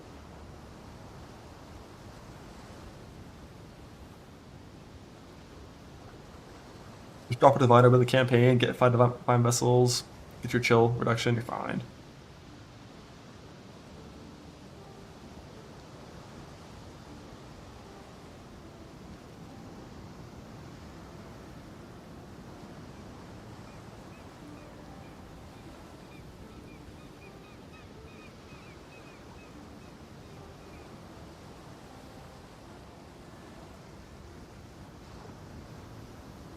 That's on TR. The lead mechanic, Mercenaries, have Exile-like AI, where they walk around and dodge your abilities, which makes Toxgrain do like 80% less DPS. So unless they're squishy enough that like Val CA just kills them, that might feel bad.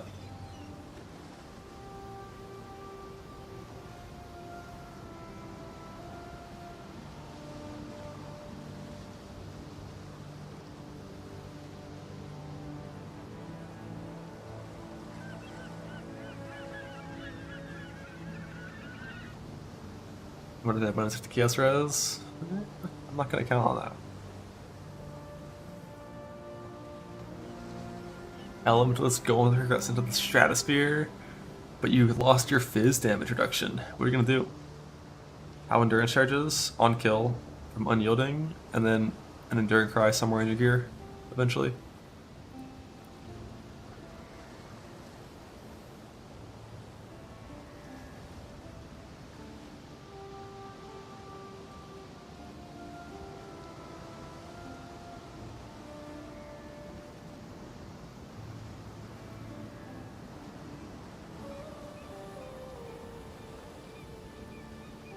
$70 degen. 70 degen. While moving with Ralkesh. Like, at this point, like, if you have the enchant, you can just get rid of Blood Rage. Just swap Blood Rage for your Enduring Cry. And you're fine.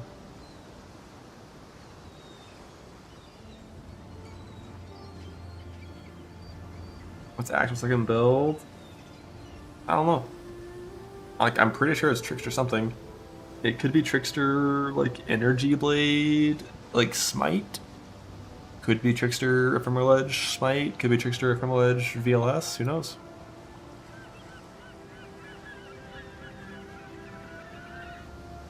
But I'm pretty sure it's Trickster something.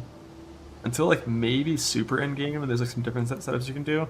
But for, like, you know, day 3 to 4 kind of stuff, I feel like it's gonna be Trickster something. Trickster Flicker Strike login.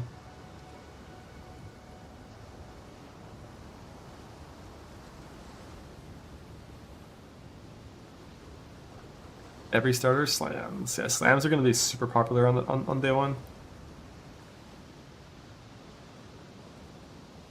But their ceiling does not feel super high. Like, they can 100% still do, like, strong box 217s, because that's not hard to do. But the ceiling is a lot lower without the Mason Chat.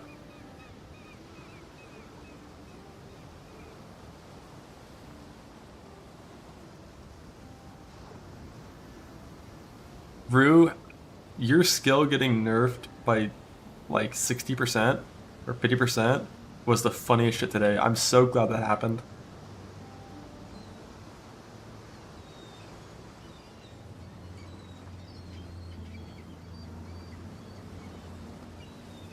-% mana cost on Helmet plus it. This is life tapped. Yo, Alk, are you fucking ready? Alkaiser, tell me you agree that Berserker's tankier than Jug now with new Defy Pain. Tell me you agree.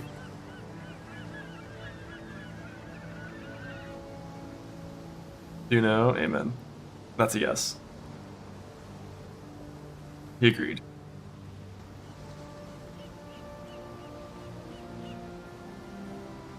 Slayer's better. I mean, there's 100% cases to be made for Slayer.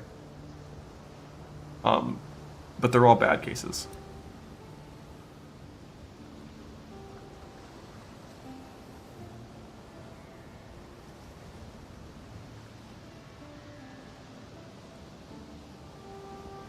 You know what time it is? It's bingo time.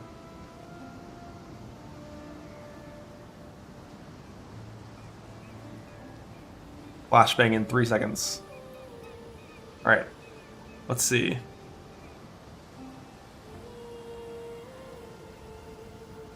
I'm gonna put this into paint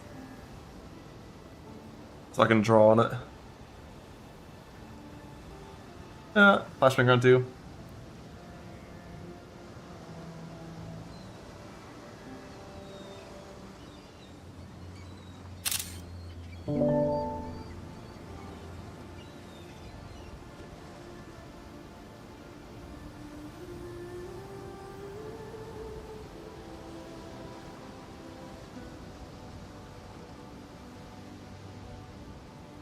Alrighty. How do I draw on paint? This?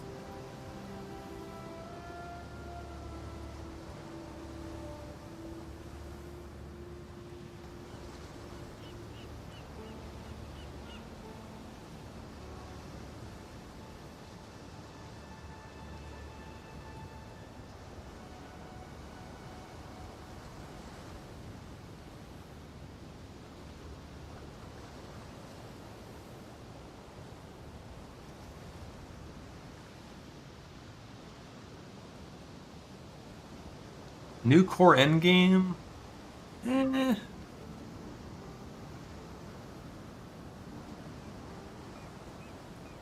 Are there any transfigured gems? Those aren't transfigured. The ones from the mechanic. Like, kind of. Even if we count it, we don't have bingo here, because, like, there's no new Val skills, right? Aren't called them that? Yeah, they kind of are, they kind of aren't.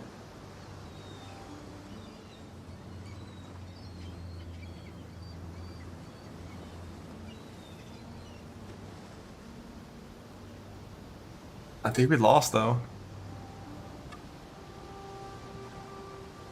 Like, new core endgame, kind of, maybe, but like... Yeah, kind of.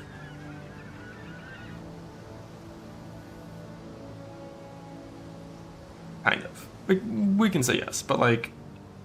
When it comes to like your mapping, you're playing the game, I think the altars of Exarch and Eater and that influence and that implicit stuff is still probably more important than this new stuff. I think. Like that's kind of still like the we'll give it. We'll give it. Bow buff Scourgeo.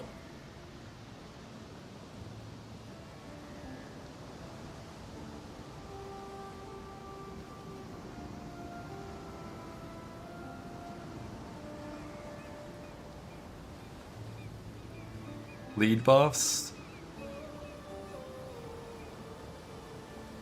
Eh. Like, even if we pretend these are transfigured, it's like, not quite, not quite. A bunch of almost ones, but not quite. E17 mods on T16s count as new layouts? Now that's a stretch.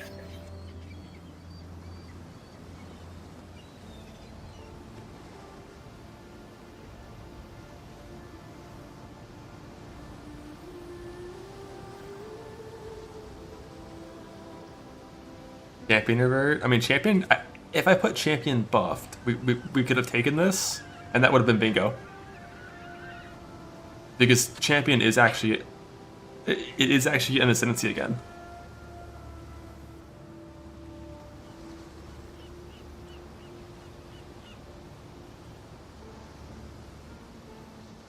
Max Fort's back.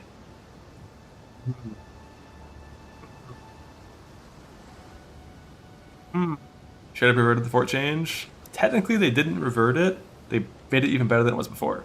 Because it used to be 20 stacks of fort. Now it's max fort.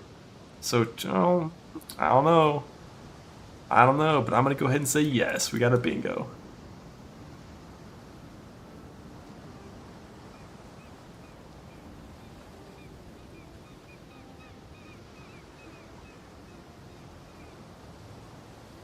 Thus. Counts.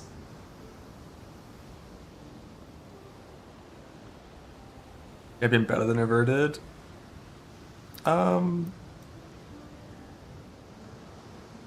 it comes to purely the power of the ascendancy itself, maybe. Probably yes. In the end game. But when it comes to the power of champion relative to the game state, no. Because the aura nerfs, Defiance banner removal, all banners being dog shit, just kind of took champion too far out of the meta. Because of how reliant it was on those things. But there's definitely going to be some in-game fort stacking champion stuff that's going to be probably pretty good. But you still have to find a way to get like a bunch of life and res. It just feels so much simpler to just be a trickster, you know?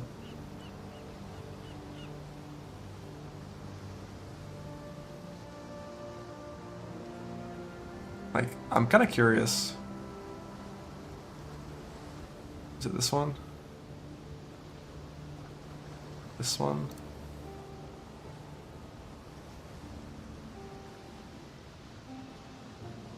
At level 91.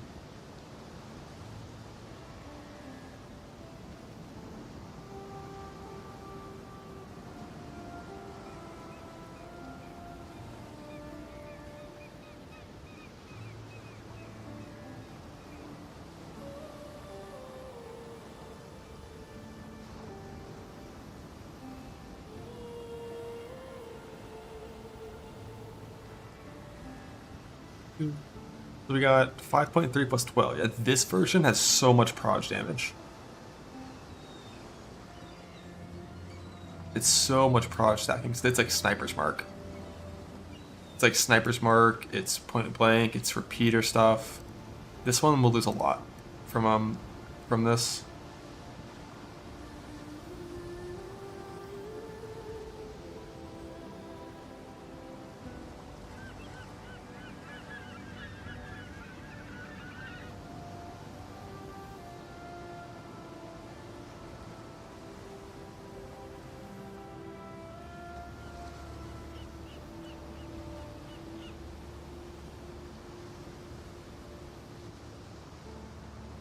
So this character is about 28 mil DPS currently.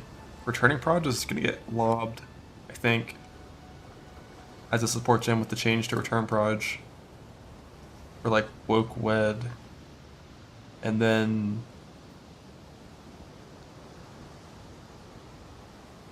that, and then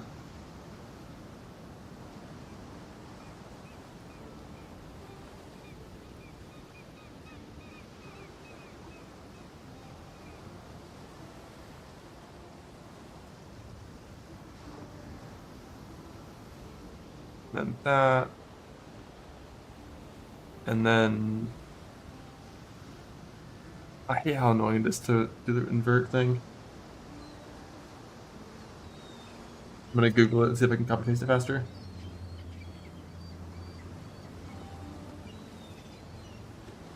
Yeah, Escape Artist is gonna end up with like 5% less energy shield. By a little bit. Polymath is 24% more damage roughly. Gonna go down to like 16% more.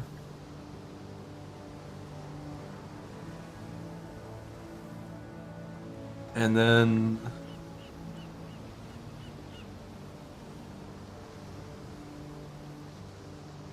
it's quite a bit weaker. Still have the invert nerf as well. On this one, like when you add on the invert nerf,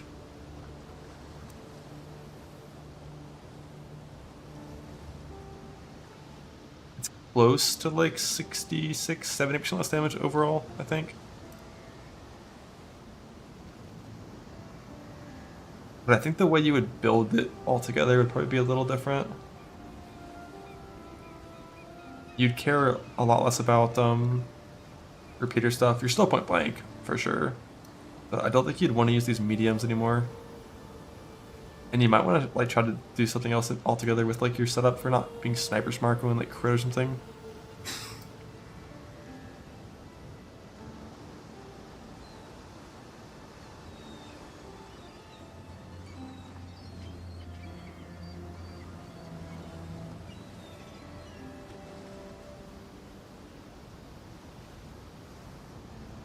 Like, I can definitely get more DPS than the Sunzerker.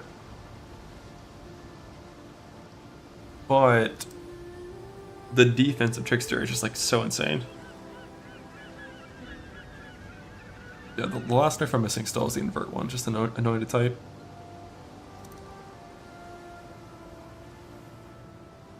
Just 25% chance to treat enemy monster earlier as inverted.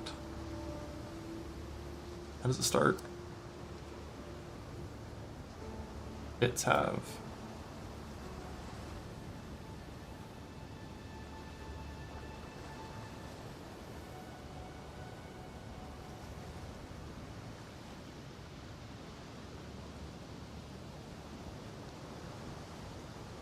it have A.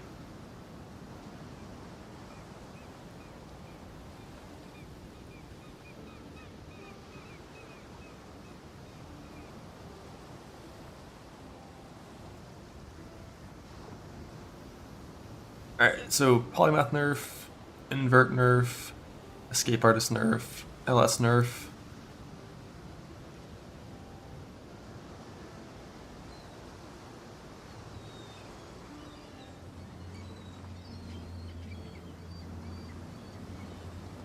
Went from 28 mil down to like 10.5 mil.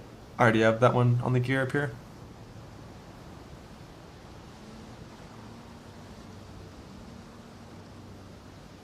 $28 mil down to like 10.5. Yeah, that's definitely a big enough nerf to like tank mod T17s are not going to feel good on this gear level. But non-tank mod 17s would still feel fine.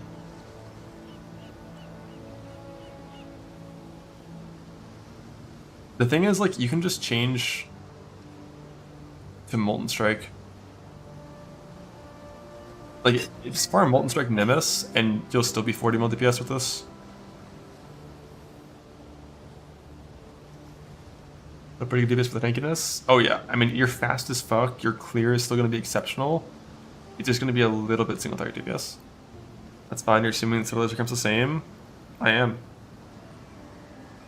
I'm definitely assuming it's the same, because they said it was the same, and there was no patch note for it changing. The one thing we saw that was different though, they did some recombinate shit, and a 1 mod rare item came out, which never could have happened before. So like, there is some changes that happened. We don't know what they are, but like...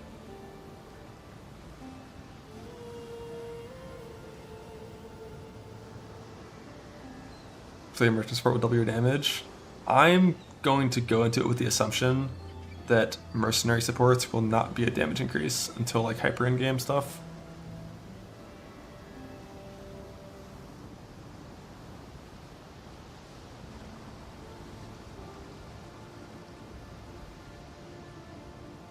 like just because like they're making the boss have 50% more life, so you have to offset that 50% more life, and then you start gaining stuff. And like maybe they'll be able to. Hopefully they will eventually. But is it another LS League? That's what I'm kind of POBing.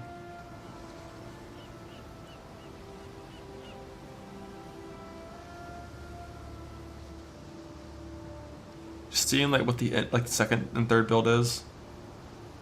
Econk into Mamba for League start. Holy. Infernal Cry mana. Just auto exert it, who cares? No change. But no, like this is definitely low enough damage that I want to have a better end game plan to farm towards than this.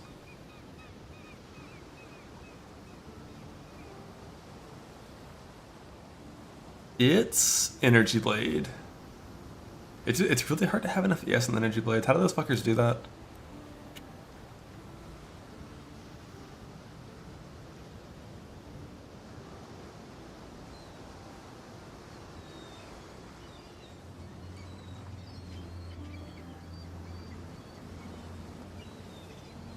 Power Trade League.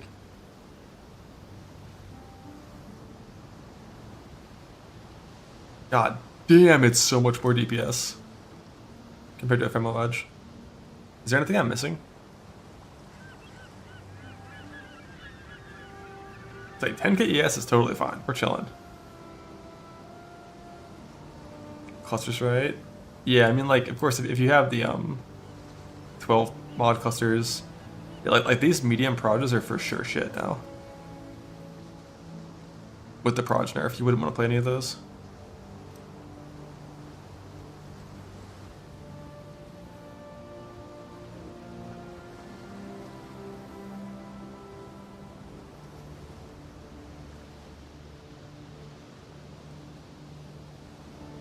Some nice ES smalls. I don't know if I actually bother with these. Because they are a bitch to make. Even just these 3 mods are really hard to make. Basically like fracture required.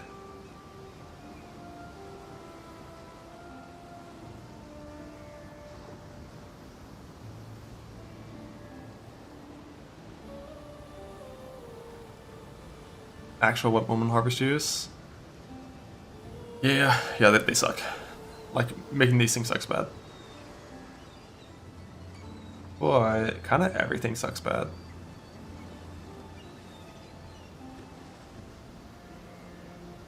These are pretty good.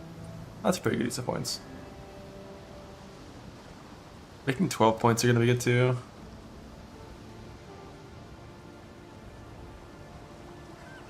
Like, probably better to just make 12 pointers, because I think it's honestly easier to make 12 pointers than to make these.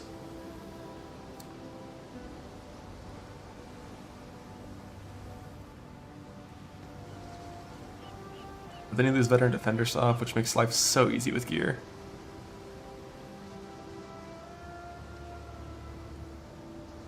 But yeah, Energy Blade, Trickster, probably can get back up to the old EE damage numbers.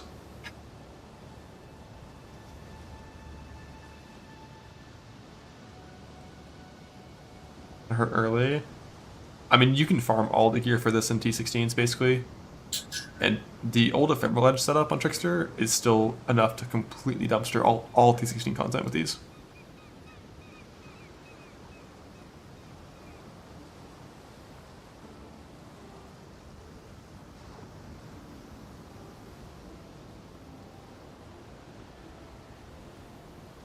But yeah, making like 6 small clusters, not doing that.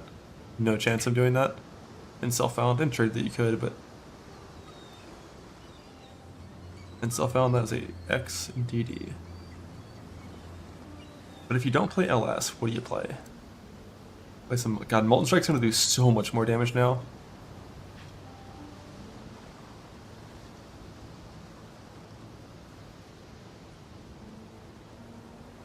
Splitting Steel. Splitting Steel is no longer in the game. The removal of return prod on Splitting Steel is gone. Molten Strike was barely nerfed.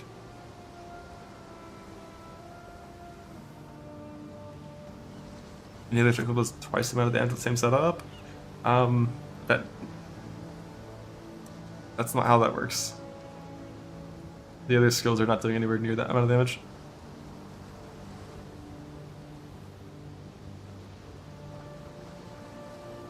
Especially if you like the only skill that's gonna do more damage than this, like guaranteed, is Molten Strike. Molten Strike is still very strong.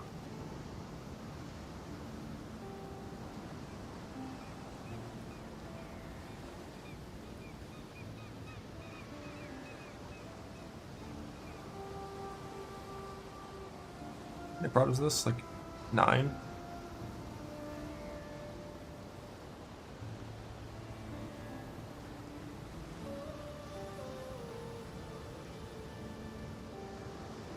This one we only needed like 12% less or something. Yeah, like Molten Strike Energy Blade with actual gear in would still easily hit like 40 mil. I don't think ambidexterity is very good.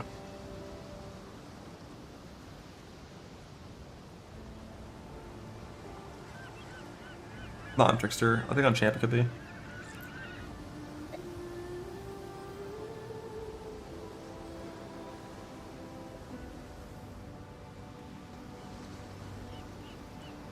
Yeah, I definitely think Energy Blade Trickster could be the target for endgame.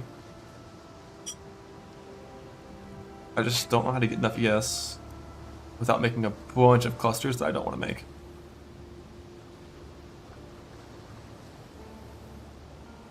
Archmage Esna Frostbolt's dead. I would say, yeah. Yeah, that one is like properly fucked. Like the Trickster stuff is super nerfed. And a lot worse than it was before, but it's definitely still viable. And honestly, it's still really strong. But the Archmage Ice Nova stuff seems much more nerfed.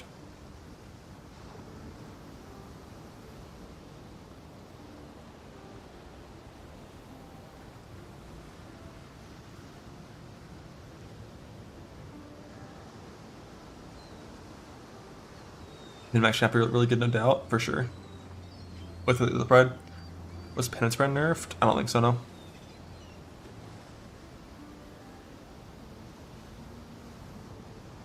Jung starting to play the game instead of playing PoE? Holy fuck. That might be me soon. Because like I'm like 99% certain this is the best build for the race. And like I can figure out what I'm doing after that later. But like I'm 99% certain this is the right build for that.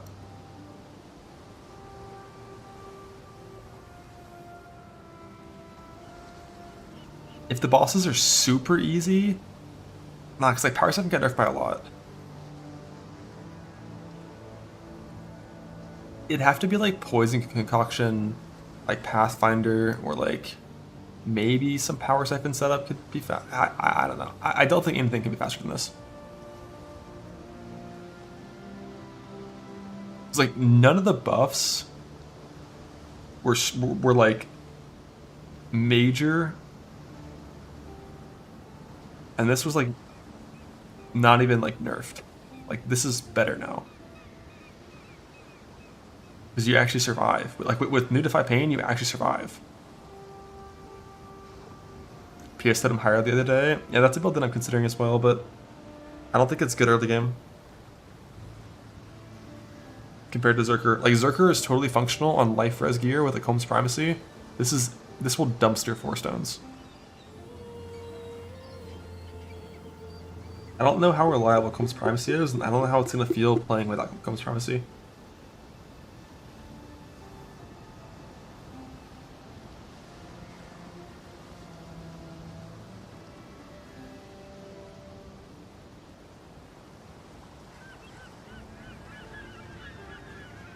About 17s.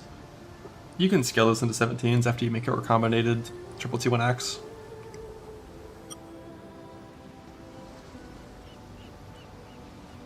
Chance crafting bench option. 1 in 7 Isle of 58 Ancient Orbs. 1 in 11 on 84. What about the in-between of like 75 or 60 or some shit?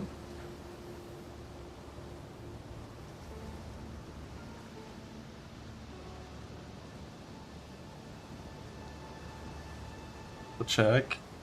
Thank you. Thank you.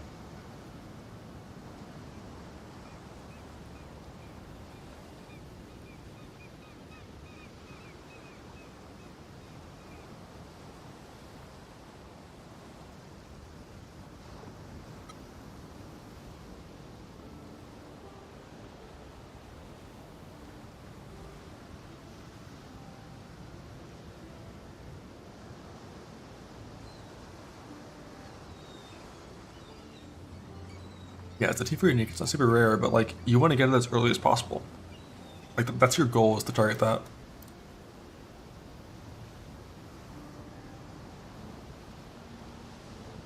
%8.8% at that level.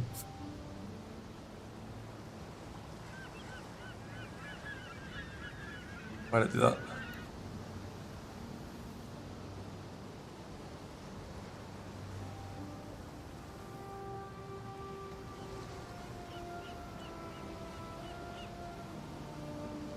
And it's gotta be sub 65.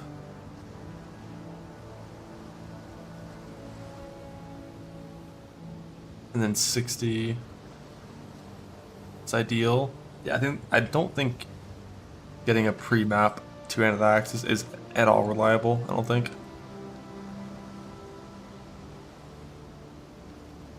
For the ancient orbs in this time frame. But if you gamba, yeah, you can burn all your gold at level 58 on 2-handed axes. You might get it. You might win. You might not. But most likely, you're looking at 1 in 11, which is not bad. Like, ancient orbs are pretty easy to farm. Bob tested it. How does he have a character for that? Or did he just do it on a high level character?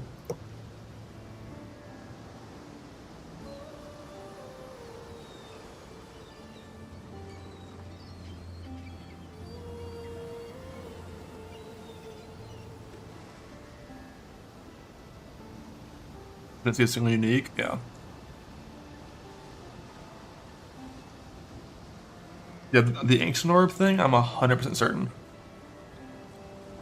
Number of day 1 premises from a barrel is 50% of the league? Yeah.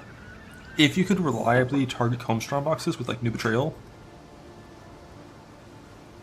like that's pretty solid. Yeah, like the new changes to the passageway for spells that aren't in yet could help with stuff like spells. I just like the mana cost stuff's really important, and defensively, I feel like Evasion ES Trickster is the only way. Like Evasion ES Trickster or Mana Stack are the only two ways that I would want to play defensive setups on spells. And I'd be so surprised if those could compete with Berserker Slams on day 1.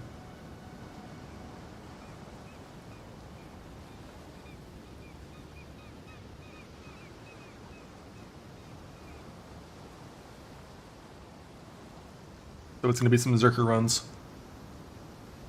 which you can get 10k armor nowadays if you last until high level bases, yeah.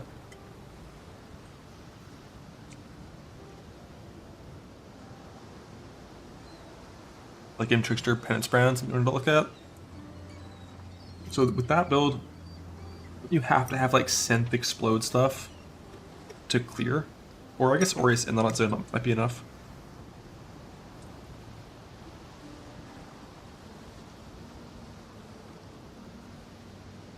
But like when I play Penance Brand for meat sacks, like holy shit, I was playing Poison, which probably contributed to the problem. But that shit felt awful to play. Maybe on hits with Explode, I'm sure it's fine. If you have enough Explode scaling.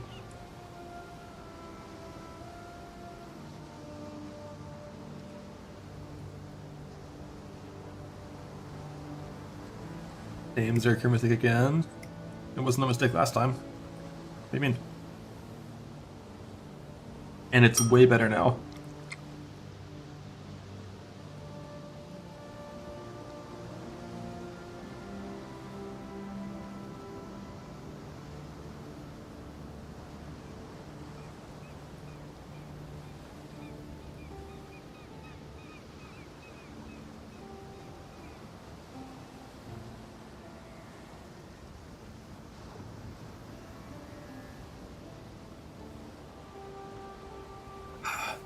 Or bows is just LA again?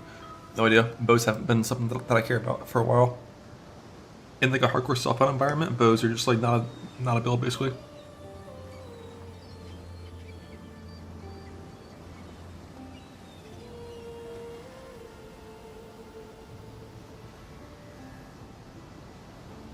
Champion bows, Rain of Arrows and Pale, it's back.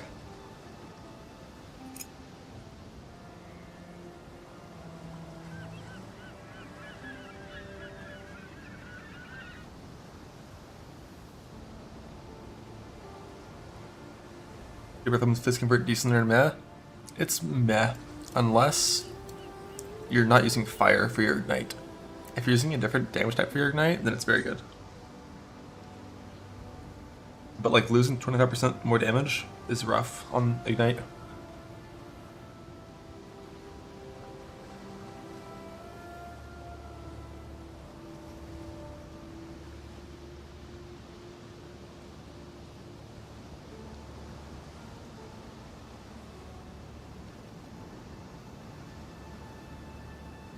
Transfigured 10 is getting almost double damage. Isn't that a channeling build?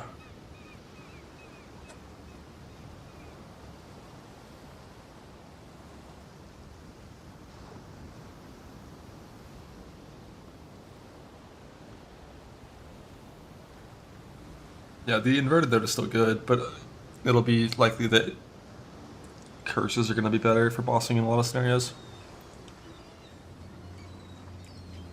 Totems. Spell totem tendies. I'm listening.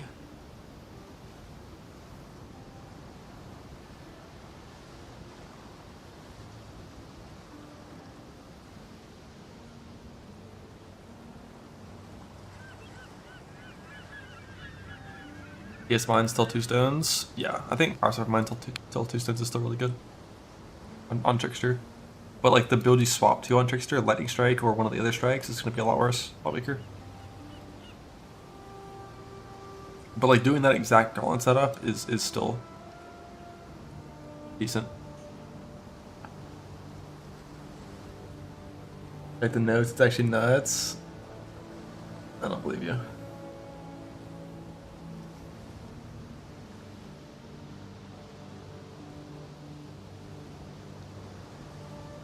Or what if it's Chaos Dot? What if we're all dumb and bad and stupid and it's Chaos Dot? Lightning Tendrils of Escalation now has almost double the cast time and almost double the damage. Yeah?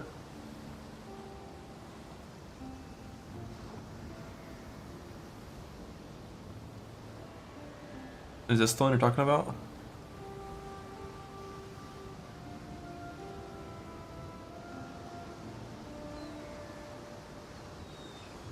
Yeah, I guess it's not quite almost double. It's closer to 50% more.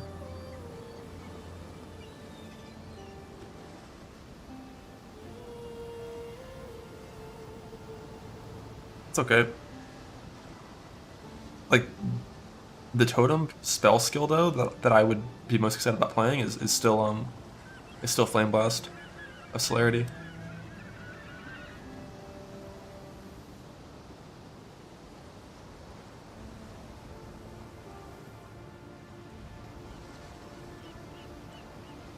It's just like on Hyro, you don't actually get free Righteous Fire though. Whereas on like a lot of setups,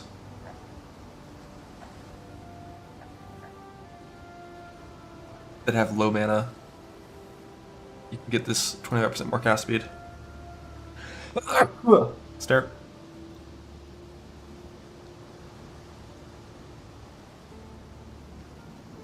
But your change coming with the streak will be good? Yeah, me too. The Tech to Sustain. This Righteous Fire drains your life based on your mana. It's 90% of your mana per second. So if you have 1,000 mana, it's like after resist, like 200 regen. If you use a Timeless Jewel to reduce your mana and convert your mana to armor, which you already like to play on a lot of casters, it's gonna be like 40 mana per second. Or 40 life per second. and just how much would be the mana lands on Hyro. Typically, defensively on Hyro, you do want to play a mana setup, but you could skip it, I guess. You could just go like Ritual of Awakening, Conviction of Power, Arcane Blessing, and just not play Mind Over Matter at all for defense. And just play like Evasion ES for defense, and have 0 mana. And then it'd be a lot easier to use that. But yeah. You also could just go Armor ES instead of Evasion ES. And then go Glancing Block. With like some recovery on ES. Technically would be viable. But like, I'd rather be a Slammer.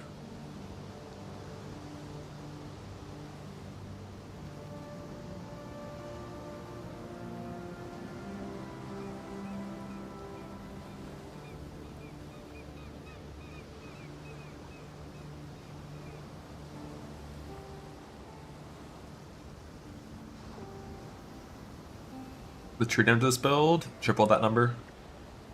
Like triple this number plus if you tincture, you know, it's okay.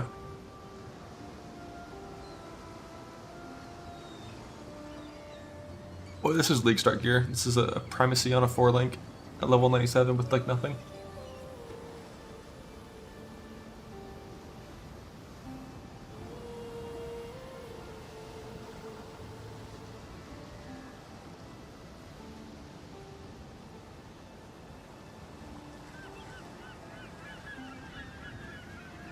So the new gems, yeah, hopefully some of those new gems are like really good.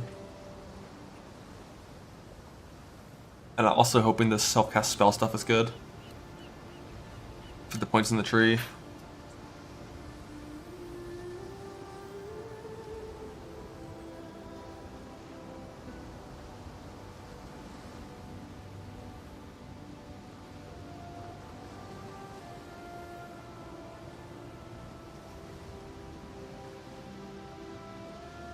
Lightning Conduit of the Heavens just has bigger shocks. A little bit bigger shocks. This is not very much of an increase to shocks.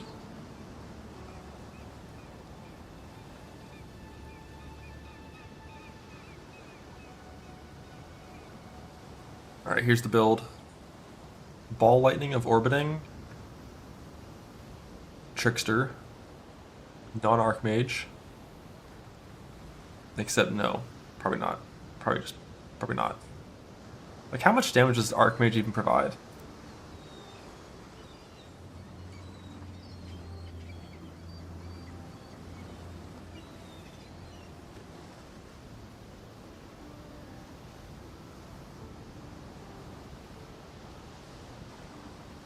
Not even that much.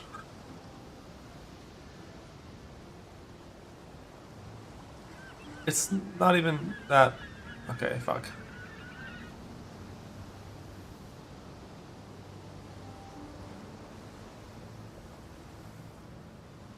From 1 mil to 6.5.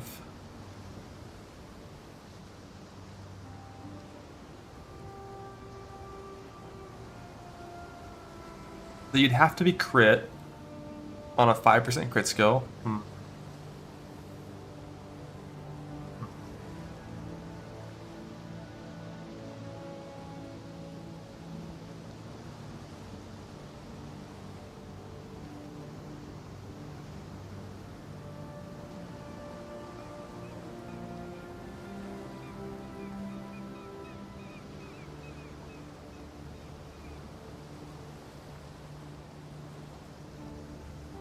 Did Bane not get buffed? Only... Damn, so it's not even all Chaos Thought. Bane didn't get it. Did Essence Drain get it? Yeah, Essence Drain got it, and Soul Rend got it, right? But Bane didn't. Blight of Contagion got it.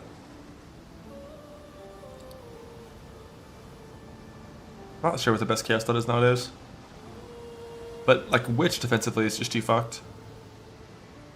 So you couldn't do the occult version, you have to play, like, Trickster.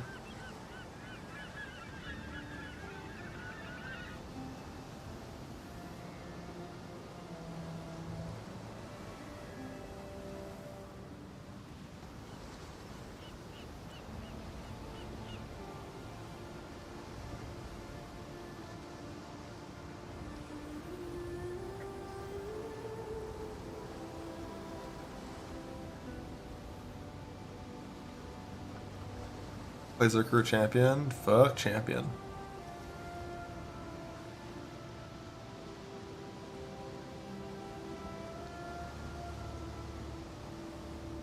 Champion could be some in-game stuff, but not for like league start.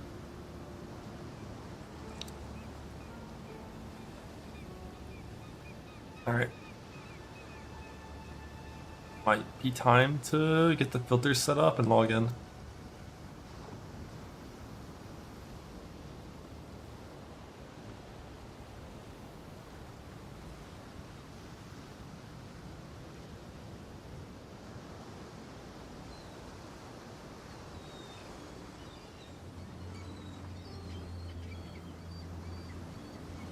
About POB.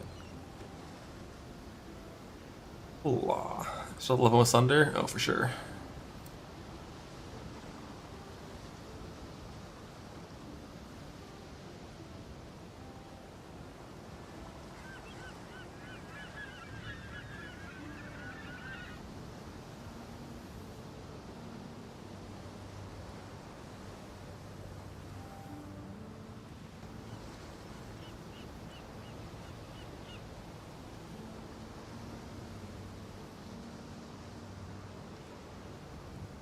Dab my hit great start because Nova Mastery rune as it makes all power costs hit no matter the AoE.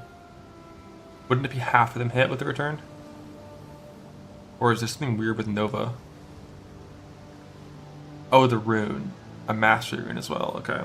But yeah, that's too late game to be a good start.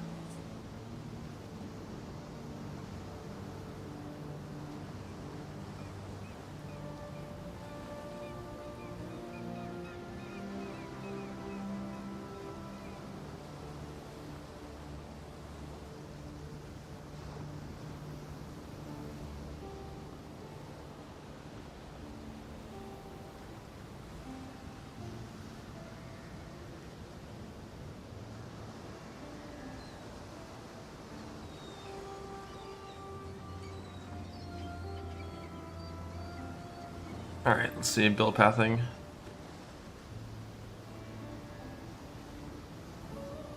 What do we get rid of? Do I even like need minimum power stuff? I don't know if I really care. I mean, eventually it's good, but like what about early on? Do I really care?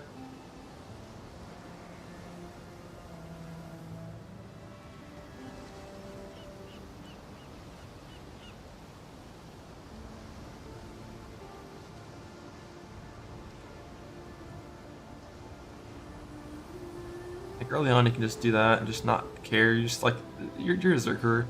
What is Rage by default? It's 2 seconds, and it's extra 2 there. Save points. Oh, let me.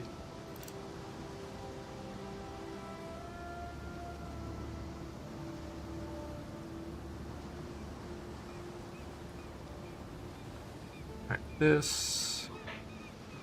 Bust. Like this is roughly what I probably would be for the bossing.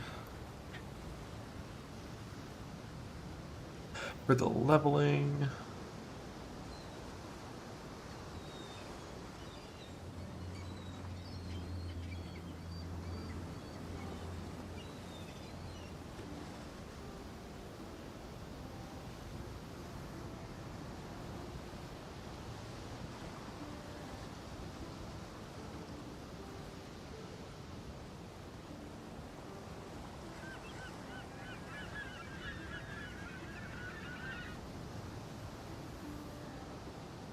I definitely need to have all the charge stuff. I don't need the friendly charge itself, but like all the shit we need at this point.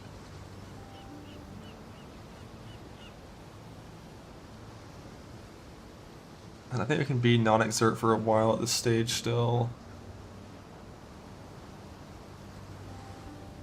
Thanks to Prime.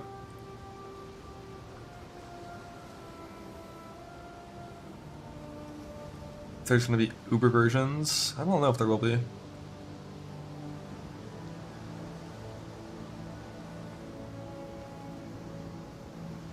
No guarantee we have combs at this point. So I don't want that to be in the points yet.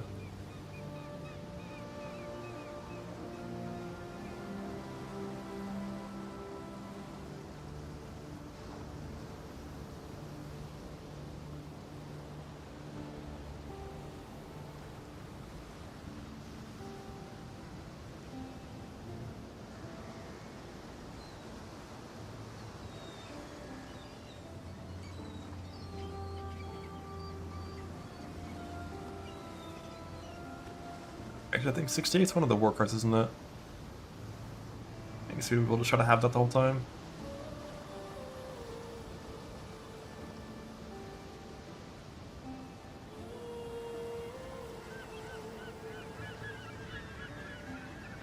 Probably...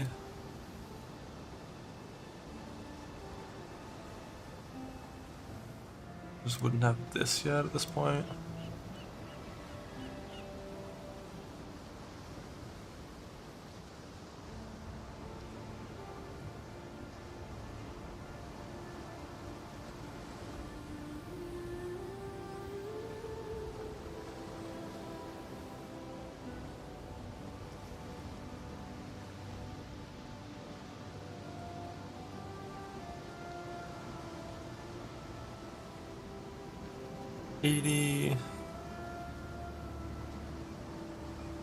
At level 70, you're gonna have to get rid of some damage nodes at this point. I think I want to have charges already right now. I think you wouldn't have max res. Wouldn't have those max res nodes yet.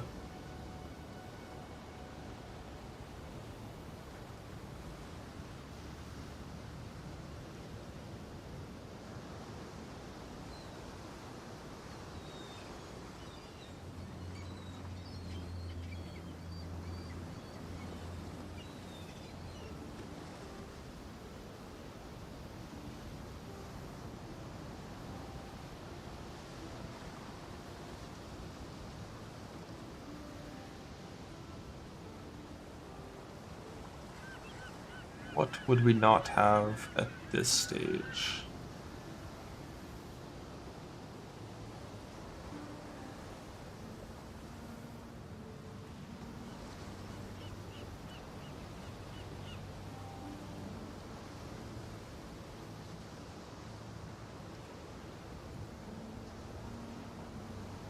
Wait, did that delete the actual message itself? Whoops.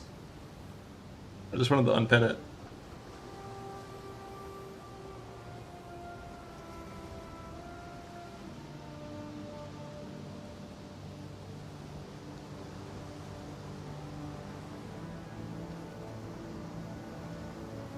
Mercs in Act 1 make them feel better. I ain't touching those fuckers in Act 1. They're gonna one-shot you.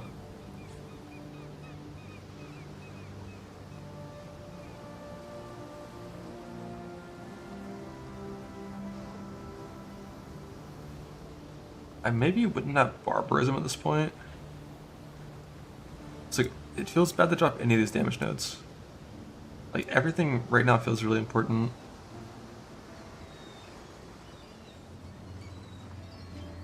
It's probably Wrecking Ball. And that's like the map setup. But like, god damn, that's so little percent increased damage.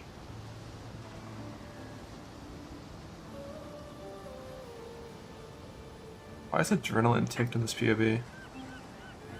That's tragic. My attack speed's gonna be shit.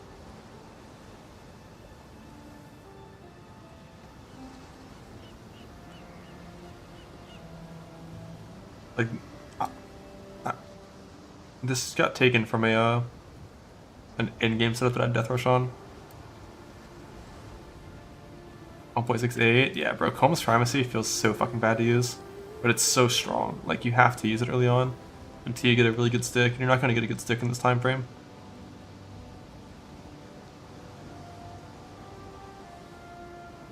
Like, Wrecking Ball is so good. I don't want to get rid of Wrecking Ball.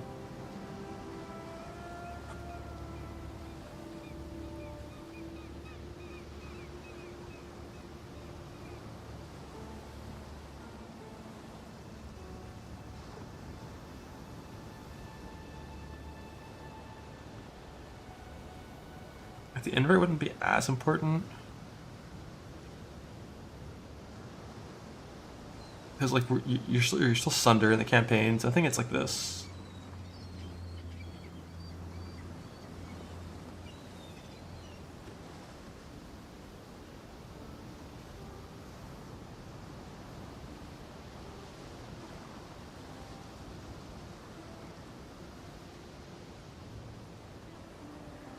Yeah, the invert got nerfed a little bit, but you're still gonna get it eventually.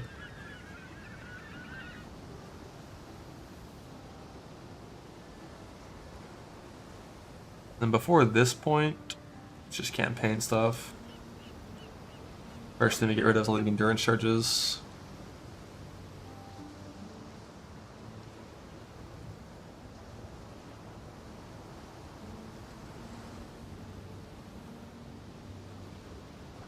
And the jewel. I guess I probably might not have that jewel yet. We wouldn't have like any of this shit. Level 60.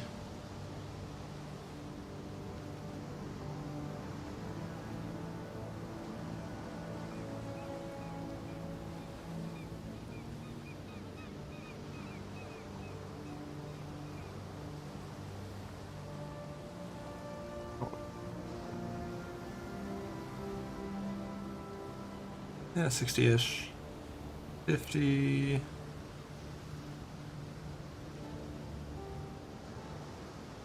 We just wouldn't be up here yet.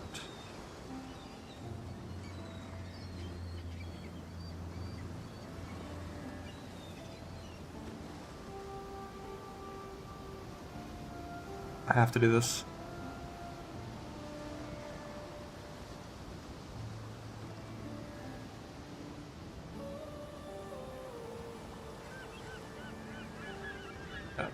Level 50. Probably just wouldn't have this yet.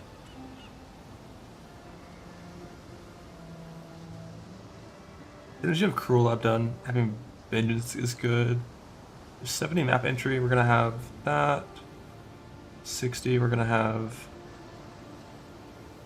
no Warbringer yet.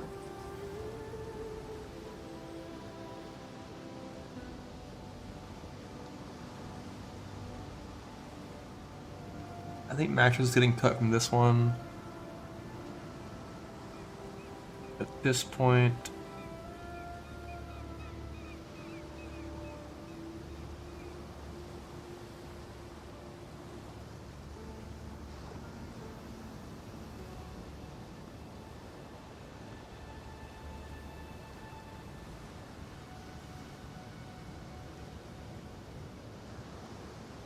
and then 43 into Act 5.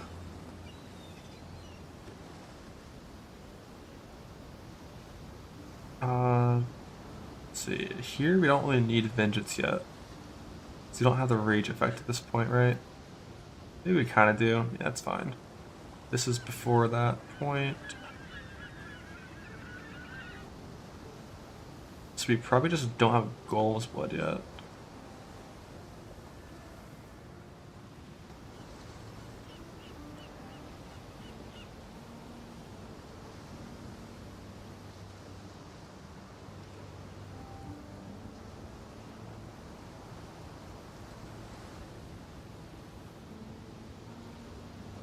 Probably not going to have this max res.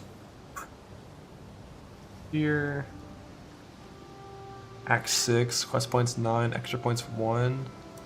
We'd have a Lyra help still. How many do you get? It's like 2 in Act 5.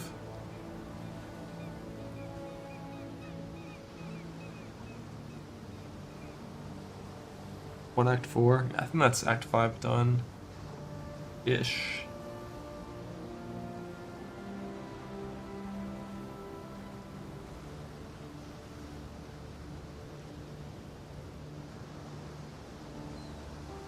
Let's call it level 45 Katava. It's like 2 extra chamber runs, might as well, just so you're safe. And then like before that, it's yeah. And I just click whatever you want, whenever you want. Although, I do prefer at this stage to beat this pathing. You can change it later. But early on, you will be that pathing.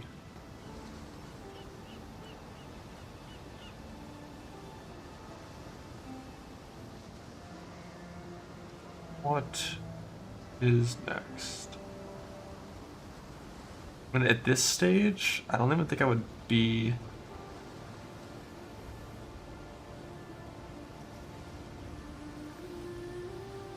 life nodes yet, right? Like, at this point, we're still here. And like all of this shit.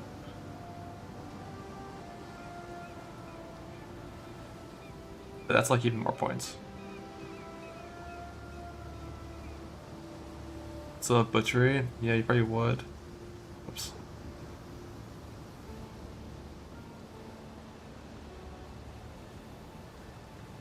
Like butchery early on, you're definitely gonna have for a while.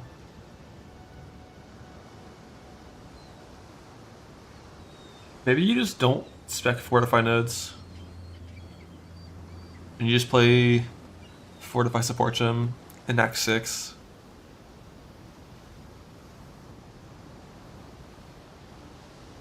What do you play? It's like Sunder, Fist of War, Maybe Fizz Fortify.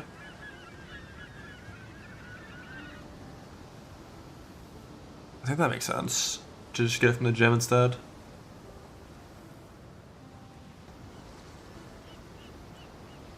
In Act 6.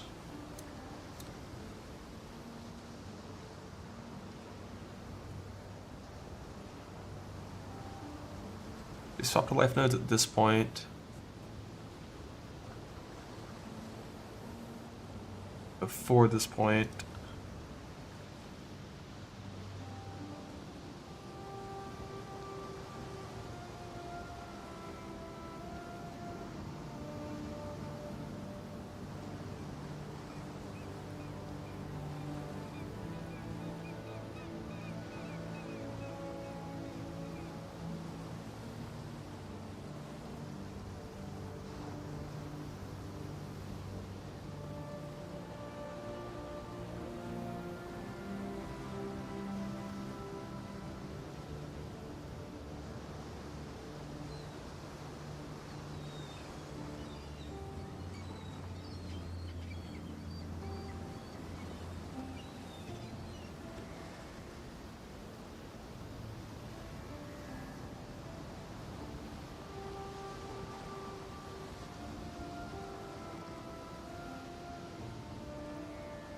It's like that. And I don't really need to spec it or click anything, but I guess I could. Like the order of like, do you go Slaughter or do you go Measured Fury Exert first? I really don't even know what's better. Like, you can do both. It feels super convenient. The way you just like get Measured Fury and this Exert node right at 24.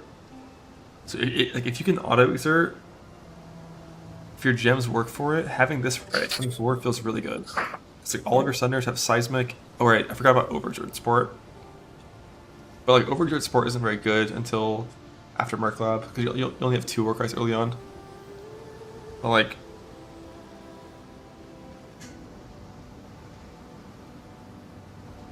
we don't have these yet for sure. Till after Lab. And you have to have versatility early on. When can you get rid of versatility? I don't even remember. It's like when you get a turquoise amulet, you can get rid of it maybe? I don't even think you can with a turquoise amulet. Until you have 1 dex node and turquoise, because Blood Rage is 41 dex, right? At level 1.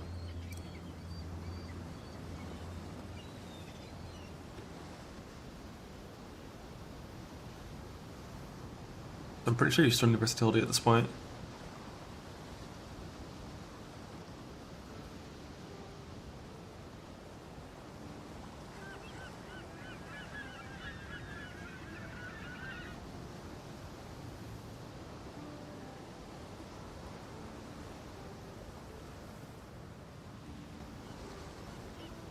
We're probably still gonna have it for Katawa as well.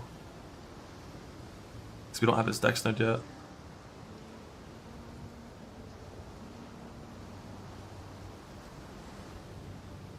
Versatility and a Jade Amulet. That's what we need on Berserker.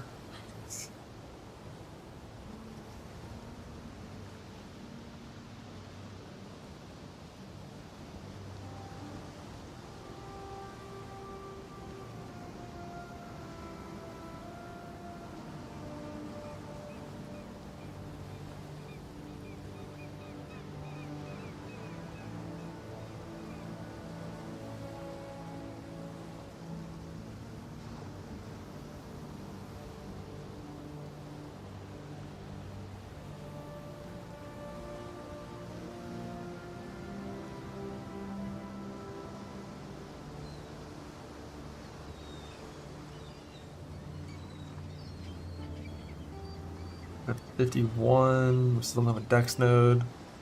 So you probably still have to have these clicked.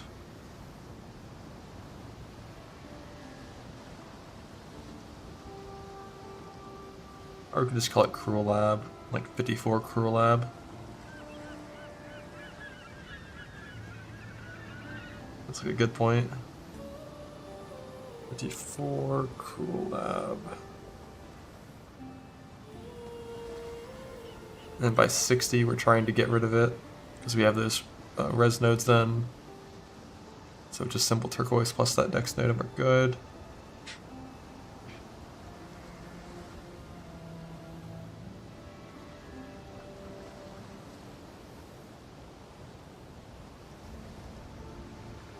Still don't feel like I'd have Butchery unclicked at this point in reality.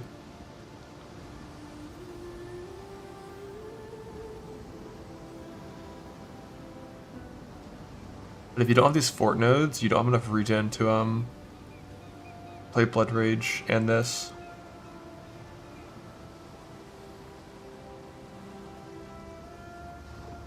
Seven, 8, 15 quest points.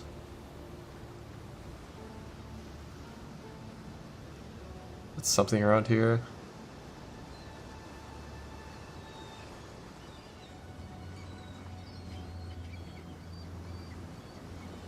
And then 60, eventually dropping Butchery for like Wrecking Ball or some shit. I still don't feel like I would do that. Like these points are just like so good early on. I don't see myself actually unspecking them.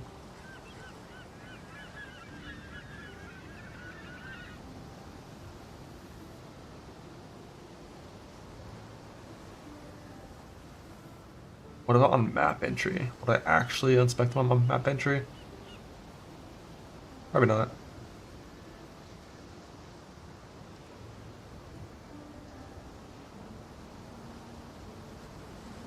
Yeah, I feel like they're gonna be there forever.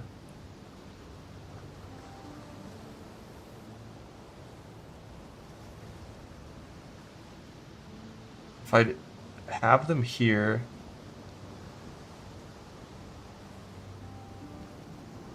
like no way to have everything I want.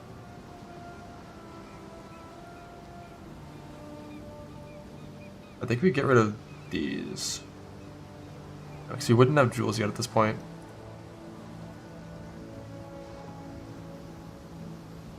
And 58 dex works.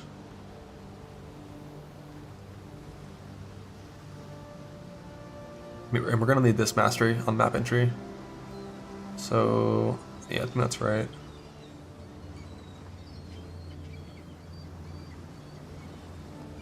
This 3-pointer looks disgusting.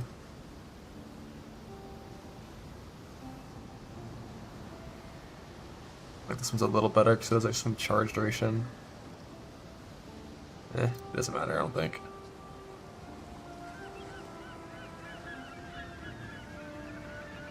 Don't think it really matters.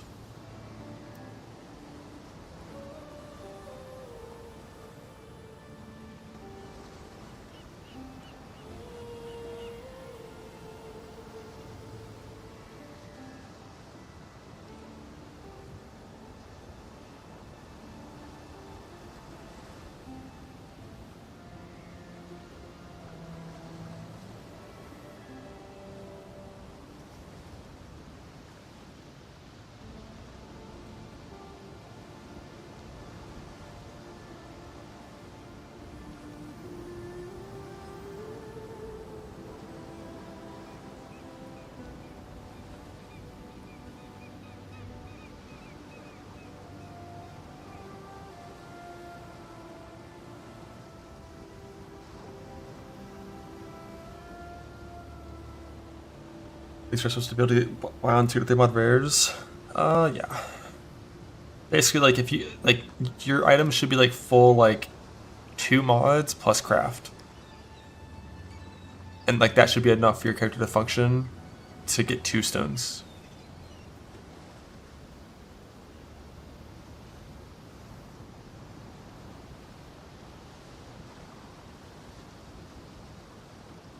I don't think we need this curse reduction on the end game because you changed to, like, res flasks. Like 85, 70 map entry. You have, like, most of the endurance charges, but not all of them. 63, don't have the mastery there yet, we don't need it. We have that fortify, D4 Cruel Lab, we have this fortify. But before Cruel Lab, we have fortify from our support. And it's only at Cruel Lab that we change. How good is Overage support with 2 Warcries? Yeah, it's still worth it. It's still worth it with 2 Warcries. So we can change Fortify to Overexert, then 33 normal lab. No point going below this.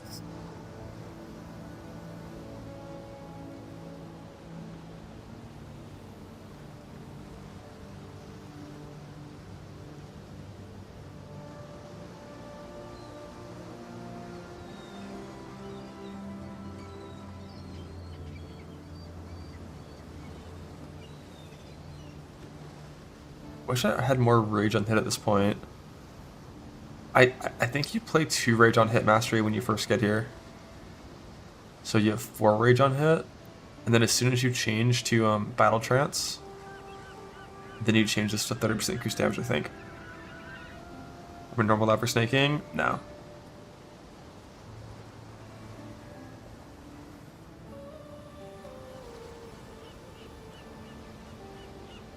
Normal lab, cruel lab, you just put quality on Volcanic Fissure. Merc lab, quality on Volcanic Fissure until you get the guaranteed outcome swap. Once you hit 20 quality, start doing the 1 and 3s.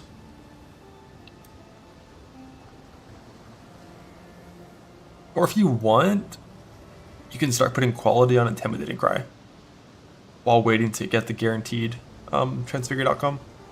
Because technically quality on Intimidating Cry is pretty strong.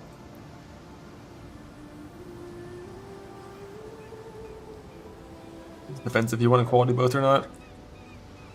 The guaranteed outcome, it's just like a 10% chance on every single Merc Lab Divine Font that you see to get it. The versatility is getting removed after Cruel Lab at some point.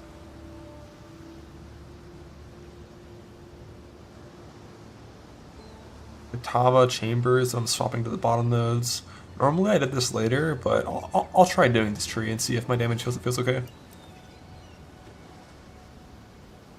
This might be an unnecessary amount of life at this point. This is that's a lot of fucking life nodes collect. It feels kind of early to do that swap. Pretty sure I'd not do enough damage with this.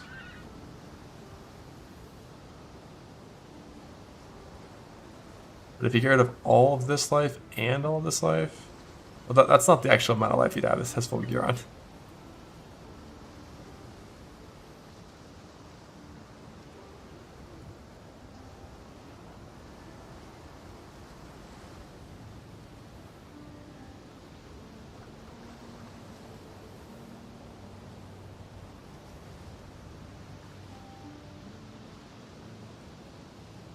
This is still level 44, it's the same amount of points, right?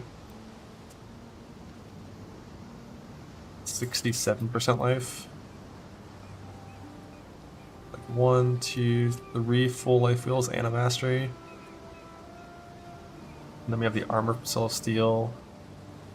This is and the armor here, like this is probably fine. Taking loops, oh shit, oops. No loops.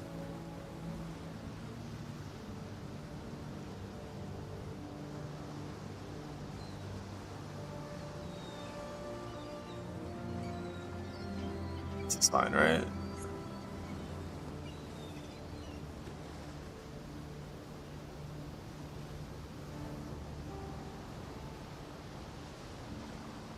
7 points. We have 2, 3, 5, 6, 7, 8. I should have 8 points at this point, I think, not 7.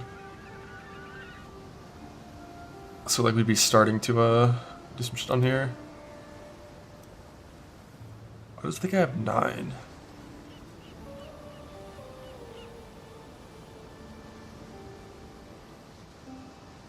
Oh, it's just estimated, I guess. How many do you actually have? You have 2 in Act 5, 1 in Act 4, 2 in Act 3, 2 in Act 2, and 2 in Act 1. So yeah, you would have 9. And they'd be kind of like this, roughly, when fighting Kitava at level 44. Which should be definitely enough defense. We're chilling still at that point. And then for the Cruel Lab, I want to already, I think this is right for Cruel Lab. So we swap at Cruel Lab, you get the Rage effect, and then you get the extra life and get rid of this increased damage. Because once you're at Cruel Lab, you want to have the increased armor from Vengeance, because it's getting scaled, and you need to have all of the regen of Fortify and stuff. And even with this much regen, technically your character still regens. But like, it's fine. Just life pot.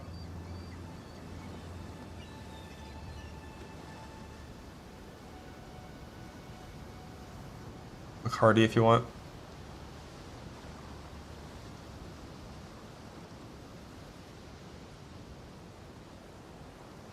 Bacardi fuck thinking, yeah. It's fine to do that. There's nothing wrong with doing that. Like Hardy instead of Butchery is something you could always do if you wanted. Lose some dam, lose some speed, gain you know, a bunch of regen, but I don't really care.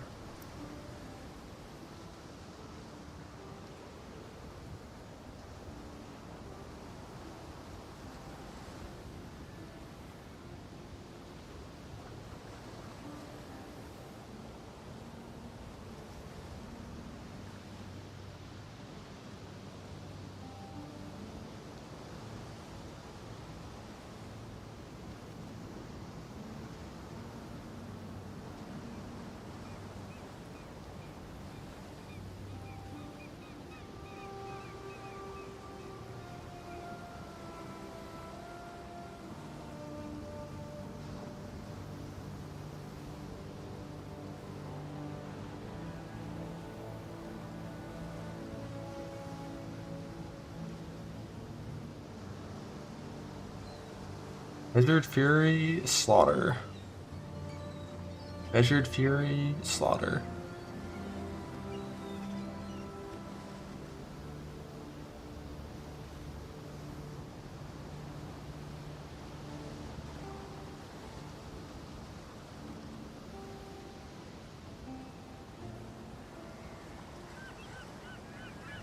Slaughter speed. Yeah, just like, dude, like pressing Sunder feels so much fucking better when you have Seismic and Intimidating Cry on every single attack. Like, Intimidating Cry on every attack is just so good.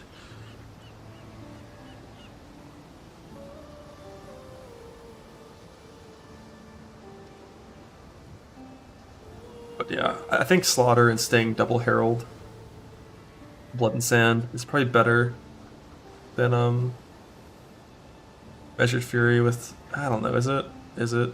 These points are really good too. I don't fucking know, man. Like, it probably is like less than a minute difference between either one, but like, I don't fucking know.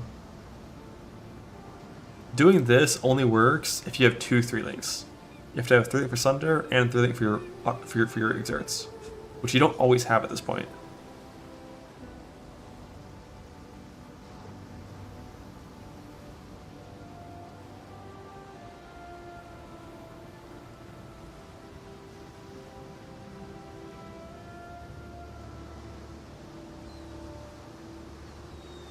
I'm just gonna assume Slaughter's better.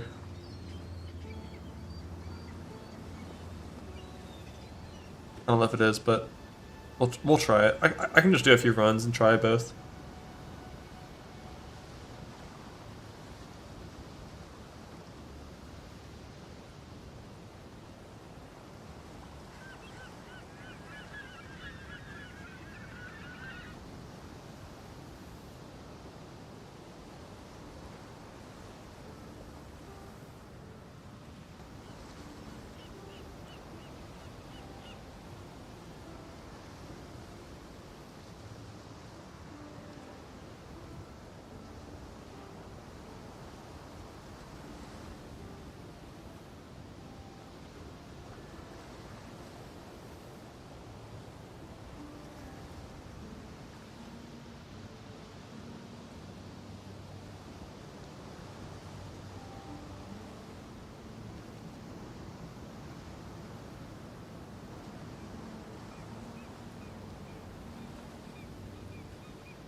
I don't think I need to go below this point.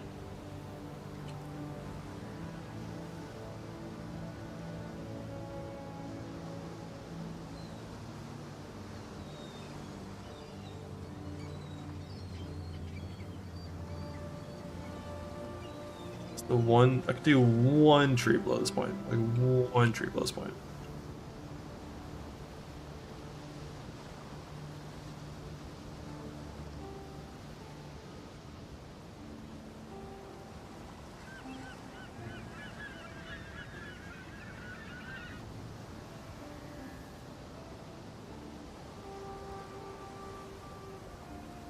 I mean, technically it is level 18 if you get a skill point before you do Weaver.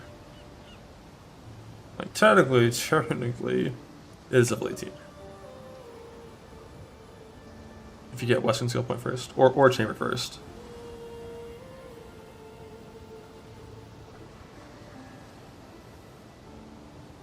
Over here, do that, up to RT, get your life shit. Go get Slaughter, come down here, add in Auto Exert. Click that. Get your lab. Come add in Rage for more attack speed. Come down, get Soul of Steel and Life. Okatava.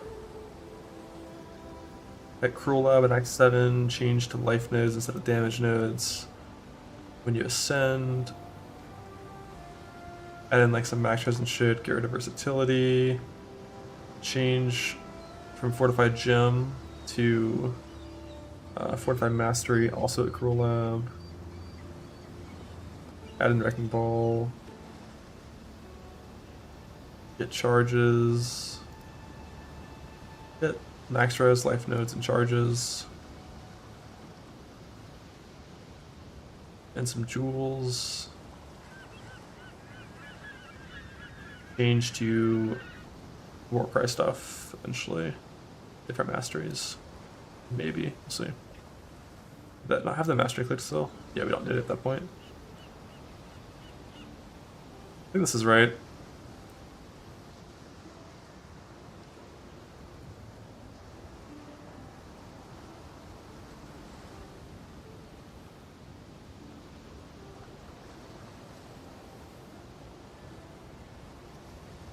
Something of this nature.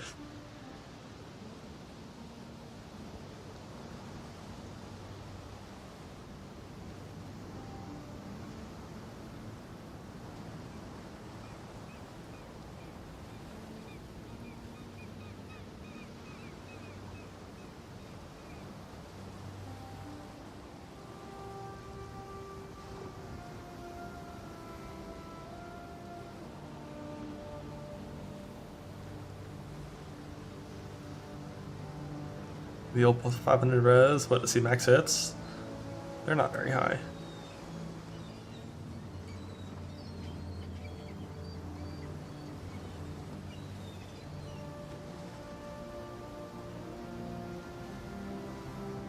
They're actually pretty high. Is that Molten Shell on? No, it's not. God damn. It turns out Endurance Charge, max res, Fortify, max hits are pretty good.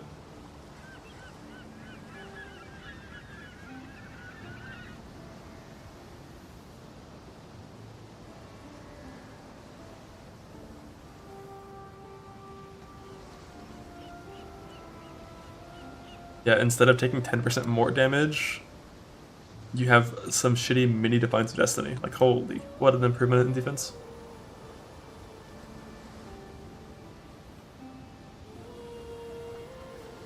H2 are dead? No. It's still good. When I was fucking around with my POB for it, it went from like 28 mil DPS down to like 11 mil. Which is a pretty big nerf, but it's still enough that you can put a game. And then eventually you can pivot to a late game energy blade setup, which like more than doubles your DPS. Getting you back to a point that's like a little better.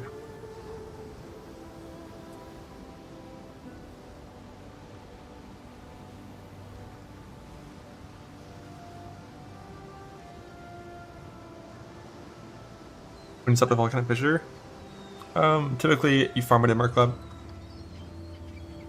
Leveling with Minds is definitely not dead. It's still the best way to play Trickster League starts, I'm pretty sure.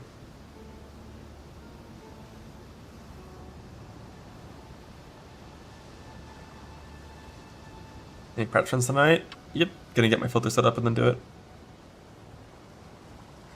Is better, you can pivot later to Zenith. I don't even know what that looks like, I'll be honest.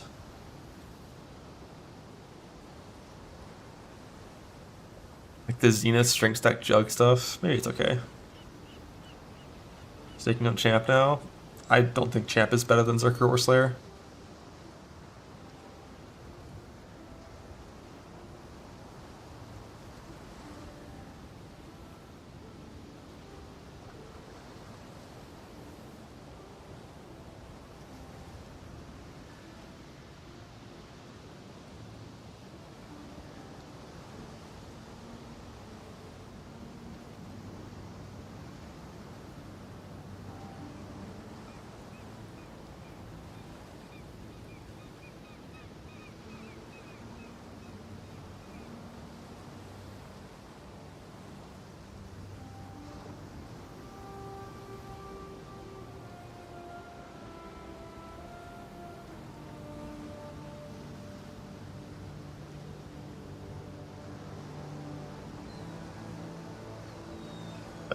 All again.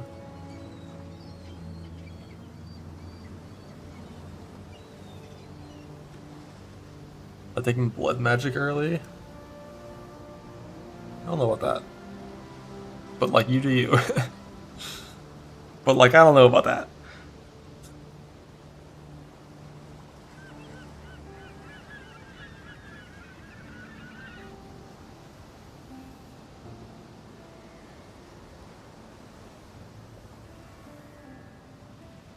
A BBU POB at some point? Probably not.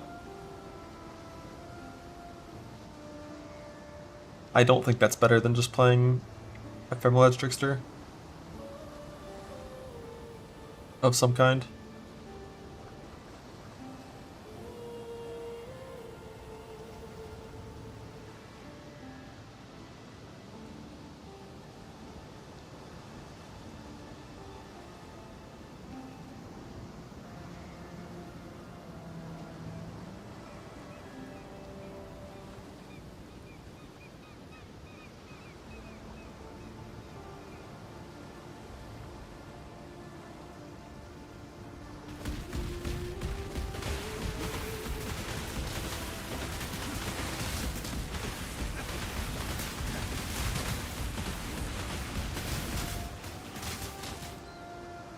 Practice run soon.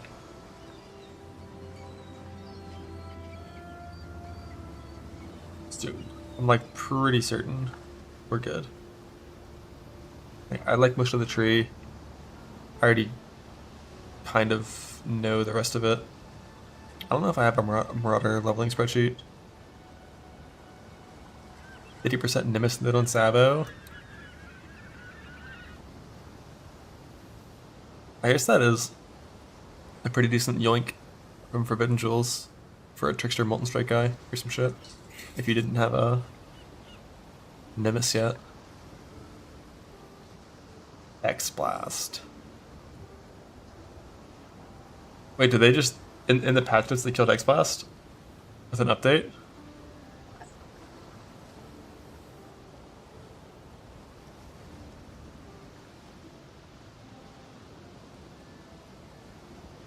Now is a 2-second cooldown time with 3 uses. Rip that skill.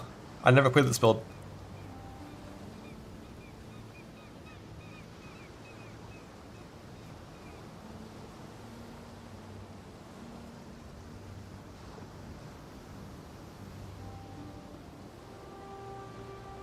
Sanctum runners. Well, it sounded like they're gonna nerf Sanctum. Based on the Q&A, it sounds like a Sanctum nerf is coming. It's so funny, all the people that are like, Sanctum isn't even that strong, like once you get to like juice mapping, like it's not even that good. Like Sanctum's like 20 divines per hour forever. Like from day one until forever. And it's like, it's insane, it's always insane, it's always been insane. And there's so many copers that are like, no, just look at basic 17 strats better. It's not.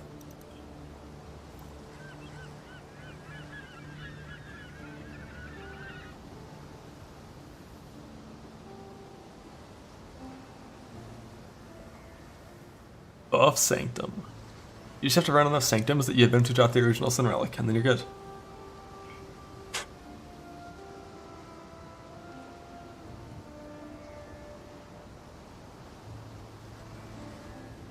Yeah, but if you're not capable of making it 20 divines an hour, then you're also probably not doing Juice 17 mapping in like a super optimal way to make more than that with 17s. Like if you can't do Sanctum efficiently, you probably can't do anything else like perfectly either. Because you walk in a straight line, you kill monsters, and you fucking click the divine orbs. Like that's as straightforward as it gets.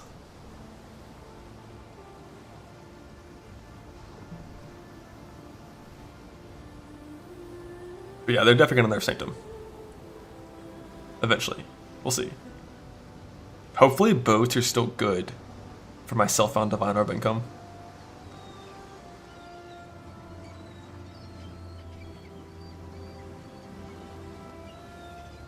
Hey man, Quantric, I don't think it's gonna be as good. Because, you know, they totally changed how like quantity rarity stacking on monsters works and nerf Ghosts into the ground. So I don't think meat is going to be close.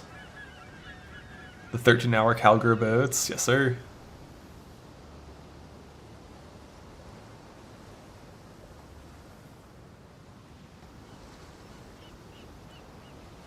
Rest in peace, Xbox though. Lexity. Alright, let's get it. Let's get it, I mean... I'm pretty sure I have a campaign filter for this that's fine. But in the BRB, bathroom first. Bathroom, make sure filter's fine, maybe get a snack, then it's time.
Fourth balance of bad base. Yeah, I really wish they would update some of those items. They just got like totally outscaled by new bases. Just like so hard to ever justify using them.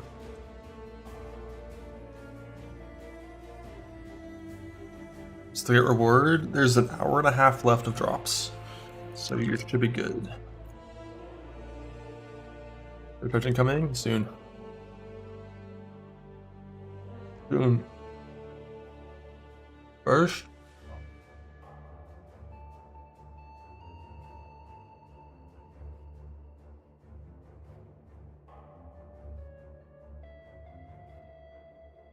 Play 1.5 hours? No.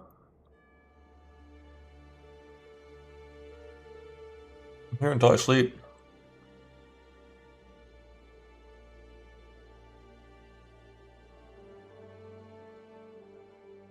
It's like Cast Out Trickster. I think it'll feel fine in the campaign in early mapping. And you're going to feel bad in early red mapping. And then you're going to be hard capped at like 5 mil DPS. With like perfect almost everything. While having not good recovery.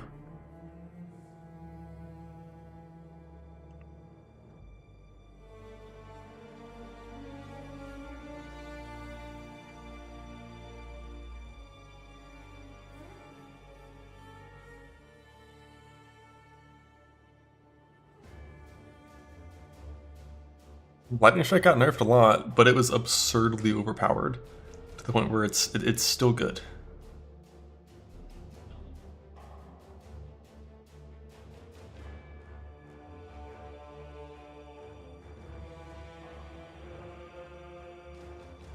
Where's my axe stuff? Axe stuff. We have shields in here for the early game. What's the level 12 mace called? Is that one mallet? I think it is. I need to do a better job about making sure I have a Jade Chopper at level 12.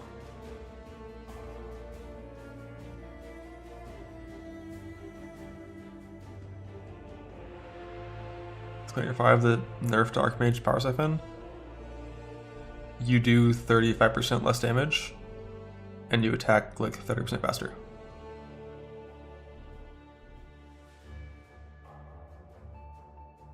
Like basically all of that percent damage, like percent of damage as extra mana or whatever it is, percent of mana as extra damage, that number gets multiplied by your damage effectiveness.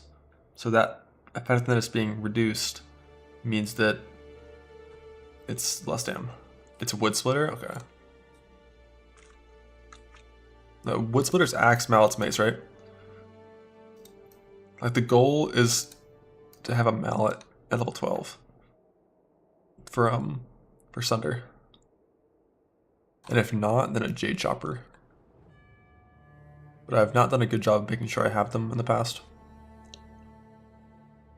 Probably need to get some actual TTS for those.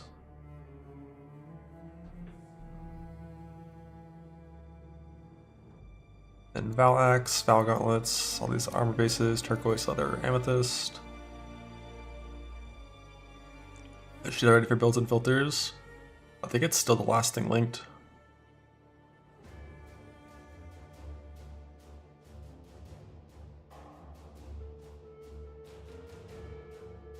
I don't want 2-hand mace here, I don't think. I mean, if you had a good 2-hand mace, you can just use it.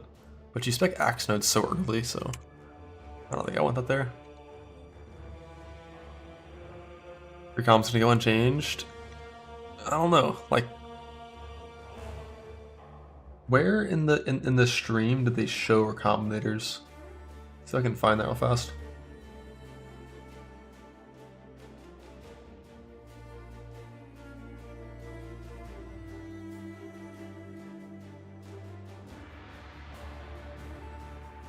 Hi, I'm Jonathan Rogers from Grinding Gear Games.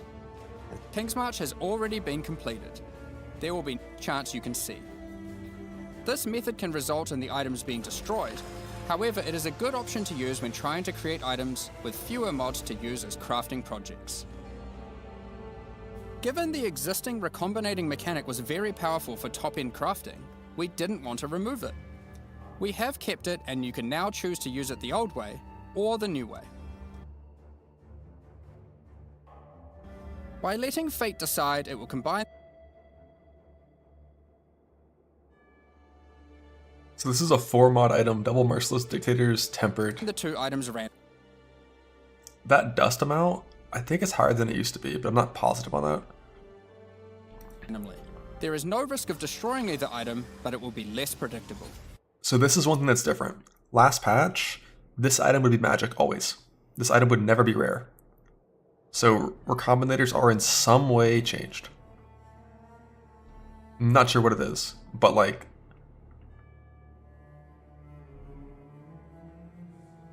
last patch, like if the final item was a possible magic item, then it would always be magic. This is a buff. If this is the only change that it retains rare status, this is a buff. If that's the only change.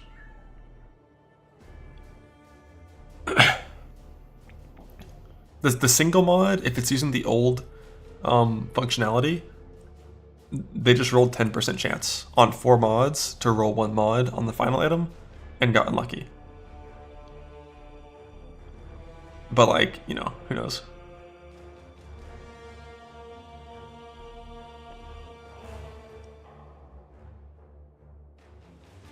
We'll see. We shall see. We'll have to just fuck with it.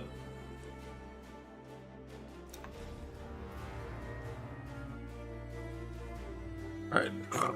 Filter.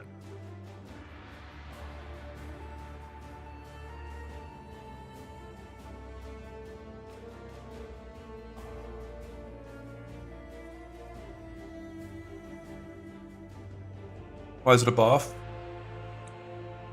Because occasionally there's been outcomes with recombinating. So like hypothetically, let's say you're trying to do a recombinate that involves crafting prefixes on your item. If your item is magic, you can't craft it. You have to regal and null. But if it's already rare from the recombinate, from like a brick recombinate, then you don't have to do any risky stuff. Like you're good, it's rare. You can go ahead and do multi-mod, exclusive prefixes, and you're good to go.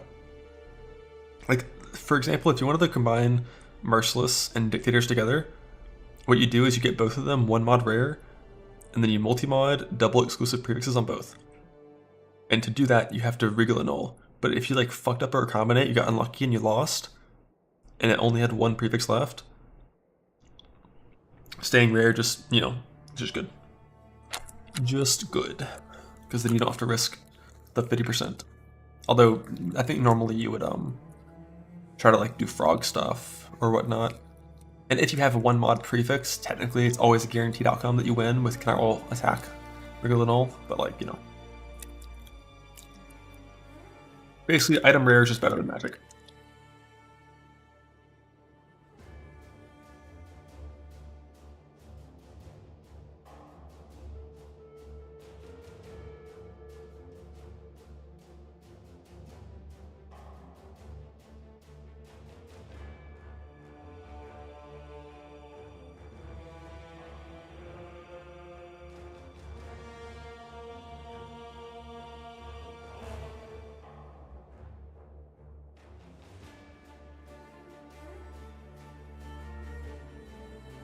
I think I already put some TTS currency in this filter. Right. Got like whetstone. Wait, did I not? I only see whetstone here. I didn't do the transmute stuff. Which one did I put that in? Probably power siphon. Shadow probably has it.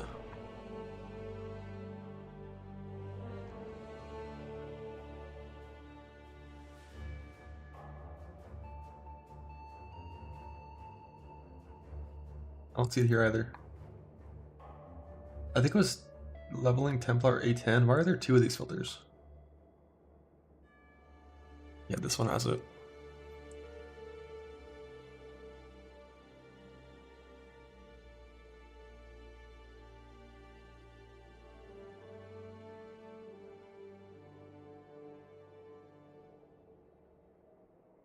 Fusing, chance, alteration, transmute, that's TTS. And whetstones do as well.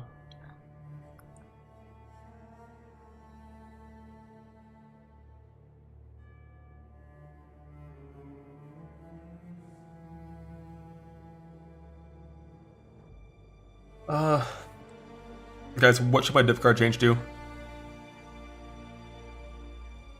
I'm pretty sure it's still going to be called Avian Pursuit and have like the same flavor text, I think. But the thing got removed from the game. Meat sack all flames.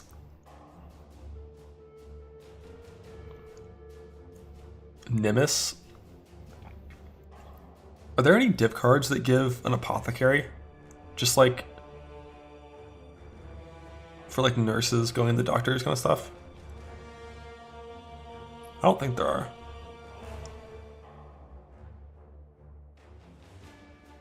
I mean, the Void could, but like, you know. Well, actually, the Void... Yeah, it'd have to be the Gambler. Like, the Void and the Gambler or some shit. I don't know if they want to do that. Who knows. Is there anything bird-related?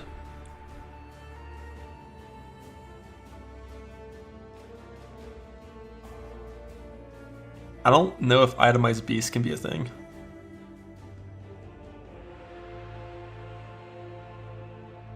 Like, technically that exists as an item, but like, there's never been an itemized beast diff card before, right?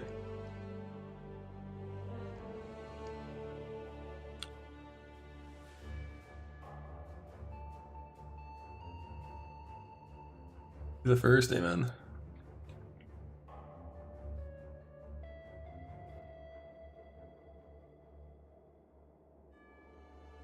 I mean, technically, like, it's called Avian Pursuit. It should be the bird itself, right? What's it called? Vivid Vulture?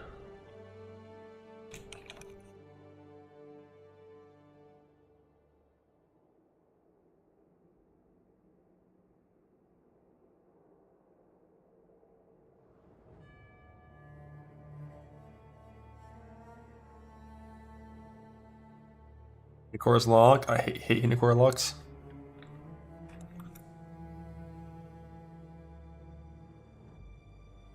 I'll put it on there. 30 qual for Genesis? Hell no.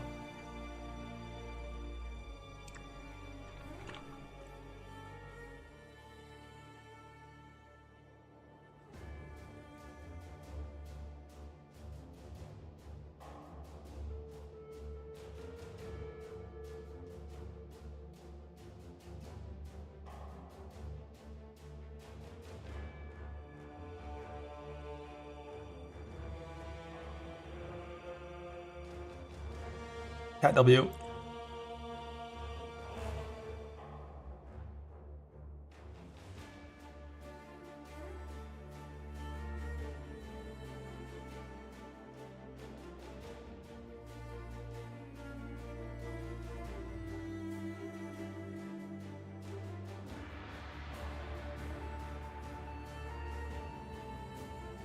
How much Life Force does it cost to gamble? Is it 1500 or 2500?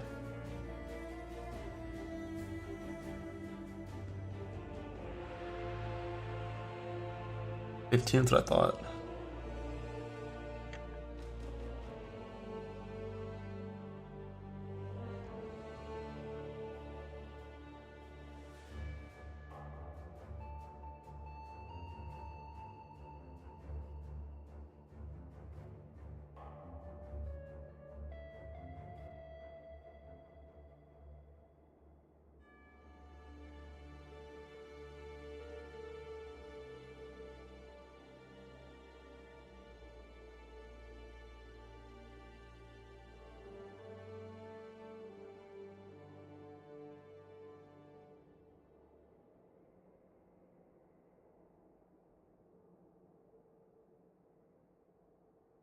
Alright.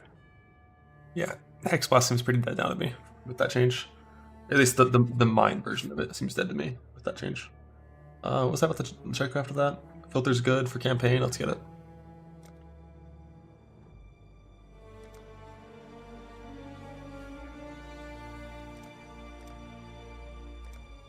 Pretty sure we're always milling Ranger. I'm not positive that it's correct, but I think it's correct. There'll be some dark days. Do you think you are savage enough to face the land of the... Slam untouched. It's like slightly nerfed offensively, and I mean, the removal of runecrafts is like fucking a huge nerf to the end game ceiling. But aside from that, like the invert master nerf's a small nerf offensively, but the defy pain change makes the build actually defensively viable, I think.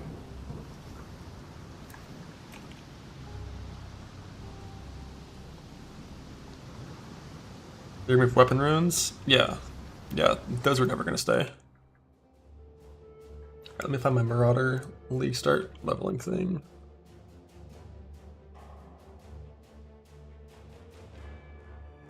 That's not it. Was it one of these? That's this.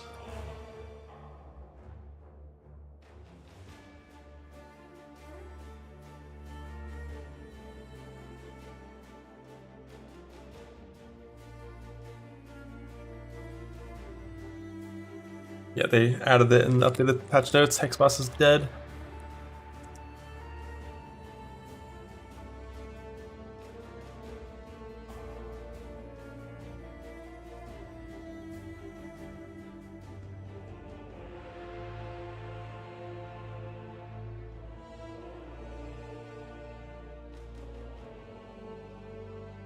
Power second lines reigns supreme.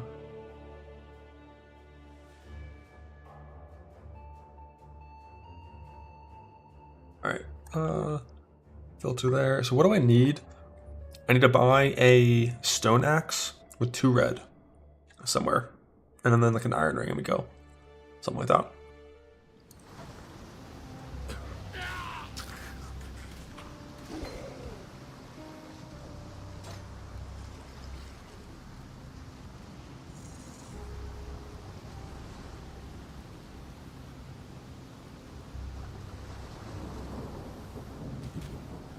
I got shot.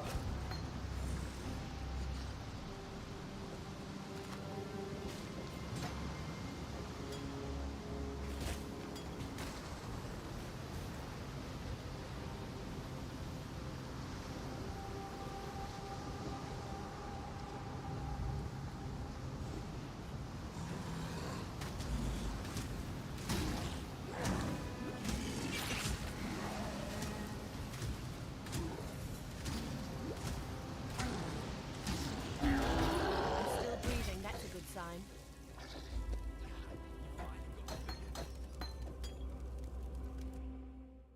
First ignite, unethical. Oh my god, what's this fucking load screen? Bro, one guy with MTX fucks me that bad?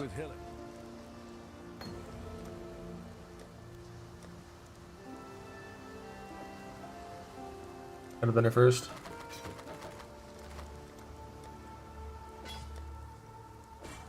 Aslan, while we live, we are blessed. I need to make this little filter also show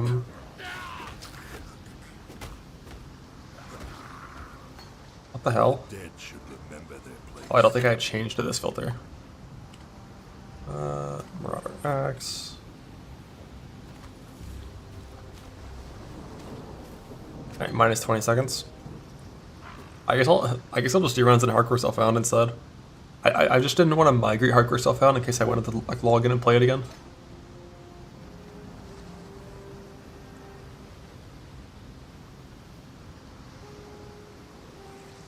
Yeah, no accuracy really feels bad, but as soon as you're playing shield charge instead of ground slam,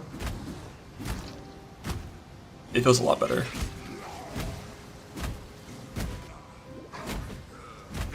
I still don't know if I should bother with shield crush on this build.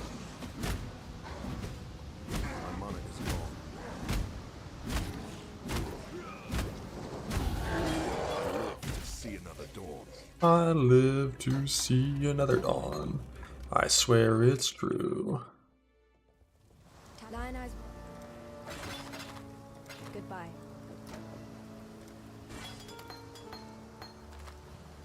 Yes?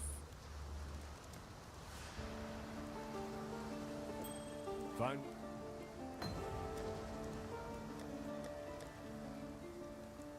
Farewell.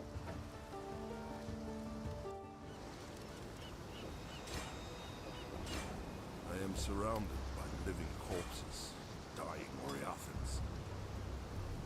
I guess that might as well just momentum it up. Over a chest.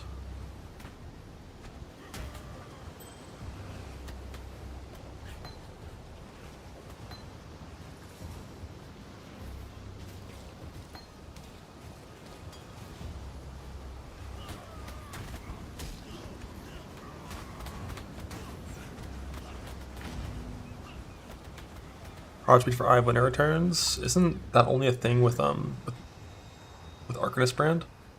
I don't really remember the lore of Eye Winter.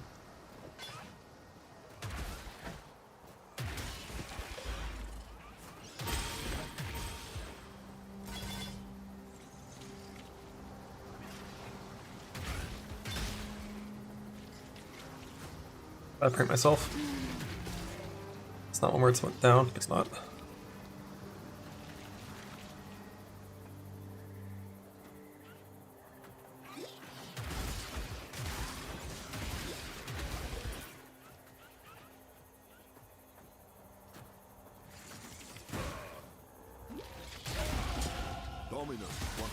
Prepare your rusted sword, what?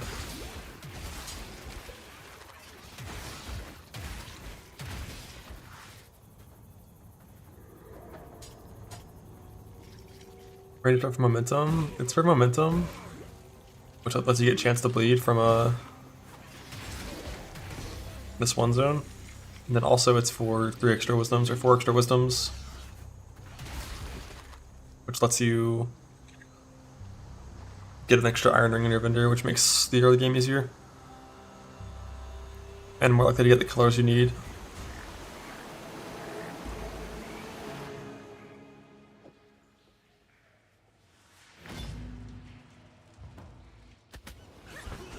I'm like surrounded. What the hell?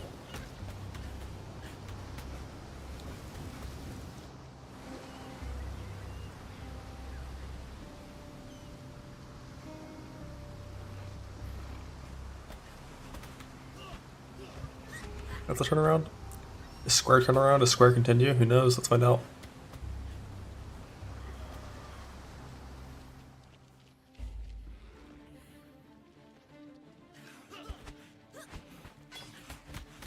That was correct.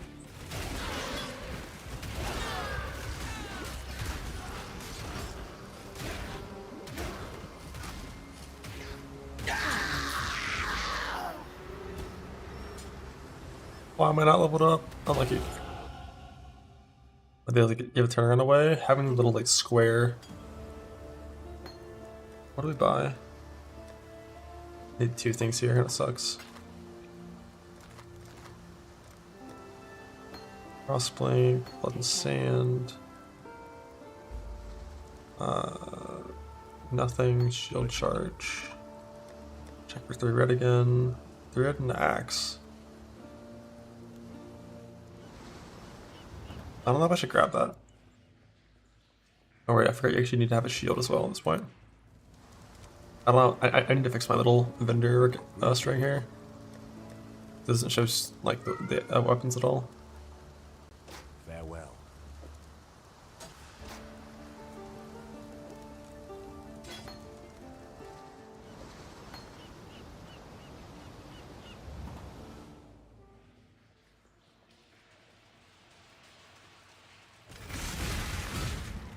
And I want to get blood and sand in somewhere. I cannot do this yet.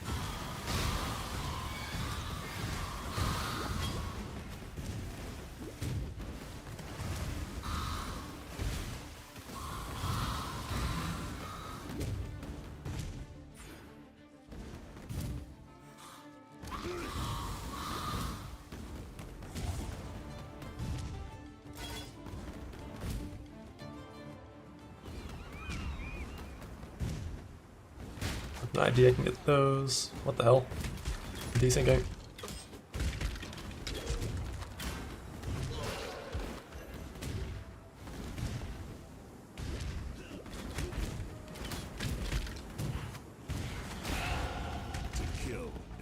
Vendor flasks. Can't remember. It's impossible.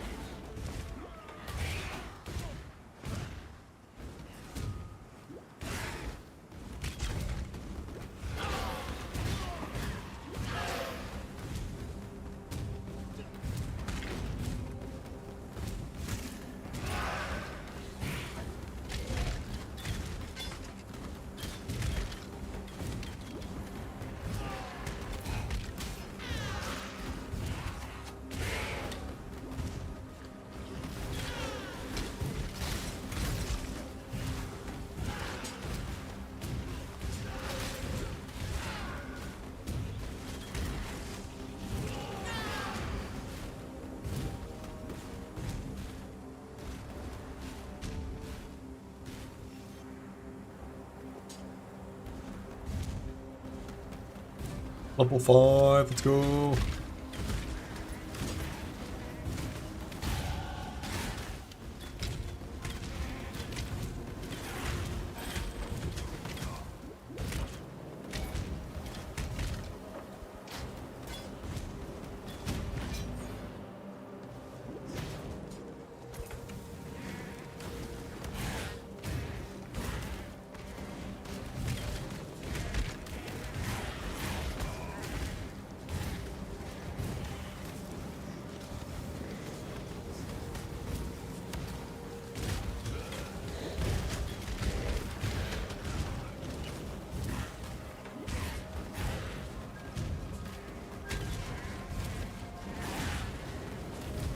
Now.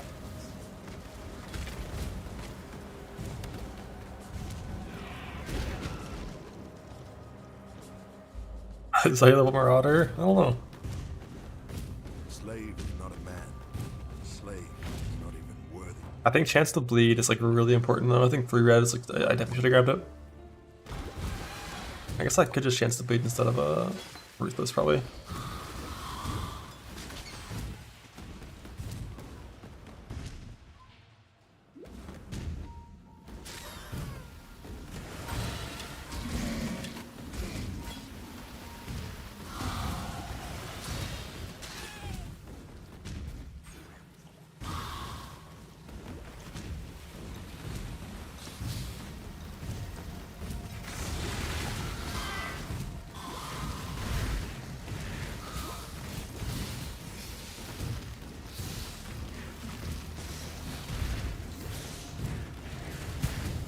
Like, I don't know if I should be doing like far ones or just like spamming close range.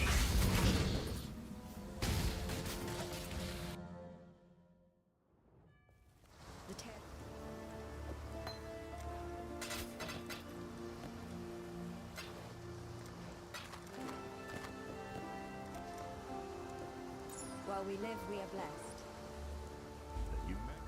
I've traveled inland. Right to the window again.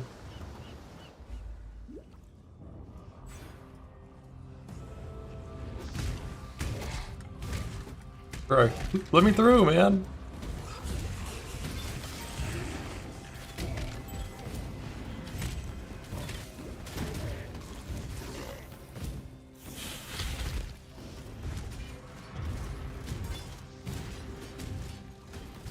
For this footing seal, eh. I had like fucking 10 more of these to get a feel for how to actually like play this properly. It always feels so shitty, but like there is no Marauder Act 1 that doesn't feel shitty.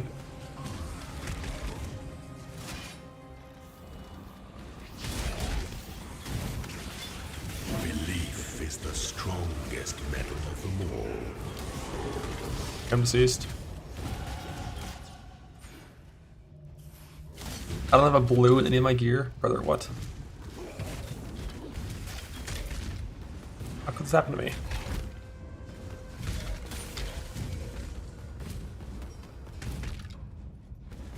Got 2 ES items on. Yeah, I need this XP.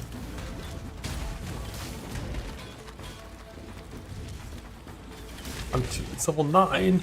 It's level 9. It's doomed. It's over, we lost.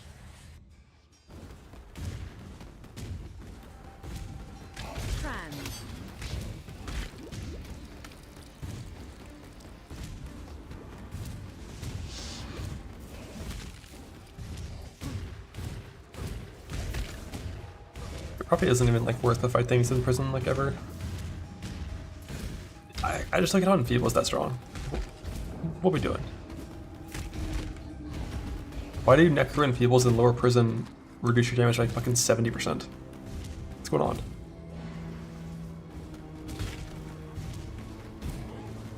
Also, I have no idea where this exit is. I think it's like a far left exit, but fucking close.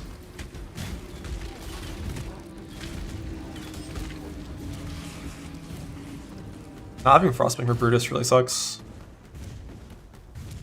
It's like Frostwing gives you so much more damage on ship charge. You can charge from far away, then blink backwards instantly.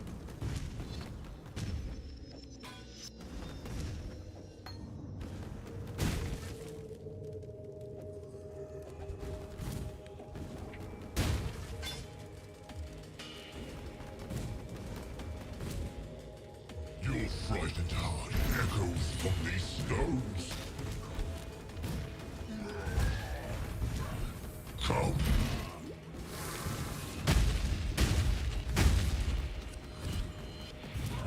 It's good. It's good. Let me embrace you.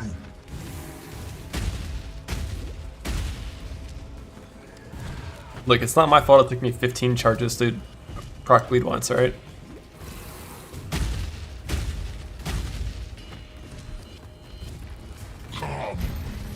I gotta try Shield Crush one day.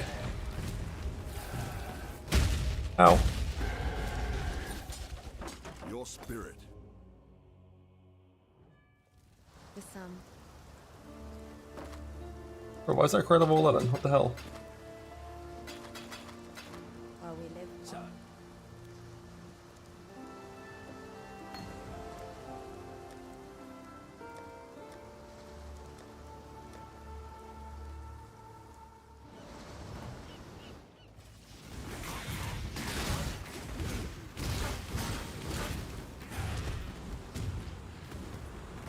So don't let a police lock it.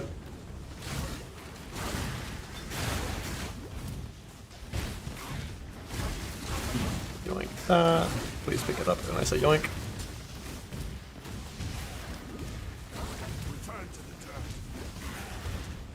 I could have bought a police lock it, but you kind of just started to see one on the ground at one point.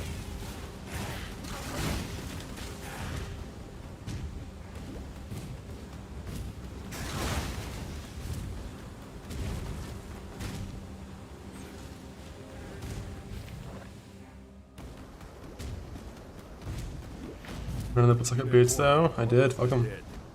Can't be ID and loot. You're crazy.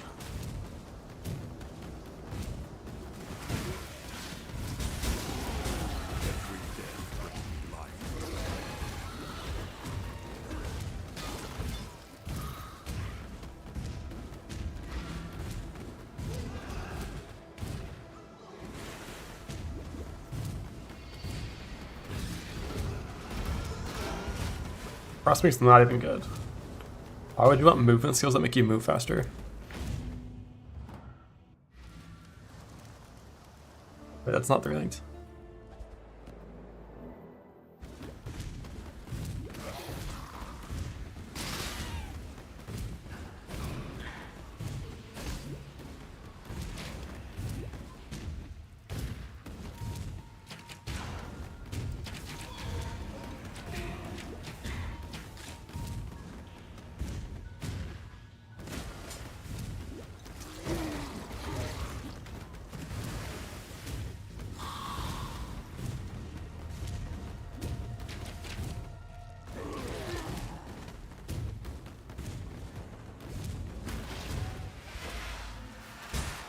Rip.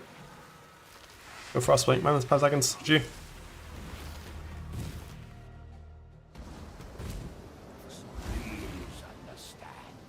think level 11 would be nice. I think I'll hit it before from trash monsters here.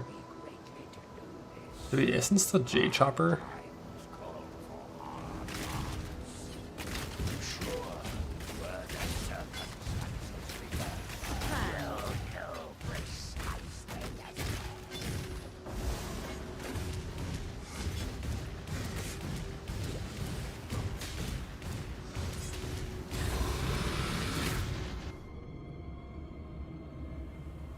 Now, if you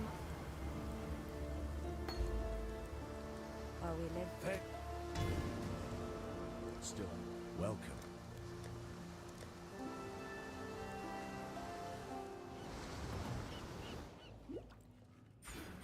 I gave away my heart.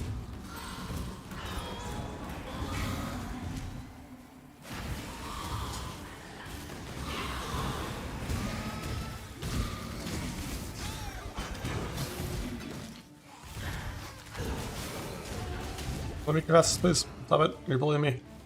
It's a blue, but it's a more shield. Fuck it.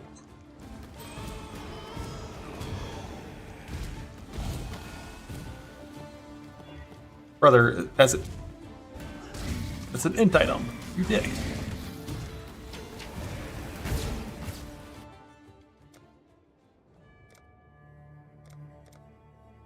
Wasn't meant to be.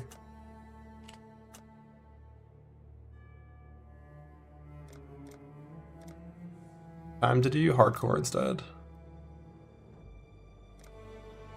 Goodbye, hardcore stuff on settlers. 10-month league. Swift and silent, you stone.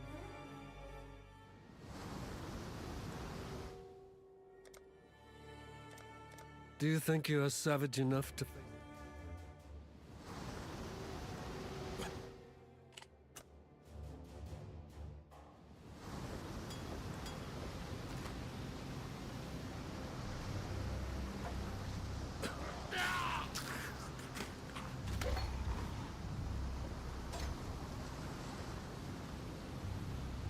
The leading legacy? What do you mean? Alright, Shield Crush. Yeah, it just costs like an extra Skull of Wisdom as well. And you already need quite a few.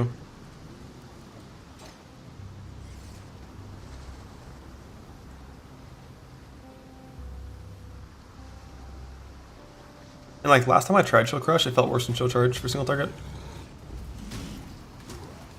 Crit Burning Arrow on the first hit? What?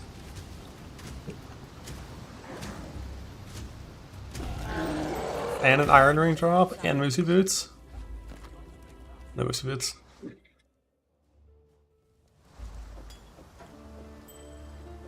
Fine work with Hillock. No, my vendor walk got messed up. Farewell. Still alive. Scam.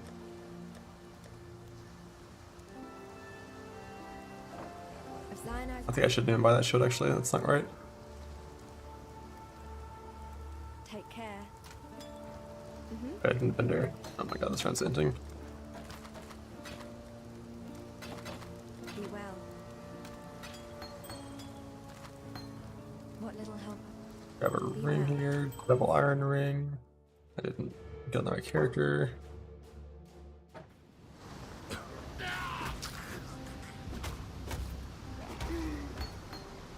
The dead should remember their place.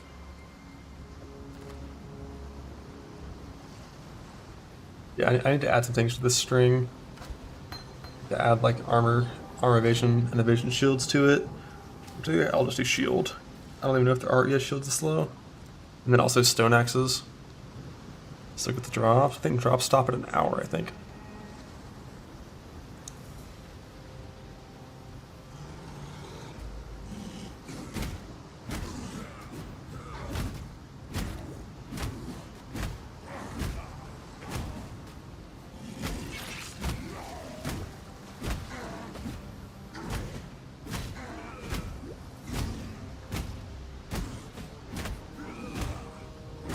Well, you don't buy yes shields, you only buy the good ones. I live to see another dawn. But just seeing all of them is fine, probably. 8. Extra little mana pot. Lionize one. While we live, we are blessed. Fine.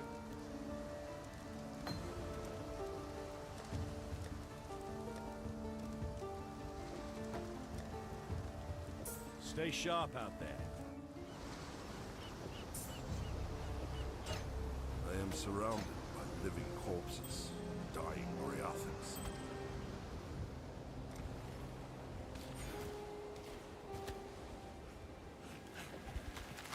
I'll just vendor this wisdom or this mana pot and get the extra wisdom. And then try Chill Crush.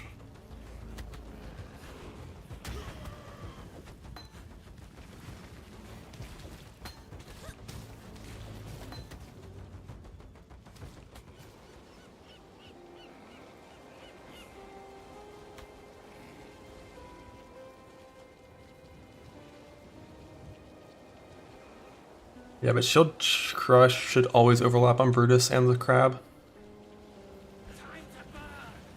Which is the two places you'd use it, because those are big monsters. Like, I think when you have Frostbank, which you don't have on the Crab, but you have on Brutus, I'm pretty sure Shield Charge is better with Frostbank, as long as you do it properly.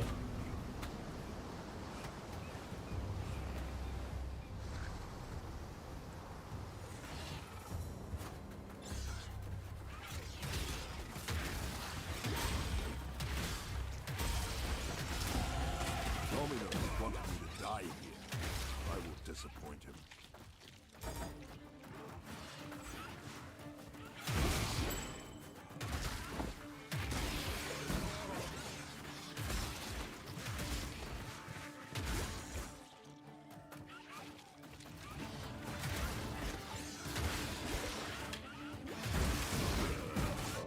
Ow! They actually killed me. What the hell? I didn't know it was possible. That was like a perfect stun lock.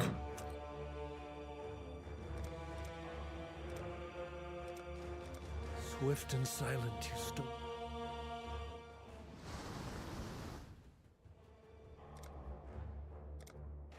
Do you think you are savage enough to... Nerf for OS, man. Nerf him.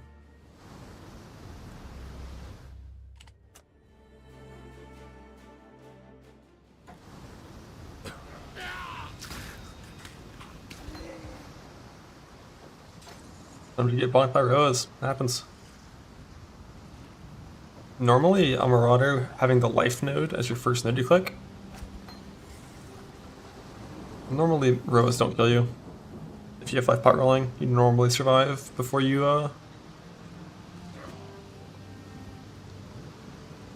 like, you can normally attack before you die with that. But sometimes you just get bonked. Especially when you have no accuracy. It's the first, like, the 3 ground times prior to that, just like, we're like never hitting. So there were infinite rows around me. Oh my god, a blue socket, what? I think I probably shouldn't have been near that. Oh, I didn't think so. My inventory tips. Fine work.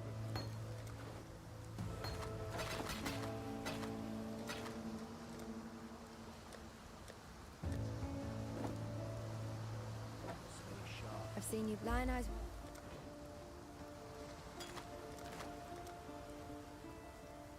Take care. I got my axe. I don't think I have 2 red.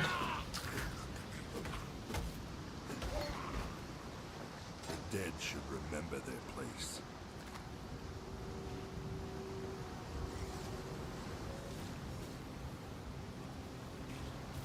I have rustic, I have axe. No, I have 2 red, 1 green. Evasion chest, right?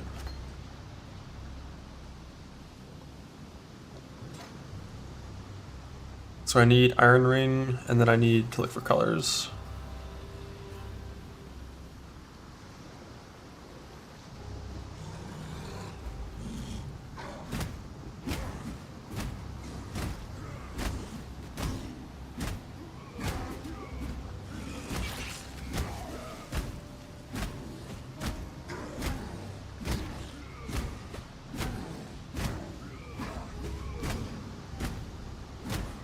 I live to see another dawn.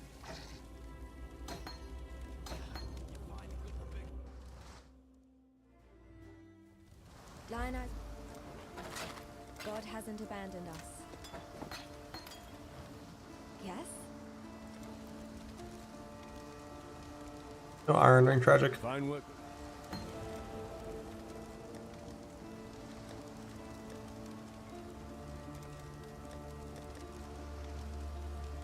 Then you get this filter to show my shields too, but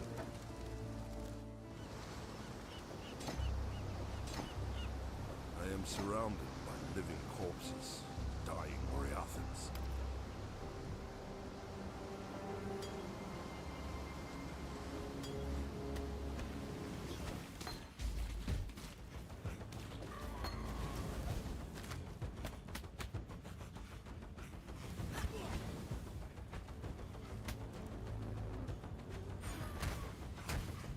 Alright, evasion just on, can't lose.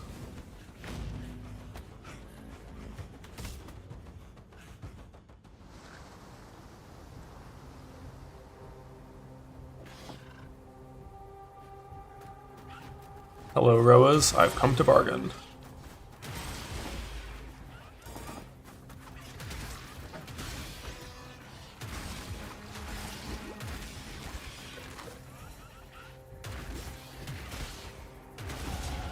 Dominus wanted me to die here. I will disappoint him.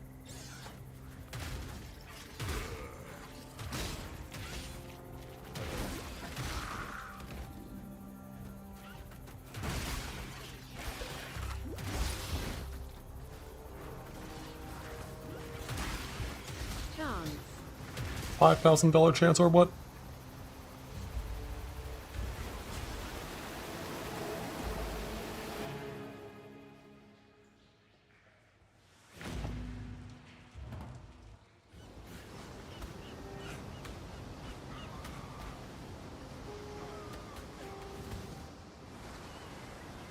Helms incoming. Just chance of fucking combs on my career chopper. I could do that. I'm gonna save that RG for the race though.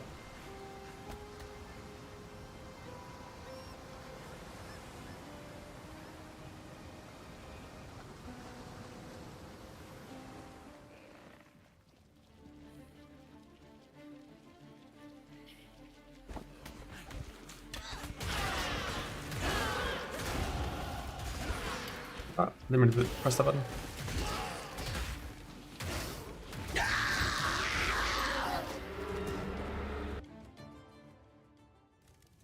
I'd almost stopped believing in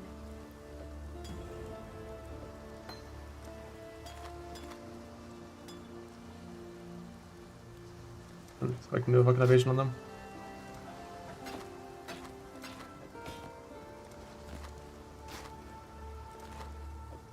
Chance to blue up there.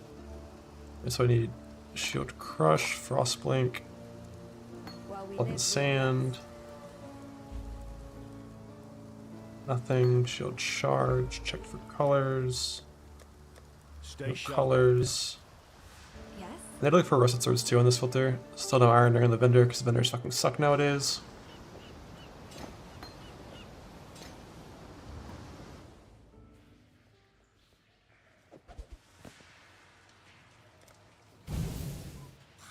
I cannot do this yet.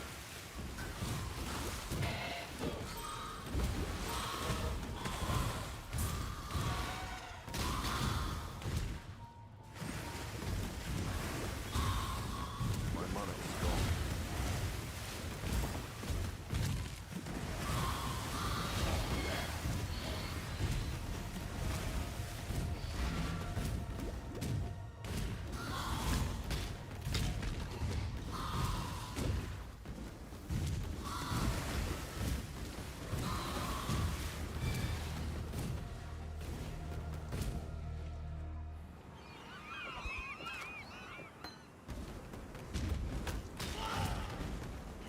No red sockets. Kill is to live in brain class.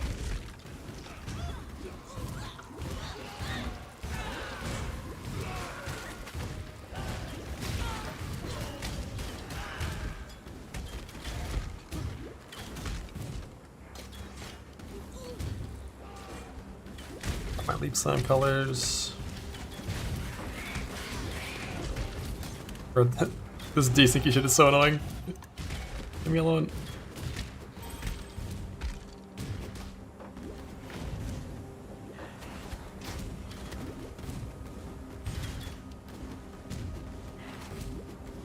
I can buy some Iron Rings Extender. Perfect, try to.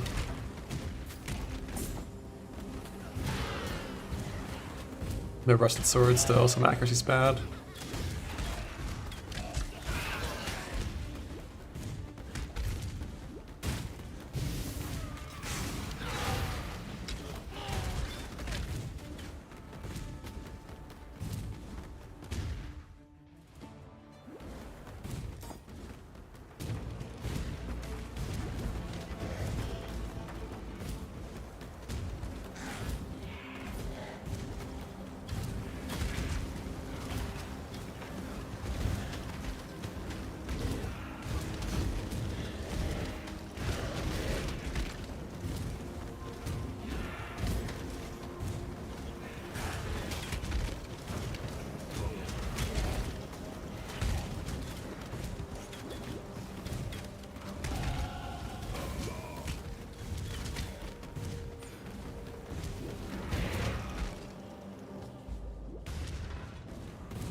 slave is not a man.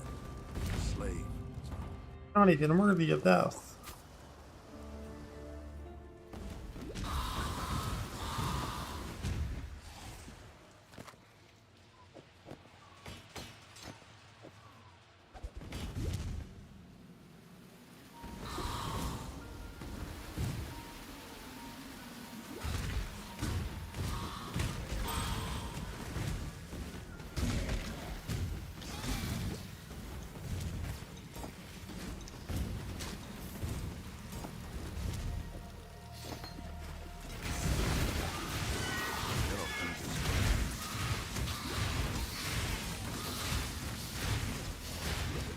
They charted is better than this, right?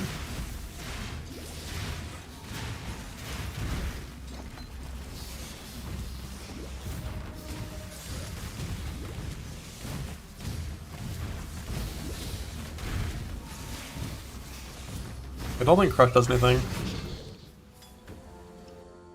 think Charge is actually just more DPS.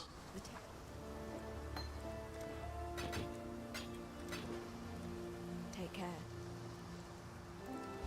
Maybe get an Iron Ring now. Yes? Bro, new vendors are so fucking disgustingly bad. I hate them.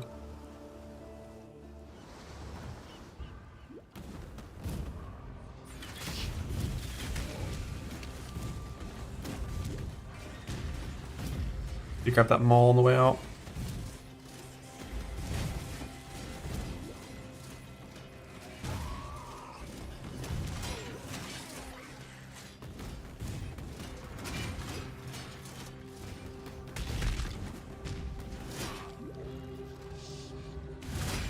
Oh, damn it, stuck in the corner. Belief is the strongest metal of them all. Yeah. Never buying shield crush again, there's no point, it still sucks.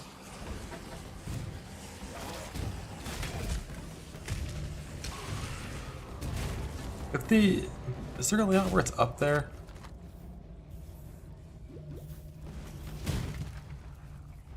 I don't know if there is.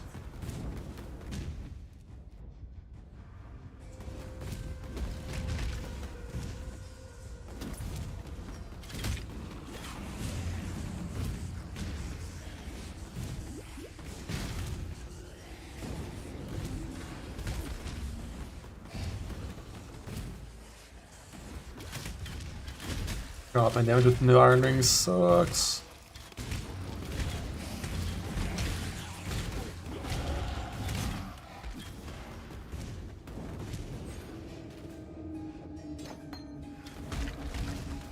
I maybe could have cut down to the bottom here, but it's a dead end sometimes as well.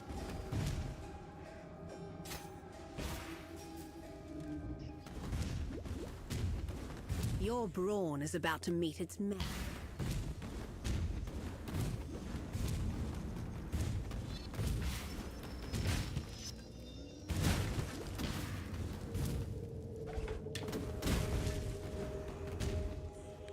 It's always fun on Brutus. Its heart echoes of these stones.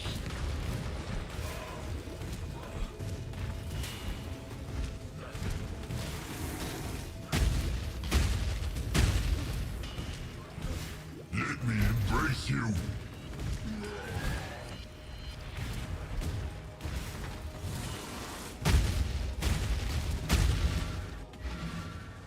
Your crime is trespass. Your sentence is death.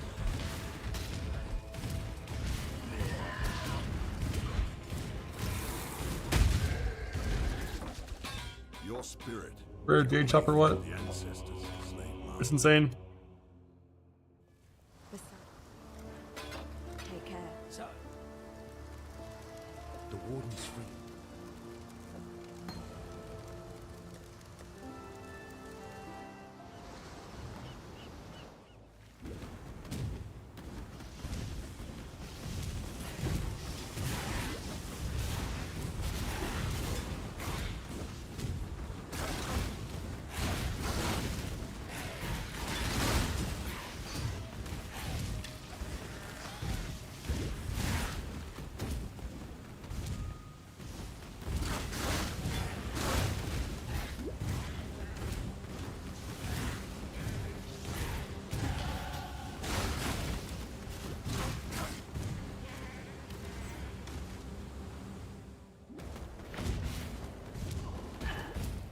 Hinekora, mother of the dead.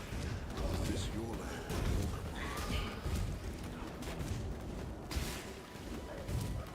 I cannot do this yet.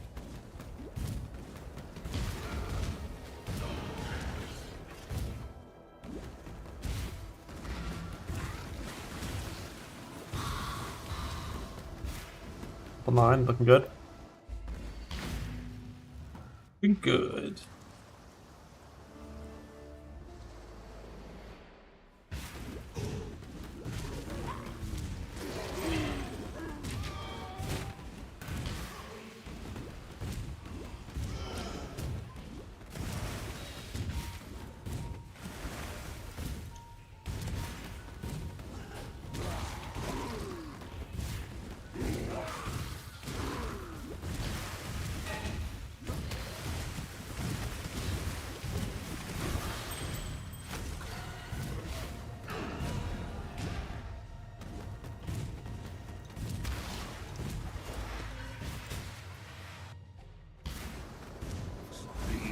Like a full level behind where I was here last time. Having no ironings is so rough.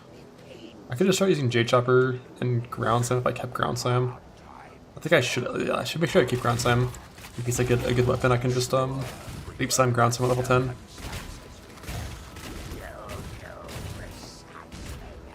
Because that would be way better than this for sure.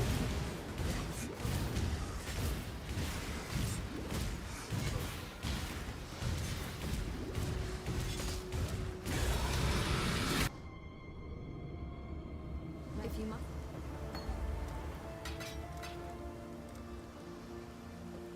While we live, we are blessed. Still alive. Oh, check vendor every time. Actually worked that time.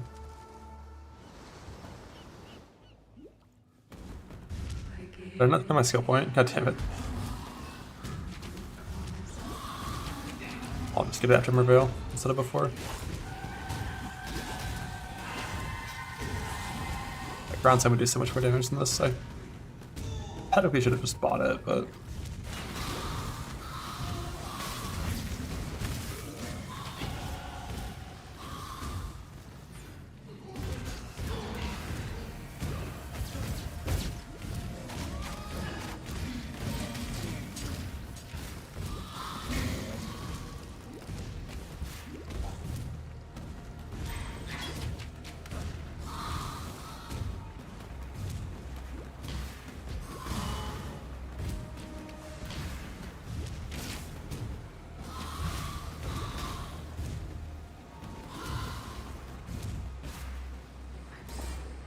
level in anger should be fine.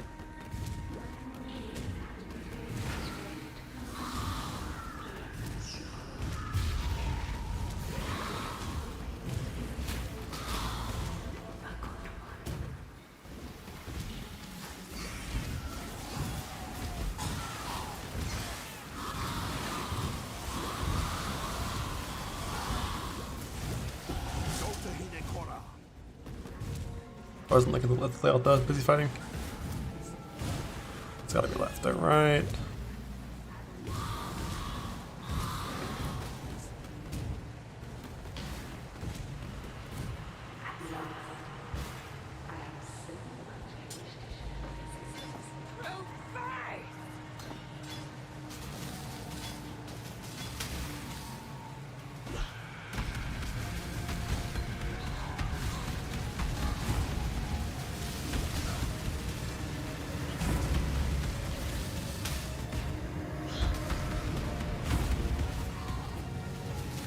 Why is my character walking so far asunder?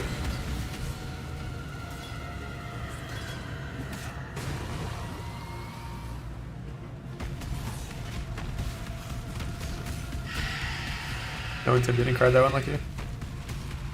That big bleed. That's a big bleed. Your curse is over, Silent. Rest, Hinekora, Sub 19, let's go.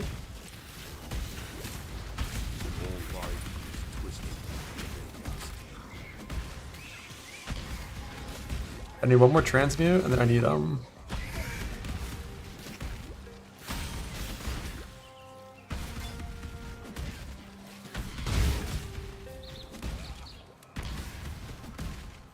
Then I need alts.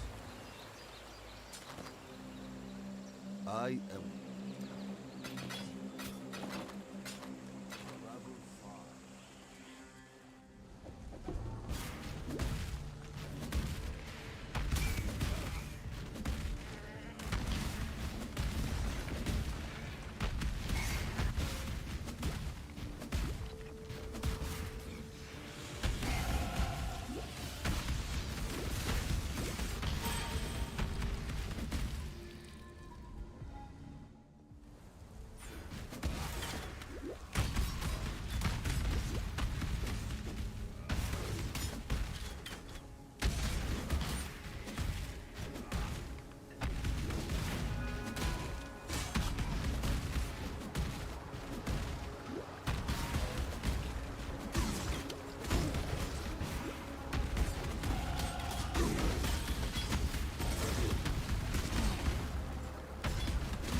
Right, jump back, you dick.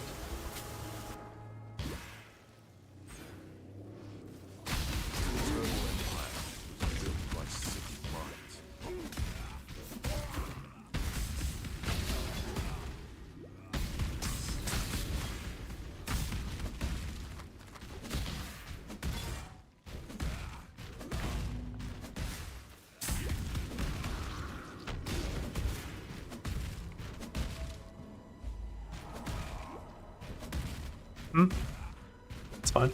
Do either.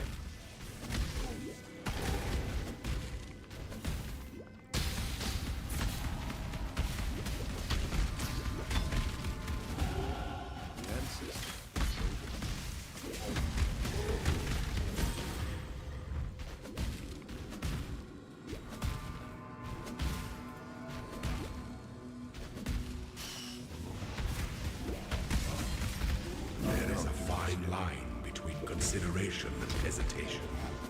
What's that guy mad about? Wisdom Are you not fucking with him? is fear.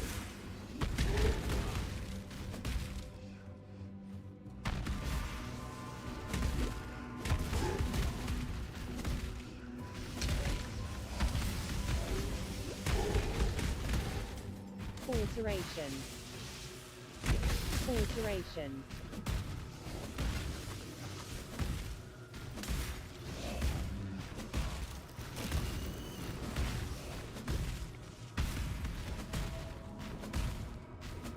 Yeah, I forgot to get my skill point.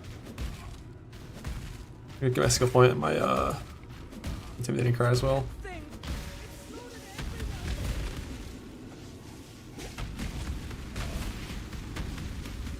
Big bleed, big bleed. We're gonna grab Herald of Ash, come over here. Buy Herald of Purity, go here. Go Act 1, log out, log back in to move faster. Get my thing over here and my intimidating cry.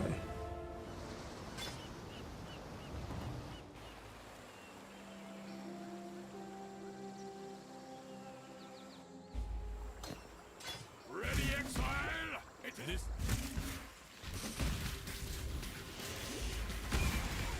Always at the breach.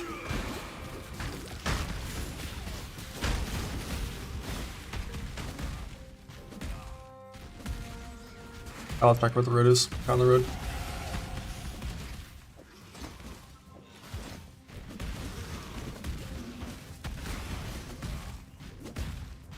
I need to buy a Blood Rage too. It's 6 on, I think. I'm lucky. It is. Has some damage buds on it, so I'll choose it.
Us.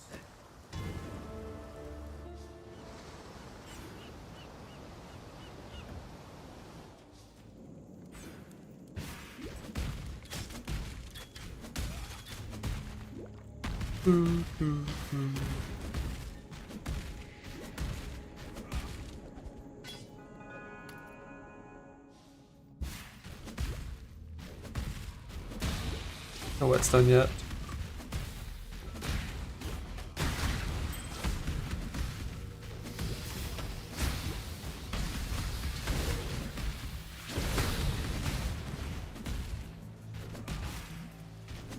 Would it ever be like a loop like this? Let's find out.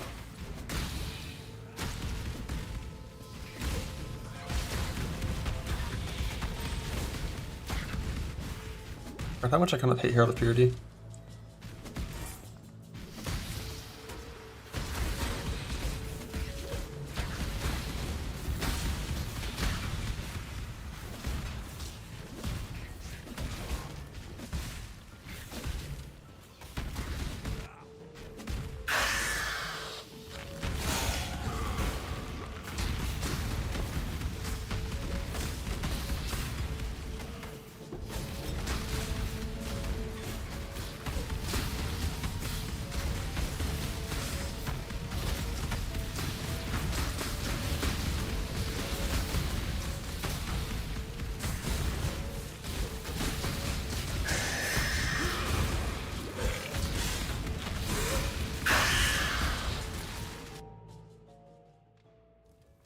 Yes?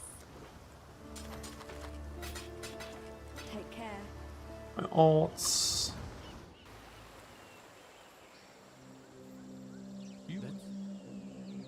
I greet you. They fizz every chance to bleed. Remember Blood Rage.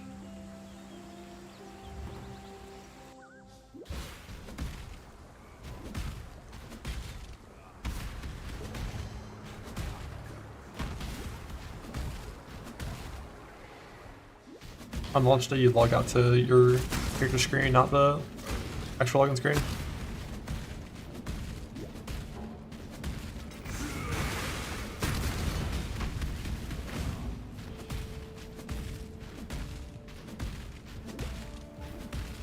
So you will get put in the queue if you log out to the main screen.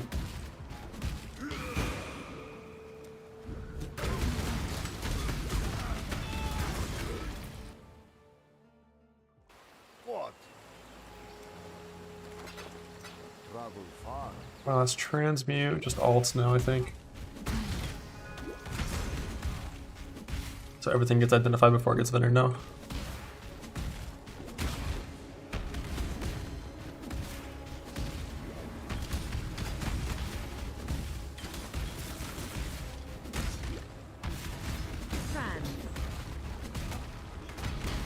Like getting more res crafts is always still good.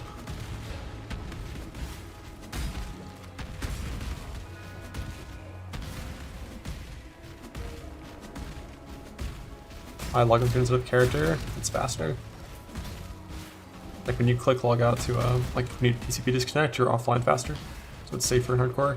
But there's pause next patch. So you just pause and click character screen.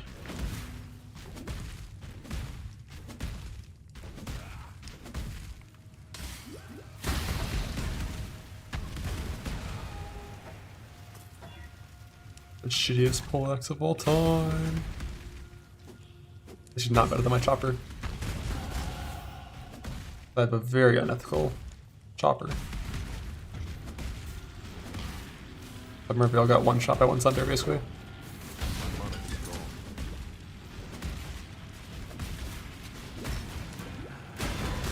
Shine boldly so that all may find you when the night falls.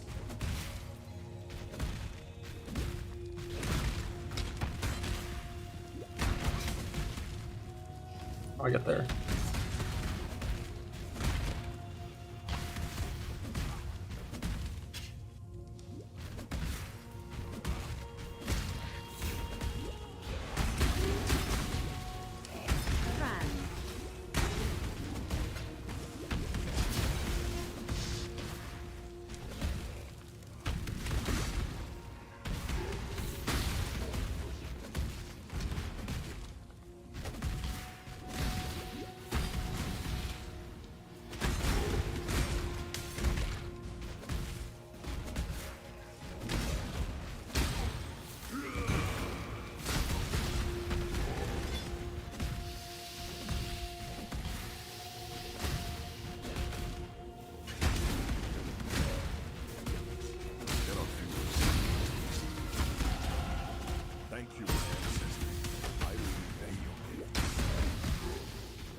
Snake dodge my thunder. GG for this.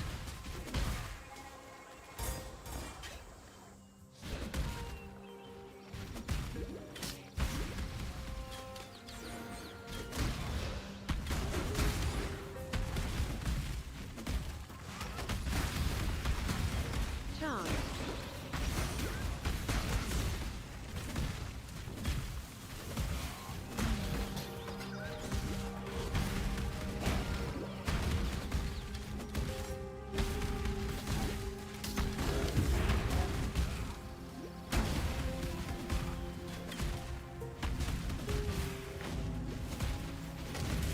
Not so very far north. Exit.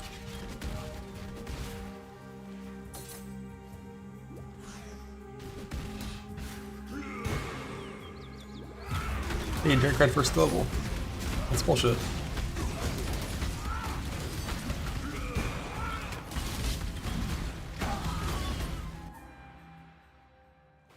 What do you want? Return. Must.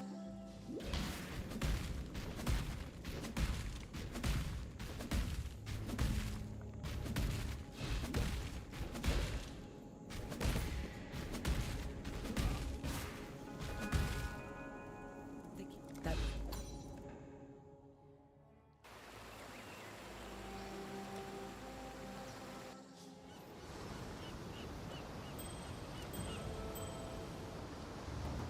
One more Rescraft. I'm gonna kill out because he sucks. Doesn't he give like 40 HP or some shit? Helping Alira is like pretty much always what we do nowadays.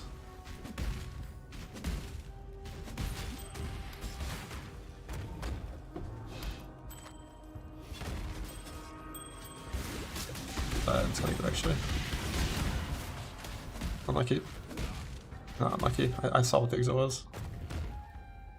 Yeah, I'll just use the ring I have. It's fine.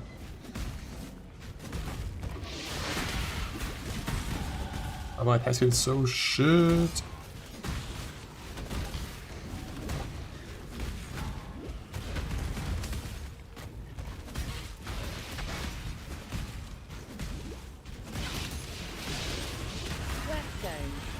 Whetstone. I only have one whetstone and my axe is good. So I'm gonna save this rustic whetstone until double axe instead of using it on full axe. What we can do here is just prep that. Hopefully it rolls new mods. It did.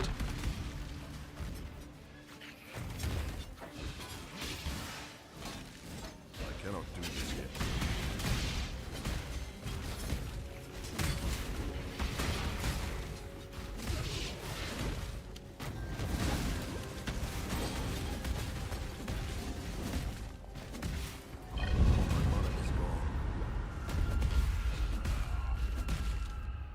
Ancestors, forgive me.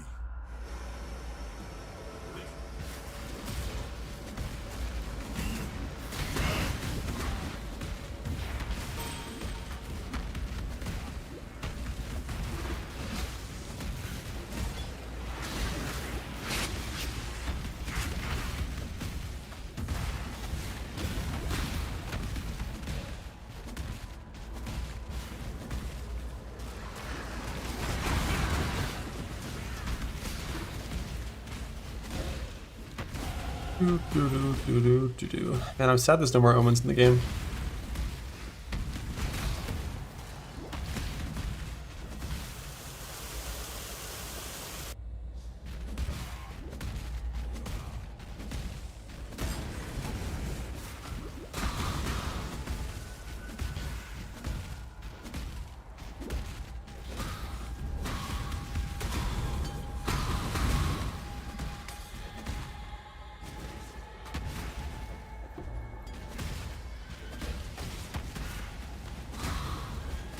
Block from altars. Technically, yeah, but like who's doing that?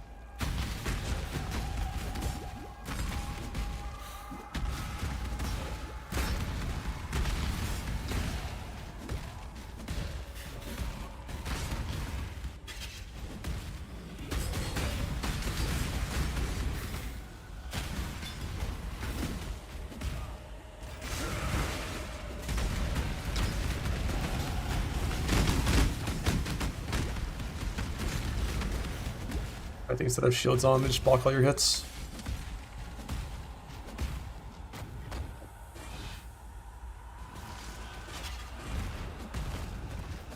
Should have waited for Val before I asked this that.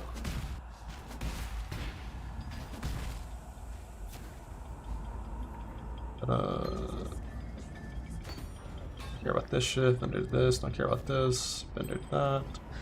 Picking that for my level later.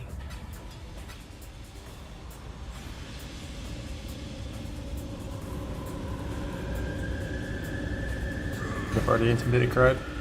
I'm gonna set my ruthless stacks.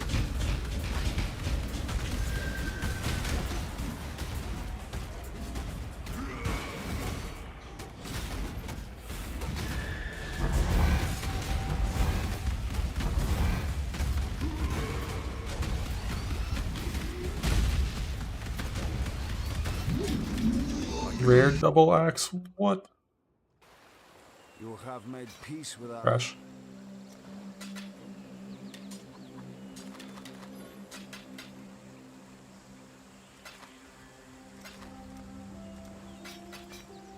Return if you must. What? Travel far.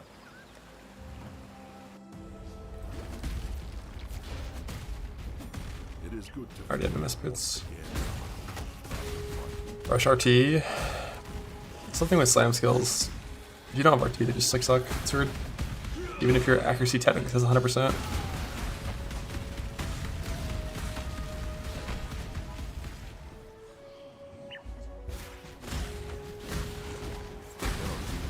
I think I hit an accuracy roll on a gear somewhere, so I could have skipped RT for a little bit. I like my helmet hit accuracy. But if you only have Jade Amulet and versatility, it'll have you like 98 accuracy or some shit, and like half the hits just miss. It's weird, I hate it.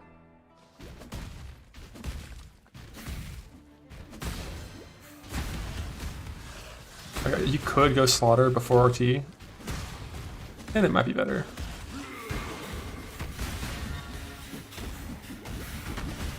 Bro, fuck these AI of the monsters in the zone, they're so rude. Alteration.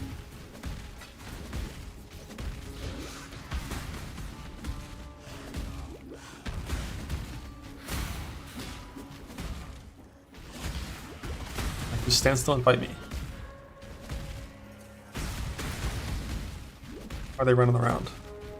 Bo's untouched, Bo's got buffed. Huge Scourger buff.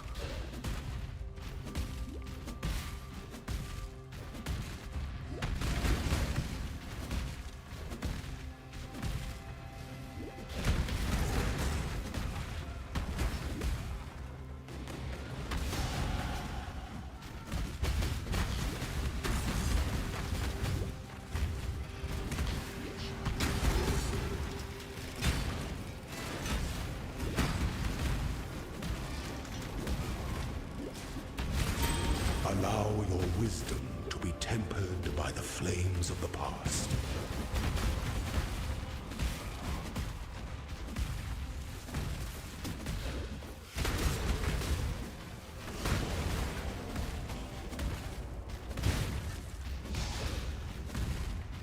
You're simply too stupid to be realistic, aren't you, brute?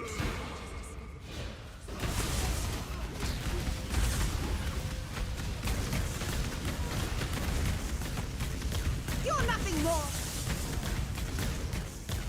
Enough of this.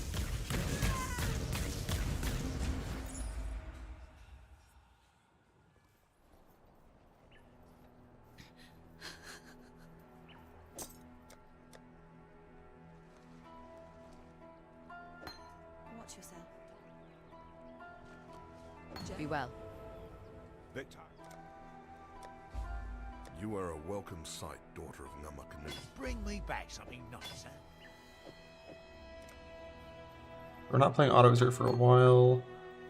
So I can get these gloves on.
Filtration.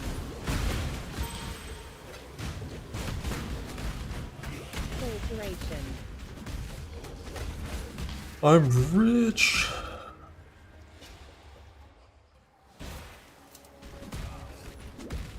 Thought we slaves, but once born 27 4 link. big skin. I need some boots with better sockets. Boots are pretty good though. I can chrome my chest, I guess. For 1 blue. Damn, sockets are a bitch to fit auto. Stop that. Fit auto right off the bat. Like you actually need like perfect sockets to do it. Why is it so rough? I guess you're getting rid of 1 herald.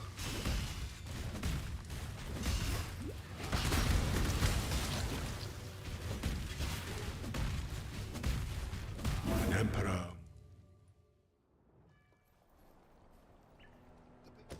I'd do anything I would. Only have 2 chromes though.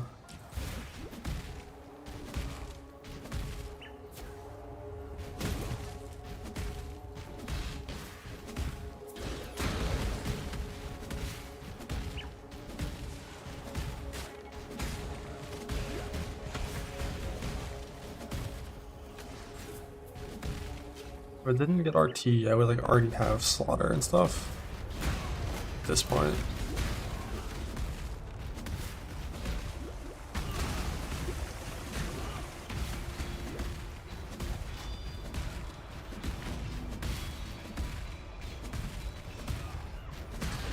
You go Act 1 and buy a faster attack to my Sunder.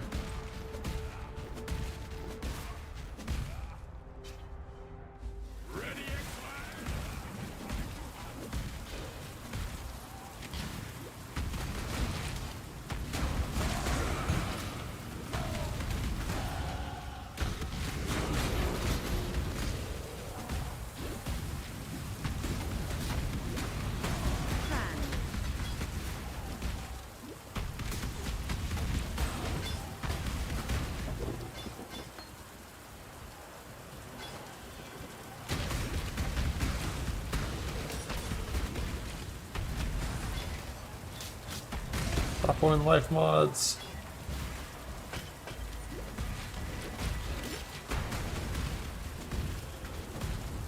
Yeah, so I can go to 4 link 27 and go auto exert links as well. Spare blue there. Filtration.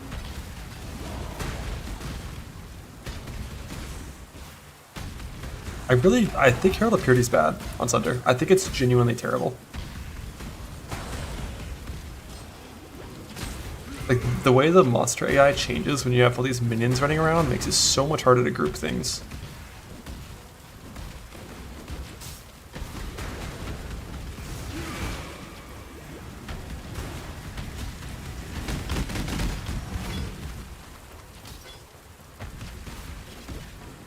What to use? Nothing. I think it's better to use nothing. And just save your ult.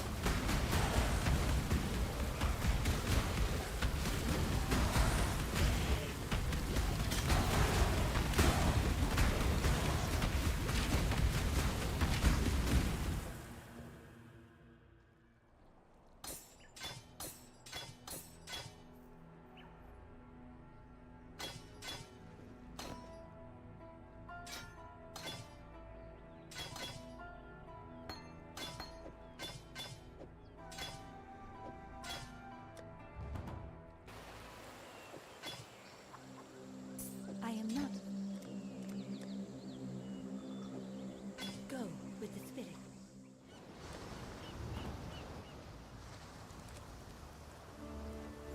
Yes?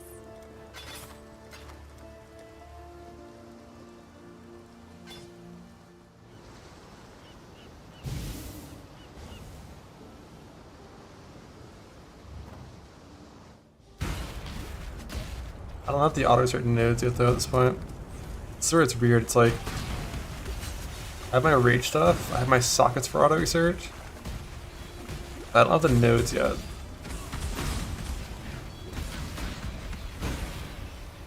Which means my leap sign just consumes all the charges at this point.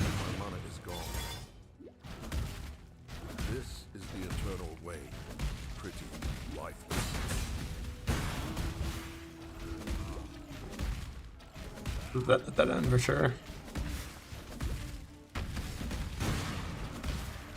Like my leap swim is faster, which is good. My work cries are bad, which I think is fine because I don't need the damage work cries at this point.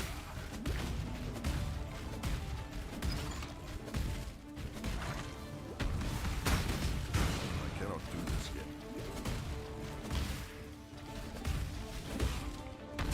Like leap stem speed should be the most important thing in this part of the campaign. Like I just have a fizz crafted poleaxe, which is like the standard axe at this point. And with the slaughter tree, the damage stuff was fine. So if the damage is fine with slaughter tree, then it just makes sense to go attack with tree.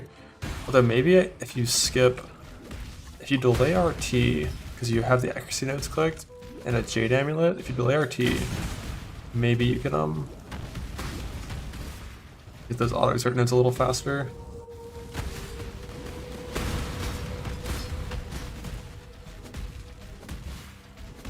And it will feel good to go slaughter into auto exert.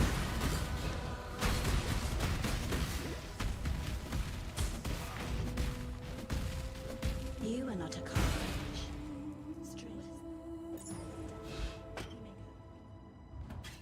Do I need to kill Gripsius? I don't, right?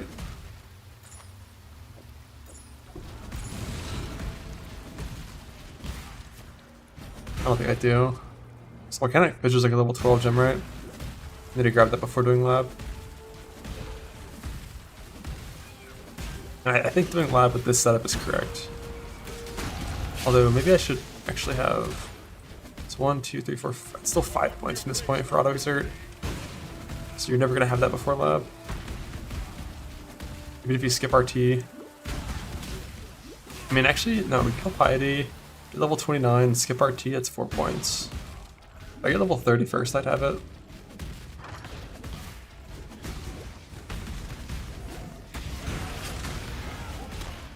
Yeah, level 30.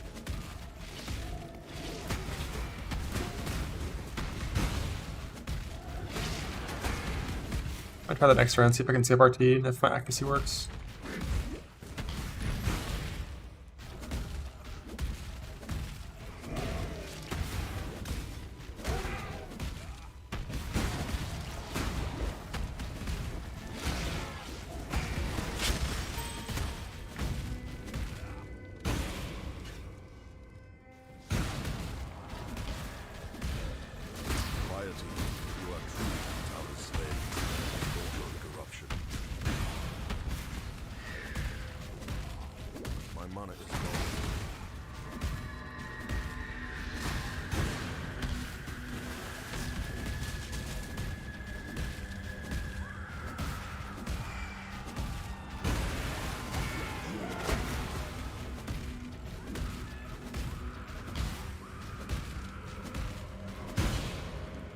It's 100% worth it without overexert. I think you should do the mastery first. Like before you have the mastery, you just don't really get too much value out of it.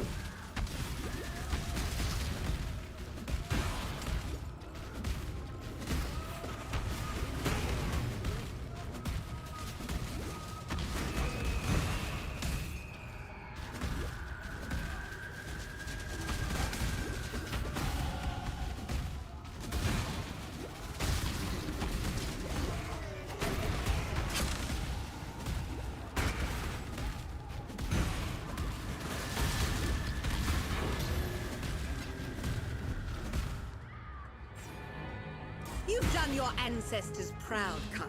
Now, here's your warrior's death. You'll be Do the honorable! You'll be remembered. Giving RT to get it earlier.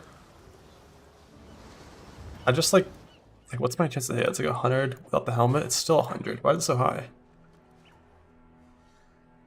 I don't even have any other accuracy. Yeah, I think we can skip RT. Till a little bit later.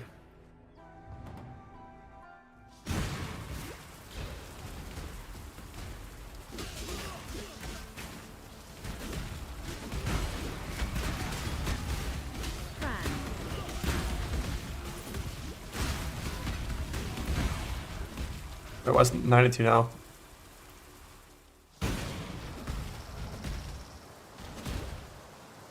It's a RT, but yeah, I'm a dumbass. Forgot that changed your tooltip as well for the for all of it. So it's 92 with accuracy helmet. Okay, I don't think it's getting RT. Unless you hit an accuracy item on gear. So if I didn't have this helmet, I would have like 85 chance to hit, maybe less. And that'd be too little.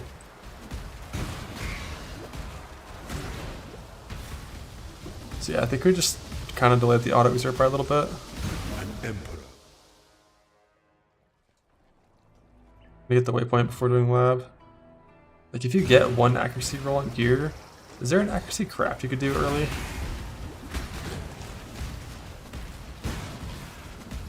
I think the accuracy craft is from this lab trial right here that I just skipped.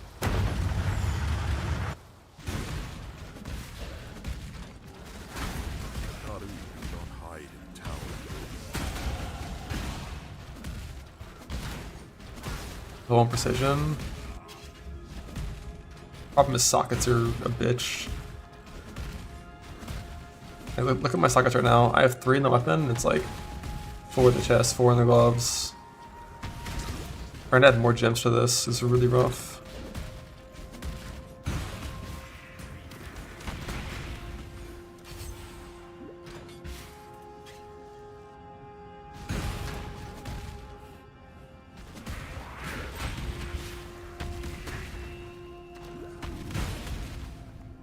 Yeah, I forgot to look at the waypoint. I think I can pop a portal and go to lab, technically. I just don't like doing it because it closes something there sometimes. My money is gone.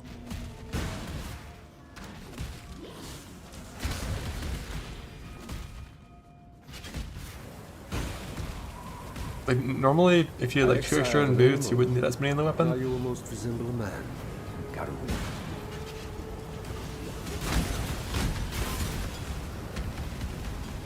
Submit, heretic!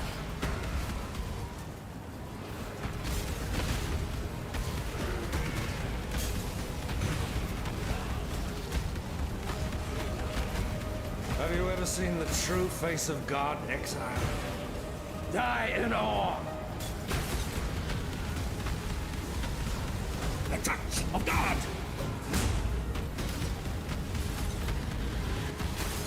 Look at this, like 2 misses in a row. 3 misses in a row. Yeah. Gotta have RT. This world is an illusion, Exile. Opts to have RT.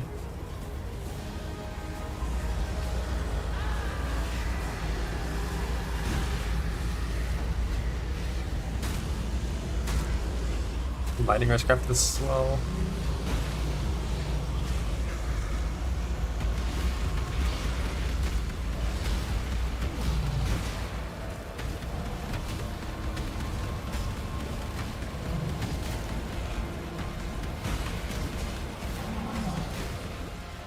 Bro, he just swiped left. I was directly behind him and it hit me anyways. What's that?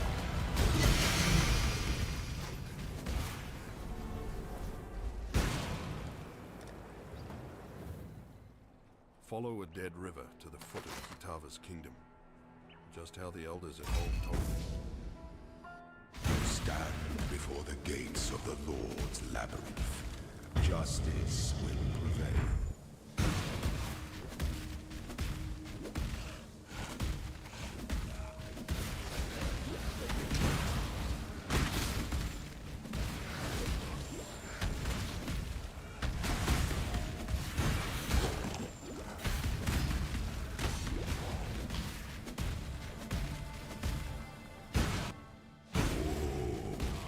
The weary travelers almost things that the Empire should never be abandoned.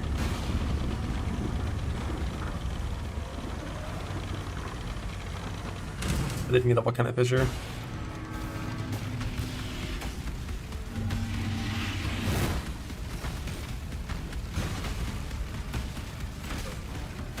Yeah, no RT is Zaro, plus he's wearing a shield. That sucks. You were born for this. Like so many hits miss. Emperor who sits alone. Can block innovation. Based on the Ruthless hit. Yeah, when you accept the Ruthless Intimidating card hit, it's pain.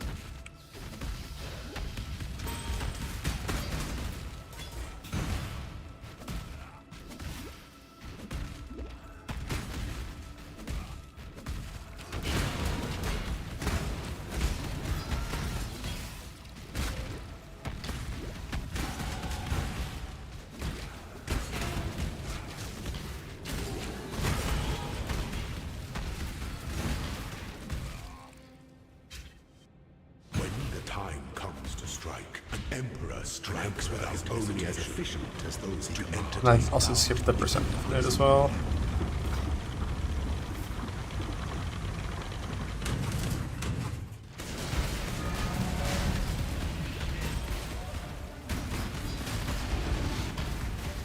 Rise to the occasion.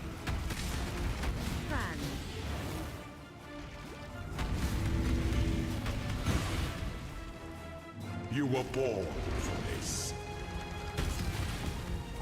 Only one of your lessons was completed, Ascendant.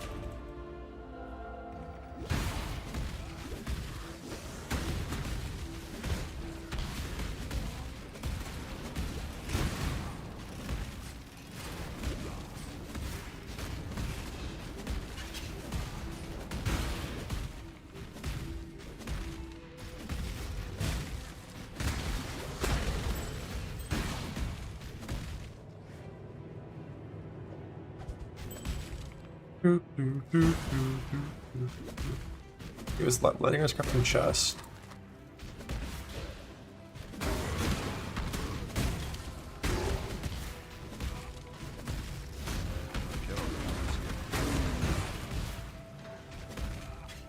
An aspirant can afford to be promising. 1 to 10. Our throne is the most devious. I think most things are like a solid like 7 out of 10, 8 out of 10, and then like skill balance is like a 4. I think most of the nerfs are good, but like I need to look at it again. But like none of the buffs get me super excited.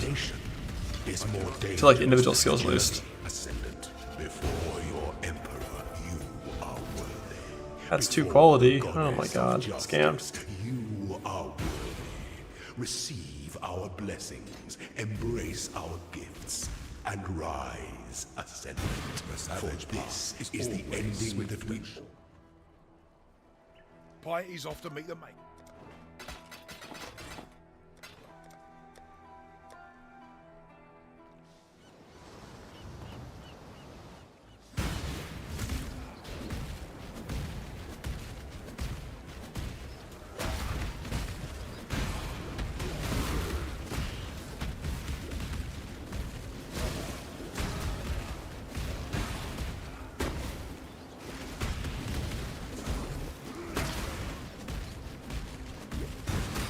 I'm also like the whole like mercenaries. This is one of those things where like we have to see the power of them before you can really judge it.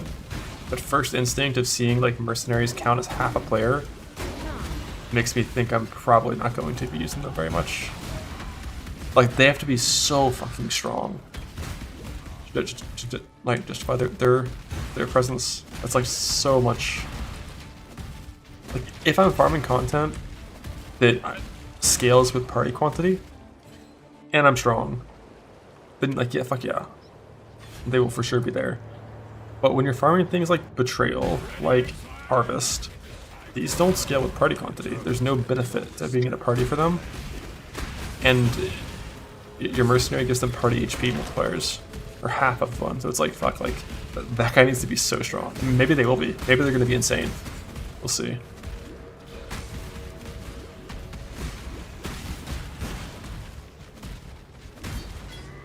I wouldn't be surprised if they're actually that strong. That'd be cool though.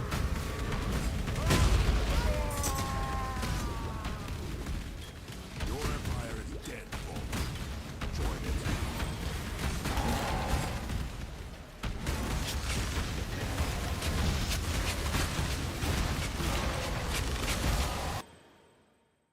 More HP and more loot. More HP and more party loot.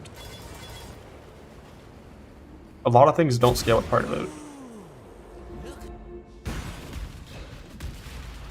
Like, if you're doing, like, you know, T17 Strongbox farming and you're opening Arcanist boxes for currency, like, fuck yeah, it's sick. Because, like, that's just more loot. It's just good. And, like, giving them more HP isn't the biggest deal. But, you know, if you're doing Betrayal, Incursion, Beast farming, Alva farming, Harvest farming, Essence farming, like, all these things, like, are just harder and don't drop more stuff. So, like, the guy needs to be strong enough that he totally makes up for the health bonus on his own. Which he might. See.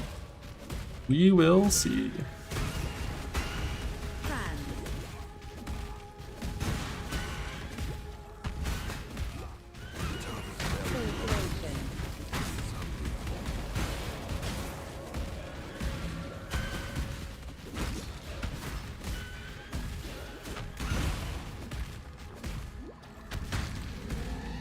Fire explosions. They're not actual explosions. It's just like a.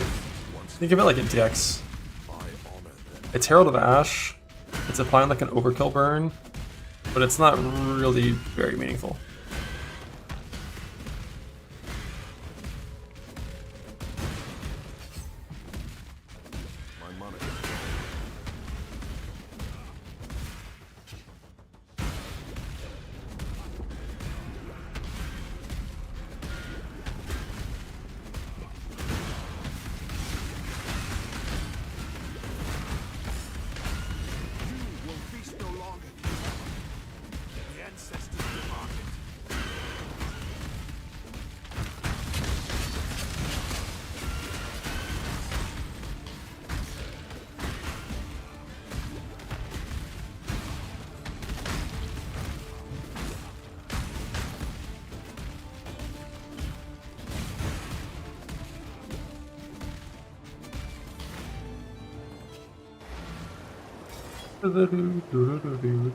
I am told you've done yourself proud today, Exile.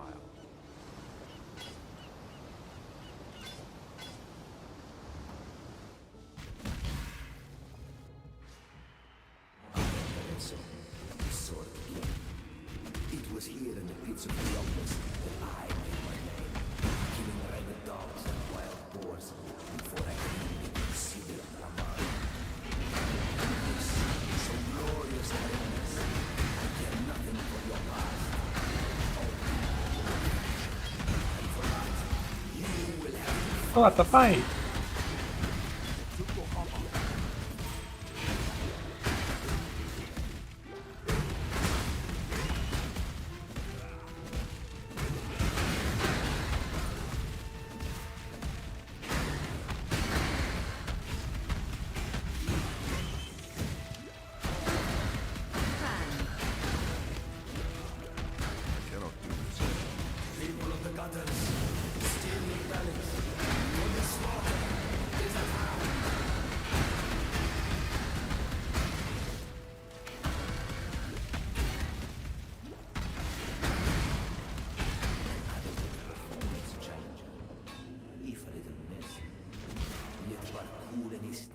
Decent. welcome to the grand arena of Neopolis. It is here that First Lady might report I think attack speed craft costs a lot. We don't do that. You get it at Vol, but I think it's cost like 6 alt or something.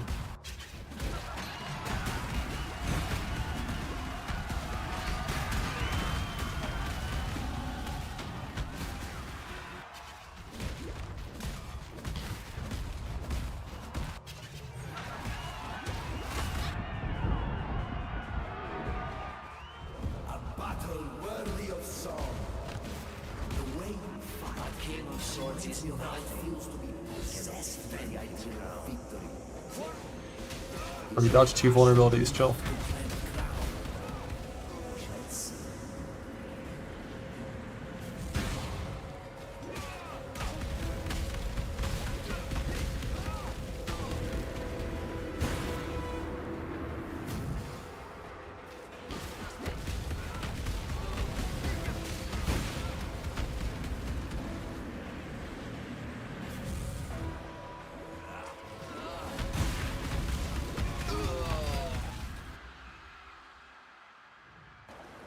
We opened dash.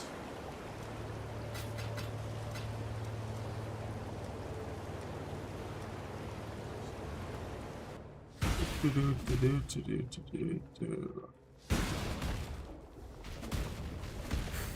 ancestors are waiting to see what Kaum has created.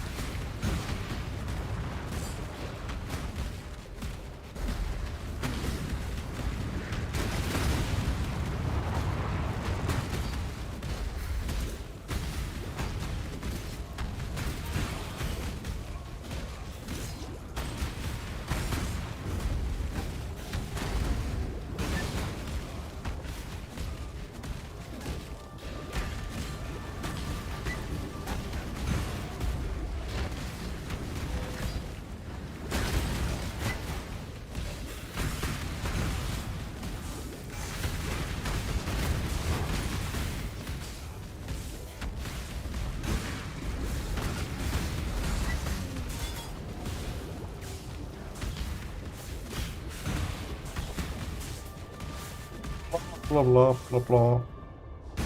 26 is in a week. This is just a little practice round.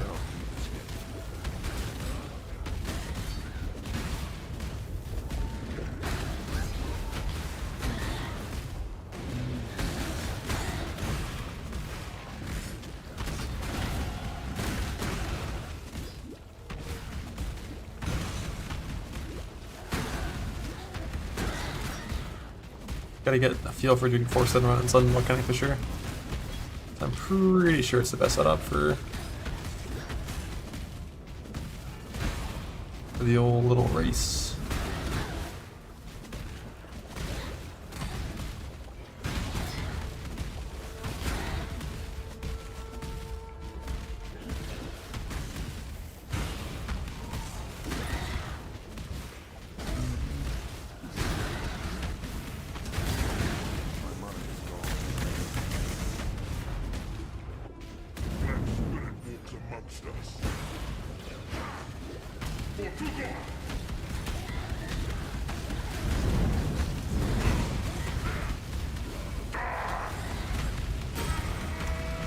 No, I don't want to die.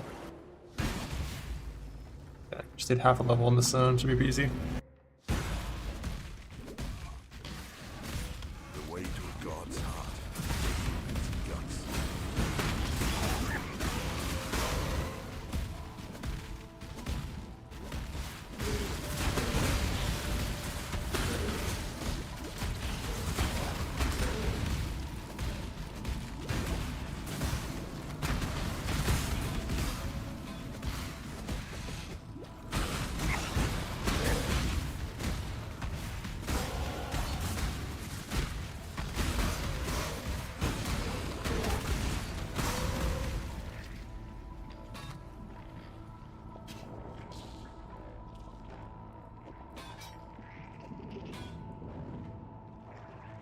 Do you have any jewelers?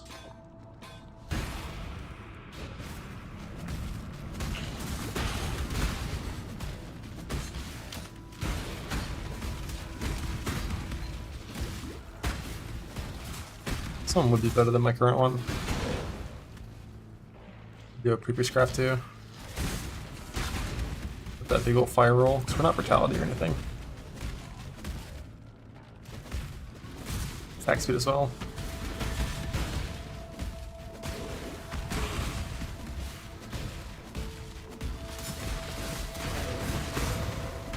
But we got no jewelers and it's one socket.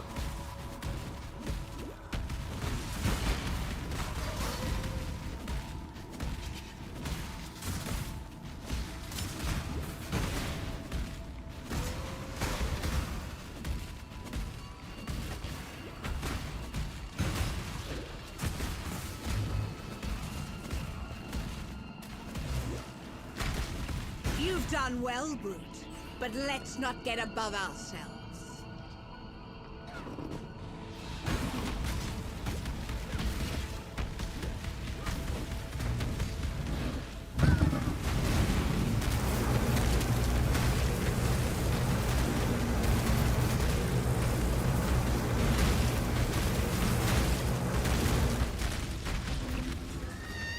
Kaum wasn't half the man you are, Marauder.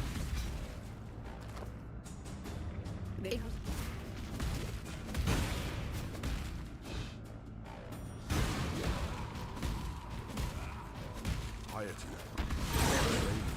And I will have your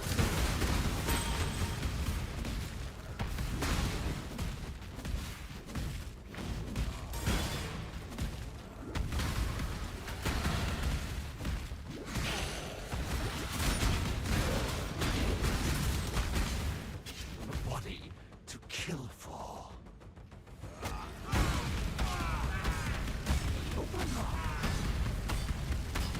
You have mercy.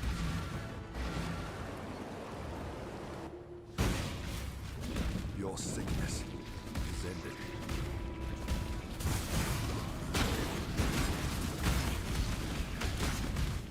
I shall preserve your beauty for eternity.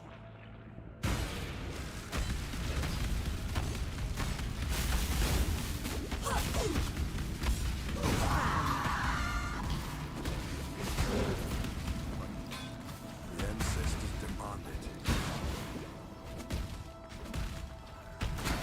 It's insanely. I don't know what damage. Go down.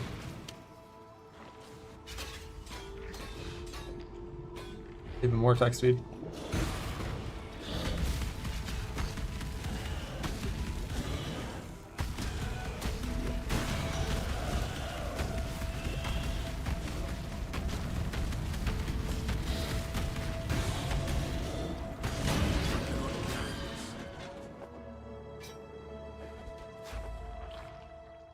I have so much garbage. What do you need now? In the old inventory. In this moment, you and I will create the most beautiful. One good essence waiting.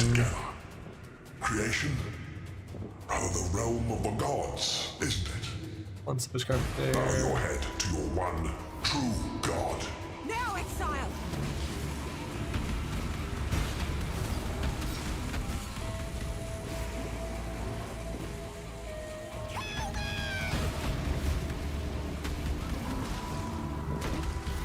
What the hell? He's so decent.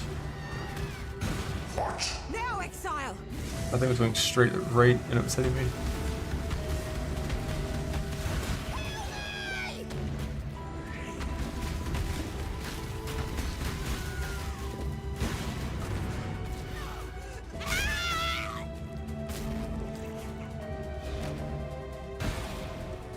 Now, let us see if you truly understand what it means to be Nightmare.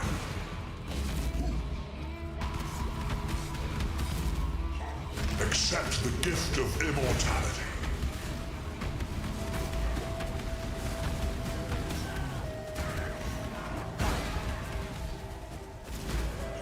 Accept the gift of immortality. Oh, he's just again. Nightmare is the true why. I didn't see a fix for Malachi in the patch notes. I wonder if he's gonna keep doing this next patch. He's been de-seeking like a motherfucker for like close to a year now.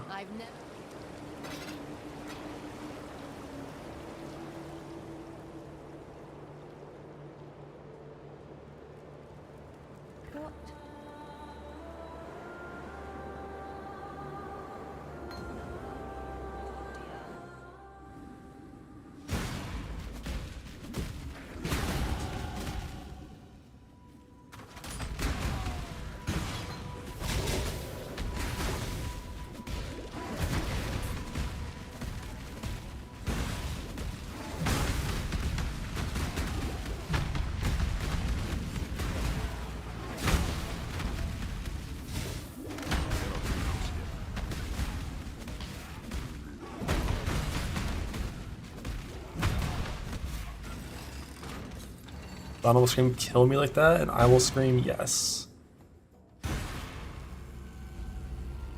So we have one res craft available on helmet, and one on weapon. Actually, we can't do weapon res crafts anymore next patch, so I shouldn't do it now.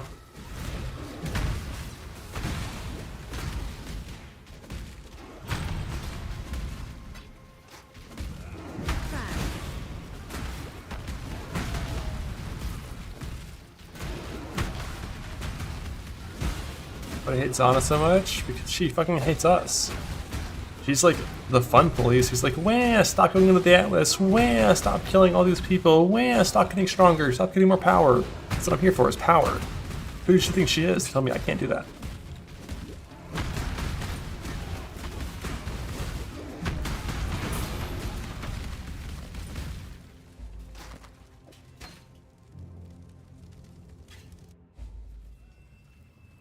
And thank. That ring is unbelievably shit. Remember. Blood for revenge. Talamoana.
Remember Soul of Steel also had like 5% additional PDR on it?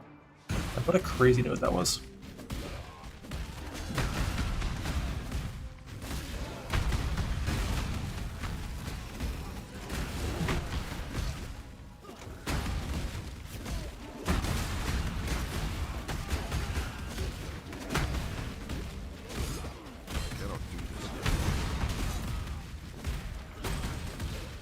That's what I'm trying to see. I have no clue. You have an idea?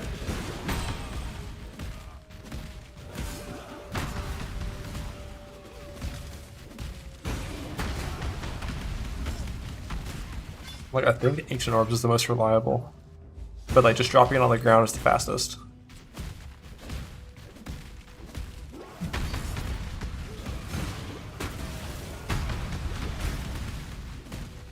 Like, it is pretty common, but I think the only reliable way is Ancient Orbs.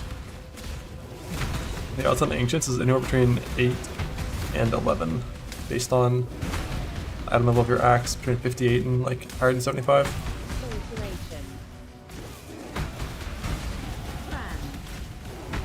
Why is Fub Gun testing Ancients? He's in Trade League, just buy it for 2C from someone. He ain't doing no race, what's he doing?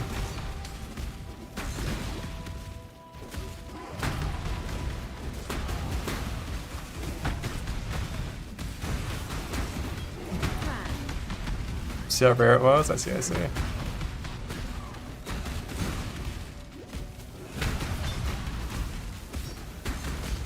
And be on League Start. I mean, the first few probably will get posted for 1 Divine. I don't know if anyone can yoink that, but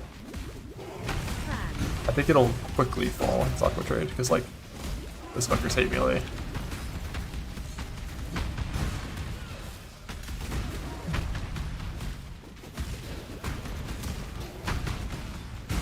Like, good roll ones will probably be 1 Divine for a while, like 137 plus, but I think bad rolls will fall down to like 5C pretty quick.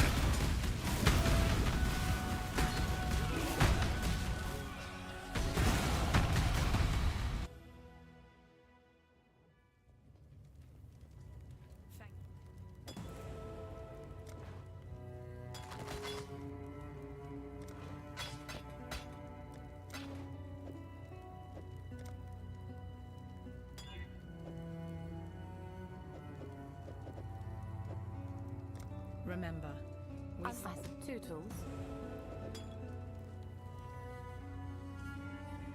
Doodles. Oh shit, I forgot to get rage nodes. Oops. I was wondering why I had so many points left over still.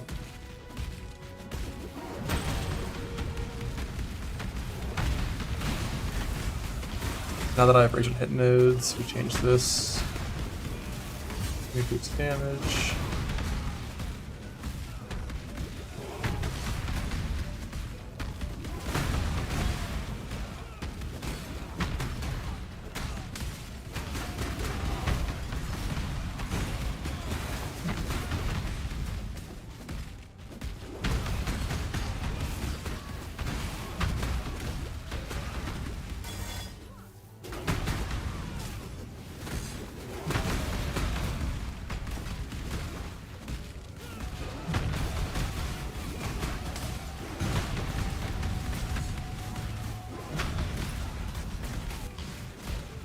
Just 2 chamber runs should be enough.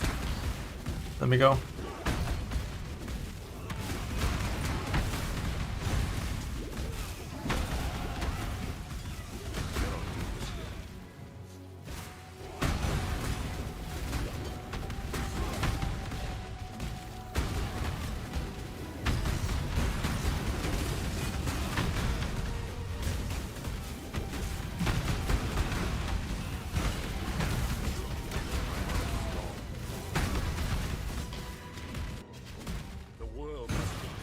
Of impurity.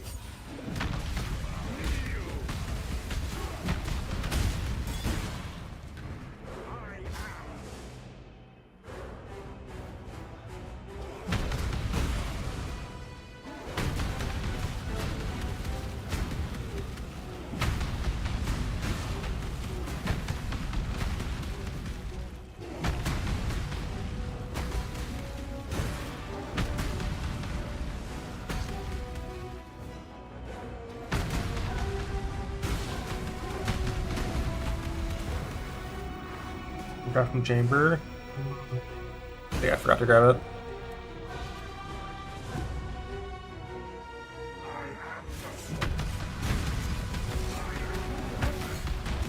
Ah, stunned him out of it.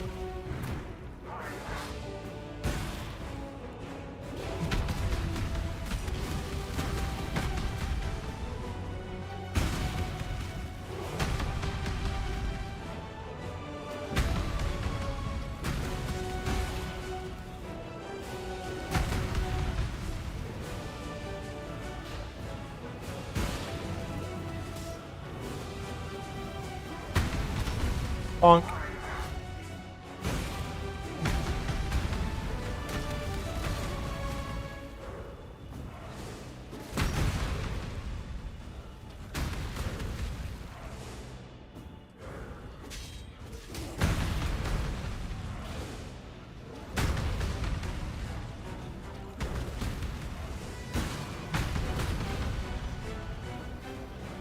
Oh, I killed too many of the ads. Oops.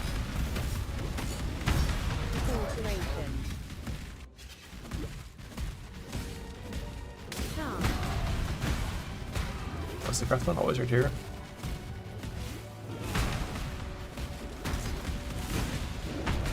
Making the crafty all the way back to the front.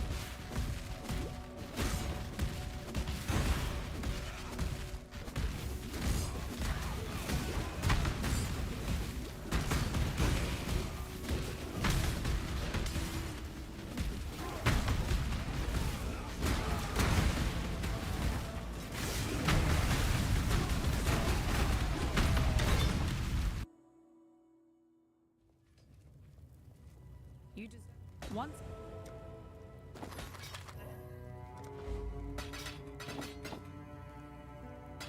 Remember, we do this for freedom. What in damnation have you?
Hit the lever first and then get the quest item.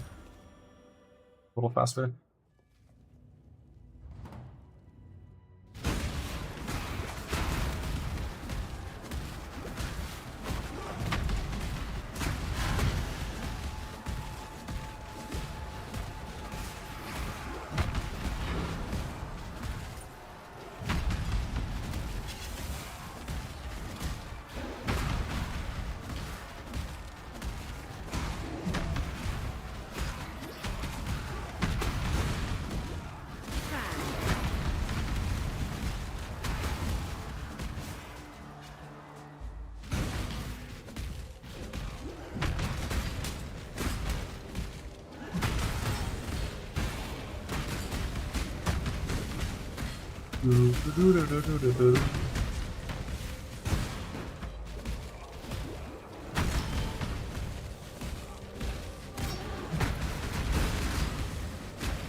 We are back.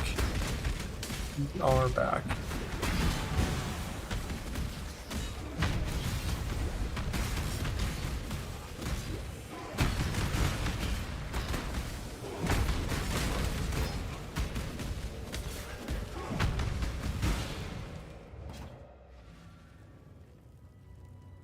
We drop yet? Nope. That is in about For freedom. a week.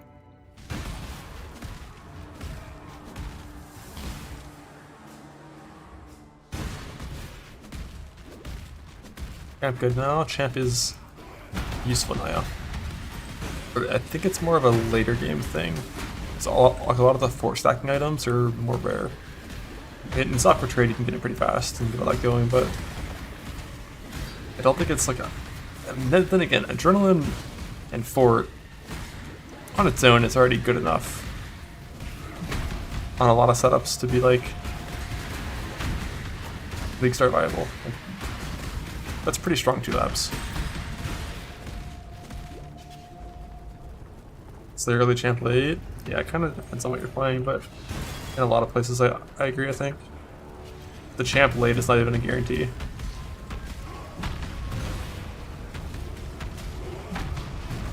Damage sucks.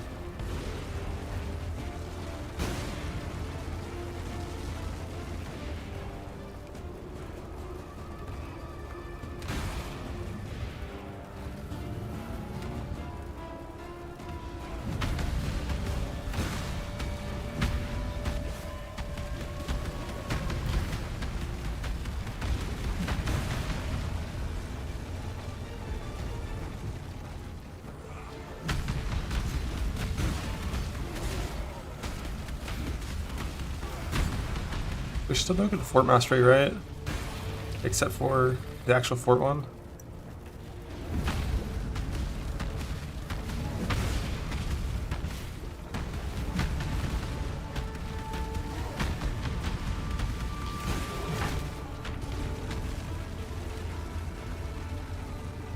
Like Son of the Arc recovery, but we're just damage over time reduction. For champ. Yeah, there used to be a +3 fort mastery, it got removed for some shit.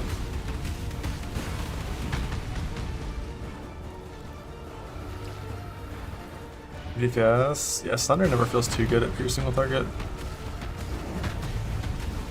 Its power comes from having trash monsters on top of single target, and then you splash and do infinite damage.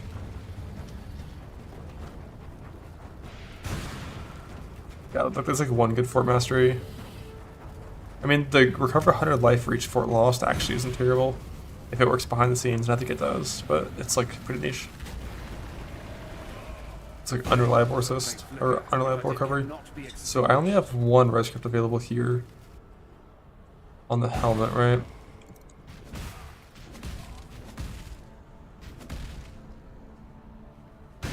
We'll just alt that to hit only prefix, and then we're good.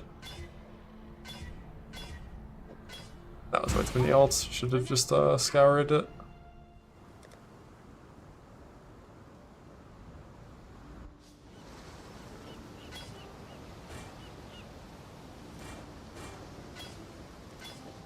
Damn, bottom row unlucky. Still basically capped. 70 alts, fine.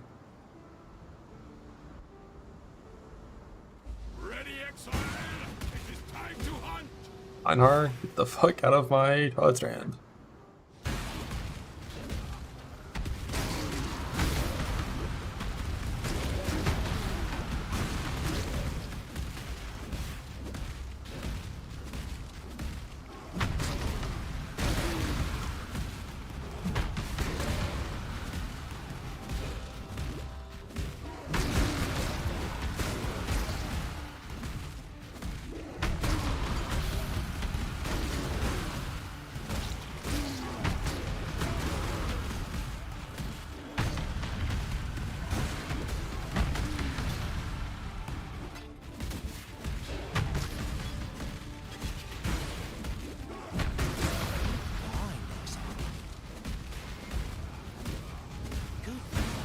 I don't know if you have to do this mechanic, but maybe you do.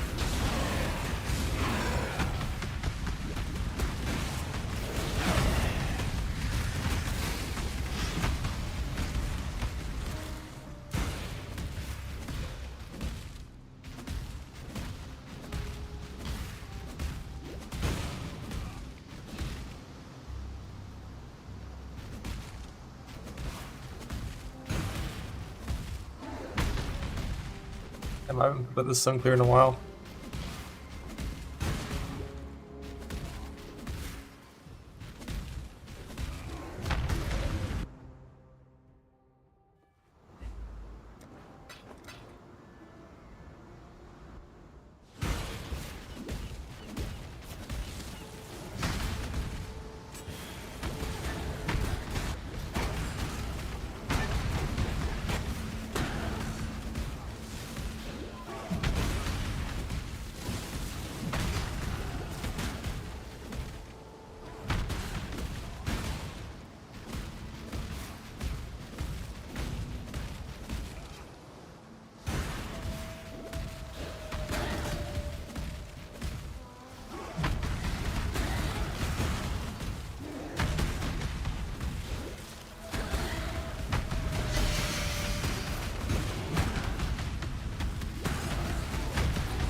I need to get a proper 4-link here soon. I think I get a 4-link helmet guaranteed soon. Hopefully it doesn't roll terrible. And then I can chrome my gloves to 2 green, 1 red. And hopefully get my proper 4-link colors. Getting Fortify in or Overshirt in would be super nice. Let me teach you the laws of war.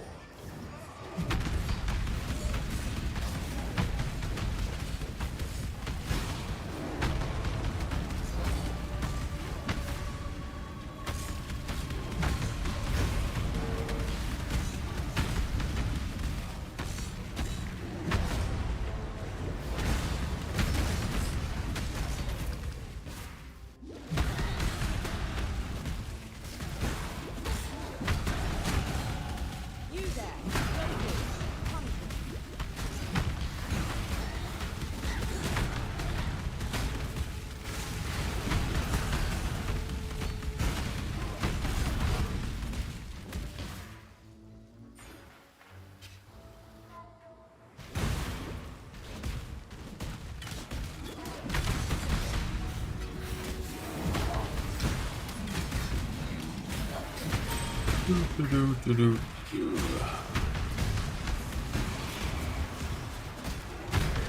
guess I'm just gonna go for Fortify nodes now. Just like fully skip over going 4-gem ever. But maybe I'll use 4-gem for like just a tiny bit, for like 5 levels, maybe I'll see. And then swap it when I get to the mastery.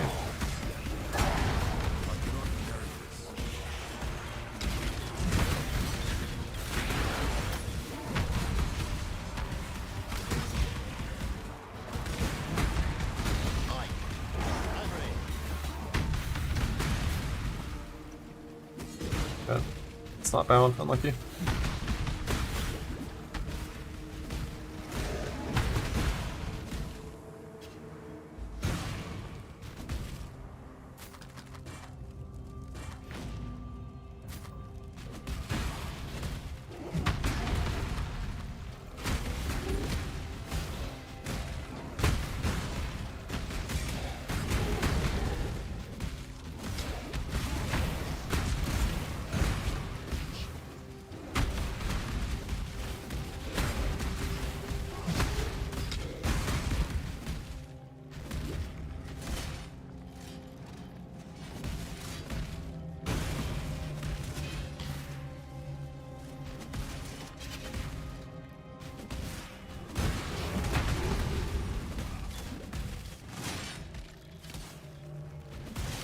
Belief is the strongest metal of them all.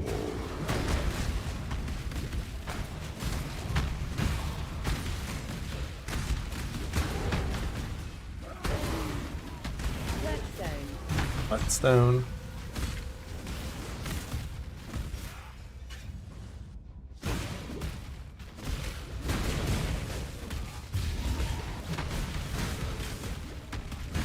I don't think I have any good essences.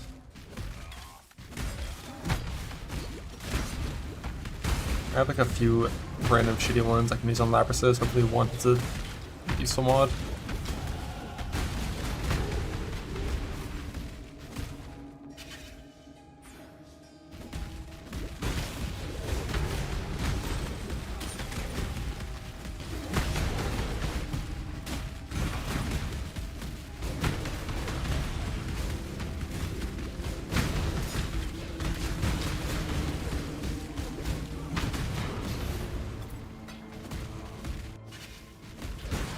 Guide for Fissure. I got POB stuff that I've already finished, but the full guide won't be ready for a while. Work on that over the next few days after I'm like confident in like the acid tree stuff. Like I'm gonna do some 4-stone runs. This league's in hardcore. The future runs I'm gonna always do in softcore just because I don't want to like. If you die like, you know, 10 hours into a 4-stone run, not being able to finish it just because you the hardcore sucks.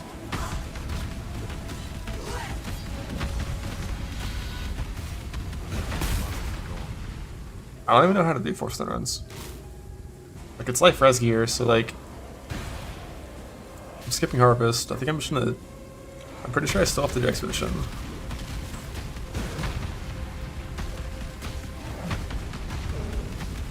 Just to have like a little bit of currency.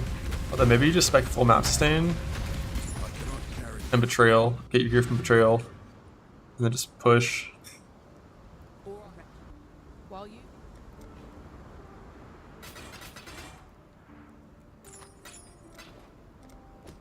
Simon's good tidings. You get to full length now. Stay sharp Yeah. out there.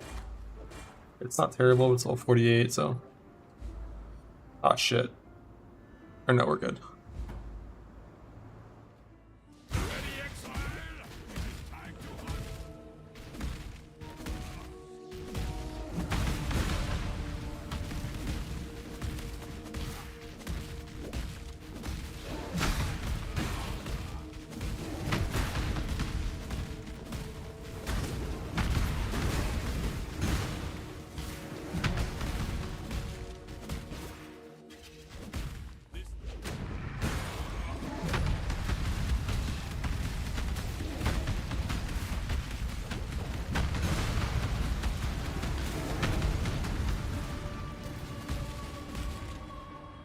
Yeah, like eventual end game you go full suppress with cluster duels and stuff. For a long time though.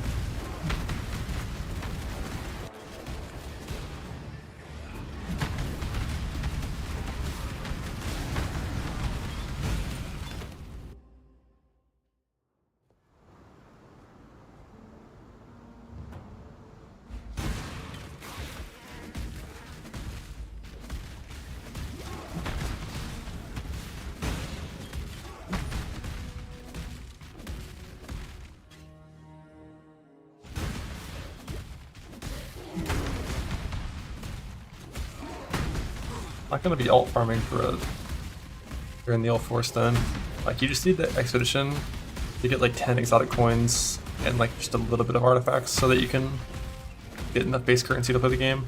If there was a different mechanic I could do to get the currency to play the game that didn't like take more time, I would look into it, but I don't think there's anything that's competitive.